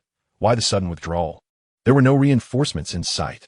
In truth, it was not only the human warriors who were puzzled. The domain lords and cosmic-level beings of the Ironwing tribe also shared the same sentiment. However, despite their confusion, few dared to inquire about the reason. With only a handful of ninth-tier domain lords unable to restrain their curiosity and approach the realm lord for clarification. Windhammer, did you not have anything to say about pursuing that human cosmic level? The realm lord of the Ironwing tribe turned his gaze toward one of the ninth-tier domain lords. General, is a human truly a cosmic level? The domain lord named Windhammer asked, incredulity seeping into his tone. Without a doubt, the realm lord nodded firmly, continuing, moreover, he is a first-tier cosmic level. This Windhammer of the Ironwing tribe fell into deep contemplation, recalling the moment Wang Cheng had abruptly vanished without warning. A chill crept into his heart. It felt as though he had danced on the precipice of death. Chapter 48. The Flaws Within Oneself. On Earth, within Wang Cheng's world ring, Wang Cheng sat cross-legged, his eyes shut tightly, brow slightly furrowed, as though he were deep in thought. In reality, he was reflecting on the battles he had participated in on the extraterrestrial battlefield. Although his time in the extraterrestrial battlefield was brief, he had managed to slay 3 ninth-tier cosmic-level beings, 1 6th-tier domain lord, and 1 2nd-tier domain lord. He had even engaged in a fierce struggle against an 8th-tier domain lord. Among these encounters, the battles leading to the deaths of the 3 ninth-tier cosmic-level beings had provided little assistance to Wang Cheng, as he had dispatched them in mere moments. Now, he was focused on recalling the remaining 3 battles. Since inheriting the legacy of the Oracle Marquis, Wang Cheng has made remarkable strides, evolving from a nascent stellar-class being who had just begun to comprehend the essence of lightning into a formidable cosmic-class entity, proficient in the 4 fundamental principles of wind, thunder, time, and space. Furthermore, his understanding of these principles runs profoundly deep. However, such immense progress inevitably conceals certain challenges. This recent foray into the interstellar battlefield marks Wang Cheng's inaugural experience of life-and-death combat since his arrival in this realm, and it has illuminated various issues arising from his rapid advancement. Several encounters have revealed a glaring deficiency, the absence of a decisive killing move. Wang Cheng reflected on his technique, Heavenly Thunder Fury, which, although commendable, merely allowed him to stand his ground against a 6th-tier domain lord with a physical foundation slightly superior to that of an 8th-tier cosmic class being. While his profound comprehension of the Thunder Principle undoubtedly contributed to his success, the potency of the Heavenly Thunder Fury cannot be overlooked. Yet, this is insufficient. His 2 victories over domain lords, one a 6th tier and the other a 2nd tier, were achieved only after he smashed their skulls, subsequently extinguishing their core of life. if his attacks were powerful enough to obliterate their entire forms in a single strike. Such convolutions would be unnecessary. Moreover, the sheer multitude of principles he has mastered engenders a peculiar sensation of constraint during combat. Wang Cheng furrowed his brow. While this conundrum is indeed a challenge, it is also a source of envy for many. After all, not everyone can simultaneously comprehend such a multitude of principles within a remarkably brief period and delve into them with profound depth. In fact, Wang Cheng's situation is relatively favorable. His ongoing study of the cosmic chaos monument has minimized the obstacles in employing the principles of time and space together, as the monument inherently embodies both principles. Thus, his understanding of the cosmic chaos monument equips him to adeptly integrate these two principles. However, his command over the principles of wind and thunder, as well as their synthesis with time and space, remains significantly lacking. These principles seem to operate independently, devoid of any semblance of integration. The optimal solution, he mused, would be to acquire a combat technique that encompasses the four principles of time, space, wind, and thunder. This would enable him to wield these principles flawlessly. Nonetheless, he quickly shook his head. While such techniques undoubtedly exist in the primordial universe, they're beyond his reach. Relying on chance to draw them from a lottery? Most certainly implausible. Techniques embodying two principles are not uncommon, while those embodying three are rare. Yet, those that incorporate all four, especially the combination of wind, thunder, time, and space, are exceedingly scarce. Wang Cheng did not believe his fortune would favor him in this regard. Could I create my own? The thought flickered through Wang Cheng's mind, igniting a burgeoning resolve within him. The creation of techniques is not bound by time, much like the Thunder God, who crafted the ninefold Thunderblade at the stellar level. Admittedly, the ninefold Thunderblade is of a low tier, merely a technique that encapsulates the essence of physical force and the concept of lightning, barely scratching the surface of true domains, let alone principles. However, it demonstrates a crucial point. Regardless of one's strength, the creation of techniques remains feasible. Wang Cheng recognized that true masters actively forge their own combat techniques. With equivalent comprehension of principles and techniques, employing a self-created technique evidently yields greater power. Indeed, significantly more so. Yet, it is not to say that self-created techniques are invariably superior to those learned from others. After all, should one create a technique of ordinary caliber, even utilizing it oneself would not surpass the might of a top-tier technique. Ordinary techniques, top-tier techniques, pinnacle techniques, and ultimate techniques. This would be Wang Cheng's inaugural attempt at creation. And without exposure to truly formidable techniques or guidance, he could scarcely envision the pinnacle or ultimate levels. Achieving the creation of a top-tier technique would be commendable enough. In truth, top-tier techniques are already exceedingly powerful. According to Wang Cheng's knowledge, the techniques he currently employs, including Heavenly Thunder Fury, Wind God Shadow, Eternal Void, and 10,000 Threads Flow, are all classified as ordinary tier. Top-tier techniques unleash a significant portion of the principle's might. It would hardly be surprising if an ordinary warrior, having grasped even the slightest essence of a top-tier technique, could slay foes vastly stronger than themselves. However, creating techniques differs fundamentally from comprehending principles. It cannot be achieved merely through seclusion and rigorous training. It appears that frequent visits to the interstellar battlefield will be essential. Wang Cheng nodded slightly. At this juncture, as a cosmic class being, the cost of such excursions is not prohibitive. Merely a few points of opportunity per visit. Even if he were to venture there daily, it would be entirely feasible. Of course, Wang Cheng would not engage in daily visits, as each battle necessitates time for reflection and assimilation to maximize the efficacy of his experiences. As long as I can create a top-tier combat technique, my deficiency in decisive moves will be resolved. With this thought, Wang Cheng's determination to create techniques solidified further. The act of creation could be seen as a dual benefit, an endeavor that is imperative. Having resolved to create a technique, Wang Cheng then turned his attention to the matter of his clones following his ascension to cosmic class. He continually produced clones, quickly surrounding himself with 5,000 stellar class clones of himself. Indeed, upon breaking through to cosmic class, he could perfectly control 5,000 clones. Wang Cheng sensed the state of his 5,000 clones and nodded in satisfaction. If this trend continues, once he ascends to the level of a domain lord or achieves immortality, he may fully command 81 clones. Among these 5,000, 1,000 will absorb cosmic energy, 3,000 will study principles, and the remaining 1,000 will commence the creation of my unique combat techniques. Wang Cheng resolved firmly. Chapter 49. The Demon Emperor Pearl. After leaving 5,000 clones within his world ring to continue their cultivation, Wang Cheng exited the ring and returned to his villa. Brother Cheng, you're back? Jiang Mingyue, busy tidying up, greeted him. However, she soon appeared to sense something ominous, her complexion paling slightly. Observing Jiang Mingyue's unusual expression, Wang Cheng quickly grasped the situation. Number 1, conceal my aura, he commanded. Whoosh! In an instant, Wang Cheng reigned in all his presence, blending seamlessly into the guise of an ordinary person. The disparity between cosmic class and planetary class life forms is immense, and given that Wang Cheng had just returned from a harrowing battle in the interstellar battlefield, it is entirely understandable that Jiang Mingyue would feel apprehensive in the absence of any aura suppression. Fortunately, Wang Cheng's detection device is of a caliber that even typical kings and immortals cannot afford. Masking his aura poses no challenge whatsoever. Brother Cheng, your aura was terrifying just now. Jiang Mingyue, with a lingering sense of trepidation, uttered an apology. I didn't pay attention, my apologies. Wang Cheng chuckled softly, and with a flicker of thought, 2 spatial rings materialized in his hands. These were the spoils from vanquishing a 6th-tier domain lord of the Ironwing clan and a 2nd-tier domain lord of the same clan. As Wang Cheng's consciousness delved into one of the rings, he swiftly transferred all the treasures within it to the other spatial ring. Consider this a token of compensation, he said, extending the now empty ring to Jiang Mingyue. Brother Cheng, there's no need. Jiang Mingyue gently shook her head, declining the offer.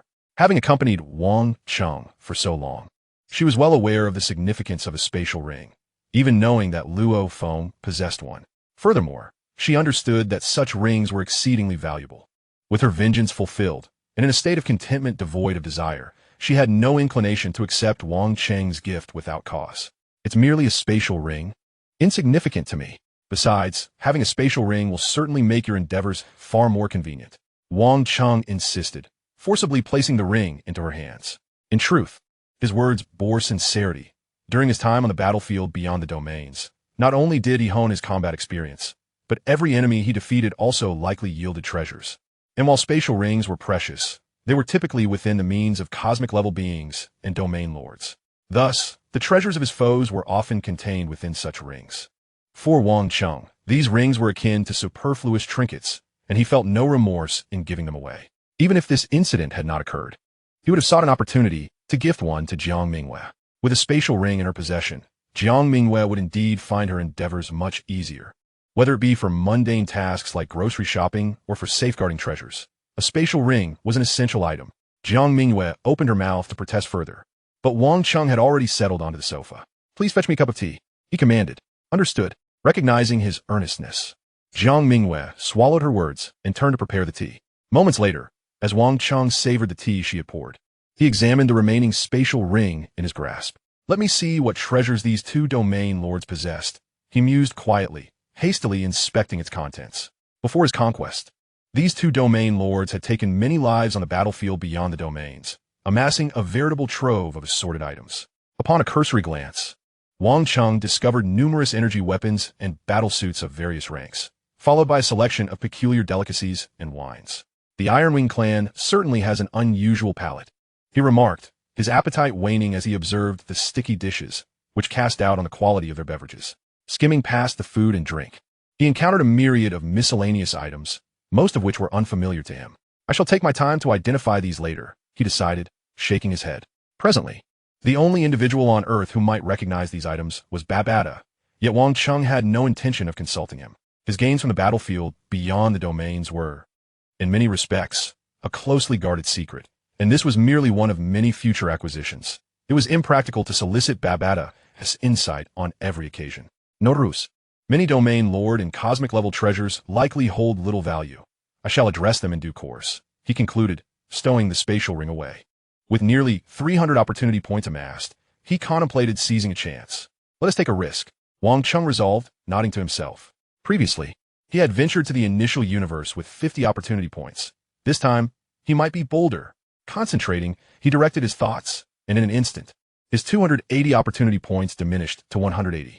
The mechanics of opportunity acquisition suggested that the greater the expenditure of opportunity points, the broader the range of potential opportunities, and, correspondingly, the higher the likelihood of obtaining valuable items. However, probability remained just that, probability, not a certainty. In other words, expending opportunity points also carried the risk of acquiring worthless items. Thus far, aside from a domain lord-level bloodline potion that held little use for him, everything else he had obtained proved invaluable. Yet these were merely exceptions and could not be generalized to the efficacy of the opportunity acquisition system. The concept of opportunity varied between individuals. To a war god, a single wooden crystal represented a monumental opportunity. Yet for Wang Cheng, a wooden crystal might as well be discarded without a second thought. Under such circumstances, it was hardly surprising that the opportunity acquisition system might occasionally yield a worthless item. It was this understanding that left Wang Cheng feeling a blend of anticipation, anxiety, and a hint of trepidation. At last, as he focused intently, the opportunity acquisition concluded, and lines of text materialized before him. Consumed 100 opportunity points. Opportunity acquisition successful. Opportunity classification, treasure. Opportunity name, Demon Emperor Pearl. Opportunity usage method, refinement. Opportunity effect, nourishes the soul, protects the soul. A soul-related treasure? Wang Cheng was momentarily taken aback. But soon his initial anxiety and tension dissipated, transforming into sheer delight. Soul-related treasures were undoubtedly among the rarest and most precious artifacts in the universe. The soul is the essence of life, and given Wang Cheng's current strength, should his soul be extinguished or he fall into servitude, his demise would be all but certain. In the cosmos, artifacts capable of safeguarding the soul were exceedingly rare. Most formidable beings lacked means to protect their souls, relying instead on esoteric soul cultivation techniques, such as the Void Tower method from Hu Yuanbo's legacy. Wang Cheng was well aware that the heritage of the Oracle Marquis lacked such techniques. Recognizing that his soul was a vulnerability, he had long contemplated seeking a method to fortify it, yet he had not anticipated that before he could find such a technique, he would directly acquire an artifact capable of safeguarding his soul. This treasure was likely at least of significant worth, and if fortune smiled upon him, it might even be a supreme treasure. Wang Cheng felt a surge of excitement. Should it be a supreme treasure? The Demon Emperor Pearl might even surpass the value of the Cosmic Chaos Tablet. Chapter 50. Unconsciousness. Wang Cheng distinctly sensed a deep purple pearl suspended in the air within the realm of his consciousness, adorned with countless intricate patterns that, upon a mere glance, imbued him with clarity and insight. Indeed, a remarkable treasure, he thought, exhilarated as he made contact with the Demon Emperor Pearl, and a stream of information surged forth. This artifact has usage restrictions. A soul strength of at least 9th tier domain lord is required for preliminary use. As Wang Cheng savored this information, a chill ran through his heart, but he quickly composed himself. Such treasures, at the very least of a significant caliber, were surely not meant for someone of his cosmic level to wield. However, although he could not utilize the Demon Emperor Pearl to guard his soul, as long as he could incorporate it within his spirit, its nourishing properties could still take effect. Wang Cheng nodded slightly in his heart. This indeed was good news. The importance of the soul is self-evident. With a more robust soul, his already extraordinary comprehension and learning abilities would likely be further enhanced. Most crucially, if his soul were sufficiently strong, his capacity to withstand soul attacks and resist soul enslavement would be significantly augmented.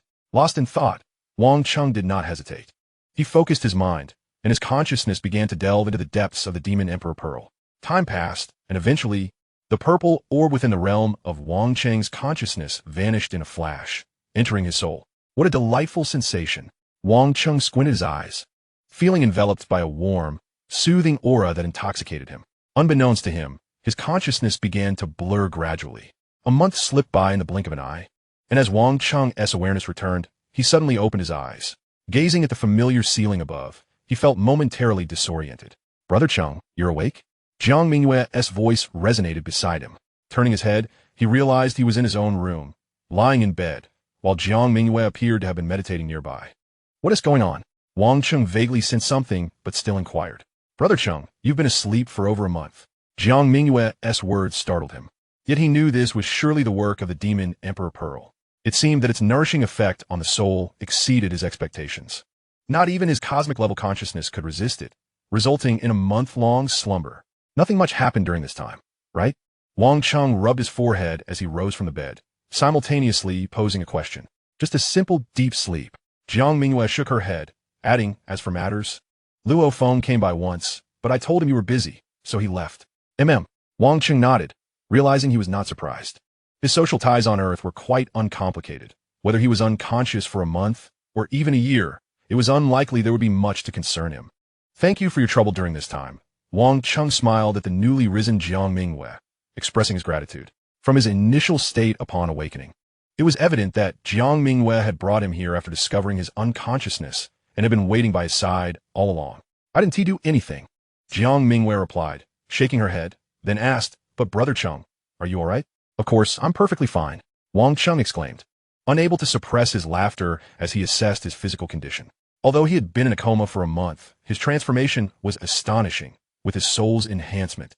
His consciousness intensity and innate comprehension must have significantly improved. Most importantly, Wang Cheng pondered with a hint of peculiarity. Am I to embark on the path of a mentalist? Before becoming the master of the universe, life's trajectory bifurcated into two primary paths, that of a warrior or that of a mentalist. Though distinct, both paths were closely intertwined. Just as mentalists could wield weapons, powerful warriors possessed exceptionally refined mental power, capable of executing some of the secret arts of mentalists. However, while a warrior's mental power was pure, its quantity paled in comparison to that of a mentalist. Thus, in battles of equal tier, a warrior's mental power was primarily useful for self-defense, offering little else. Wang Cheng had been no exception. As a cosmic-level warrior, his mental power was as refined as that of a cosmic-level mentalist, yet in terms of quantity, it was vastly inferior. Yet now, upon awakening, he sensed an exponential increase in his mental power. Wang Cheng was uncertain of the mental power possessed by cosmic-level mentalists, but he felt that his own mental power had become comparable. Given this circumstance, pursuing the path of a mentalist would indeed be feasible. Since I am not following the path of the beast god, there is no need for me to comprehend the heart of the beast god, allowing me to avoid specializing in one route. Even if I do not transition to a mentalist, I could traverse both the warrior and mentalist path simultaneously. Wang Cheng silently contemplated the idea of pursuing both paths, recognizing that this dual approach could bolster his strength and provide an advantage in combat. Naturally, there were drawbacks to simultaneously walking two paths, as it could lead to distraction and hinder mastery of either. In direct combat, I possessed the warrior's path. While I could explore illusions or similar techniques in the realm of mentalists, an idea flashed through Wang Cheng's mind, but he quickly shook his head. This matter could only be contemplated for now. Without the corresponding legacy, relying solely on his own exploration would yield minimal results and be challenging to advance far. Regardless, the sudden surge in mental power was undoubtedly a positive development. Wang Cheng mused inwardly, recognizing the Demon Emperor Pearl as an exceptional treasure. Merely its first soul-nourishing session had dramatically increased his soul's strength and fostered a considerable amount of mental power in his consciousness sea. Most crucially, this bout of unconsciousness was merely the beginning of his soul's nourishment. As long as the Demon Emperor Pearl remained within his soul, it would continue to strengthen him. The cumulative effect of such nourishment over time would undoubtedly be formidable. Wang Cheng did not dwell on it further. After exchanging a few words with Jiang Mingwei, he made his way to the hall on the first floor of the villa. Seated on the sofa, he glanced at his fortune points. After more than a month, they had once again risen to 216 points. With a moment's hesitation, he focused his mind, and in an instant, 216 fortune points transformed into 116 points. With a breath, an invisible force radiated outward, swiftly arriving at a continent inhabited by billions of life forms. This continent lay beyond the territories of humanity and was vast, nearly equivalent to an entire star system, rich in resources that had nurtured numerous powerful beings. Yet this continent was almost entirely isolated from the outside world. The countless beings living there remained unaware of the arrival of an invisible force that silently whisked away a set of armor from the continent's center. Chapter 51. The Expedition Against the Insectoid Race. Consumed 100 fortune points. Fortune acquisition successful. Fortune classification, treasure. Fortune name, Demon Emperor armor. Fortune usage method, refinement. Fortune effect, weakens attacks, amplifies divine power. Observing the lines of text before him and feeling the sudden appearance of a set of pitch-black armor within the realm connected to his consciousness, Wang Cheng displayed a look of curiosity. Demon Emperor Pearl? Demon Emperor armor? He murmured. Through a serendipitous series of events, Wang Cheng had managed to seize two treasures, their names strikingly similar, leaving him incredulous at the notion of their unrelatedness. It was as if he had voraciously plucked the wool from the same source. Internally, Wang Cheng remained contemplative, recognizing a fundamental truth. The rarer the treasure, the more scarce it becomes. If both the Demon Emperor Pearl and the Demon Emperor Armor were indeed treasures, then within the primordial universe, each would occupy its own unique niche. The absence of even one would incite fury among those who knew of their existence. And now, with two missing, the situation was even more dire.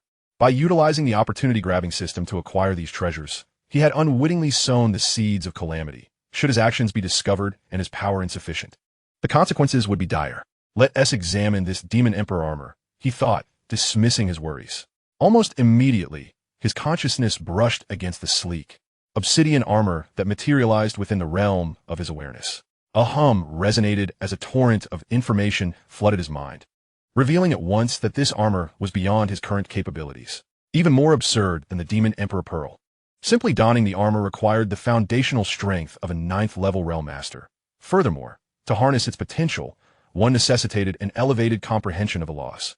Without such understanding, wearing the armor would merely encase him in a hardened shell, potentially hindering his movements instead of augmenting his attacks. Yet, despite its inaccessibility, the Demon Emperor Armor was undeniably a remarkable artifact. Wang Cheng pondered in silence, feeling fortunate for this stroke of luck. He then focused his thoughts once more, channeling all remaining opportunity points into the endeavor. A sudden surge of intangible power radiated outward, and as he awaited the results with bated breath, lines of text materialized before him. Consumed 116 opportunity points. Opportunity acquisition successful. Opportunity classification, secret technique. Opportunity name, Star-Slaying Blade. Method of use, study. Effect, enables the learning of sword techniques, Gold's fundamental law, and Space's fundamental law. A secret technique. As a deluge of information flooded his mind, Wang Cheng couldn't help but sigh. This was his second encounter with a secret technique, the first being Ninefold Thunderblade, and now this Star-Slaying Blade. A tome that simultaneously encompassed the laws of gold and space was undoubtedly precious, yet it was essential to consider its value in context. Crucially, Wang Cheng had previously studied numerous techniques, and he possessed enough discernment to evaluate this one.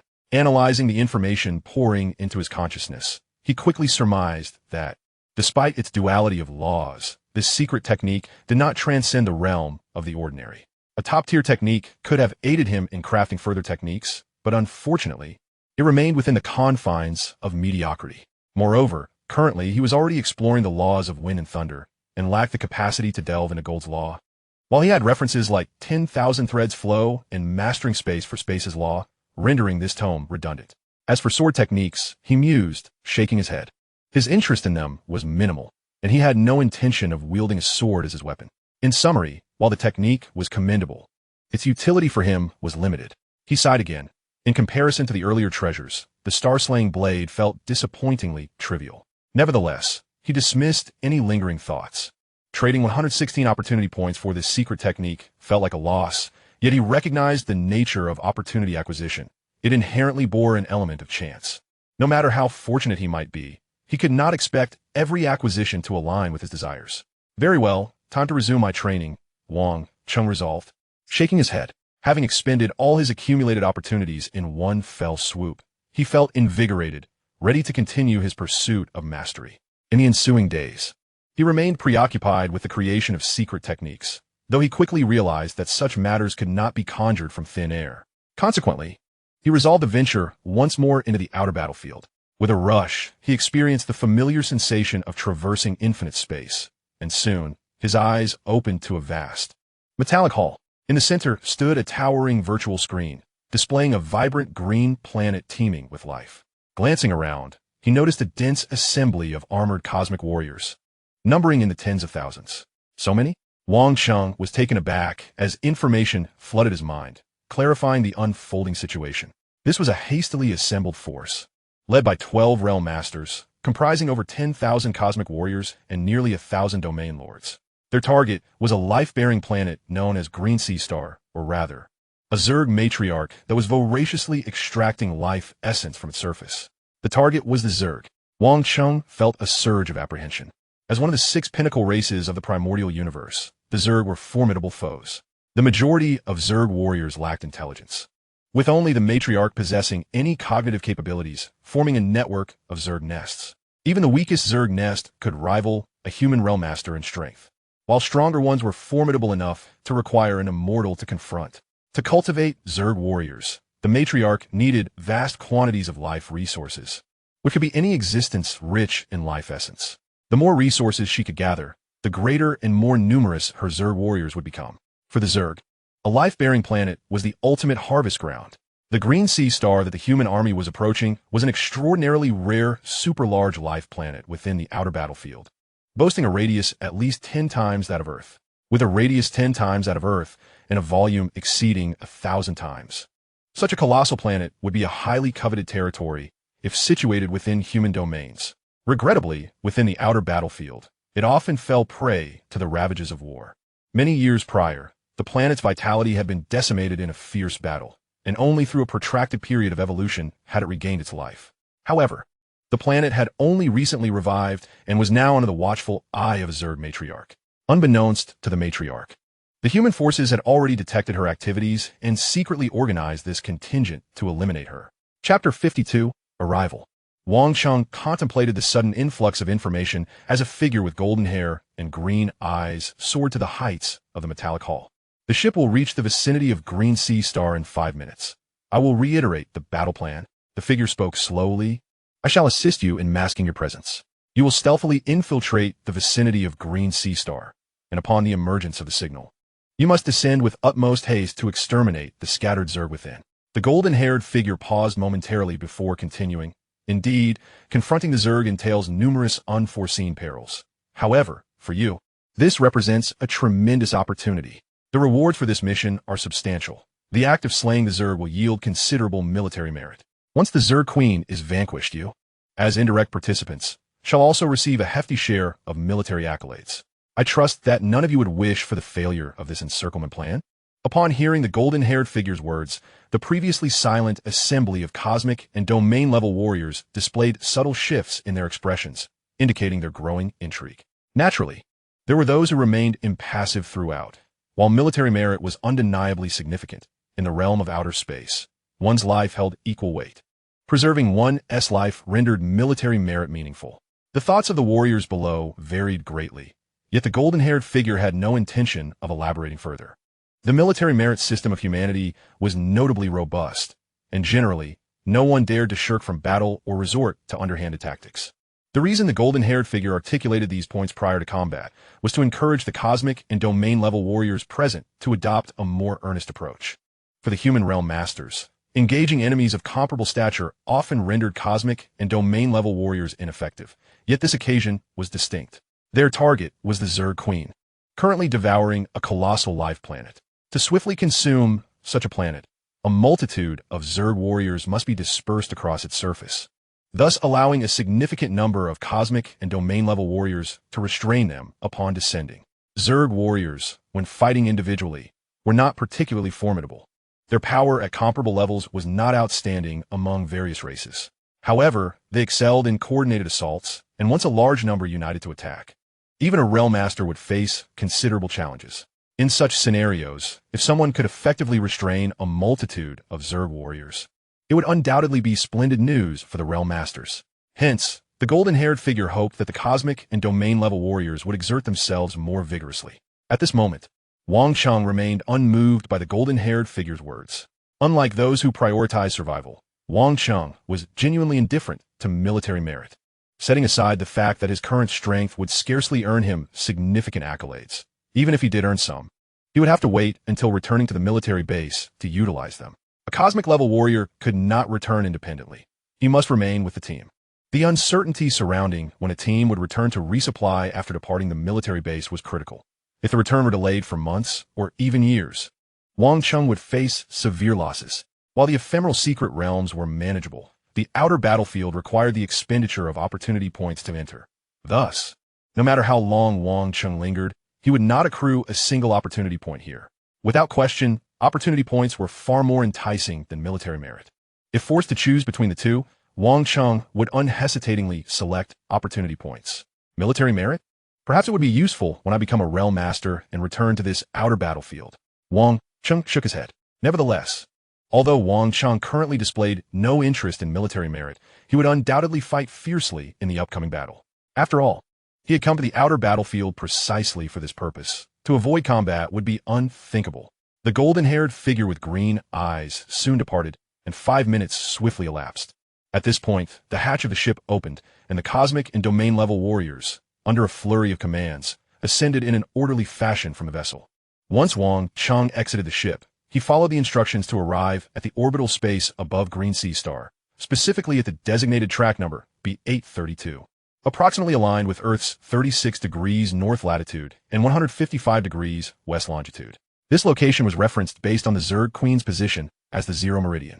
Clearly, the position from which I am engaging is quite distant from the Zerg Queen, which suggests I am fortunate to be far from the center of battle. Wang Cheng silently nodded in agreement. The Zerg Queen was not to be trifled with, and being distanced from her was undeniably advantageous. Even if Wang Cheng was unafraid of death, he certainly did not wish to be caught in the crossfire of others' battles. This life planet would likely suffer immense devastation following this conflict. Wang Cheng gazed down at the colossal planet, feeling a twinge of melancholy. In truth, if a cosmic-level warrior engaged in an all-out battle on a planet like Earth for an extended period, it could trigger a mass extinction event. Although Green Sea Star was 1,000 times larger than Earth, the number of cosmic-level warriors descending was in the tens of thousands. Not to mention the 12 realm masters engaged in combat with the Zerg Queen. Of course, the extinction of life and the destruction of a planet are two distinct matters. For such a massive planet, even the Undying would find it challenging to obliterate it completely, and these warriors would likely struggle to achieve total annihilation. This operation was, in essence, a surprise attack, thus speed was of the essence.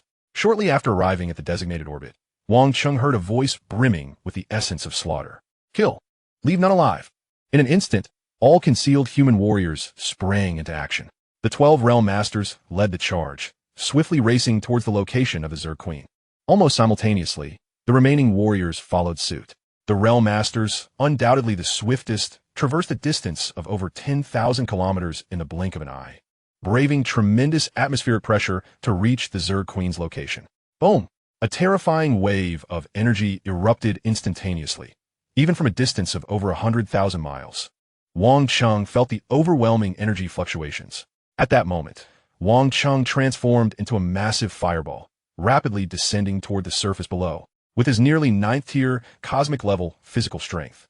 Plummeting from the planetary orbit posed no challenge for him whatsoever. After approximately 7 to 8 seconds, Wang Cheng clearly observed the surface of Green Sea Star, along with a multitude of Zerg emerging from the ground, each the size of trucks.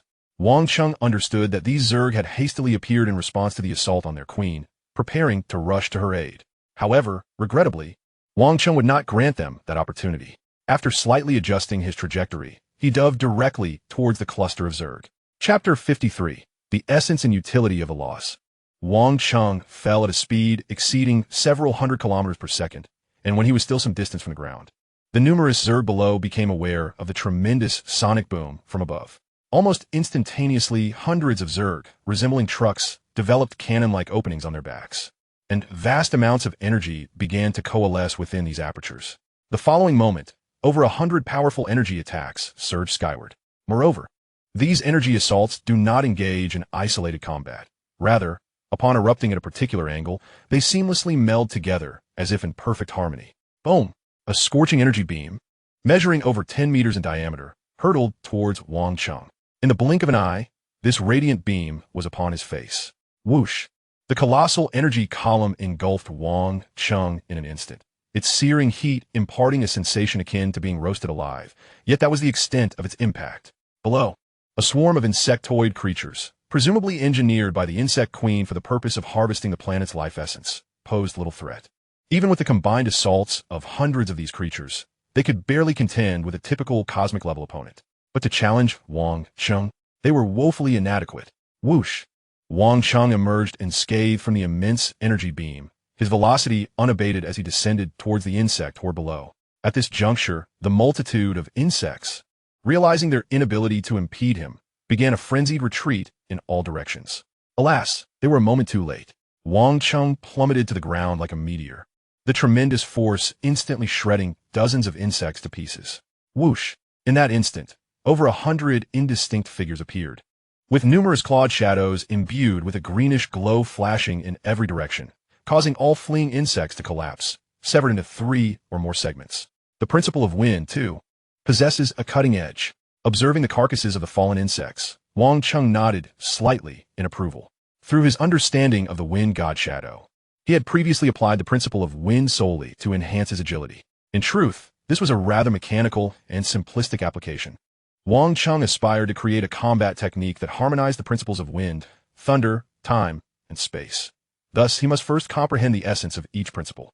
For instance, while he understood how the principle of wind could facilitate agility, he pondered how the same principle could be utilized for offensive maneuvers. This constituted a fundamental exploration. Only by grasping the essence of these principles could he wield them with flexibility. Agilité, offensive technique, défensive, and spiritual methods. All could be driven by the same principles yet employed for myriad purposes. The application of these principles was evidently far from simplistic. Wang Cheng had spent several days on Earth contemplating the essence of the wind principle and had begun to apply it offensively.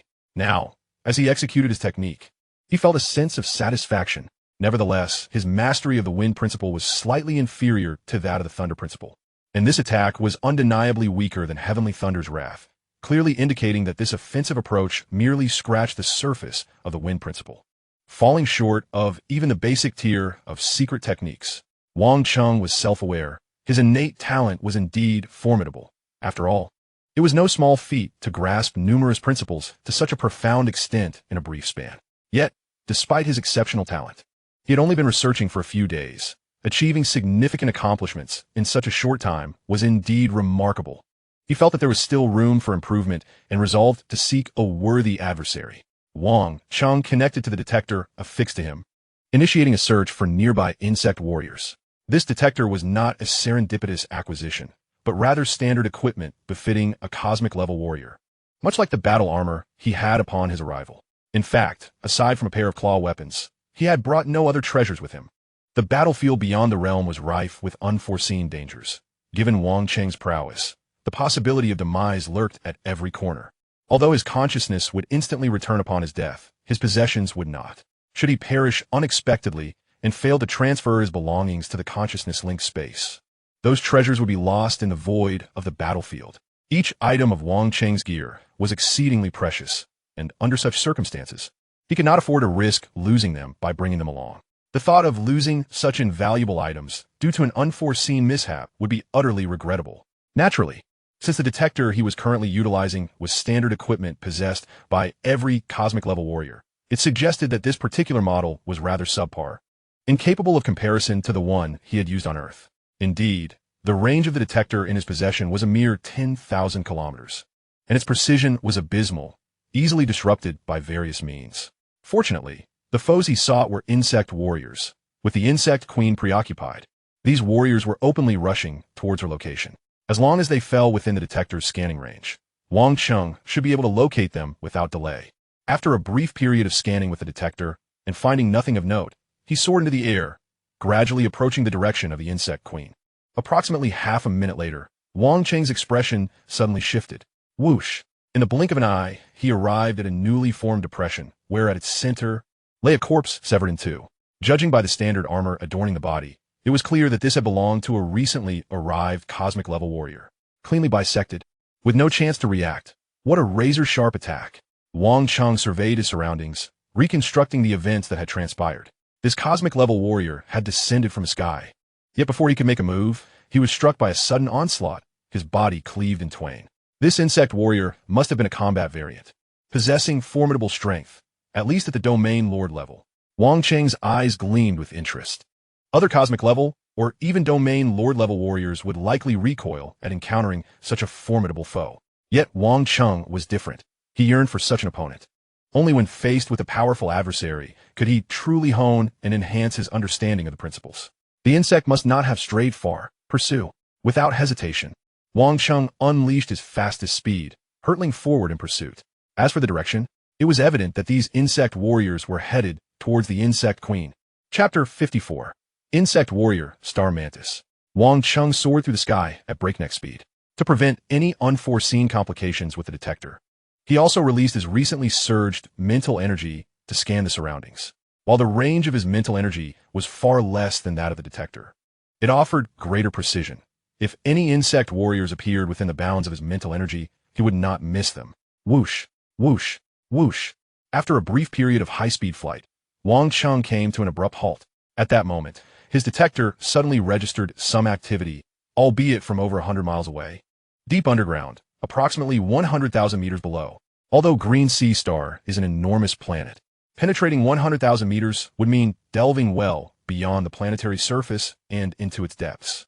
The planet's magnetic field, combined with a plethora of erratic minerals, would severely hinder the detector's functionality. Therefore, while the detector indicated a response, it could not definitively confirm whether it had located the insect warriors Wang Cheng sought. 10,000 meters beneath the surface, Wang Cheng pondered silently. Throughout his journey, he had not detected a single trace left by the insectoid warrior. It was indeed plausible that the adversary had chosen to traverse underground. The insectoid queen must have realized that the warriors scattered across the planet were facing resistance, and it was hardly surprising that she would direct them to advance from below. Though this method might slightly diminish their speed, it offered a significant advantage in terms of stealth. With such thoughts in mind, Wang Cheng hesitated no longer. In the blink of an eye, he covered the distance of 100 miles, enveloped by a whirlwind of rapidly rotating air currents, resembling a swiftly spinning drill bit, and he plunged directly into the earth. This was the true application of the laws. Wang Cheng reflected inwardly. Having previously wasted the same principles solely on his movement technique, he now found that, without the need to devise new secret techniques, he could indeed burrow through the ground much faster than relying on brute force. After approximately 3 seconds, the psychic energy he had been emitting suddenly encountered 3 nearly identical insectoid warriors. These warriors towered over 6 meters in height, boasting a length exceeding 10 meters.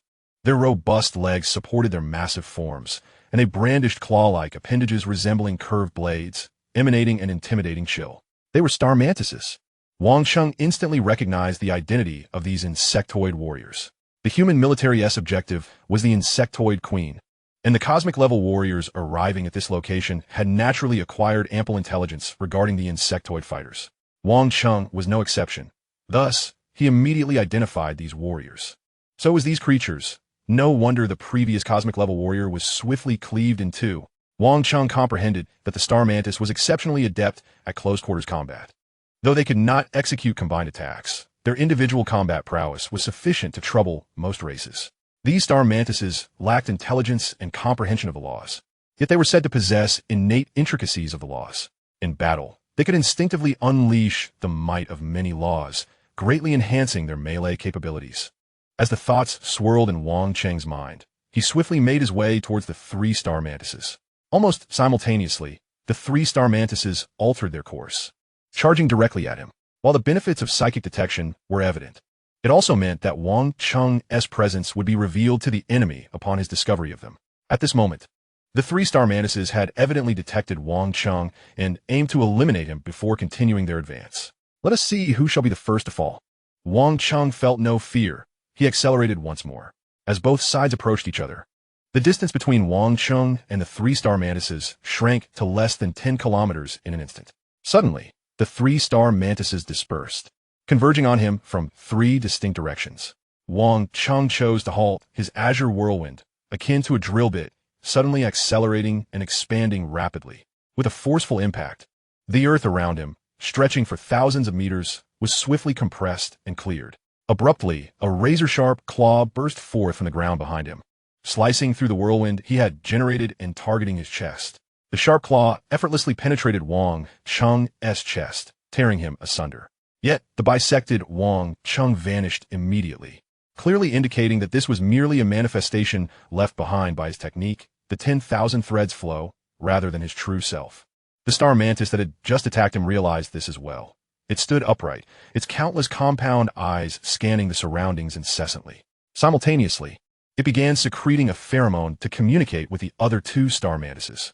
At that moment, 3 vividly condensed azure claw shadows suddenly materialized, racing towards the head of the Star Mantis that had just assaulted Wang Cheng.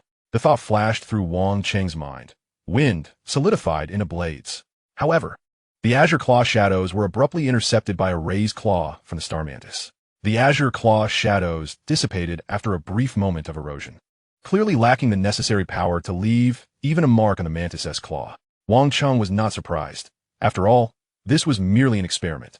At that moment, the other claw of the Star Mantis lashed out, leaving behind a fleeting shadow in the air, its razor-sharp aura once again surging towards Wang Cheng's chest. Wang Cheng employed 10,000 threads flow to evade, but just as he landed, another star mantis erupted from the earth behind him, heading straight for his head. In an instant, Wang Cheng's head was obliterated, but alas, this too was merely a manifestation. How cunning! Wang Cheng re-emerged at a distance. Observing the two star mantises that had appeared, he contemplated silently.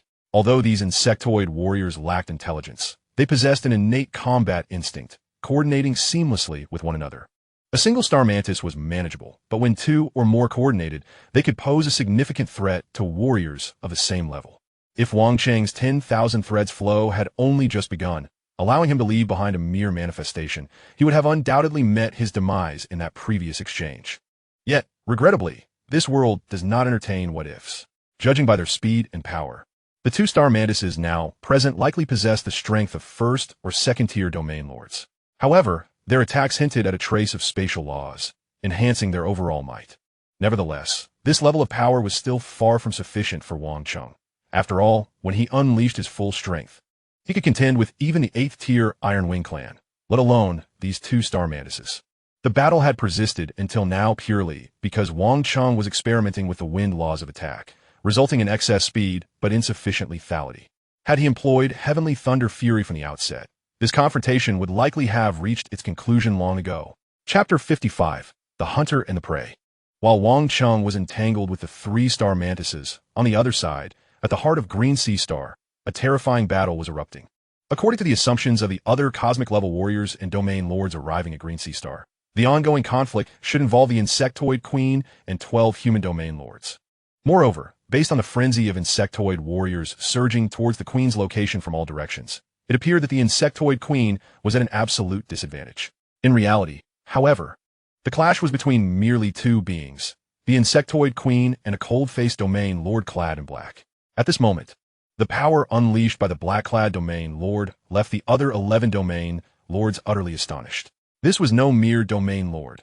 It was akin to an immortal. Moreover, a rather formidable one at that. Of course, while the black-clad domain lord's strength rivaled that of an immortal and even surpassed some ordinary immortals. He was indeed a domain lord. Yet, despite his formidable prowess, he was currently being thoroughly suppressed by the Insectoid Queen, facing peril at every turn. Were it not for the numerous treasures he possessed, he would have long since perished. Indeed, this Zerg Queen is far from the ordinary matriarch described in the intelligence reports. Although she is also a realm lord, her prowess surpasses that of this human realm lord in astonishing ways. The battle raged for but a brief moment before the ethereal Zerg Queen, a smile gracing her visage, spoke. Human prodigy Duan Tianchun, you must possess another star origin crystal. Why not bring it forth and employ it as well? Once you exhaust that treasure, I shall send you on your way. You are aware of the Tianyuan crystal. The man in black remarked, his expression turning even more frigid. He had felt something amiss during the previous skirmish. It seemed as if the Zerg Queen was privy to all his tactics, rendering him utterly constrained. Furthermore, upon arriving at the outer battlefield, he had chosen the Titan star system as his first destination, disguising his identity as merely an ordinary realm lord. This was meant to be a secret, yet the Zerg Queen had evidently acquired this information in advance, meticulously disguising herself as an ordinary Zerg matriarch to lay a trap for him. The news of my arrival in the Titan star system and my possession of the Tianyuan crystal, aside from myself, only the gentle figure that flickered through the mind of the man in black filled him with rage and disbelief. No need for speculation. Your beautiful master visited the outer battlefield 30,000 years ago when she was still a cosmic-level being. At that time, she fell under my enslavement, though she herself remained oblivious to it. The Zerg Queen's voice seemed to possess a bewitching quality, seamlessly infiltrating the depths of the black-clad lord's heart, as she continued. This was initially a pawn I casually set, yet unexpectedly, it has yielded such great rewards. This pawn, discovered as an infant within your human domain, turns out to be an unparalleled genius, now placed on my Zerg's assassination list. The Zerg Queen's words ignited a tempest within the black-clad lord, the terrifying aftershocks sending the 11 surrounding realm lords, who could only watch anxiously, retreating several paces. However, the Zerg Queen remained unfazed, continuing, of course, you are a genius. I have learned much about you from Yuexin, and I find you quite likable. If you are willing to pledge allegiance to our Zerg, not only can you escape death, but I can also reunite you with Yuexin. What say you? I will never betray my kind. The black-clad lord declared resolutely. Yet the Zerg Queen detected a hint of wavering in his resolve. Without hesitation, she pressed on, alluringly coaxing the Realm Lord, while an intangible force began to invade his very soul. Come to me. You, Inueshin, shall both become my children, and you will naturally be reunited. The Zerg Queen's voice echoed deep within the black-clad Lord's psyche, causing his attacks to gradually diminish as he found himself inching closer to her. A horde of realm-level Zerg warriors encircled the black-clad Lord, advancing to within 100 miles of the Zerg Queen.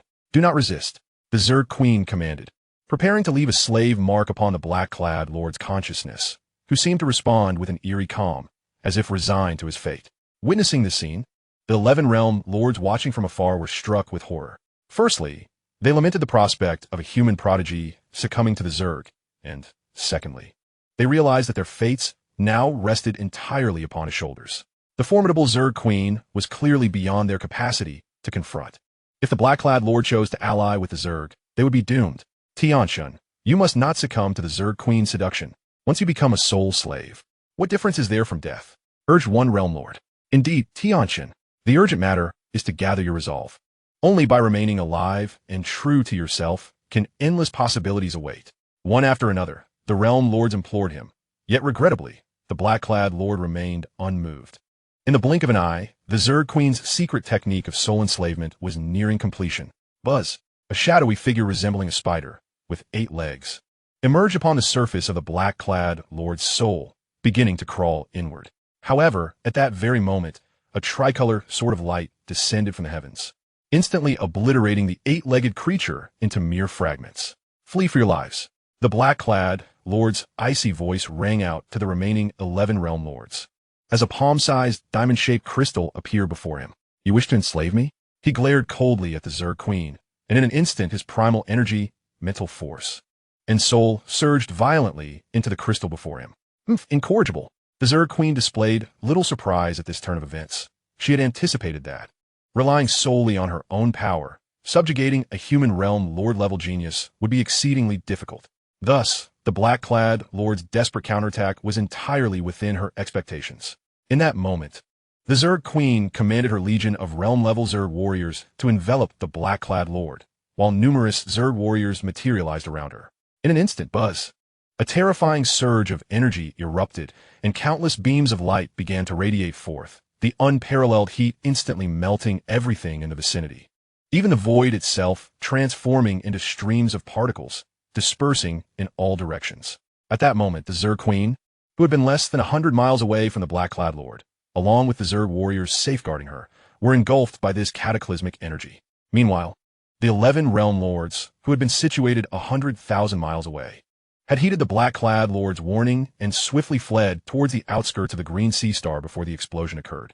Moreover, after escaping the Green Sea Star, several realm lords exhibited remarkable coordination, refraining from mentioning any intent to remain and confront the Zerg Queen, each diverging toward different directions in their flight. Among the realm lords, only a select few possessed the capability to contend with the immortal, and this Zerg Queen was far more terrifying than the average immortal. Thus, their choice to flee was undoubtedly the wisest course of action. Previously, they had refrained from escaping out of fear that they would have no opportunity to do so in the presence of the Zerg Queen. A hasty retreat might cost them their lives. Now, with the black-clad Lord unleashing such a catastrophic explosion, they had been granted a chance, and naturally, they would not hesitate to flee. As for those remaining on the Green Sea Star, both cosmic-level and realm-level beings could only wish for their own good fortune. Chapter 56. The Terrifying Soul Enslavement.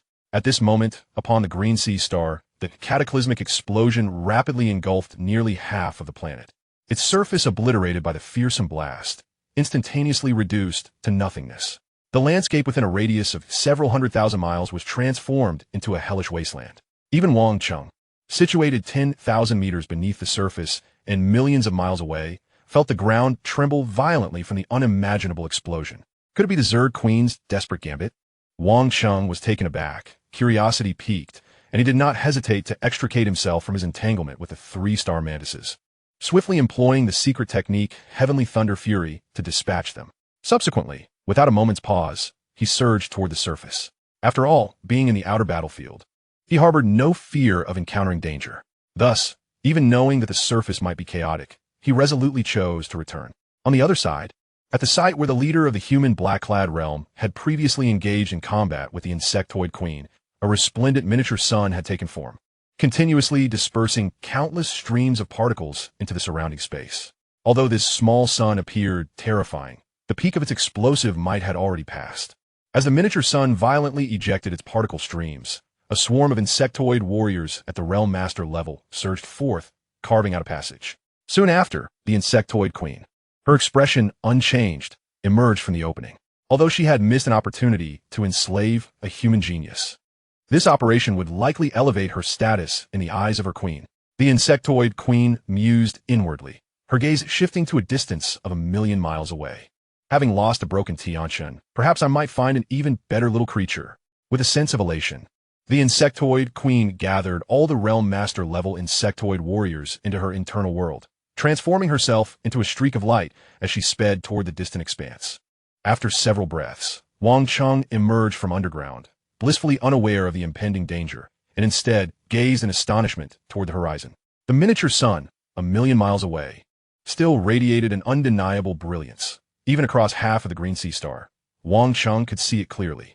However, he could also feel the vitality of his surroundings rapidly dissipating. The particle streams emitted by the miniature sun could easily disrupt the cellular structures of ordinary life forms, reducing them to a viscous liquid. Yet Wang Cheng's robust physique allowed him to withstand the effects at such a distance. What on earth had transpired?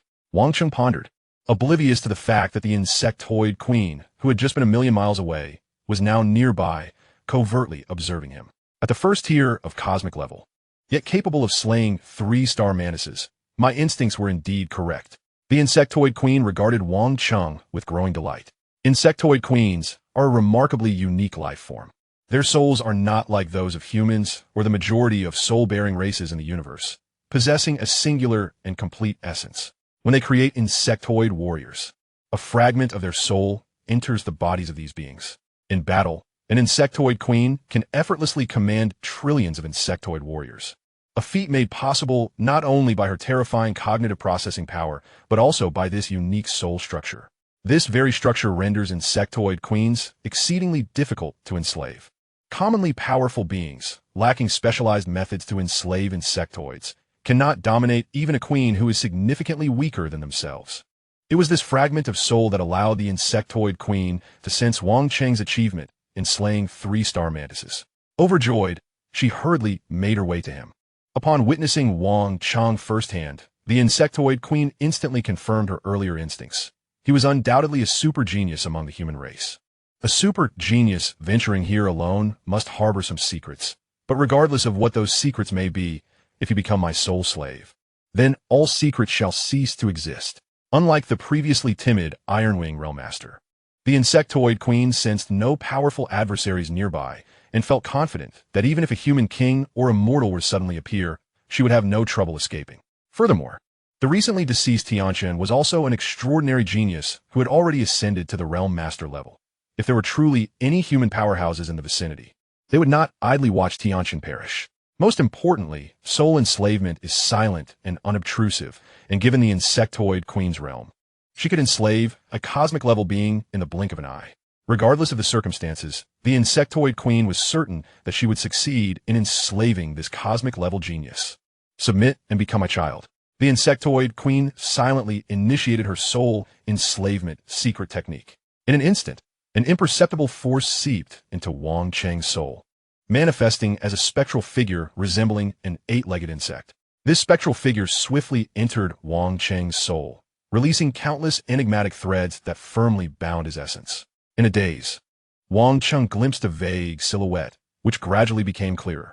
She stood 12 meters tall, with a flawless figure and a visage so breathtakingly beautiful that it seemed otherworldly. Her smile evoked an overwhelming sense of familiarity within Wang Cheng. "Come here, child." The figure beckoned, and Wang Cheng instinctively took a step toward her. No, this is wrong. Wang Cheng's subconscious detected something amiss, yet alas, he found himself utterly incapable of resistance. The closer he drew to the figure, the stronger his sense of kinship became, leading him to believe that this being was the embodiment of all that was supreme. Gradually, even a faint awareness of something being amiss began to blur, as if Wang Cheng's subconscious was being erased, transforming him into another person. However, just then, A tremor resonated within his soul, and in the blink of an eye, it shattered into countless fragments. Moments later, within the confines of his world ring on Earth, Wang Cheng opened his eyes and rose from the ground. He recalled the harrowing experience he had just endured. That dreadful sensation was something he would never wish to relive. Soul enslavement. Undoubtedly, it was soul enslavement. Wang Cheng felt a chill of trepidation.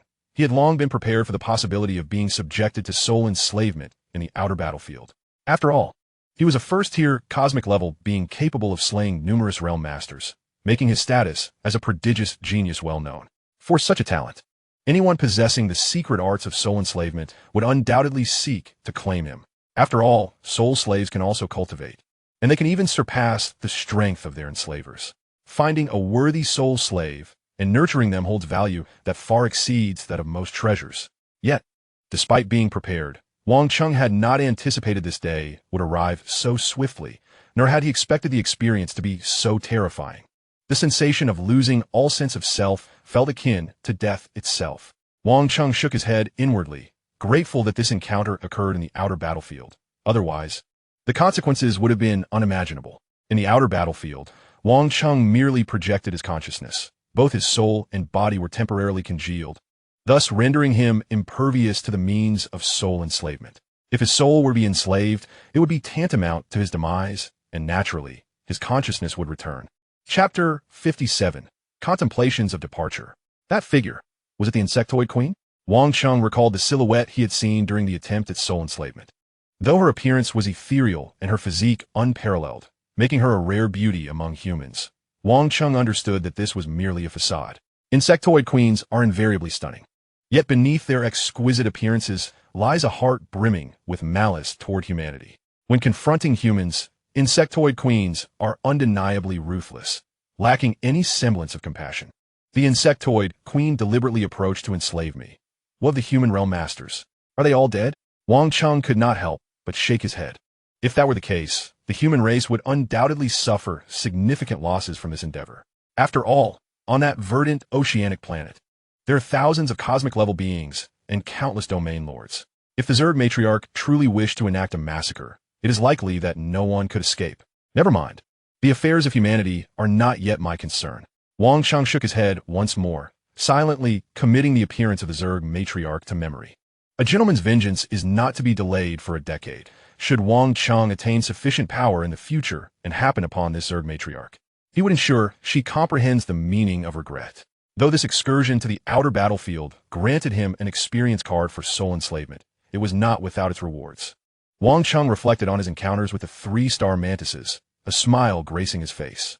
The brief skirmishes had enabled him to put into practice some of his previous ideas concerning the law of wind, and they also sparked a multitude of new thoughts. Wang Cheng understood that if he continued along this path, while he could not guarantee the creation of his own secret techniques, his understanding of the 4 laws he had mastered would undoubtedly deepen exponentially.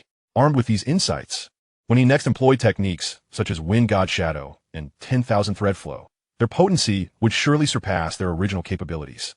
Real combat is indeed the finest teacher. Wang Cheng nodded slightly. Without lingering within the world ring, he soon exited its confines. After several days of tranquil cultivation, Luo Feng unexpectedly paid a visit. In truth, he had come once before, but at that time, Wang Cheng was in a stupor due to the demon Emperor Pearl, resulting in Luo Feng's visit being in vain.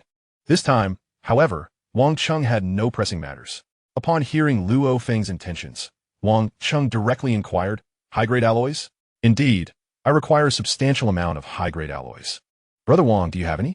I could exchange them for energy crystals of the appropriate level." Luo Feng replied, "Of course, I possess high-grade alloys." Wang Cheng nodded slightly. He had previously slain domain lords of the Ironwing clan and acquired treasures of cosmic grade. While he may not recognize a significant portion of them, he could certainly identify the corresponding alloys. Moreover, based on their hardness, Wang Cheng could easily discern the grade of these alloys. However, Wang Cheng did not immediately acquiesce to Luo Feng's request for a transaction. After some contemplation, he asked, "You seek these alloys for the construction of a spacecraft?" "Indeed," Luo Feng admitted candidly. "Babata has informed me that he can assist in the construction of a spacecraft, allowing me to witness the truly prosperous planets in the universe.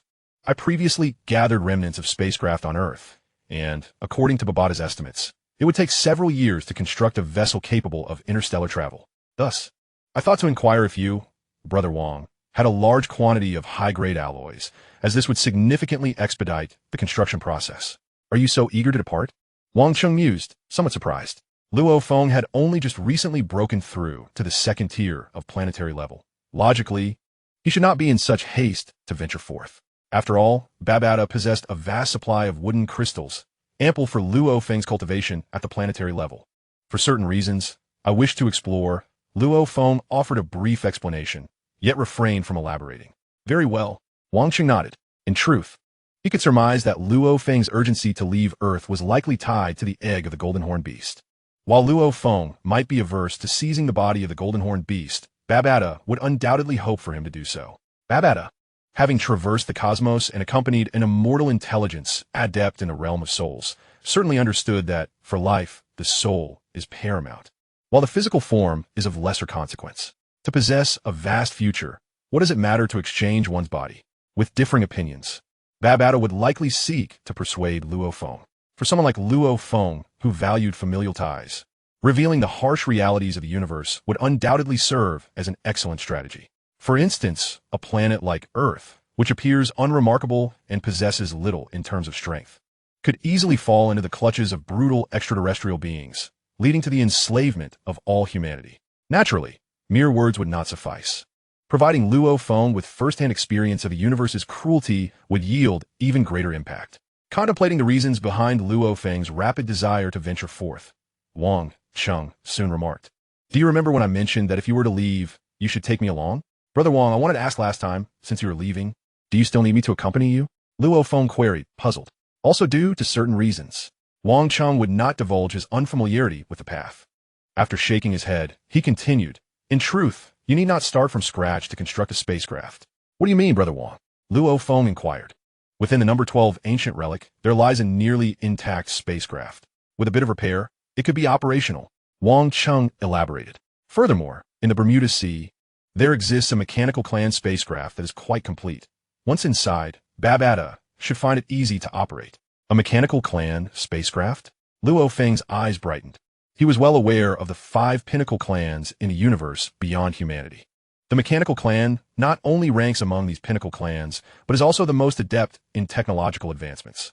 A mechanical clan's spacecraft often signifies top-tier quality.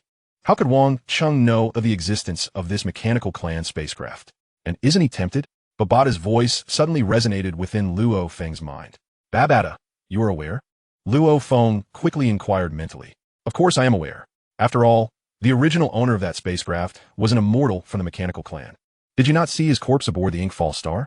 Babata retorted. Luo Feng was taken aback by this revelation.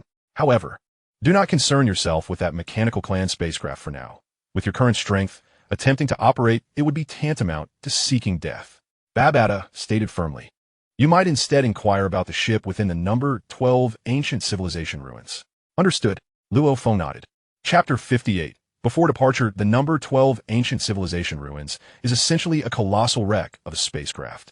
Given Luo Feng's current strength at the second tier of planetary level, he would likely encounter insurmountable difficulties within, prompting Wang Cheng to suggest that Jiang Mingyue accompany Luo Feng on this expedition.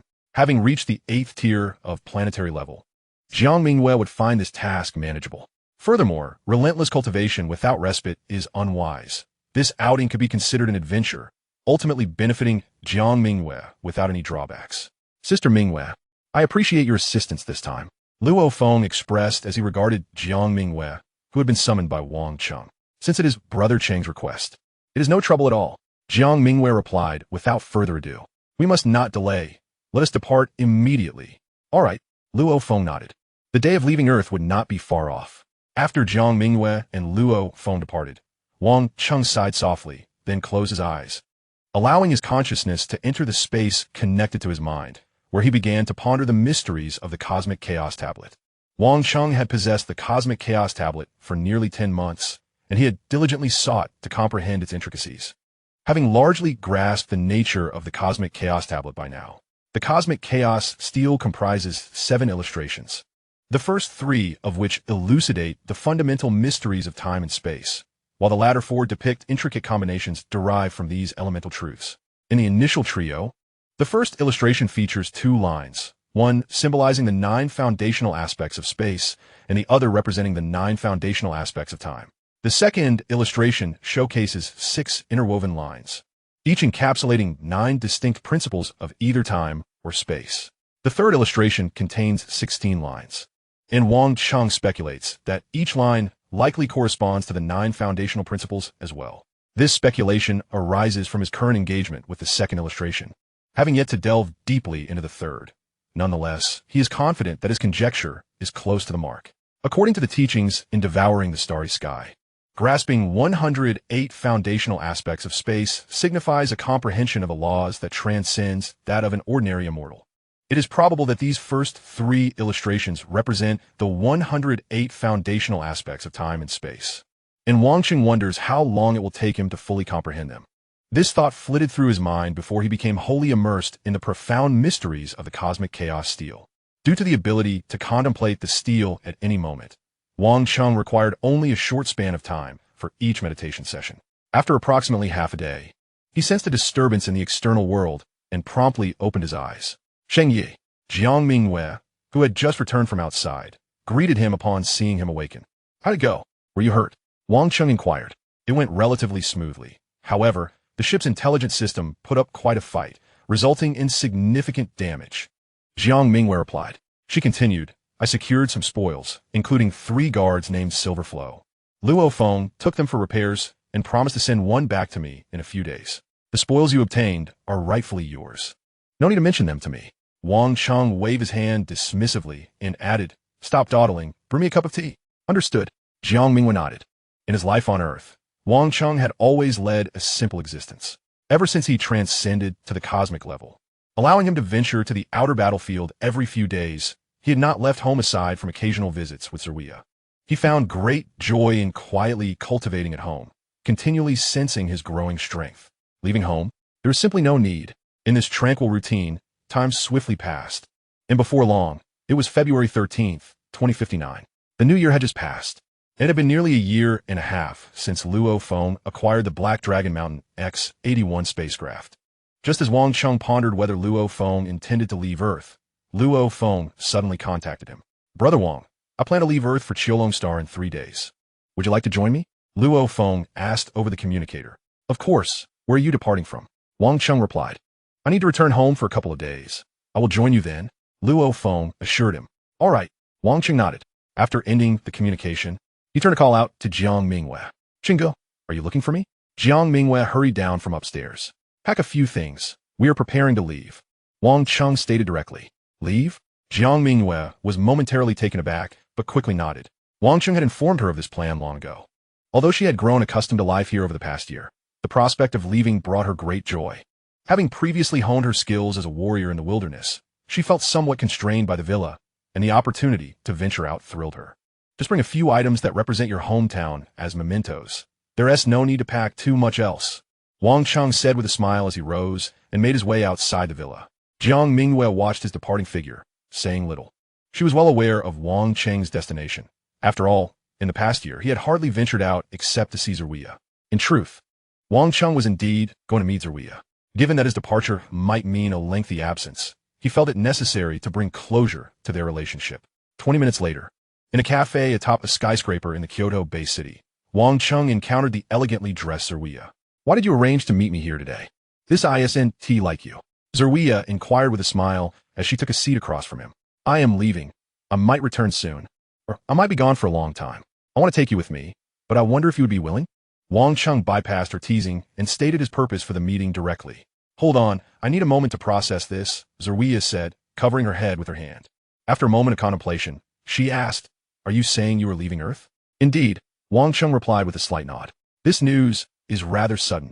Zerwia's smile faded, and her expression grew complex as she regarded Wang Cheng. It's not entirely sudden. I want to be leaving for another 3 days. So take your time to think it over. Wang Cheng shook his head, observing Zerwia before smiling and saying, Let us talk about something more uplifting. Congratulations on breaking through to the 2nd stage of planetary rank. It's all thanks to your support.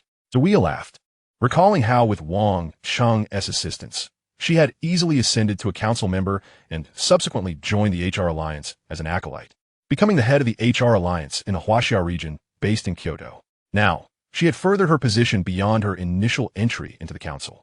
Wang Cheng did not linger in Kyoto Bay City for long. After chatting with Zeruiah for a while, he soon took his leave.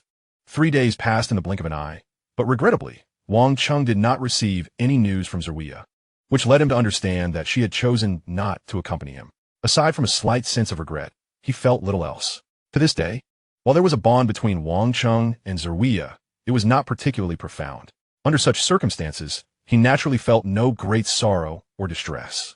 Once the 3 days elapsed, Wang Cheng, accompanied by Jiang Mingyue, boarded the Black Dragon Mountain X-81 spacecraft with Luo Feng.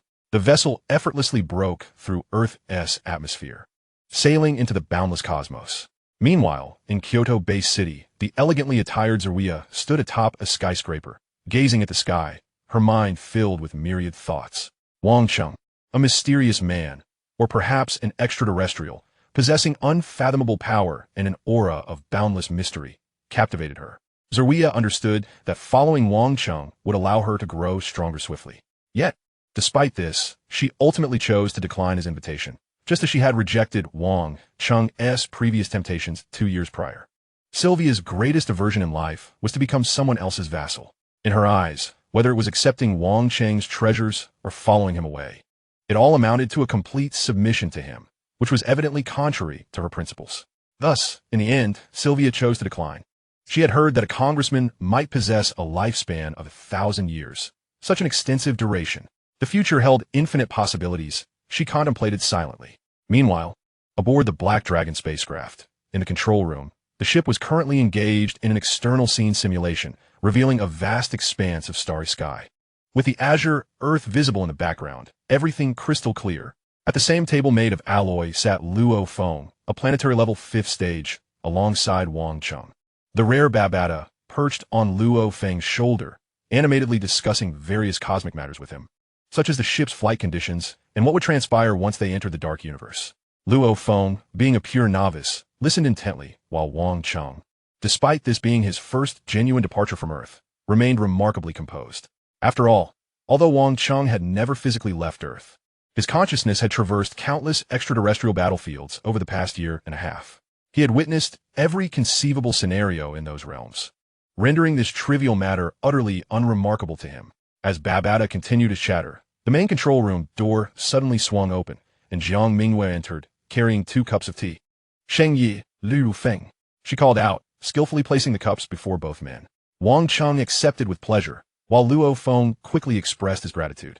"No need for formality. It's but a small gesture," Jiang Mingyue replied with a smile, clearly in high spirits. It was uncertain whether her good mood stemmed from leaving Earth or from Sylvia not accompanying them. Babata observed Jiang Mingyue for a moment before suddenly whispering into Luo Feng's mind. Instantly, Luo Feng was taken aback. "Sister Mingyue, are you on the verge of breaking through to the stellar level?" he inquired. Jiang Mingyue glanced at Wang Cheng, and upon seeing that he had no intention of saying much, she nodded in affirmation. "I feel there is some hope, though I'm unsure when I will break through." "That is astonishingly swift," Luo Feng thought incredulously.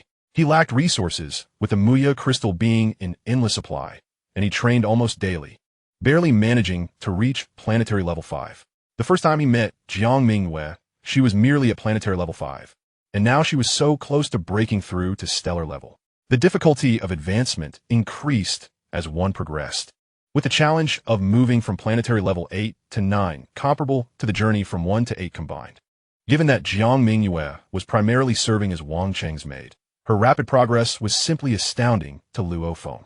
"Luo Feng, I've told you before that the bloodlines of Earthlings are among the lowest in the universe." I had not paid much attention to Jiang Mingyue before, but I now suspect she could very well be a member of the Tianyi clan, Babata conveyed to Luo Feng. "The Tianyi clan?" Luo Feng queried, puzzled.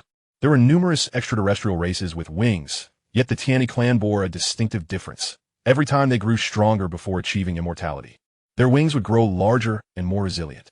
Once she reaches the stellar level, observe whether her wings change, and you will ascertain whether she is indeed a Tianyi. Babata elucidated. "What is so special about the Tianyi clan?" Luo Feng asked. "Aren't you curious why she progresses far more rapidly than you, despite training less?" Babata retorted in Luo Feng's mind. The bloodline of the Tianyi clan is the pinnacle among human races. They are born at the planetary level and could become domain lords without lifting a finger throughout their lives. Now, do you understand? Luo Feng was taken aback, and suddenly, as if struck by a revelation, he exclaimed, Babata, isn't this akin to the golden horned giant beast? You mean to say that the golden horned giant beast can naturally grow to the 9th stage of a domain lord simply by sleeping and eating? Indeed, the bloodline of the golden horned giant beast is superior to that of the Tianyi clan. If you were to seize its essence, your progress would surpass that of Jiang Mingwei. Babata seized the opportunity to entice him. You must understand, the path of evolution becomes increasingly arduous. You are merely at the planetary level.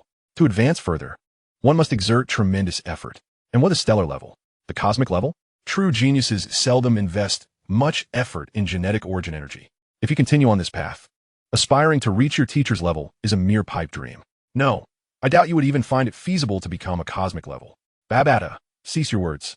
I will not relinquish my identity as an earthling. Luo Feng interrupted Babata's temptations. Who suggested you abandon your identity as an earthling? The essence of life is the soul. Once you become the golden horned giant beast, as long as you desire, you can still be an earthling. Understand? Babata chided, exasperated. Luo Feng fell silent, yet unbeknownst to him, his resolve had wavered from its initial firmness. After a moment of contemplation, he glanced at Wang Cheng, who was quietly savoring his tea. Brother Wang, Luo Feng suddenly called out. Yes. Wang Cheng nodded, signaling for him to continue. You gave me the golden-horned giant beast egg for me to seize its essence, correct? Luo Feng queried. Indeed, Wang Cheng confirmed.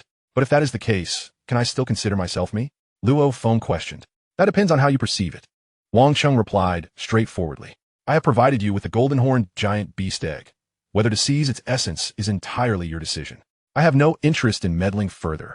Luo Feng was momentarily speechless. Initially, he sought advice from Wang Cheng, only to find that Wang Cheng had no desire to engage. However, there is a piece of information you might not be aware of. Wang Cheng suddenly remarked, as if struck by a thought. What information? Luo Feng instinctively asked. The golden horned giant beast possesses a unique, innate talent known as the clone. Wang Cheng elaborated. At this revelation, Luo Feng was momentarily stunned. Of course, while the clones created with this innate talent share a 999 genetic similarity to you, they're ultimately still somewhat different. Wang Cheng smiled. I see that you and Su Xin are developing quite well together. It would be best for you to marry soon and have a child. Luo Feng felt a twinge of awkwardness. He was only 20 this year and had not previously considered such matters. Nevertheless, after hearing Wang Cheng's words, the small crack in his heart that had begun to open now widened silently. Chapter 60 aboard the spacecraft. After accelerating to light speed, they soon entered the dark universe. After approximately 10 days of travel, they arrived at their destination, Qiulong Star. It was a planet adorned with numerous iridescent lights, surrounded by 2 satellites. From a purely aesthetic perspective, Qiulong Star was far more beautiful than Earth. In fact, this was precisely the reason for Qiulong Star's advancement. It is precisely due to its breathtaking scenery that this place has been claimed as territory by a domain lord, thus evolving into a planet of significant importance within the surrounding star domain. How beautiful! Through the external scenery simulation, Wang Cheng felt a surge of emotions, while Jiang Mingwei was also captivated by the splendor surrounding them. However, in contrast, Luo Feng found himself devoid of such leisure. The strength he had amassed bestowed upon Wang Cheng an unyielding confidence, and the countless trials faced on the extraterritorial battlefield had endowed him with a heart resilient enough to remain calm in the face of adversity. Thus, he exhibited no signs of panic in this moment. Jiang Mingwei, accompanying Wang Cheng, felt little trepidation about the unknown as she was free from burdensome thoughts. Conversely, Luo Feng was experiencing this alien world for the first time, and being merely a 5th-tier planetary-level individual, he felt a considerable amount of anxiety as they approached the planet, leaving him little inclination to appreciate its allure. In fact, at that moment, Luo Feng was incessantly conversing with Babata about what actions to take upon arriving at Qiulong Star and how to handle any urgent situations that might arise. Although they had previously discussed these matters, the impending reality prompted him to seek reassurance. After all, Luo Feng had encountered far too few experiences, and he was still a considerable distance from achieving the composure of one who remains unperturbed even in the face of perilous circumstances. Regardless of the differing sentiments among the trio, the spacecraft continued its journey, swiftly approaching Qiulong Star and shortly thereafter entering its atmosphere. Moments later, guided by the signals within Xiaolong Star, the spacecraft docked at Port C, and the three of them disembarked. Brother Cheng, what are your next plans? Luo Feng inquired directly, gazing at Wang Cheng. I have a matter to attend to, so I won't be accompanying you. However, I would appreciate it if you could take me back later. Wang Cheng replied with a smile. Of course. Luo Feng nodded in agreement without hesitation. He thought little of Wang Cheng's mention of returning, swiftly retrieving 2 silver guards before departing the area. At this juncture, Jiang Mingyue expressed her confusion, asking, Brother Cheng, are we returning? We're not going back. Wang Cheng shook his head. Then why did you just say? Jiang Mingyue was puzzled, recalling Wang Cheng's earlier preparations on Earth, which suggested he had no intention of returning, yet he had just indicated a desire for Luo Feng to take him back. That's a secret. Wang Cheng chuckled, choosing not to elaborate. In truth, he intended to create a clone to accompany Luo Feng back. And his earlier demeanor of not planning to return stemmed from uncertainty regarding whether his clone could exist if it strayed too far from his true self. After all, during his first conscious journey to a temporary secret realm, all clones he had left on Earth dissipated without a trace. While his clones remained intact during his excursions to the extraterritorial battlefield, they would temporarily lose contact with his true form. Under such circumstances, Wang Cheng speculated that perhaps distance could render his cloning technique ineffective. Naturally, speculation remained mere conjecture. Without practical experimentation, he could not ascertain the outcome. Therefore, he had prepared extensively for the possibility of not being able to return. It was also for this reason that when Wang Cheng bid farewell to Ziluia, he refrained from stating he would not return, merely suggesting that he might not come back, or perhaps he would return swiftly. Seeing that Wang Cheng was unwilling to provide further explanations, Jiang Mingyue chose not to press further, understanding that he disliked others prying into his secrets. Brother Cheng, where are we headed next? Jiang Mingyue inquired. First, we need to acquire identities. Wang Cheng responded, retrieving a deep gray mask from his world ring. He donned the mask, and after a moment of blurriness, his visage transformed considerably. The change was not drastic, yet it imparted a distinctly different aura from the former Wang Cheng, making it nearly impossible to recognize him without close scrutiny. Brother Cheng, what are you doing? Jiang Mingyue gazed at him in astonishment. You will find out soon enough. Wang Cheng replied succinctly. Come with me. Okay. Jiang Mingyue nodded, and the two of them took to the air. Although it was Wang Cheng's first visit to Xiaolong Star, his handheld detector effortlessly guided him to any desired location. Upon arriving at Xiaolong Star, the auxiliary intelligence of his detector received official information from the planet. This data included the rules of Xiaolong Star, the locations of several major cities, and more. Thus, with minimal effort, they found themselves within a bustling city. Is this what the true appearance of the cosmic human race looks like? Jiang Mingyue silently observed the throngs of passers-by. The appearances of these individuals starkly contrasted with those of Earthlings, whether in skin color, height, physique, or the arrangement and number of their facial features. In summary, the variety of pedestrians was vast, with those resembling Earthlings being exceedingly rare. Individuals identical to Wang Cheng were virtually non-existent. Perhaps these are alien souls possessing Earthlings. A thought flickered through Jiang Mingyue's mind. During a previous discussion between Luo Feng and Wang Cheng regarding the potential possession of the Golden Horn Giant Beast, Jiang Mingyue had been present, and her subsequent inquiries had familiarized her with the concept of possession. At that time, she harbored the notion that Wang Cheng might be an alien possessing an Earthling's body. Now, witnessing the diverse array of cosmic beings around her, she felt her suspicions were further validated. Of course, despite her burgeoning hypothesis, she felt no discomfort. For the Wang Cheng she had come to know was already an extraterrestrial entity. The original Earthling Wang Cheng was merely a stranger to her. While Jiang Mingyue was intrigued by the surrounding crowd, Wang Cheng, having seen much on the extraterritorial battlefield, did not pause his stride. He swiftly led Jiang Mingyue to the exterior of a sculpted edifice adorned with a black dragon motif. This establishment served as the office for the Black Dragon Mountain Empire stationed on Xiaolong Star. In the cosmos, the most crucial aspect is to ensure others recognize your strength. This way, not only will no one dare to provoke you, but conducting affairs will also become much more manageable. Wang Cheng turned to Jiang Mingyue and remarked before gesturing with his hand. In an instant, 2 imposing figures, gleaming black and towering like iron towers, manifested before them. What is this? Jiang Mingyue gazed at the 2 forms in astonishment. They were slender and humanoid, yet the malevolent aura emanating from them filled her with an overwhelming sense of pressure. These are mechanical puppets of the mechanical race. each possessing approximately the strength of a ninth-tier cosmic entity. Wang Cheng stated nonchalantly. Ninth-tier cosmic? Jiang Mingyue's eyes widened in shock. Let us move, Wang Cheng said, not elaborating further. In truth, he possessed numerous similar constructs, having visited the extraterritorial battlefield over 100 times in the past year. Through countless battles and encounters with various foes, he had amassed a diverse array of rewards. And these two ninth-tier cosmic mechanical puppets were among the spoils he had inadvertently acquired. While their strength was inconsequential to Wang Cheng, they were perfectly suited for this occasion. In truth, the mask that Wang Cheng recently produced, capable of altering one's appearance, was also derived from the otherworldly battlefield. It is a rare treasure obtained from a demon clan domain lord, and the ability to change one's visage is merely a supplementary function. Its true purpose lies in the concealment of spiritual marks. In the vast cosmos, appearance is but a secondary means of identifying one's identity. The essence of spirit and soul is paramount. Chapter 61. False Identity. Before the office of the Black Dragon Mountain Empire stood two towering, 6-meter-tall, stellar guardians. Upon noticing Wang Cheng and Jiang Mingyue approaching, their faces instantly reflected a hint of reverence. Esteemed sir, please enter. They bowed respectfully, willingly opening the grand doors for Wang Cheng to proceed. These sentinels employed here possessed keen insight. Behind Wang Cheng and Jiang Mingyue trailed two imposing figures, whose barely perceptible aura made it abundantly clear to the guardians that their prowess was undoubtedly at the cosmic level, even among the strongest of cosmic beings. To have celestial-level protectors implies an extraordinary status. Naturally, the object of reverence for these guardians was Wang Cheng, not Jiang Mingyue. After all, Jiang Mingyue followed closely behind Wang Cheng, clearly a subordinate. Given her beauty, she might simply be a plaything for a powerful figure.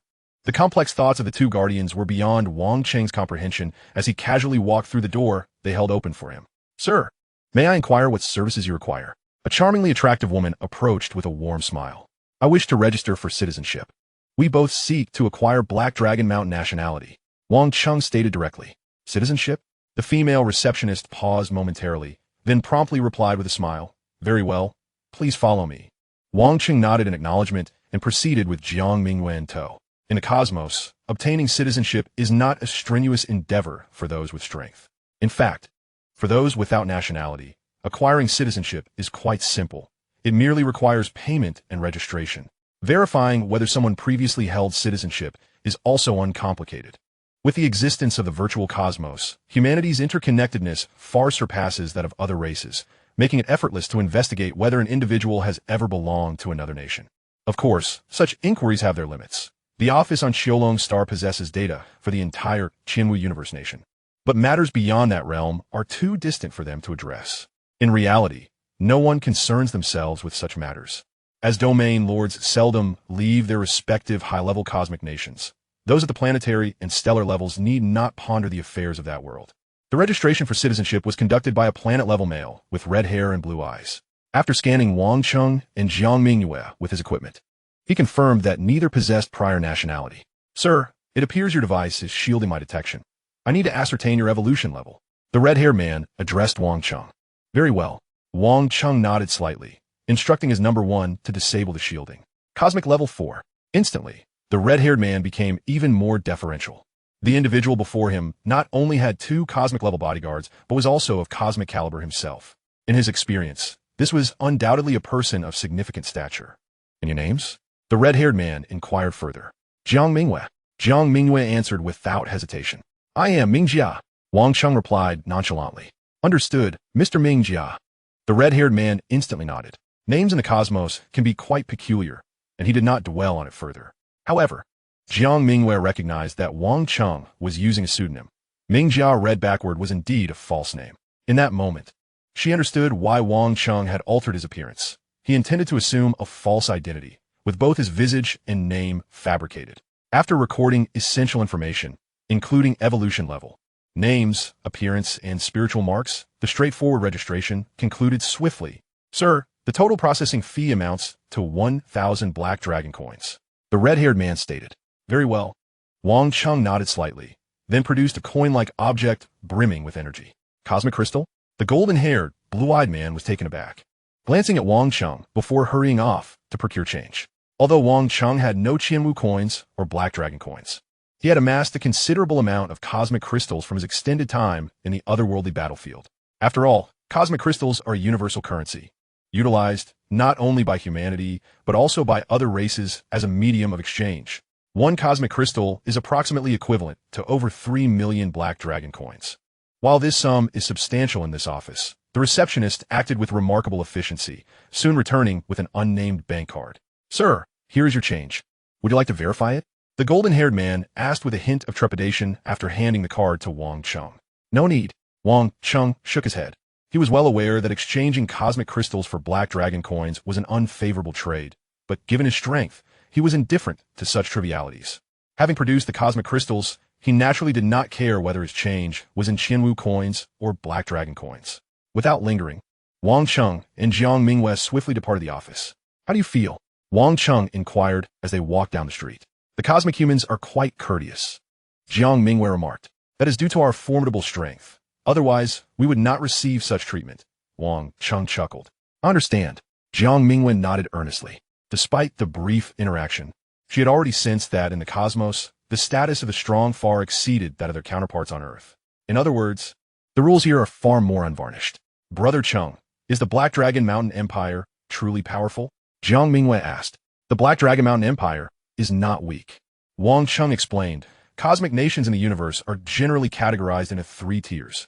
Lower-level cosmic nations, mid-level cosmic nations, and high-level cosmic nations." As Wang Cheng elucidated, Jiang Mingwei listened attentively, occasionally posing questions. However, she refrained from inquiring about Wang Cheng's earlier use of a false identity, choosing to act as if she were unaware of the matter. In truth, Jiang Mingwei was quite astute. Even if she had asked Wang Cheng, he would not have divulged his reasons. Wang Cheng opted not to use his true identity during the registration process because he was not yet at the cosmic level. To ascend to the pinnacle among humanity, the most expedient path is to join one of the 5 major powers. The 5 major powers possess abundant resources, enabling any individual to undergo swift transformation.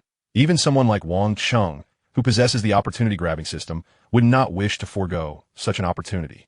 The most straightforward route to join the 5 major powers is by participating in the Genius Battle or the Strong Battle. As Wang Cheng is already at the cosmic level, he cannot partake in the Genius Battle. However, the human race is about to host the Genius Battle rather than the Strong Battle. Should he choose not to participate in the Strong Battle, he would have to wait 5,000 years. 5,000 years is an eternity. Wang Cheng could not possibly wait so long at the cosmic level. Having broken through to this echelon just over a year ago, he has already ascended to the 4th tier of the cosmic rank. Based on his estimations, even without the aid of any artifacts, he could undoubtedly become a domain lord within the next decade. Should he utilize treasures capable of nurturing his physique, this progression would be even swifter.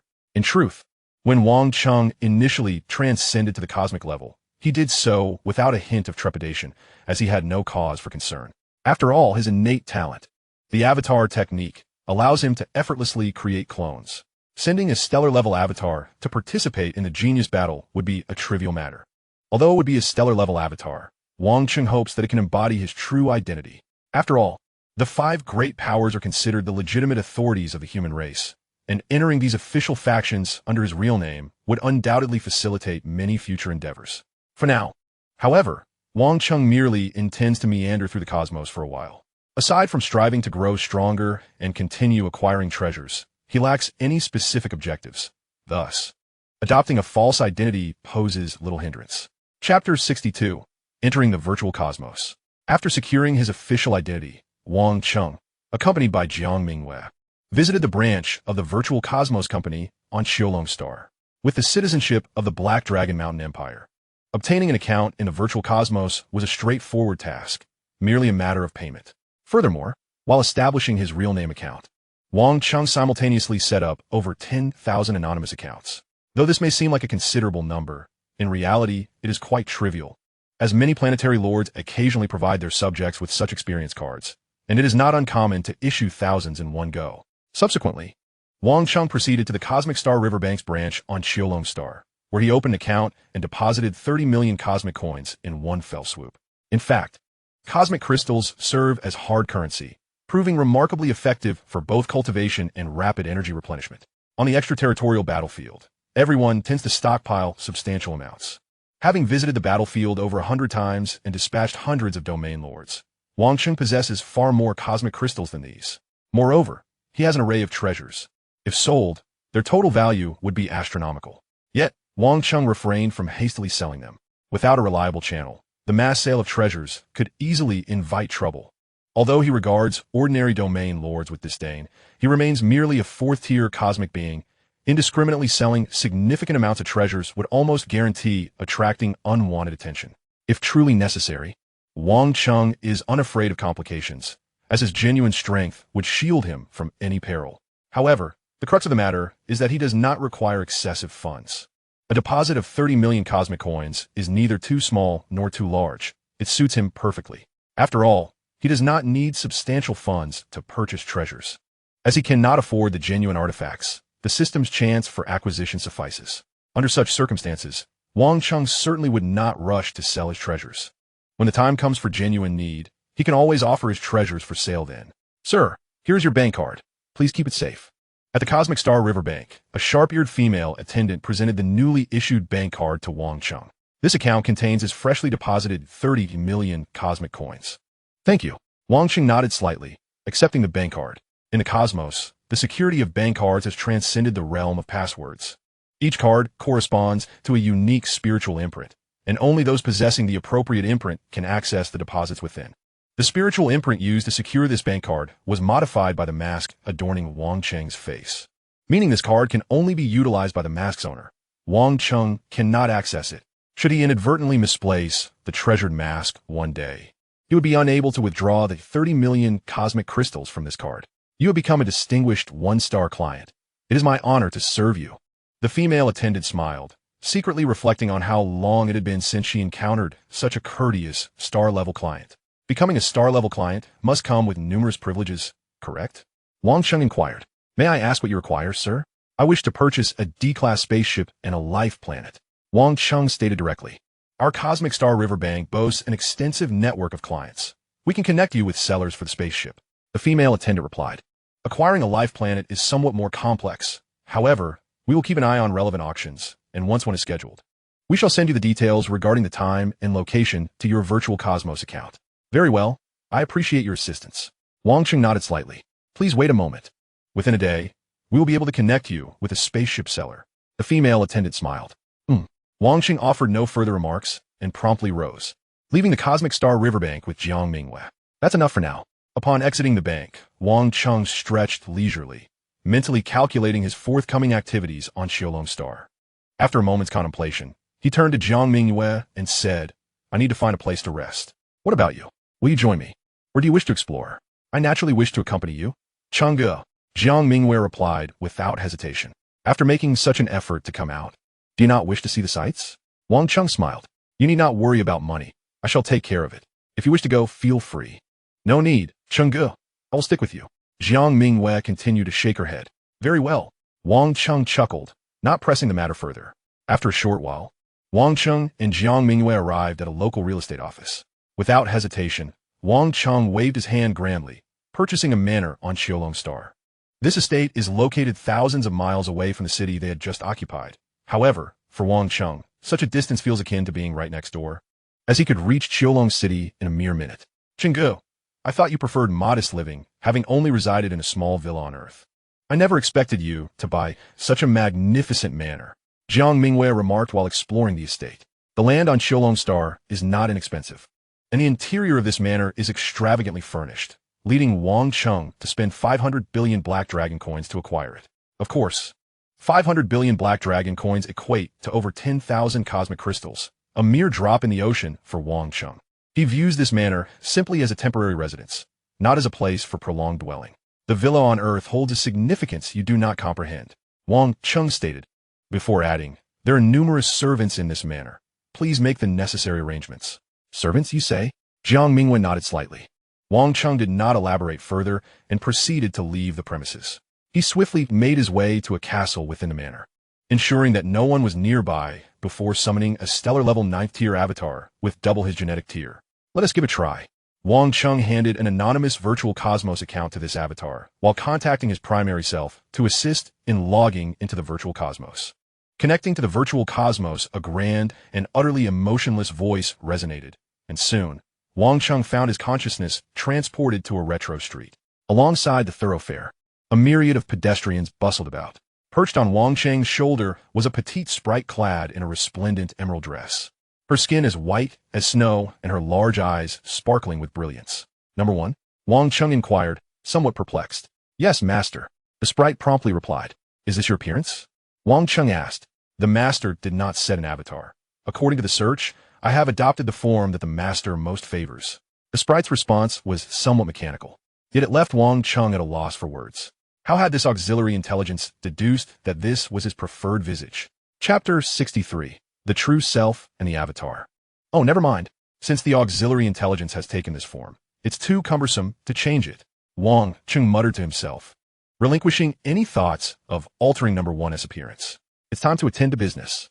He contemplated, at which point, his avatar in the external realm logged into the virtual universe using a temporary account. As Wang Cheng's true self, an avatar logged into the virtual universe in close proximity. Their initial locations were not far apart. The moment the avatar materialized in the virtual universe, Wang Cheng instantly recognized him. For the form of his avatar was none other than his own. Naturally, Wang Cheng also observed his true self through the avatar. And although it was indeed his true self, his appearance resembled that of a ghostly armor. It appeared that this mask possessed some significant capabilities. Wang Cheng pondered, stroking his chin.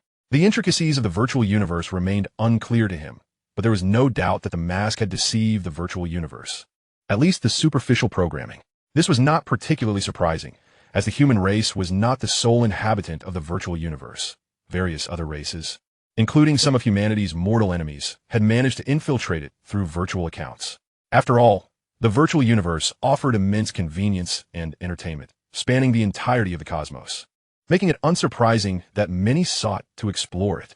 When individuals from other races entered, they could not present themselves in their true forms, for the distinct traits of certain races would instantaneously expose them.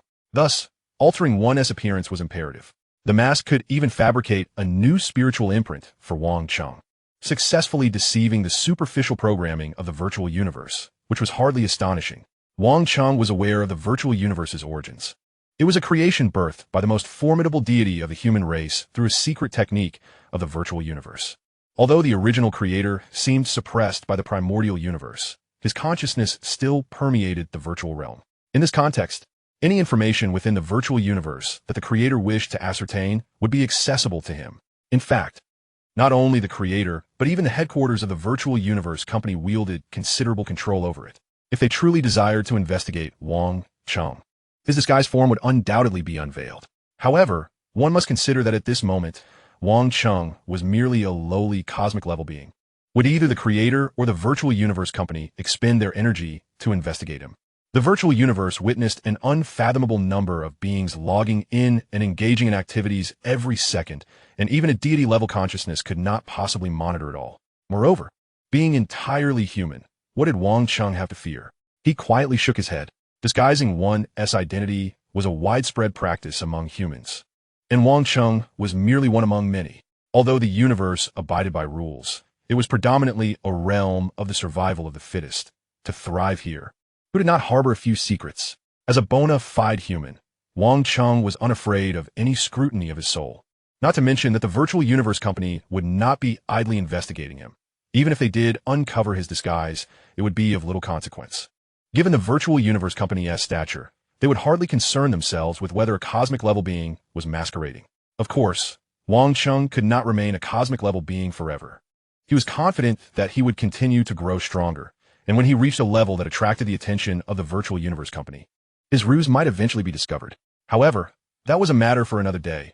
At present, Wang Cheng was unconcerned with such thoughts. With his identity confirmed, he promptly instructed his avatar to log off, while simultaneously, the avatar stealthily departed from the estate, heading directly toward the Black Dragon Mountain Empire's office he had previously visited. Since Wang Cheng had resolved to allow his avatar to participate in the genius battle, a formal identity was essential. The Black Dragon Mountain Empire was most suitable for this purpose.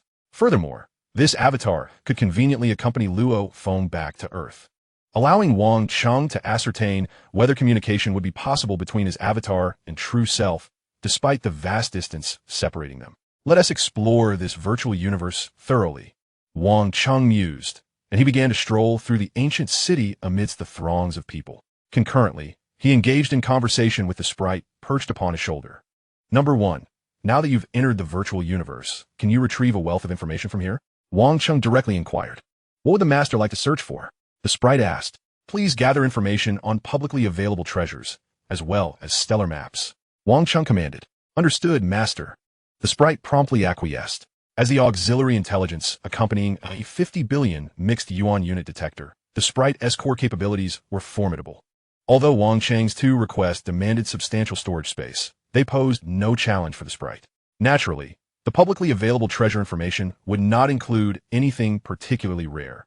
But for Wang Cheng, it sufficed for the time being.